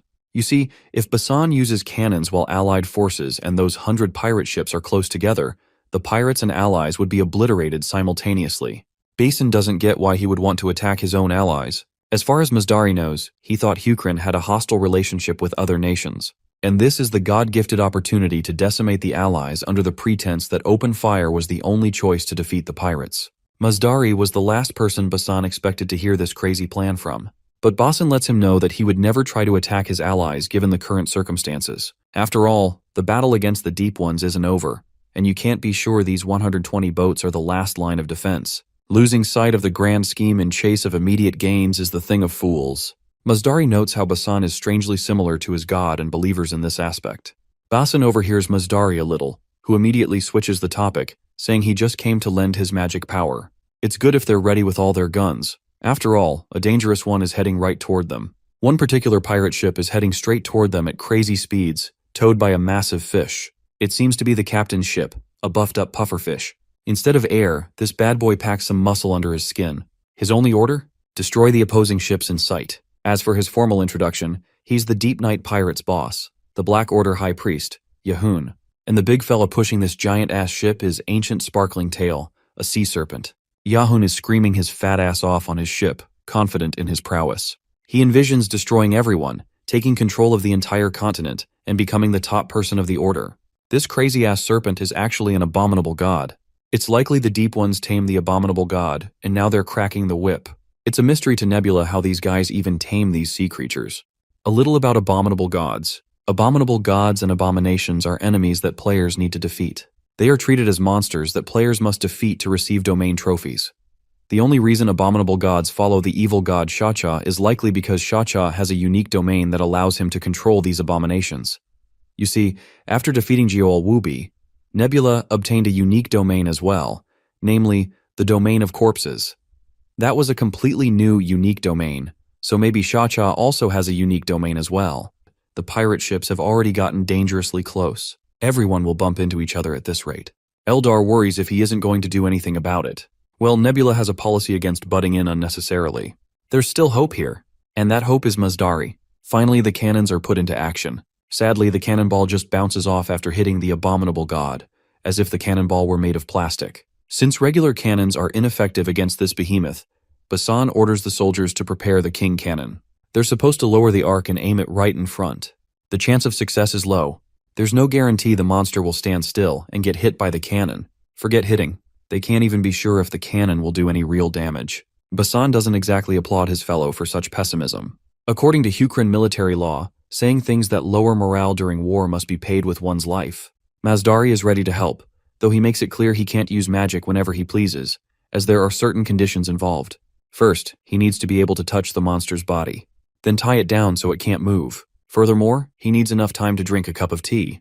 Well, these requirements don't sound that hard to fulfill, or at least that's how Basan thinks. Anyhow, Masdari plans to go around the monster's surroundings and draw a magic circle atop the boat. Someone needs to stand guard and protect the magic circle so it doesn't get ruined. Furthermore, while casting magic, he needs to maintain focus during the enchantment, so he needs someone to protect him throughout. His terms may sound simple and easy on paper, but it's a long shot before they actually execute the plan and take the creature down. Though one thing's for sure, if all conditions are met seamlessly, killing that monster isn't far-fetched. In this case, Basan raises a red flag, signaling his fellows to get ready for the chaos ahead. Tioni catches on to the urgency, as Basan wasn't supposed to flutter that crimson flag lightly. Well, that red flag signals his fellows to ram the boats together, with the main ship in the middle. The plan is as crazy as it gets, and Tioni is losing her mind. Even Masdari, who's been weathered through and through, admits Basan is one hell of a crazy guy. Then comes the next order by Basan, directed at Mady, who is supposed to announce to everyone to prepare for impact. The big fella takes a massive breath and lets his booming voice crack through the area. Lump is also told to prepare to execute the next part of the plan. The abominable god is right in their faces, ready to tear everyone apart. But so is their king cannon. The first cannonball is out, hitting the giant beast square on its chest. But the beast is still alive and about to make a snack out of everyone on deck. Basin quickly orders all gunners to retreat. The beast looks annoyed and traps one of the lizardmen in its maw. Basin then orders the others to raise their bows and trap the monster so it can't move freely. At the same time, Masdari finishes drawing the magic circle on the boat. Only 3 more circles left to draw at different locations. Basin is ready to act as a meat shield and keep the enemy engaged while Masdari works on his other circles. He further apologizes to Tion before jumping onto the enemy side of the ship. Well, right now, there's no point in complaining about anything given their situation, so Tion understands why it's necessary to risk it all. As long as Garuda doesn't whine, she's okay with him being a little reckless. As he jumps onto the enemy ship, Ravina suddenly pops out in the chaotic scene, much to Basan's shock. It's dangerous out here as it is, so she better go back to the pirates' humiliation. Well, she can't go back like this. She's been waiting for this moment to arrive. Suddenly, a massive axe swings down, landing smack dab in the middle where the duo was standing. The one behind this lousy throw is this fat fish guy, who's here to battle the captain of this platoon. Looks like Basan has also been waiting to fight this jackass, so it's a good thing he doesn't have to go through the trouble of finding him. As the two face off, Basan lunges at his opponent showing no fear. Their weapons clash, leaving blinding sparks filling the scene from the steel collision. It seems like this fat fuck already knows Basan's true intentions. He's basically buying time so that his fellow can use magic. However, as far as this fat fish is concerned, nothing can save them from his might. He swings so fast at Basan that he barely has time to dodge. If he'd been late even by a millisecond, he would have lost his head. There's no doubt this jackass is one tough nut to crack. What's more concerning is that his opponent also knows about magic.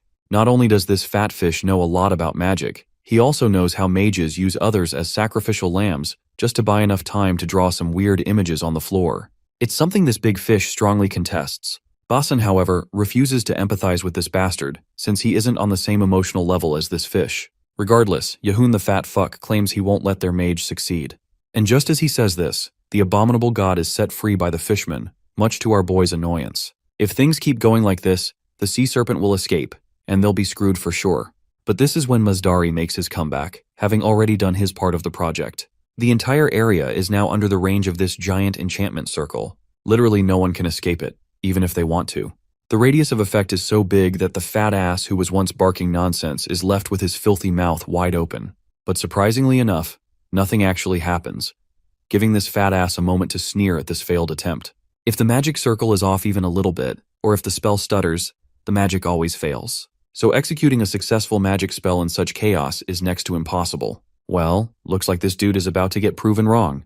The entire place begins to shake as a snarling, loud roar fills the air. Everyone's head hurts, like they just got caught in friendly fire. Basan isn't happy with this development. He's mad that this magic is affecting his own fellows as well as the enemy. The confident eagle reveals that the magic hasn't even started yet. And just as he says this, magic portals form on the ground, and from them come massive hands. Before Masdari even has a chance to explain what's going on, the massive hands instantly find their target and proceed to grab it. Masdari meanwhile takes the opportunity to explain that it's actually summoning type magic. The magic circle also serves as a door between worlds, and he opened that door to call a being from another world. The said being squashes that poor fish, causing blood to splatter like a crushed tomato. This massive hand monster was called Talajin in ancient times. There are already multiple hands all over, surrounding that giant abominable god. The hands seem to be searching for something, and that something is Mazdari. Talajin never feels happy when someone uses Talajin's hand magic to summon his hands. Just imagine a scenario where you're having the time of your life, basking under a bright sky with a gentle breeze relaxing your muscles. But then some little critter ruins your mood by biting you. Your first instinct would be to squash this insignificant bug. Similarly, Talajin is currently squashing all these ants his hands are grasping, and these hands won't stop until the entire nest of ants is obliterated. Basan fears the implications of how dangerous this actually is. But then again, all magic is dangerous, and Mazdari has taken the risks into account with each spell. You see, magic follows rules. The first rule is that Talajin's hand can only sense deep ones as long as they're here. The second is that Talajin senses that big monster as Mazdari himself, an insignificant bug who ruined Talajin's sleep. Now, let's pan the scene over to this fatty sucker yelling at the abominable god to do something before they get their asses ripped apart. The tamed beast obeys what the master says and promptly attacks the hand by biting it. Looks like the abominable god has finally caught Talajin's attention, and that's clearly not a good sign. The giant hand grabs the poor bastard by the throat, gripping so hard it leaves him screeching at the top of his lungs. The giant hand continues to scramble the hell out of the abominable god, making it look more like a whiny bitch than a formidable foe. In no time, the bastard grabs the abominable god with his giant hands and rips it apart like it's nothing more than spaghetti. The brutality is on a whole other level, truly. Everyone is so traumatized and horrified by the sheer brutality. The battlefield clearly isn't for the faint of heart. It's now obvious why magic is such an OP thing in this world. Dangers are apparent too. That's why it's never a good idea to draw a big magic circle. If you draw it too big, things other than just the hands and arms can come through. Then handling it would be a Herculean task. They wouldn't have been able to handle the shit. Basan wants to keep watching that hand, but given the opportunity, he decides to take down that fat ass in the meantime. So Basan gives Mazdari the task to watch those hands. Mazdari is thoroughly satisfied with the outcome, with everything going according to plan. With the abominable god down for the count, that big fat ass has no option but to run and save his sorry ass. Nothing is going as he intended. Not only did the Pope's knights get defeated before they could properly use their power, but the sea serpent they received as a representative of the high priest was ripped to shreds. Once the rest of them join, it's simply a matter of time before they're defeated. As far as this fat ass is concerned, if he hadn't been pushed out to the open sea, he would have easily defeated them. This is all because he got weaker after being pushed out in the power struggle of the Order. Blaming others won't do him any good. My guy is already out here risking his neck, and I'm not sure how his fat ass is going to save himself from what's coming. The only thing he's good at is running his mouth relentlessly. Before charging recklessly at our boy, the fat ass utters his god's name once. Deep Light. Seems like it's the first time Basan has heard this name. With the name of his god, the fat ass charges at our boy and brings that axe crashing down. That swing definitely packs a punch, so much so that Basan is forced to reckon with it. He can tell this king is a warrior who's been through countless battles. He's stronger and more experienced than anyone here. For a moment, Basan starts to regret coming alone into the fight, but he quickly resolves himself again. The bastard's coming from the other end, and my guy plants his feet ready too. The fish guy sneakily uses his tail to throw our boy off balance and onto the ground. Basin reacts just in time and jumps away. The bastard, meanwhile, is feeling smug again, but that confidence melts when he sees more than one lizardman arriving on the scene to assist Basan. Instead of risking it, he makes the wise decision to retreat for now. Basin feels disappointed fighting against a coward, no matter how powerful the opponent is. He throws a dagger straight at the monster, and it lodges right in the bastard's back. Poor Fatty can do nothing except whine about the sneaky attack Basan just pulled. Though my guy doesn't feel ashamed at all. His ancestors always taught him to keep a spare weapon. So, a while later, poor Fatty has his head claimed by Basan, a clear message to the other fishmen that their time to surrender has come. They promptly decide to retreat. After a while, Basan inquires about the current status of the war. The outlook shows a few ongoing skirmishes with the last remaining fishmen. And as for Talajin, this fellow seems to be up to something. The hands are literally drawing a magic circle of their own, eerily similar to what Mazdari had drawn. This is totally out of syllabus, and the only person who can explain this oddity is Mazdari, but that dude is nowhere to be seen. Meanwhile, the hands finish crafting the magic circle and activate it. Basin rushes toward the monster before something catastrophic can happen, but Ravina promptly stops him in his tracks. As we know, the hands are just casting magic. She assures him that nothing's going to happen. And just like she said, Talajin fails to activate the circle. To explain why, she reveals that magic follows fine rules. It requires extreme accuracy and very elaborate, detailed techniques. Even a slight mistake is enough to render the entire circle useless. Using her innate talent and magical knowledge, Ravina forced him to make a tiny mistake in his technique. Moving on, she recommends hopping to the other ships. Mazdari bound Talajin's free will using magic rules, which only allow it to sense the deep ones. But now, with no target in sight, Talajin will just flail his hands around, potentially hurting his own allies. That's a being with its own consciousness and desires from another world. It holds knowledge that people from the mortal world aren't even aware of. Speaking of which, Basan believes this is all the more reason to keep a close eye on this monster's movements. After all, this being actually poses a greater threat than the pirates ever did. Ravina has already decided to stay behind herself to keep watch over the beast's movements, while Basan is allowed to go. As for Mazdari, she advises not to trust him at all. She's got solid reasons behind her warning. To back it up, she recalls the time when the Knights of Seokmyeon attacked the alchemist's tower, and many alchemists either dispersed or died during the confrontation. Luckily, she managed to escape just in time, though most of the alchemists were detained before they could even flee Seokmyeon. Seokmyeon squeezed every drop of knowledge from those alchemists, but only Mazdari seized it all and became a mage. She believes he must have betrayed the other alchemists to get there. That's also why she's here. Her knowledge and abilities are among the few things that can resist magic. Summoning Talajin's hand wasn't the issue. It's the hands themselves that pose a threat to everyone around. Their attempt to draw a magic circle is just one example of how dangerous they are. If it hadn't been for her, everyone would have been in for a hell of a day. Basan quickly catches on to what she's actually implying. She suspects that having Talajin's hand harm the allies was part of Mazdari's plan. Looks like this bold claim is about to be addressed by none other than Mazdari himself. He's clearly hurt that his fellow alchemist would suspect him like this. He hadn't imagined she'd be so skeptical of their bond. Ravina, however, clears the air. They never had a friendship to begin with. For all her time in the tower, she always felt like their relationship was like a cow watching a chicken. A metaphor that perfectly sums up how she thought of them. Strangers from entirely different worlds. Well, it seems like to Mazdari, she was more than just a stranger. Just look at him. Bro's literally glazing over this remarkable metaphor she just used to describe their relationship. Her brilliant mind is the only reason he had always liked her. Though Basan isn't sure if that metaphor was really that intellectual or remarkable. Moving on, Mazdari decides to share his side of the story to dispel the doubts and misunderstandings. He begins with the magic of Talajin's hands. These hands were recorded in his master's book.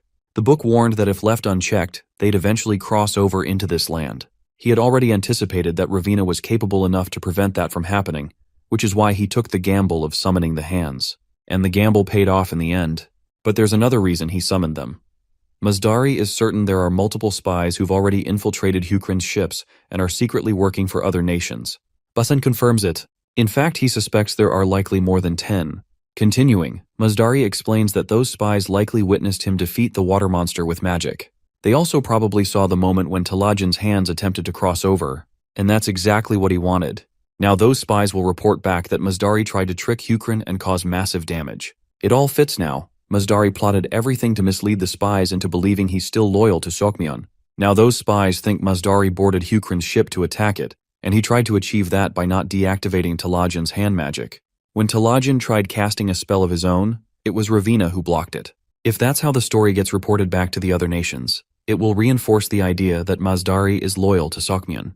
Basan finally understands they gotta throw down a bit to make Mazdari's betrayal more convincing. So, the two of them start pretending to be enemies. They toss out some dramatic, cheesy, theatrical lines just to stall for effect. And with the cheesy monologues done, they both rush at each other, engaging in a final do-or-die battle. A while later, Seokmyeon's and Hukrin's forces finally reach their designated island. On dry land, an intense round of negotiations is going on between General Oldor and Basan. Basan tries to negotiate further, but this big-tusked old coot is adamant about his final decision. He believes the current terms are fair enough for both sides. Since Basan can't gain more ground, he eventually hands Mazdari over to Seokmyeon under the settled stipulations.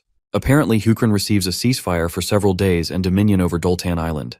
Basan had been trying to negotiate for a longer ceasefire, maybe months, but it didn't work out. Peeking into General Oldor's thoughts, the only reason he agreed to the ceasefire is because he got Mazdari. As long as he has a mage in his arsenal, he can reclaim Doltan Island anytime he wants. There's no battle he can't win. With that, the conquest of the Deep Night pirates comes to a close. Seokmyeon's armies return for the time being. That night, we shift back to Oldor. They'll be arriving in Bavern tomorrow, where they plan to stockpile supplies during the ceasefire. Later, he meets Mazdari, who is drawing circles and whatnot, likely practicing some magic. General Oldor is tense seeing all these impromptu circles drawn everywhere. His first instinct leads him to believe that Mazdari is probably trying to pull some dangerous shit on the ship. Well, Mazdari has solid reasons behind each circle. First, the circle before them is meant to fool the god's eyes, though it only works for a short period. If he hadn't used this circle back when fighting Basan, the Twisted Tie god would have intervened and ruined the plan. Or maybe the Night Sky god would have interfered too. Regardless, since Mazdari's still alive, it means his magic worked wonders. He stopped the gods from interfering, making things easier for everyone. General Oldor, clueless as a lamb about to be sacrificed, asks for clarification. Looks like his time is up. The circle he's standing on is natural ignition magic. Mazdari activates it while sinisterly revealing the spell's name, burning the poor general to a crisp. Meanwhile, the anti-God's Eye magic ensures the Twisted Tie god isn't interfering. As Oldor disintegrates into nothingness, Mazdari assures the dying troll that magic fire can't spread beyond the circle radius, so the ship won't catch fire. In no time, the once general is reduced to ashes. Really awe-inspiring, if you ask me. Now it's time to execute the next task. He activates another spell. Nearby lies a dead rat, which begins mutating as soon as it touches the crimson of the circle, turning the mouse into a literal zombie. The spell that resurrects the mouse is Magic Zombie Epidemic. The critter crawls toward the other troll soldiers, who are sleeping without a care. It starts biting them one by one, and we all know the outcome. A zombie apocalypse breaks out on the ship. By the next day, everyone aboard becomes walking dead corpses, with no purpose in life. The mastermind behind this masterpiece takes a rowboat and abandons the zombie-infested ship to wander the sea. Nebula is thoroughly watching everything unfold. It's just as my guy expected. The prophecy that Mage Mazdari will betray Sukmion has been fulfilled. It's all fun and games to Nebula, an omnipotent god pulling strings from the background. Right now, Nebula and Wisdom are playing this board game to kill boredom. Nothing notable has happened lately since it's a ceasefire period, though the ceasefire was never part of Wisdom's grand plan.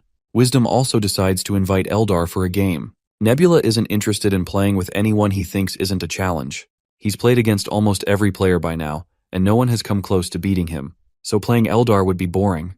Bro is riding high after putting Wisdom's army out of the equation, though Wisdom himself doesn't seem fully aware of this fact. Anyhow, Nebula admires the exceptional skill Wisdom possesses. He isn't as mediocre as the rest. Feeling honored to get compliments from someone he considers the top player, Wisdom plays his final move and checkmates Nebula, declaring his win. Wisdom may have won the game, but he's already lost the battle. With the game over, Wisdom heads off, leaving Nebula basking in his victory. A while later, Nebula shows a status window to his fellows, confirming that the prophecy has been accomplished. Runda isn't sure how prophecy stuff even works. From what she understood from Nebula's antics, it was like saying, "I want to eat an apple." Then he ate an apple, ultimately fulfilling the prophecy. Runda is spot on, and Eldar further explains that when a prophecy is used as an element to fulfill another prophecy, it's called a self-fulfilling prophecy. Runda admits Nebula played it badly with poor Wisdom.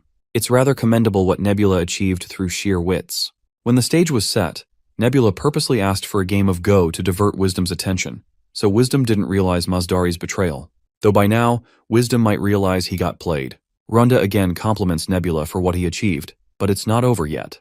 Mazdari isn't the only mage in existence right now. Sukmion might have been fastest to produce the first mage, but Guman and Danyam also caught alchemists and extracted info. Not to mention, they used some cursed alchemists to make mages, hinting at potential dangers Nebula must prepare for. Seems like we're underestimating Nebula here. He never said he was only going to make Mazdari betray his nation. Of course, the femboy and the girl both are in disbelief at what Nebula is trying to say. Just in time, everything becomes clear when two more notification panels pop up revealing the prophecy of Mage Taili betraying Juman, and Mage Yan betraying Juman as well. Bro has basically monopolized all the mages that exist on the third continent. Somewhere in the mountains, Wisdom's foreboding face greets us. Yes, he's been bested by Nebula. Now he understands how big a mistake it was trusting Nebula at any point. He feels ashamed that he was enjoying winning a lousy board game, all while getting played by Nebula behind the scenes. He never realized Nebula was playing real chess while he was busy winning checkers. Jang's lid seriously flips. They've lost all the mages they've been cultivating. Basically, they lost their only weapon that could have given them an edge against Hukrin. This is when Runda butts in with her 2 cents. As far as she knows, Nebula doesn't have authority over any mages either. This perhaps makes his and their situation pretty similar. He has Ravina, that human with horns, but she isn't a mage. And judging by her past, she doesn't plan on becoming one either. Above all, Nebula's strategy is anti-magic. About the anti-magic strategy, it rules magic out of play on perished worlds. Although one mage has the force of thousands of soldiers, the moment they can't be controlled, they may attack a player's species or drain a bunch of resources. Several cons come with them. Even Yan, Tale, and Mazdari, who belong to the Five-Nation Alliance. All inflicted great damage on their nations before escaping. Back in the meeting, with anti-magic, Hukrin can spread fear and distrust among everyone, which helps to discourage the production of mages. But Hukrin didn't do that. Not to mention, the king is pretty open-minded about magic in the first place. With all that said, even though Hukrin has means to gather magic info, they didn't create any mages. Even Ravina isn't looking for info from other alchemists. Jang shares the same thoughts as Krampus, while AR has something important to add. She asks if they've found the missing mages yet. The only response she gets is silence from all four of them. Speaking from experience, finding lost mages will be hard, especially the way everyone lost them. Since there's no search function in the game, they have to find them manually, one by one. But mages have deception magic, which makes the task even harder. However, deception magic only works on gods if gods try to look for them. So, she plans to use her creation for this task. It's a pig, much to Krampus's surprise. He expected her to use her dog like she always does. AR reveals that pigs have a better sense of smell than dogs. She originally used pigs to find truffles, if she has to be honest. His name is Dasamu. What makes this pig perfect for the job is his outstanding sense of smell. This finally gives Wisdom some hope he's been desperately craving. If they locate the mages who escaped, they can eliminate as many variables as possible. Even if they don't have to worry too much, like Runda said. Looking at the big picture, Nebula has a similar strategy and is playing against everyone, but he reminds them that they have got 5 times the power. Plus, the forces they can mobilize right now are 8 times greater. Zhang suggests being more cautious. If they only look at national power, there's no reason to form an alliance. Wisdom highlights that both sides lack magic, and in terms of firearms tech, they're similar to what Nebula has. So if they combine forces and manpower, a victory against Nebula is inevitable. Though that doesn't mean they should let their guard down. He just means they shouldn't feel apprehensive for no reason. Being united is their best weapon against Nebula. They can look at history, but Nebula always believed in divide and conquer. So the only way to beat him is consistent alliance. Wisdom would bet his life Nebula is still planning the same thing this time. Nebula wants division among everyone so his enemies fight each other, and he's actively trying to make it happen. So as long as the alliance stays firm, victory is within reach. Or at least that's what Wisdom believes. All the relevant parties start discussing among themselves, while a mole in the party just sits quietly, listening. The scene shifts to Sitting Buddha Valley. In one of the tunnels sit all 3 wizards. Since everyone relevant is already here, Mazdari initiates the dialogue. The demon-eared woman Yan finds it depressing that only 3 alchemists managed to reunite. Carnivorous ENT, known as Tale, asks about Ravina's whereabouts since she escaped in time. Mazdari reveals Ravina isn't interested in becoming a mage. There's no reason to want more pain after being born into a cursed life. So he hopes she finds her own path and something to live for. Now that they've gathered as mages, Yan suggests rebuilding the tower that collapsed because of the gods. She wants to build a magic tower instead of an alchemy tower to give the cursed a chance to learn magic. As they're planning, Tale's sharp senses pick up an alarming sound. Yan only hears rain, but Mazdari hears something else, something growing louder and closer. Everyone tenses. Whoever it is, they're dragging a dead animal body. Eventually, the figure comes into view. The hue surrounding this mysterious figure indicates it's some celestial being. The person begins counting the mages in a familiar voice, seeming to know each by name. The figure seems to have business with Mazdari. Since his figure has never seen a Garuda before, poor Mazdari is mistaken for a chicken. When Mazdari clarifies he's a Garuda, the familiar lizard man apologizes for the racial misclassification. After all, he's never seen a Garuda in his lifetime. By now, Mazdari is basically curious who this dude is.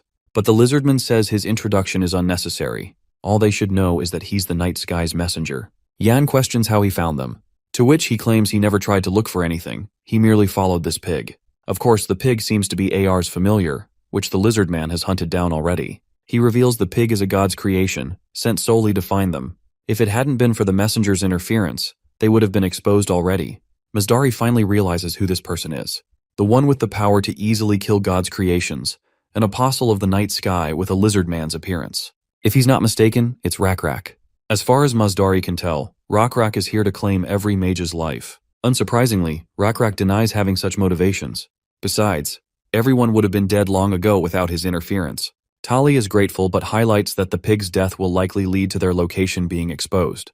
Rakrak assures them the night sky himself is working to prevent that. After temporarily severing the connection between the creation and the god, Rakrak killed it, and Night Sky created a new one identical to this. Right now, the god of that creation is looking down at the wrong pig. If Rakrak isn't here with ill intentions, then why is he here at all? It's a question Mazdari desperately wants answered. Well, Rakrak is willing to explain everything, only after they eat something to satisfy their appetite. Funnily enough, that creation eventually becomes the perfect snack for their late-night gossip. Though the three mages stare down that sizzling meat with apprehension, unsure if it's a good idea. Rakrak, however, looks totally chill, actually seems buoyant about eating it. The others are so scared they want this crazy guy out of their den, but they're not sure if they have what it takes to defeat a god's apostle. Even if they use their best abilities, it would be in vain. They're too cramped in this cave to move freely. And if legends are true, they'll be next on Rakrak's menu once he's done with that pork. Since the meat is cooked already, Rakrak insists they eat before it loses flavor. Eventually, the three reluctantly eat, despondency etched across their faces. Rakrak suddenly realizes Tale is actually a tree, wondering if he can consume meat without repercussions. Tale admits ENTs aren't usually carnivorous. Moisture and sunlight are mostly enough. But the cursed part inside him thrives on nutrition from meat. Rather assuring to hear this, Rakrak is glad for a fellow who can enjoy every kind of delight this world offers. Though he isn't sure if they'll live long enough to enjoy all the delicacies. The trio of cursed mages is lucky this time, but there's no guarantee their luck will hold every time. Masdari believes surviving itself is a gamble. Compared to immortal gods, mortals like them are vulnerable. To gods, mages are simply chess pieces on a board to manipulate for personal gain. The trio doesn't want to be pawns for the rest of their lives. If they die because of the gods, it'll be proof the gods are afraid of mages. Regardless, magic will continue endlessly. Rakrak understands the implications, but he has a different perspective. Everyone should embrace the fact that gods exist. And yes, gods are using them too. He reminds them that the only reason they're aware they're being manipulated is because the gods want them to be aware of it. Sounds fallacious, but Rakrak believes true freedom from gods is impossible. If a person's free will and the gods' will are the same, then there's no point in proving anything. Masdari responds with confusion, thinking Rakrak has become a slave to flawed logic. Even if it's flawed, Rakrak is happy to be entitled to it. Moving on, Masdari suspects Rakrak wants to protect the mages from other gods on the condition they place their faith in the night sky god. But he makes it clear that they won't believe in any god, no matter what. Rakrak admits he can't protect them if they don't believe in the night sky. Besides, the night sky god doesn't even want them to believe in him. He has only one request, though it's highly unlikely they'll follow it. He just wants the mages to survive. And that's all he asks. Upon hearing this unusual request, the three mages go silent. From what Masdari has managed to gather, this lizard man wants the mages to stay alive just so they can act as a threat, a deterrent for the other gods. Rakrak doesn't really elaborate on this, though he does admit that Masdari's assumption isn't far off. When Masdari pushes for clarification, Rakrak points toward the magic tower that's already been destroyed. It used to be a place where all the cursed had gathered, but now that everything is in flames, the three survivors are currently hiding in the caves, starving and soaking wet, while debating their dark futures. The night sky god is benevolent and wants to express his pity for the three, wishing for them to survive for their own sake. Masdari recognizes that his two fellows are almost willing to accept Rakrak's terms, leaving him as the only one who can tip the scale. But Masdari also can't seem to bring himself to refuse Rakrak. After all, that cunning lizard fed them properly, making them feel indebted under his kindness. With no choice, the hawk accepts Rakrak's terms. The night sky will assist in protecting the mages, while the mages must ensure their own survival. In unison, they promise to survive. The scene then cuts back to Runda, who's being quizzed with a million-dollar question, can they even win the war that's about to unfold? Also, did you notice that Runda is wearing glasses just to appear more intelligent than she already is? Even Eldar points that out. Anyway, back to the question. Eldar doesn't have a simple answer. The Alliance's forces have already crossed well beyond the 100,000 mark, while Hukrin stands with just 20,000 troops under its command. This massive gap isn't surprising, since the Alliance consists of 5 nations, and other than Danri, it's basically the scale of the entire continent. Not to mention, they still haven't gathered all their forces across the continent yet. But Eldar believes that numbers alone can't decide the outcome of a battle. After all, 2/5 of the Allied forces consist of species less than 150 centimeters tall. Kobold Amgul's average around 110 centimeters, while Lenar-Gyokawas are about 150 centimeters. As for Troll Siokmians, they're the only taller species, boasting an average height of 230 centimeters. But when it comes to Hukrin, we have lizardmen whose battle capabilities far exceed any of the mentioned species. Let's not forget that the lizardmen are also chosen ones, giving them a major edge in defensive matches. Though their defensive advantage hits rock bottom when you consider that firearms will be involved in the upcoming battles. Still, Hukrin remains formidable due to Nebula's high divinity level. He currently stands at level 20, while Wisdom, the highest among the Alliance, is only level 19. The higher your divinity level, the more creations you can command, giving Nebula a strong advantage.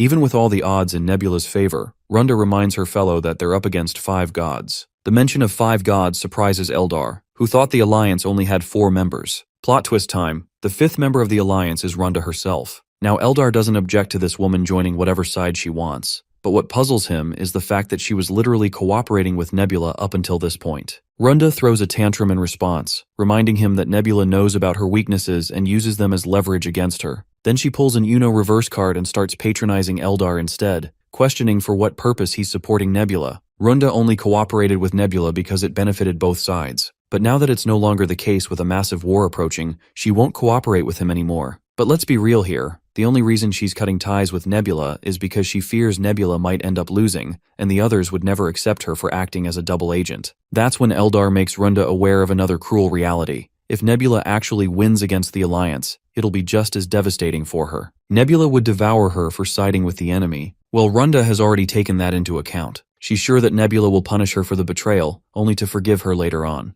Eldar thinks the same. The chances of Nebula forgiving her are very high. This makes him realize just how cunning Runda truly is. Runda further explains why she chose to side with the Alliance. Having 5 forces aligned to defeat a single opponent will likely bring desirable results. Similarly, if she shakes hands with Nebula, it would become 4 versus 2, and the outcome would be completely unpredictable, and she must choose the winning side. In the end, Eldar has no objections to whatever Runda does. Hell, he isn't even sure why she's telling him all this. That's when Runda reminds him of a crucial detail he's overlooking. If Eldar allies with the other 4 nations, the odds of winning against Nebula will rise exponentially, making her a key member of the Alliance. While Eldar understands the implications, he doesn't feel the desire to betray Nebula. After all, our boy's the kind of guy who's dedicated his entire life to playing this one game alone, even in the real world. Eldar can tell that there's more to Nebula's thought process than just the desire to win. Right now, Eldar can't exactly predict what Nebula's true endgame is. Anyway, Runda decides to end the meeting since she's got to rack her brain once again. Once she's gone, Eldar immediately contacts Nebula and begins explaining Runda's conflicted situation, how she's unable to make a final decision. In a nutshell, what Nebula understands is that she also wants Eldar to join the Alliance, making it 6 versus 1. Eldar admits this and isn't sure if they can convince Runda otherwise, but Nebula doesn't feel any need to convince her. Our boy isn't actually planning to fight his overwhelming opponents outright. He's merely going to defend against them. Though it goes without saying, he still plans to act up while defending, just so he can disrupt their cohesion. While the enemy continues to isolate Nebula, they'll eventually need land to farm and routes to trade in order to keep their armies alive. Before that happens, Nebula wants to advance first to prevent it. For that very reason, Nebula plans to move forward and stop it from happening. Still, that doesn't answer Eldar's original question. What are they going to do about Runda? Well, Nebula has already figured that out. It's true that she's busy weighing her options, but that means she won't be able to defend herself until the very end. Eldar fears that Nebula might end up facing defeat if Runda sides with the Alliance. But this is where Nebula proves his companion wrong. The nature of war isn't that simple, and calculations on paper can never determine the winner. The only side that fights the best until the end takes the crown, or at least, that's how Nebula likes to put it. With the video call ending, our boy begins contemplating his situation.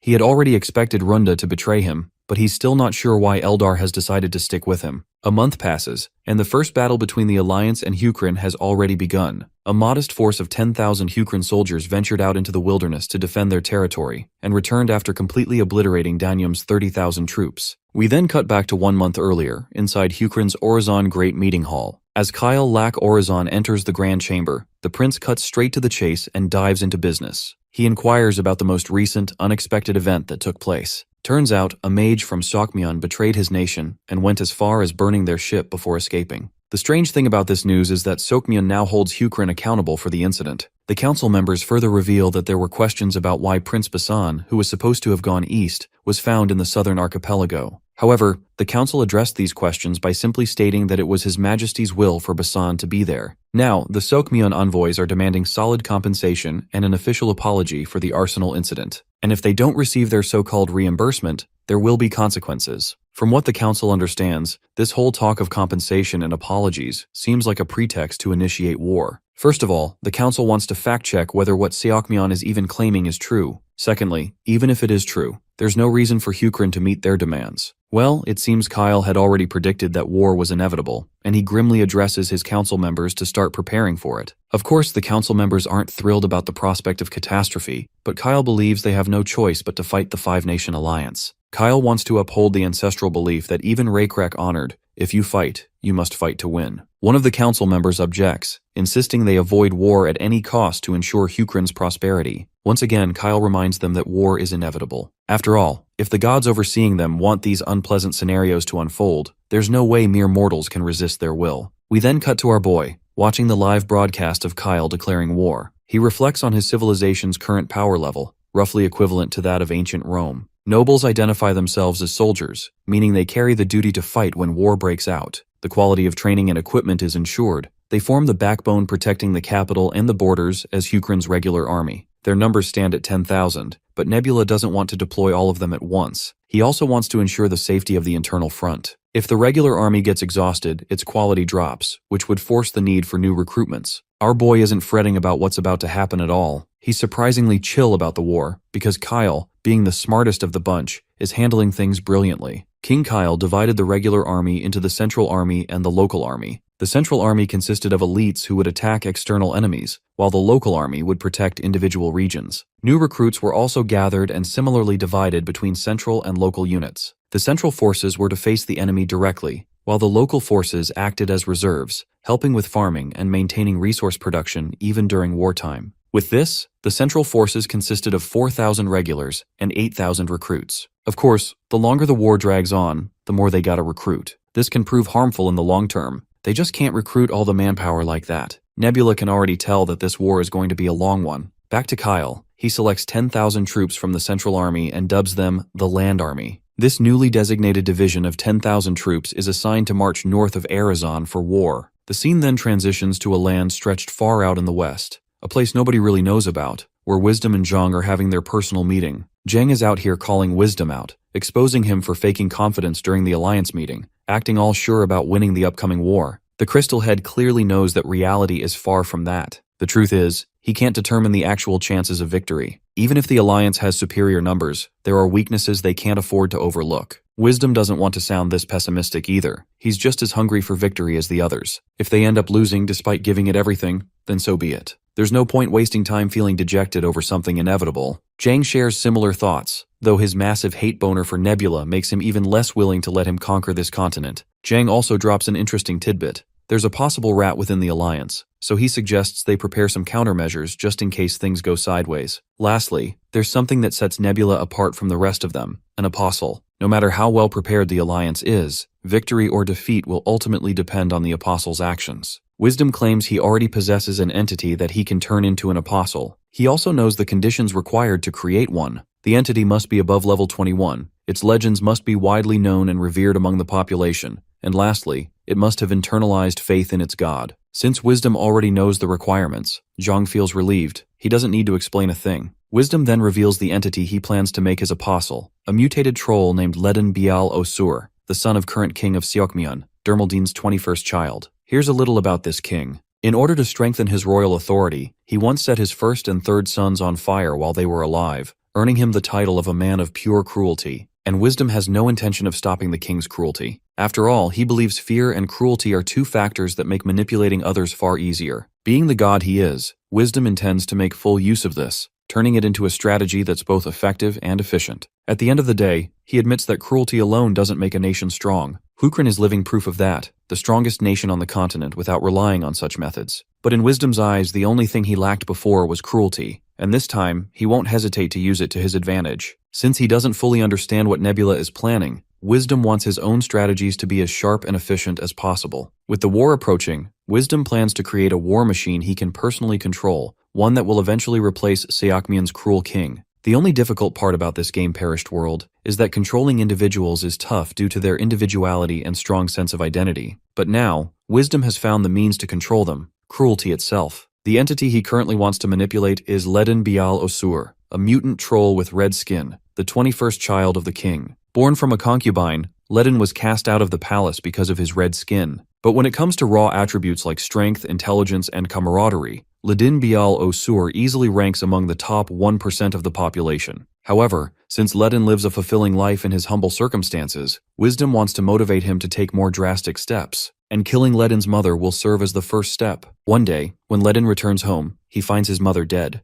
along with the weapon used to massacre her. In that moment, Ledin swears to avenge her death. The owner of that weapon turns out to be the 6th prince, and wisdom ensures that man's death as well. Since Ledin was already searching for the weapon's owner, he ends up being discovered at the murder scene and arrested as the prime suspect. In an attempt to clear his name, Ledin reveals his abilities to the king, which earns him the king's trust. It's then that Ledin realizes something. The endless infighting among royal siblings isn't natural. It's being deliberately provoked. He comes to understand that the one who benefits the most from chaos among the royals is none other than the king himself, Dermaldine Bial Osur, his own father. And that's how Wisdom's plan falls perfectly into place, to have the current king executed at the hands of his own son, Ledin. After failing to uncover the real culprit behind his mother's murder, Ledin's desire for power only grows stronger. His determination to find the truth earns him even greater fame across the kingdom. Zhang seems quite satisfied hearing all these details about Ledin. Now that Zhang approves of the apostle candidate, Wisdom decides it's time to give their future apostle a final trial. The scene then transitions to Mangol's festival, where rats can be seen praying, all of them facing a massive subterranean passage. Meanwhile, Ledin Bial Osur is located directly beneath that cave, surrounded by total darkness, taking part in the sacred Mangol ceremony. He finds it strange that they invited a prince from another nation all the way here, and even stranger that they want him to participate in such a bizarre ritual. It's a strange ceremony where the participant must eat a peculiar weed that dulls their sense of direction before entering a tunnel. After that, the participant must dig their way out to the surface, and that's exactly what Ledin is doing right now. He was reluctant to join this ritual, but since Seokmyeon's high priest personally requested it, there wasn't much room for refusal. Not that it's an impossible task for him. He keeps digging his way up, taking short breaks just to catch a moment of respite. Given how exhausted he is, it feels like he's been digging forever. That's when he realizes, not only has he lost his sense of direction, but he also can't figure out how much time has passed. He literally can't tell if it's been hours or even days since he started digging. The only thing he has with him is this weed that helps dull his sense of direction when consumed, though he has to take it if he wants to keep using this pickaxe. By raising his hand above his head and releasing some of the debris from his hands, the only thing he can measure is that he's standing upright, since the debris keeps falling downward. With that in mind, he continues digging relentlessly in the same direction. He stops again to check his direction, and sadly for him, the dirt falls straight onto his face this time, making him realize he isn't going upward at all. As he continues to dig, the direction of the falling dirt keeps changing. At one point, he can't even figure out where the dirt is falling anymore. It shifts every time. That's when he realizes that he can't trust his senses at all. Whether he's standing or lying down, he can't tell the difference anymore. Since all his efforts are being rendered useless, no matter what he does, he begins to wonder if having free will even matters, because every step seems to lead him toward death anyway. Suddenly a voice responds to his thoughts, prompting Ledin to ask for the stranger's name. The voice claims to have no name. It's merely a creation born from the collaboration of two gods, Twisted Tai and Blue Flow, namely Wisdom and Zhang. This creation says it received the power to weave from Twisted Tai and the power to reveal lies from Blue Flow. The voice tells him it's here to guide him through his digging. If Ledin follows its instructions, he'll be free in no time. With no hope left, Ledin complies with the mysterious voice and begins digging again. He follows every direction given to him, and after a relentless digging session, he's told to kneel and press his hands against the ground. As soon as he does, the ground beneath him cracks, finally getting him out of that treacherous cave. Upon reaching the surface, Ledin begins to cry uncontrollably. That perilous experience in the cave gives him an epiphany. His revenge for his mother, his fury toward the king, and his fear of death, all of it was an illusion born from losing his sense of direction. His emotions and senses were all illusions. The only true path he must follow is the one told by the gods. The rat priest also cries out, seeing the ritual finally succeed. Meanwhile, the gods themselves hover in the air, watching everything unfold. Zhang seems quite satisfied with the choice of apostle. Ledin is a well-rounded individual. Wisdom is also pleased, now that they've acquired an easy-to-control pawn. Zhang then moves on to the next obstacle in their path. He knows he won't be of much help from here on out, after all. A player needs to be at least level 21 to acquire an apostle. They must do whatever it takes to make their plan succeed. With that in mind, both gods descend into their chosen vessels. Zhang orders his followers not to resist what's about to happen, while Wisdom commands Ledin to begin the massacre, and the mutated troll starts obliterating the rat people. Once he piles up all the corpses, Wisdom finally reaches divinity level 21, making Ledin officially his apostle. It looks like Zhang deliberately sacrificed a massive portion of his level since he descended into the high priest, but it was worth it. Wisdom has finally reached level 21 and gained an apostle. However, Wisdom grows curious as to why Zhang hates Nebula so much that he's willing to sacrifice this much. Zhang hesitates at first, then slowly pulls off the mask he's been wearing, revealing that he knows Nebula in real life. Our boy's real name is Choi Sung-woon, a loser bastard who spent all day locked in his room playing games. Also, Nebula is Zhang's older cousin. At first, Zhang thought being summoned inside the game was just a coincidence, but seeing two top-ranked players end up in the same world made him think otherwise. Everything wasn't a coincidence or RNG, someone deliberately picked the players for this game. When it all began, someone named Aladdin gave everyone the choice to participate or return to reality. 4 out of 32 chose to leave during that process. Just imagine, who would willingly abandon reality for the sake of a mere game? That explains it.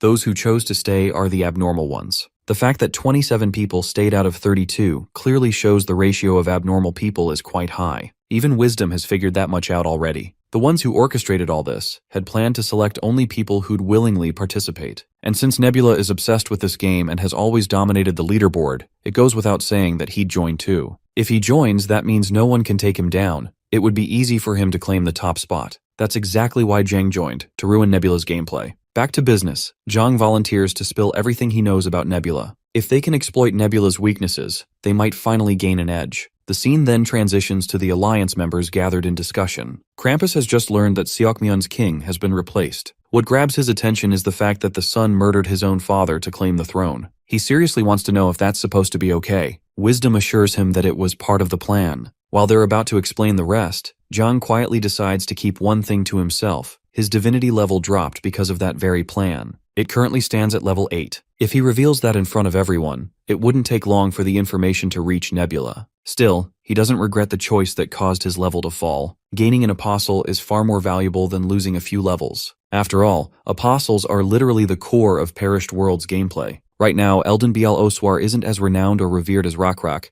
but they can build his fame with time. Rekrak is the first apostle capable of taking down several creations, assuming we're not counting manifested players. Until the war officially begins, they need to raise Ledin to a point where he can go head-to-head with Rakrak. Back at the meeting, Wisdom asks Krampus how things are going on the front lines since he's the first to face Nebula. Krampus claims to have superior numbers, and claims the preparations are on track. But even with a larger army, he's still unsure whether his 30,000 Danium soldiers can overcome Hukrin's 10,000. It doesn't take much awareness to see what he's implying. Defeat is a real possibility. Krampus admits it openly. It might sound pessimistic, but they simply can't ignore what Nebula has achieved so far. Still, even if he loses, he wants everyone else to be ready in the meantime. At the very least, they can drain Nebula's faith resources. Krampus checks the current situation and instantly freezes in shock. Without a word, he rushes off, which clearly shows that something has gone terribly wrong. We then cut to his civilization, the Danium capital, Daymerit. Inside the royal chamber, King Obanim of Sataros is in full panic, completely paranoid after how fast everything fell apart. Moments later, Night Sky's apostle, Rakrak, crashes the palace with his overwhelming presence, slaughtering every soldier in his path as he charges toward the king of Sataros.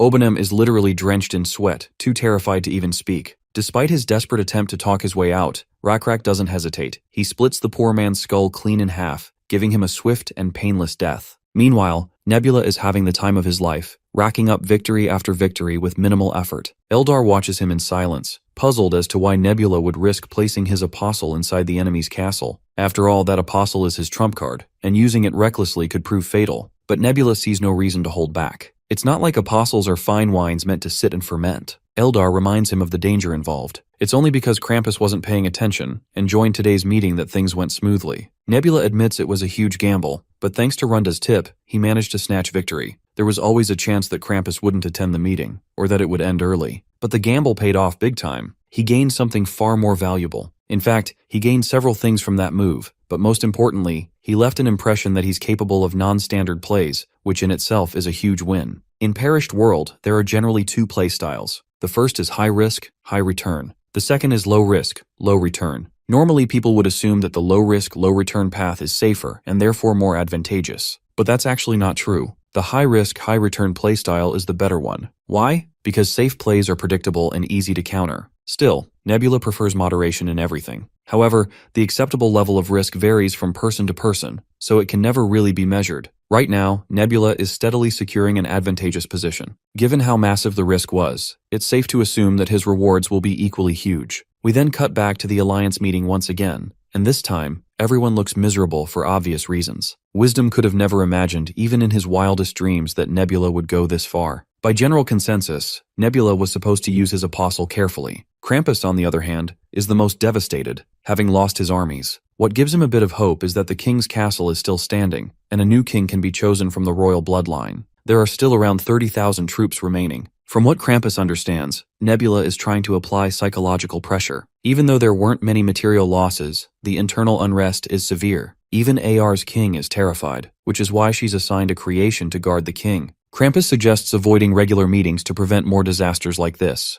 They should only meet when something truly serious needs discussion. Wisdom agrees, though Runda clearly isn't happy about it. In her thoughts, she fears the worst, that fewer meetings will weaken the alliance's unity. The entire reason for holding frequent meetings was to keep everyone close and the alliance strong. But now, with meetings happening less often, there's a real risk of gradual drift and eventual division. Still, at the end of the day, Runda figures it might be for the best. Less interaction means less stress to worry about. We once again cut back to Danium gathering its forces. Danium's general, Ubium Dolan, inquires about the current enemy status. The underling reports that all 10,000 enemy troops are moving upstream along the river and will arrive in 2 days at the earliest, and 3 days at the latest. Since the enemy is clearly trying to defeat the alliance one by one, they won't leave them alone. To defeat Danium, the enemy will have to enter the canyon. Danium's forces will block the Hukran forces from inside the canyon and rain attacks on them from both the left and right sides. The question now is who the enemy commander actually is. The room falls silent, since nobody seems to have any clue. The general then dismisses the meeting, declaring that the only things that decide victory in battle are numbers and supplies. And since their god is also watching over them, victory is certain. Or at least that's what the general would like his subordinates to believe. Around 3 days later, when both forces are about to clash, we cut to Basan asking his underling if there's anything they should know about the enemy before diving balls deep into the battle. His underling doesn't think there's anything particular they need to take into account. With that assurance, Basan is ready to march forward once the resting period is over. The underling reminds the commander that their revelation priest hasn't contacted them yet. They should wait for the night sky's will to arrive before diving in. But Basan isn't ready to just sit idle and let the night sky do everything for them. He assures his worried underling that they'll only march once the odds are favorable. This is exactly what the night sky wants. He wants his people to judge the situation and act for themselves. Since the enemy will assume that Hukran will rest after the march, they'll drop their guard too. And that will be the perfect moment for Hukran to strike. Meanwhile, we hear a few lizardmen chit-chatting about Basan's current standing as commander. They've learned that Basan also saved Dolten Island, which clearly means he must be pretty talented when it comes to commanding. For his recent exploits, General Ian Tata and His Majesty spoke highly of him and designated him as commander. Even Basan is surprised he was chosen to become commander. If he's being honest, that's a bold move His Majesty Kyle made.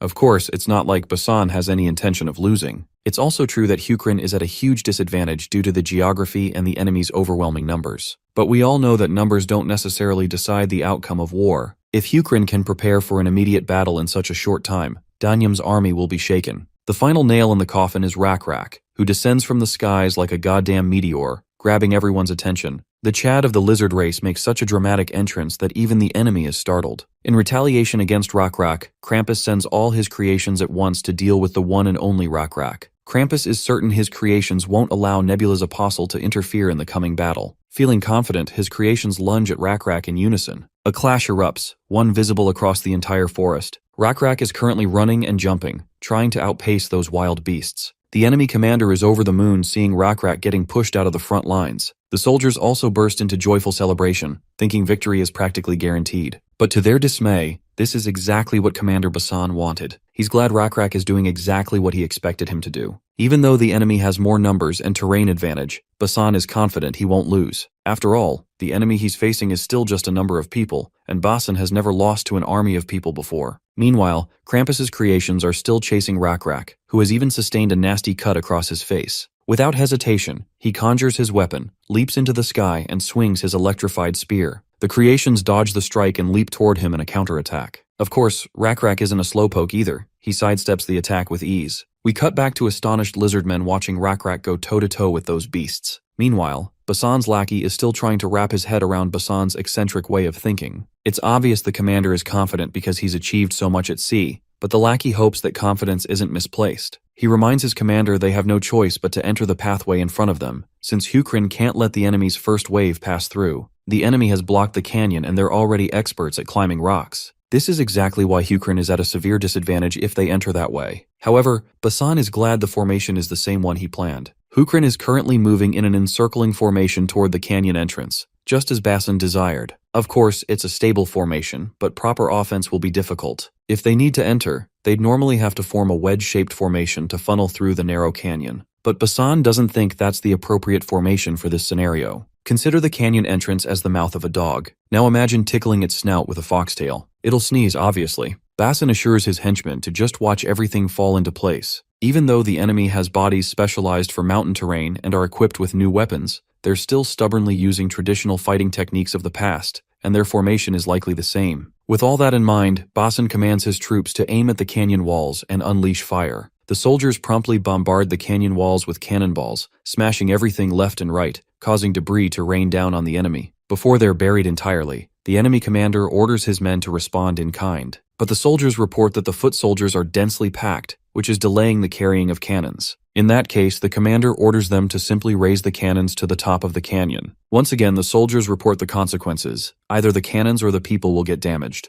Not to mention, it'll still take a lot of time. With no choice left, the commander orders a retreat for one of the squads on the west. But again, the henchmen report that unrest has already spread, and retreat orders will only worsen morale. On the other hand, Basan orders his army to move the cannons forward, as they must occupy the intersection. Finally, Basan's henchman understands why their current formation is the advantageous one. You see, a surrounding formation is always great for focusing firepower. In addition, it's difficult for those inside the narrow canyon entrance to shoot cannons outward. If they fire a cannon from within such a cramped space, their own forces will get hurt, and it's also hard to shoot downward from atop the canyon since the cannonballs will just roll down. So the enemy can't even use the weapon they invested in. Danium shouldn't have taken position there in the first place. The henchman fears what might happen if the enemy somehow manages to bring the cannons to the front. But Basan claims that if they do, it'll actually be even more beneficial for Hukrin. Cutting back to the enemy soldiers getting bombarded with cannon fire, the enemy somehow manages to scramble their cannon unit and push those bad boys to the front. As soon as the cannon team reaches the front lines, Basan orders the cavalry to charge. Right away, Hukrin soldiers trample over the enemy, throwing them into distress yet again. The enemy commander yells at his soldiers to protect the artillery team. Shield soldiers and spear soldiers are ordered to take formation, but Basan is pretty sure their efforts are useless now. Even if spear soldiers can block cavalry, that's only possible when their formation isn't already falling apart. The enemy grows more and more desperate, and the general suggests forcefully advancing even if it kills them. The henchmen, however, argue that they can't give up the advantage of their terrain, even if they lose most of their forces. Even though they have massive numbers, they can't really put them to good use at all. On the other hand, Hukrin forces have already completed their formation, and if the enemy goes all out, they'll just be marching straight into certain doom. Even if they try to retreat now, the path to the capital will be wide open for Hukrin. By now, the enemy commander has no fucking clue how this Uno reverse even happened. In the end, the enemy soldiers have no choice but to march forward. Even considering the huge losses, the commander believes their numbers can still make up for it. He strictly orders his troops to advance in wedge formation, convinced that superior numbers will overpower the enemy. Suddenly they notice Hukrin forces retreating for some reason.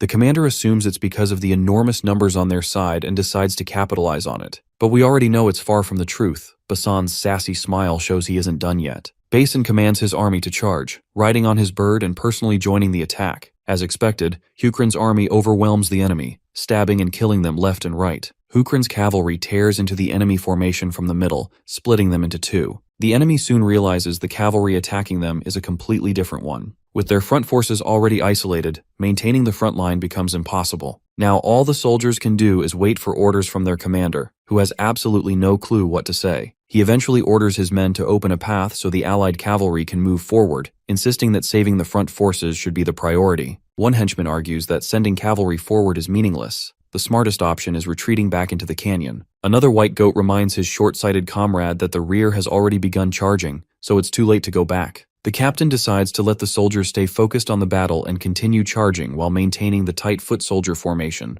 As for the isolated front forces, there is no choice but to abandon them. One of the officers tries to argue, but the angry general shuts him up, reminding him they still have the advantage. We cut back to Basan, who orders the tired and injured soldiers to retreat, while the squad that hasn't fought yet should march forward. The henchman suggests using up the current soldiers and saving the fresh ones for the next confrontation. Having them retreat doesn't guarantee quick recovery. Basin then gives him a new perspective. If the soldiers realize they won't be sent into battle until the current squad is wiped out, the troops on standby will feel relaxed. He must maintain a sense of urgency. Also, the surviving soldiers who retreated will follow future commands more diligently. Anyway, since the enemy's front forces have been wiped out, Basan plans to create some space again and fire cannons. As he said, once the cavalry retreats and the enemy advances, the barrage of cannons begins. The enemy commander is in utter despair, not knowing what to do. If he pulls the foot soldiers aside to bring the cannons forward, the cavalry will rip them apart. But if he pushes the foot soldiers forward quickly, the cavalry will cut them at the waist, making them prey for the enemy's infantry. And if Danyum maintains formation and keeps advancing, they'll get blasted by cannons again.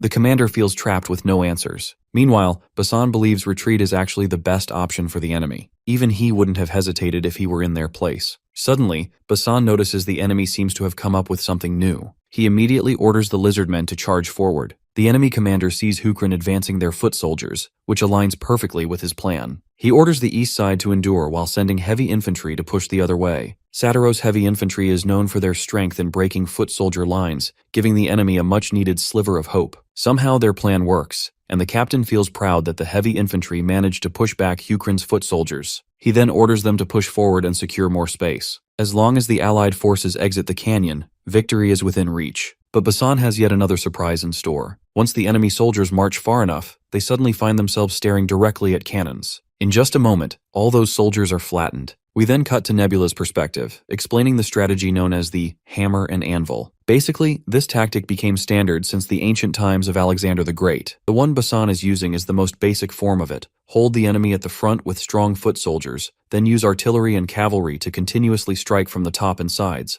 Because the enemy was trapped inside the canyon, Nebula didn't suffer any losses. However, it's too early to rest assured. We then cut to Krampus, getting grilled by Wisdom for taking a major L, despite getting every bit of support he asked for. Krampus sweats profusely as he admits he was too focused on defeating Rak. Even then, he couldn't do much against him. He then assures his ally that there's still some hope left. Since his army hasn't been completely annihilated yet, there's still a chance. Retreating would only cause more losses, so he requests a bit more backup to increase the odds. However, Wisdom refuses to lend any further help. He can't provide more assistance without proper preparations on Krampus's end. It would just be a waste again. He further tells him to at least be glad his capital, Demerit, still stands. Internally, the real reason Wisdom feels further help would be useless is because the Apostle Ledin isn't ready yet. As of now, Ledin is preparing for the final battle against the nation's rebel forces, and he must win those fights to earn the achievements necessary to walk the path of fame and feats. After all, an apostle's strength is based on those two factors only. Meanwhile, Krampus finally makes his decision to retreat. Since Hukrin won't be able to conquer Danyum with just 10,000 forces, buying time for the capital makes more sense to him than losing his troops in a pointless battle. The high priest promptly delivers Krampus's order of retreat to the general, and once the general announces the retreat, all the goatmen begin sprinting back toward the capital. Seems like these goat people aren't that goated after all. Basan notices the enemy retreating and immediately orders his army to eliminate them while fleeing. Only then can Hukrin secure the advantage for the next battle. The massacre consumes countless lives. Later that night, Basan and his henchmen go over the battle results. The enemy lost around half of their personnel, and deserters will push that number even higher. As for Hukrin, they suffered around 1,000 casualties, though the henchman is glad Hukrin managed to overpower the enemy despite being outnumbered 3-1. This automatically makes the Dipla Canyon War one of the greatest slaps in Danyum's history. Speaking of history, Basan quizzes his henchmen on why he thinks Danyum will have any left at all. Basan is implying that Hukrin will eventually crush Danyum entirely, while the henchmen can't ignore the fact that Danyum is a huge nation. Even if Hukrin conquers the capital, that alone won't be enough. Basan agrees. Since royals and nobles live all across the countryside, conquering the entirety of Danyum is unlikely. However, he points out that Danyum overexerted itself by deploying 30,000 soldiers this time, and the losses they suffered are massive. Kyle already predicted that Danyum had internal issues simmering, and those issues would become obvious once they lost this war. And as for those issues, Basan is looking forward to seeing them with his own eyes. Around 7 days later,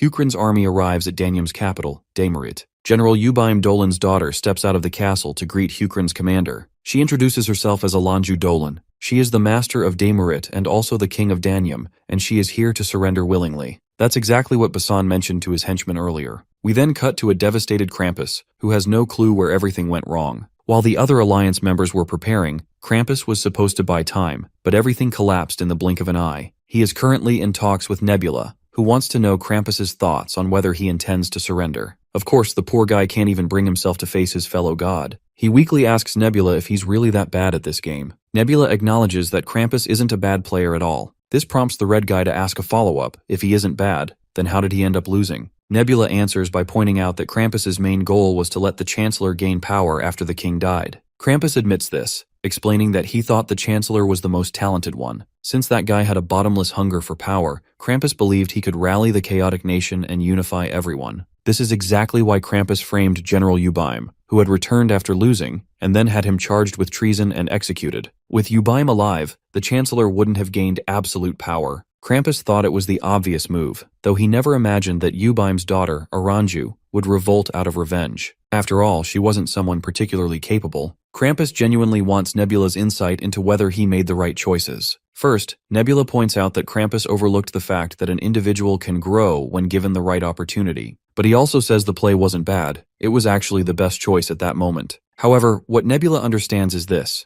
You can't win with a choice made solely for one moment. You have to consider every possibility for a properly orchestrated plan. Since Nebula had considered all possibilities, he kind of knew something like this would happen. He just thought the conflict between the general and the chancellor would last longer, but it ended quickly, giving Nebula the opening he needed. If Krampus surrenders completely right now, Nebula promises good conditions for him. Even though Krampus is at a massive disadvantage, he refuses to surrender and ends the call. Eldar is also with Nebula and wants to know why Krampus refused to give up. From what Nebula can tell, Krampus is trying to fight until the bitter end, which is actually a commendable attitude, though Eldar admits he himself would have surrendered early to save the elves who believe in him. Surprisingly, Nebula approves of that attitude too. Looking at Danyum's capital, situated behind tall walls, surrounded by rivers and farmland, conquering it would normally cause major casualties for Hukrin. Since Nebula managed to take it without spilling any blood, he can't help but feel pretty good about the situation. Now Nebula waits to see what Krampus plans to do next. We then cut back into the castle's chamber, where Basan and his henchmen are facing the king of the castle, Alanju Dolan.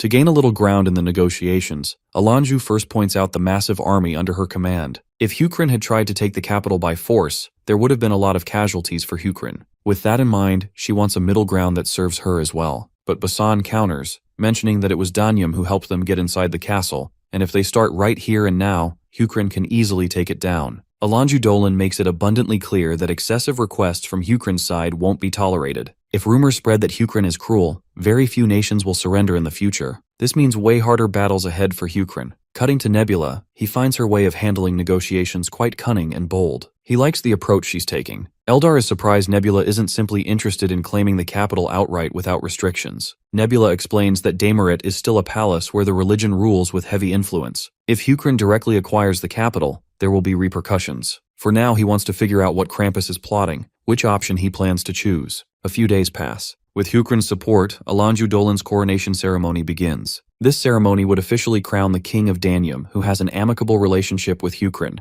However, things don't go as planned. The sacred mirror used for God-given royal authority suddenly shatters right over Alanju's face. Under these circumstances, the priest announces that the god does not acknowledge Alanju Dolan as king. He rallies the common people, preaching the will of their god. Even if Damiret surrenders to Hukrin, the people must not surrender their faith to the night sky. Slowly but surely, the people start agreeing with the priest. They're willing to surrender the nation, but not their faith. This is the moment Nebula had been waiting for, the separation of church and state. Normally, royal authority and religion support each other and form a united block of interests. But depending on societal progression, they can split. On Earth, separation of church and state usually happens when political forces weaken religion. But in the perished world, it's the opposite. Religion is far stronger here. Eldar points out that separation will make the situation even more complicated. Nebula, however, finally admits that Krampus isn't bad at this game at all. Currently, Alanju Dolan is the key piece in these circumstances. We transition to Alanju Dolan herself. Watching more and more people get riled up, she realizes she has no choice left but to rely on her final card, which is her faith. She prays, asking the Lord why he isn't responding and why she was rejected. She insists the chancellor she killed had dark greed, that she had no choice but to act for the sake of the nation. Nebula notices her patience stat increasing after the mirror broke, meaning she's a strong individual. Eldar questions why Krampus is trying to kill her now. He could have just killed her before denying her royal authority. Nebula explains that Krampus wants him to intervene and help her in this perilous situation. If Nebula helps her, she will begin believing in the night sky god, officially making her a renegade, easy to expel later. Nebula can tell that Krampus has finally taken his advice, which was to always plan for multiple outcomes. Right now, Krampus has prepared 4 scenarios. Option A, Alanju retracts her surrender. Option B, Alanju dies. Option C, Alanju converts to the Night Sky religion. And lastly, Option D, Night Sky protects Alanju while she stays loyal to her god. Options A, B, and C all put Hukrin at a disadvantage. Option D is the most profitable scenario for Nebula, and exactly what Krampus wants. If Nebula protects her, he'll get dragged into Demirit's politics and waste resources in a place already conquered. Curious, Eldar asks if Nebula has any countermeasures. Judging by Nebula's smug smile, it's clear he already has everything figured out. There is another lesson he wants to teach Krampus, which is, always have more plans than your opponent. One cold night, as Alanju sleeps quietly, a mysterious figure slips into her room. It's Yan, one of the mages. Alanju recognizes her as an alchemist, prompting Yan to correct her. She's a mage now. To Alanju, the concept of a mage sounds like some fairy tale nonsense. Seeing her ignorance despite being the king, Yan can't help but point it out. She infiltrated a castle full of soldiers without being detected, and she has enough power to kill Alanju on the spot. Hopefully that alone should convince Alanju, but Alanju decides to test it. She draws a dagger and stabs it straight into Yan's neck. Yan bleeds but remains alive. Finally intimidated, Alanju asks why Yan came. Yan pulls the dagger lodged in her neck and calmly claims she's here to rescue her. When Alanju asks about the price for such help, Yan says she wants a nation where gods do not interfere. Alanju finds the idea ridiculous. A nation without a god is doomed to destruction, and history proves it. Without divine protection, no nation survives. Yan counters by telling her of a power that can rival the gods, and that's magic. The nation she envisions would rely solely on magic. If magic is that powerful, Alanju asks why they can't defeat Hukrin with it. Yan admits it without beating around the bush. Defeating Hukrin is impossible at the moment. Night Sky watches the mages closely and knows every move they make. The best they can do right now is protect the people. Those who don't believe in gods, like Yan's species, spend their lives persecuted. Now that another god is ruling the land, Yan doubts Alanju's descendants will ever live peacefully here. Under Hukrin's rule, keeping the name Danyum will already be a struggle, and freedom of faith is not guaranteed. Yan wants to protect the people, not nations or divine interests. They don't need gods if they gain enough strength themselves. If Alanju accepts the offer, Yan promises to give her the power needed to ensure her people's safety. Time is short. Alanju has until sunrise to make her decision. A few moments later, dawn begins to crack, and it seems Alanju has finally made her decision. She is all in on creating a nation that exists without the name of a god. In the following days, we see the hunting minister of Hukrin arriving at Danyum's capital to meet Basan. The two men shake hands in good faith, meeting after a long while. Since there were no banquets or hunts during the war, the hunting minister had plenty of time and decided to pay Basan a visit. He has drafted around 5,000 soldiers and brought them along. He hopes Basan is already aware of Hukrin's current military situation, and it seems Basan is, so here's a moment to explain it to you guys as well. After Danyum's capital was overtaken by Hukrin's soldiers, every alliance nation began moving quickly. 20,000 troops from Jeokwa were sent to Danyum, 24,000 came from Mangul, and 18,000 marched in from Guman, even though those nations are far away. All in all, 62,000 alliance soldiers are marching toward Danyum's capital, Demirit. They're expected to arrive within a month. Meanwhile, Seokmyeon is still in a civil war. The depraved son who killed his own father will probably win. He's sweeping everything as if he's been blessed by a god. He even goes around calling himself Twisted Tie's disciple. The hunting minister has also brought weapons that might help, along with the extra 5,000 soldiers. To Basin's surprise, these aren't the usual cannons, they're new prototypes. One of them is an improved model with a larger barrel, making it heavier, but that extra weight adds 50 paces to the cannonball's range. Basin is impressed and eager to hear about the second cannon, except the second one is drastically different in size and shape. Turns out it's just a flintlock gun, but they don't call it that. They think it's a smaller cannon that a single soldier can operate. The technicians call it a hand cannon. Basin takes aim and fires at a target right in front of him, leaving him speechless at how useful this weapon is. He's certain that with enough of these bad boys, they can change the tide of war easily. About a month later, we find Runda sulking quietly in a corner, while the alliance meeting takes place. As you'd imagine, she's in a tough spot right now. Nebula's direct threats are weighing heavily on her. To understand what's eating her, we cut back to her previous conversation with Nebula. Nebula wanted her to betray the Alliance, an idea she found extremely unsettling. If she couldn't betray the Alliance, then Nebula wanted to believe she was actually betraying him. Runda tried to reason with him, saying she is in an alliance with him as well, but she can't just backstab the others so blatantly, she'd be labeled a traitor. But Nebula is willing to cooperate and arrange things so she can escape the situation safely. He warned her that if she didn't cooperate, he wouldn't hesitate to expose her to the Alliance, revealing all the secret intel she fed him. Even if she denied it, the Alliance isn't stupid. They'd figure it out eventually. Once suspicion isolates her, she would be left vulnerable, and Nebula would destroy her with ease. Naturally, Runda wasn't thrilled to hear such a direct threat. Her verbal jabs don't faze Nebula. He simply hopes she will make a rational decision and be smart enough to recognize what's in her best interest. Eventually, she caves in, agreeing to do whatever he asks. Before we hear the details of her first task, we return to the present, where Runda is still trying to understand her situation. Nebula only gave her some cryptic bullshit that went completely over her head. He told her she'd understand her task when the moment arrives. Suddenly, Zhang notices something unusual about Nebula's actions. Nebula has been steadily adding more forces while interrupting everyone else's plans. It's obvious he's acting cautiously since Hukrun's forces are already small. But what bothers them is that Nebula is using basic strategy, something he never does. He's ranked first. He's supposed to make moves that no one can even comprehend. Zhang adds that the first fight with Hukrun was just a miscalculation. But the next battle will be a siege or a turf war. Sieges have fixed strategies. Whoever has the bigger army holds the advantage. Following that logic, the Alliance has an 80–95% chance of winning. Their collective divinity level is also higher than Nebula's. Since this isn't a 1v1 fight, if everyone combines their faith resources, defeating Rakrak wouldn't be far-fetched. From these simple calculations, the Alliance believes they have a strong chance of winning, but they still can't understand why a player of Nebula's caliber is making predictable moves. He's probably up to something bigger that they're failing to see. Zhang agrees, something else is bothering him. It's the mages. Of the 3 mages, Yan's location is confirmed. They still have no idea where Taleh or Mazdari are. Nebula has already used the mages to cause an incident. He planted a mage on the Danyum's king's right-hand side, resulting in Danyum declaring religious neutrality. There are still 2 more mages left, meaning Nebula can use them later to pull off similar situations. Keeping that in mind, the simple-minded Krampus thinks that just staying cautious of the mages in the future will be enough to avoid trouble. But Zhang doesn't feel it's that simple. The reason Nebula is making such a standard play must be because he judged that even while playing normally, he can still win. There has to be something the Alliance is overlooking. This is just a hunch on Zhang's part. His best guess is that there might be a traitor among them. While Runda feels the full awkwardness of a thief caught red-handed for obvious reasons, Krampus doesn't want to form an opinion based on mere speculation. Even though the chances of a traitor being among them are next to none,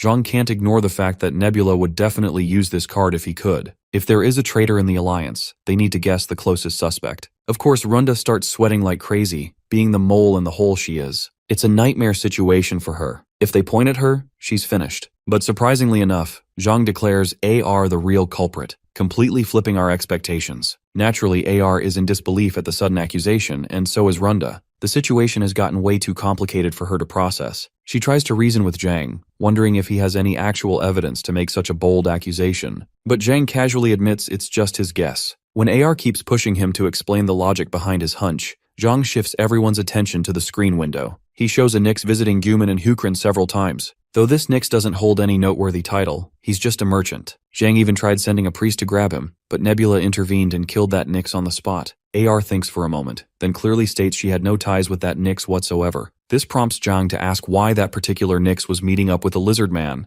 and why Nebula went out of his way to kill him. Krampus also wants an answer. The fact that Nebula had been watching so closely the entire time only makes things worse. Runda tries to defend AR, suggesting that Nebula might just be messing with everyone. For all they know, this could be part of his plan, to make the Alliance turn against each other. Krampus admits the suspicion might be trivial, but it's still worth thinking about. They want answers from AR, and only a detailed explanation will suffice. AR, in turn, accuses Zhang of trying to frame her. For all she knows, he might be the real traitor, diverting attention to her by using flimsy suspicions. The situation is getting messy, way messier than what Runda anticipated. And now she finally understands what Nebula meant when he said she would know when the time comes. It seems the time has come, and she has to make her move. She is supposed to take the traitor's side. He had warned her that if she keeps siding with whoever is being suspected, it'll slow down the confirmation process. All she has to do is talk about trusting comrades and downplay the accusations. The complainant won't be able to let go of his initial suspicion, while the others will start thinking the complainant is being excessive. In that case, the one who gets attacked won't be the accused traitor, it'll be the complainant. If that happens, the Alliance gets shaken, and nobody will be able to suspect Runda. A while later, we cut to Zhang having a private conversation with Wisdom.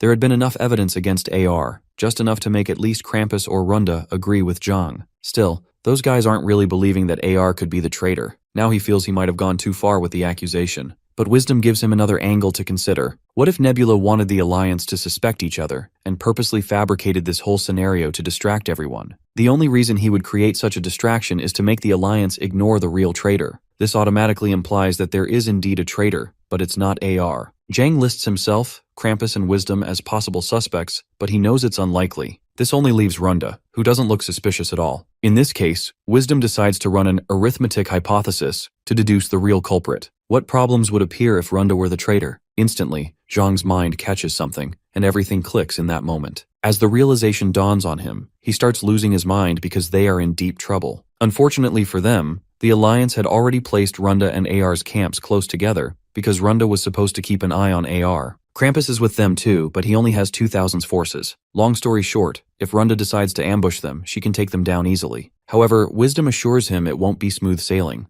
In the perished world, common people have their own will, and everyone will spiral into chaos if she suddenly tries to betray the Alliance. Even if it's according to the Oracle, her troops won't be able to digest such a massive shift in situation that easily. We then cut to Runda, reflecting on everything she's done so far. Back when she used to play Perished World on Earth, there was a post that caught her attention, an investigative guide about how to increase one's chances of successfully betraying others in the game. It explored the do's and don'ts, and how to pull off an effective betrayal. In short, it was a full strategy guide on betrayal that someone had written for fun. This post later became known as the Traitor Build. It never became a popular strategy, and eventually faded into obscurity. Most people didn't even give it a single glance. But for Runda, that post completely changed her playstyle. It helped her bag victories left and right, boosting her win rate far above average, even though her actual skill was mid. Just like now, she made sure to use all the key points from that build. The Lenars are a species that take a long time to make decisions. They're timid and inefficient, often trying to pick both choices when choosing between A or B. Even when they're losing,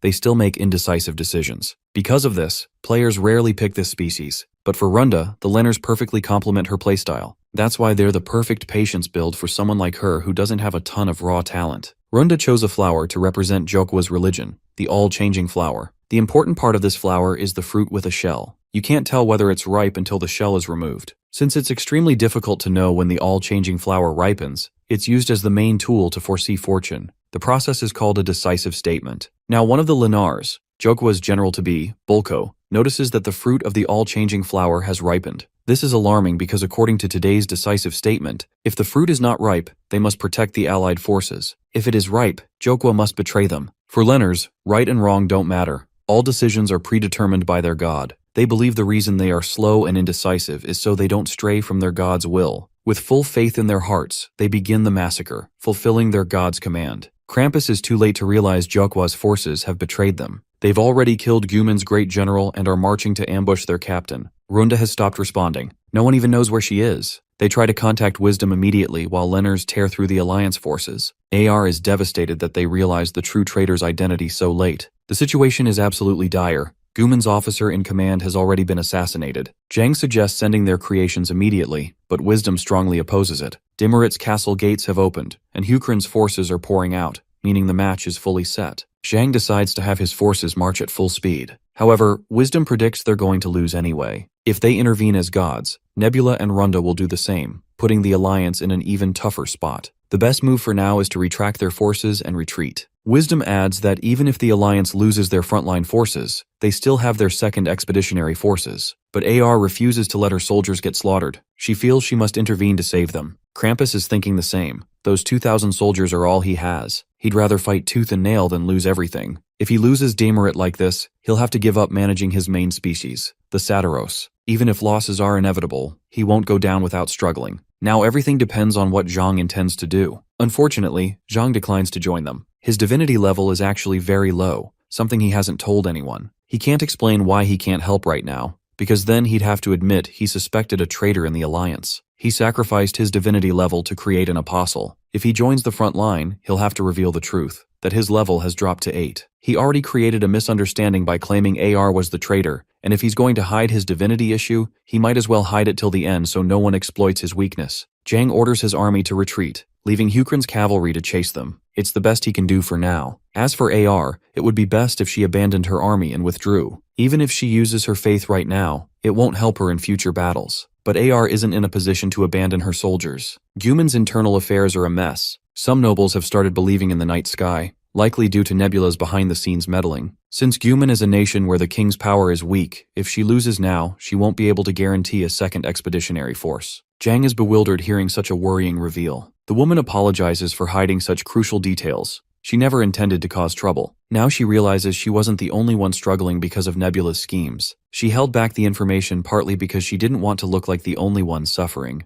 and also because if Juman's internal chaos was exposed, she could have been suspected as a traitor. Everyone would have assumed she'd side with Nebula since she had the most to lose. With full sincerity, she removes the veil from her face, a full face reveal, asking Zhang to reconsider one more time. Despite her desperate plea, Zhang has no choice but to refuse. She doesn't insist any further. That's when Zhang realizes something profound. The foundation of the alliance is extremely shallow. Even though they look fine on the surface, everyone has their own hidden problems they can't openly share. This hidden instability is what has been plaguing the alliance and causing its downfall. AR bids them farewell on a good note and wishes them luck, before doing the unthinkable. The others don't understand why she's acting like it's her final moment, until she manifests. They are shocked at her suicidal decision. She has manifested herself. If she dies during manifestation while Guman's army is annihilated, she might become a vassal. This is her final desperate option after being pushed into a corner. Instead of making similar desperate moves, Krampus chooses to clear their minds before acting. He promptly orders Zhang to retreat his forces. Before Krampus can elaborate on his plan, that familiar crackling sound of thunder catches their attention, making them shudder. We all know it's Rakrak about to descend. While Krampus doesn't plan on manifesting, he still wants to support AR with the best of his abilities. He has to pull some crazy shit to screw over Nebula. We then cut to Runda absolutely losing her bananas after seeing AR manifest. Nebula tells this crazy, frantic chick to calm the heck down, since they're still on the winning side. Of course, it's difficult to fight someone in manifestation form, but her current level is only 18. It's not that big of a difference from Jill Wooby. Still, this drama queen continues to overreact, insisting that Jill Wooby wasn't even that good of a player compared to AR. Internally, Nebula knows she's right.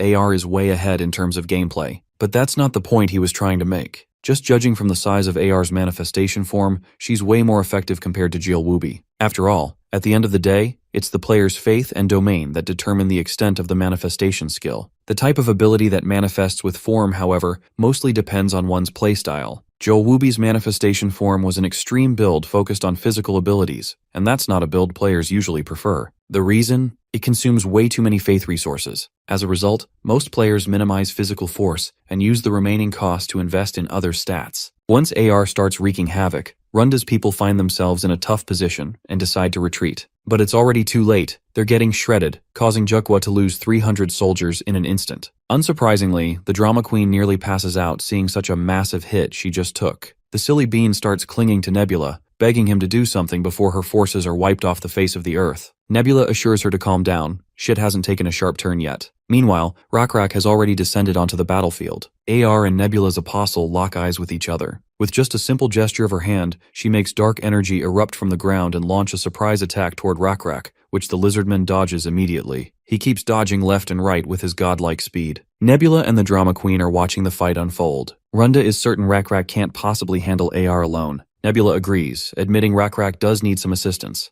And by assistance, he means Runda's involvement. He bluntly orders her to get into any of the priests and divert AR's attention. Once again, Miss Toddler Supreme refuses to take such a risky role. Why does she have to go down and risk herself? Well, the problem is that Nebula is far more wanted by the Alliance than Runda. If he risks himself, everything could fall apart. Back to AR, she continues to wreak havoc over Lenar's forces, while giving Rakrak a tough time. The Great Lizard Man notes that the thorns AR is using aren't just ordinary pointy projectiles, they actually absorb the vitality of the target on contact. From this alone, he can tell she's planning to turn the entire ground into a thorn field. Realizing this, Rakrak changes tactics and summons Anakase. As soon as the afterlife summoning happens, Rakrak's cockatrice arrives to give him the piggyback ride he needs. The two of them immediately take flight toward AR in an attempt to strike her down. But the woman disappears the moment Rakrak's weapon comes dangerously close. Before he can even process what's happening, a thorn comes flying toward him at full speed, which he barely dodges. At this point, this woman is seriously getting under Rakrak's skin.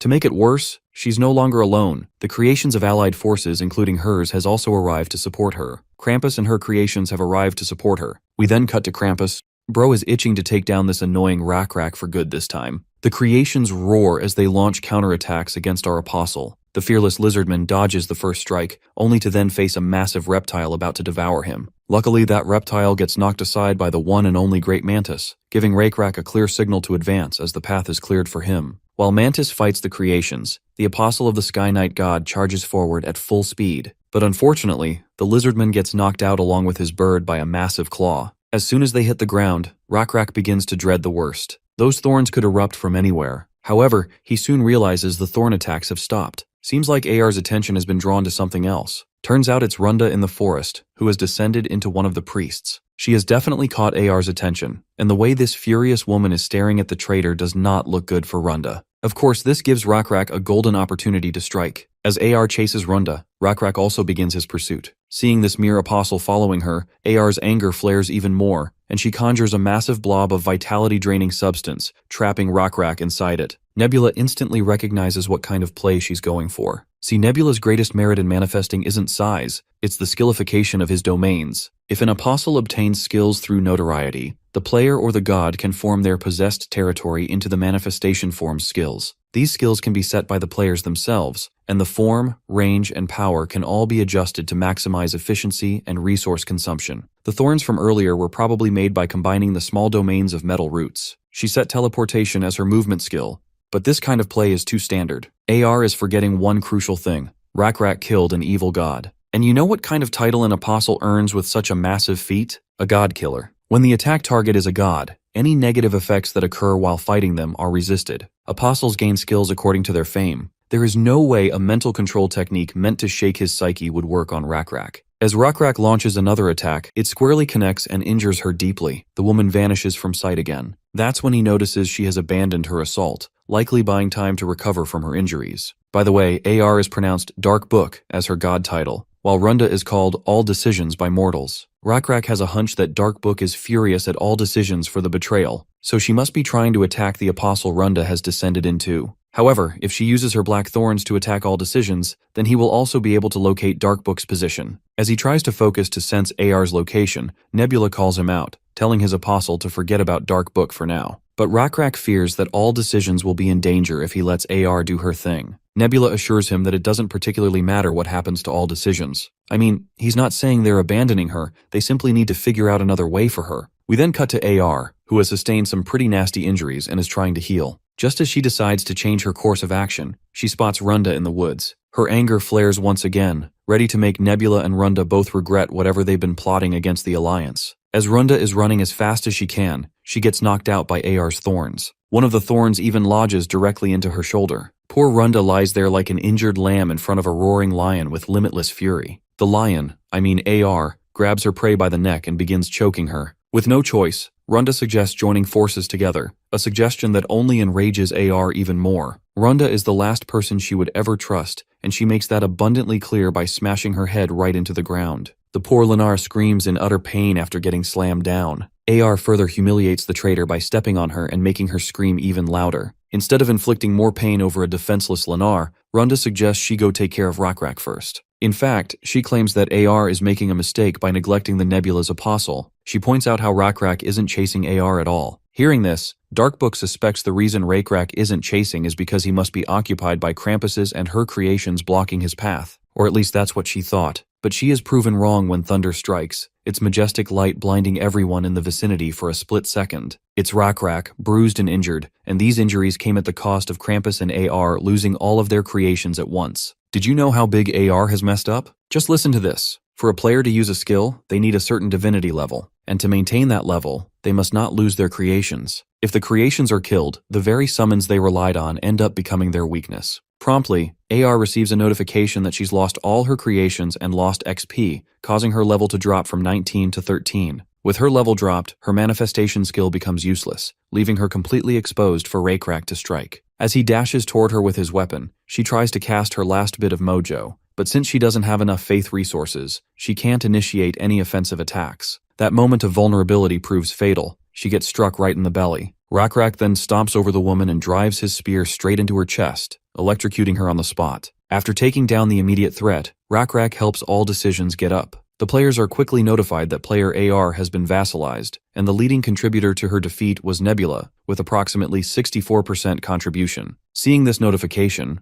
Runda is sure that since Nebula's contribution is less than 70%, the system must have also counted her contribution as well. Right then, Nebula connects with Runda and orders her to get moving because she's losing faith as they speak. There's no point in her staying descended since AR is dead, but the war isn't finished. With clear orders given, Runda decides to leave. After that battle, a month and a half passes. With AR's death and Runda's sudden betrayal, the war took another shape. Jang worked extremely hard to revive Mangul and Guman's soldiers. The main battlefront moved into Runda's Jukwa, and Wisdom brought Seokmian's soldiers, who hadn't participated due to internal conflict. They conquered and destroyed Jukwa's farmland areas, mines, and business routes. It makes sense why they destroyed Runda's farmland and all that, since she betrayed them. But Nebula feels there's more to it than just mere hatred toward Runda. Perhaps Wisdom is trying to make this war a long-term one. Just as he is piecing things together, he gets a video call from Zhang. It goes without saying that Nebula picks up immediately. Turns out, Zhang is here with an offer to surrender. He is willing to give up Danium, and Krampus has already agreed, though he makes it clear they will definitely try to reclaim it later. Furthermore, they are offering Nebula AR's territory and 1/3 of Juman.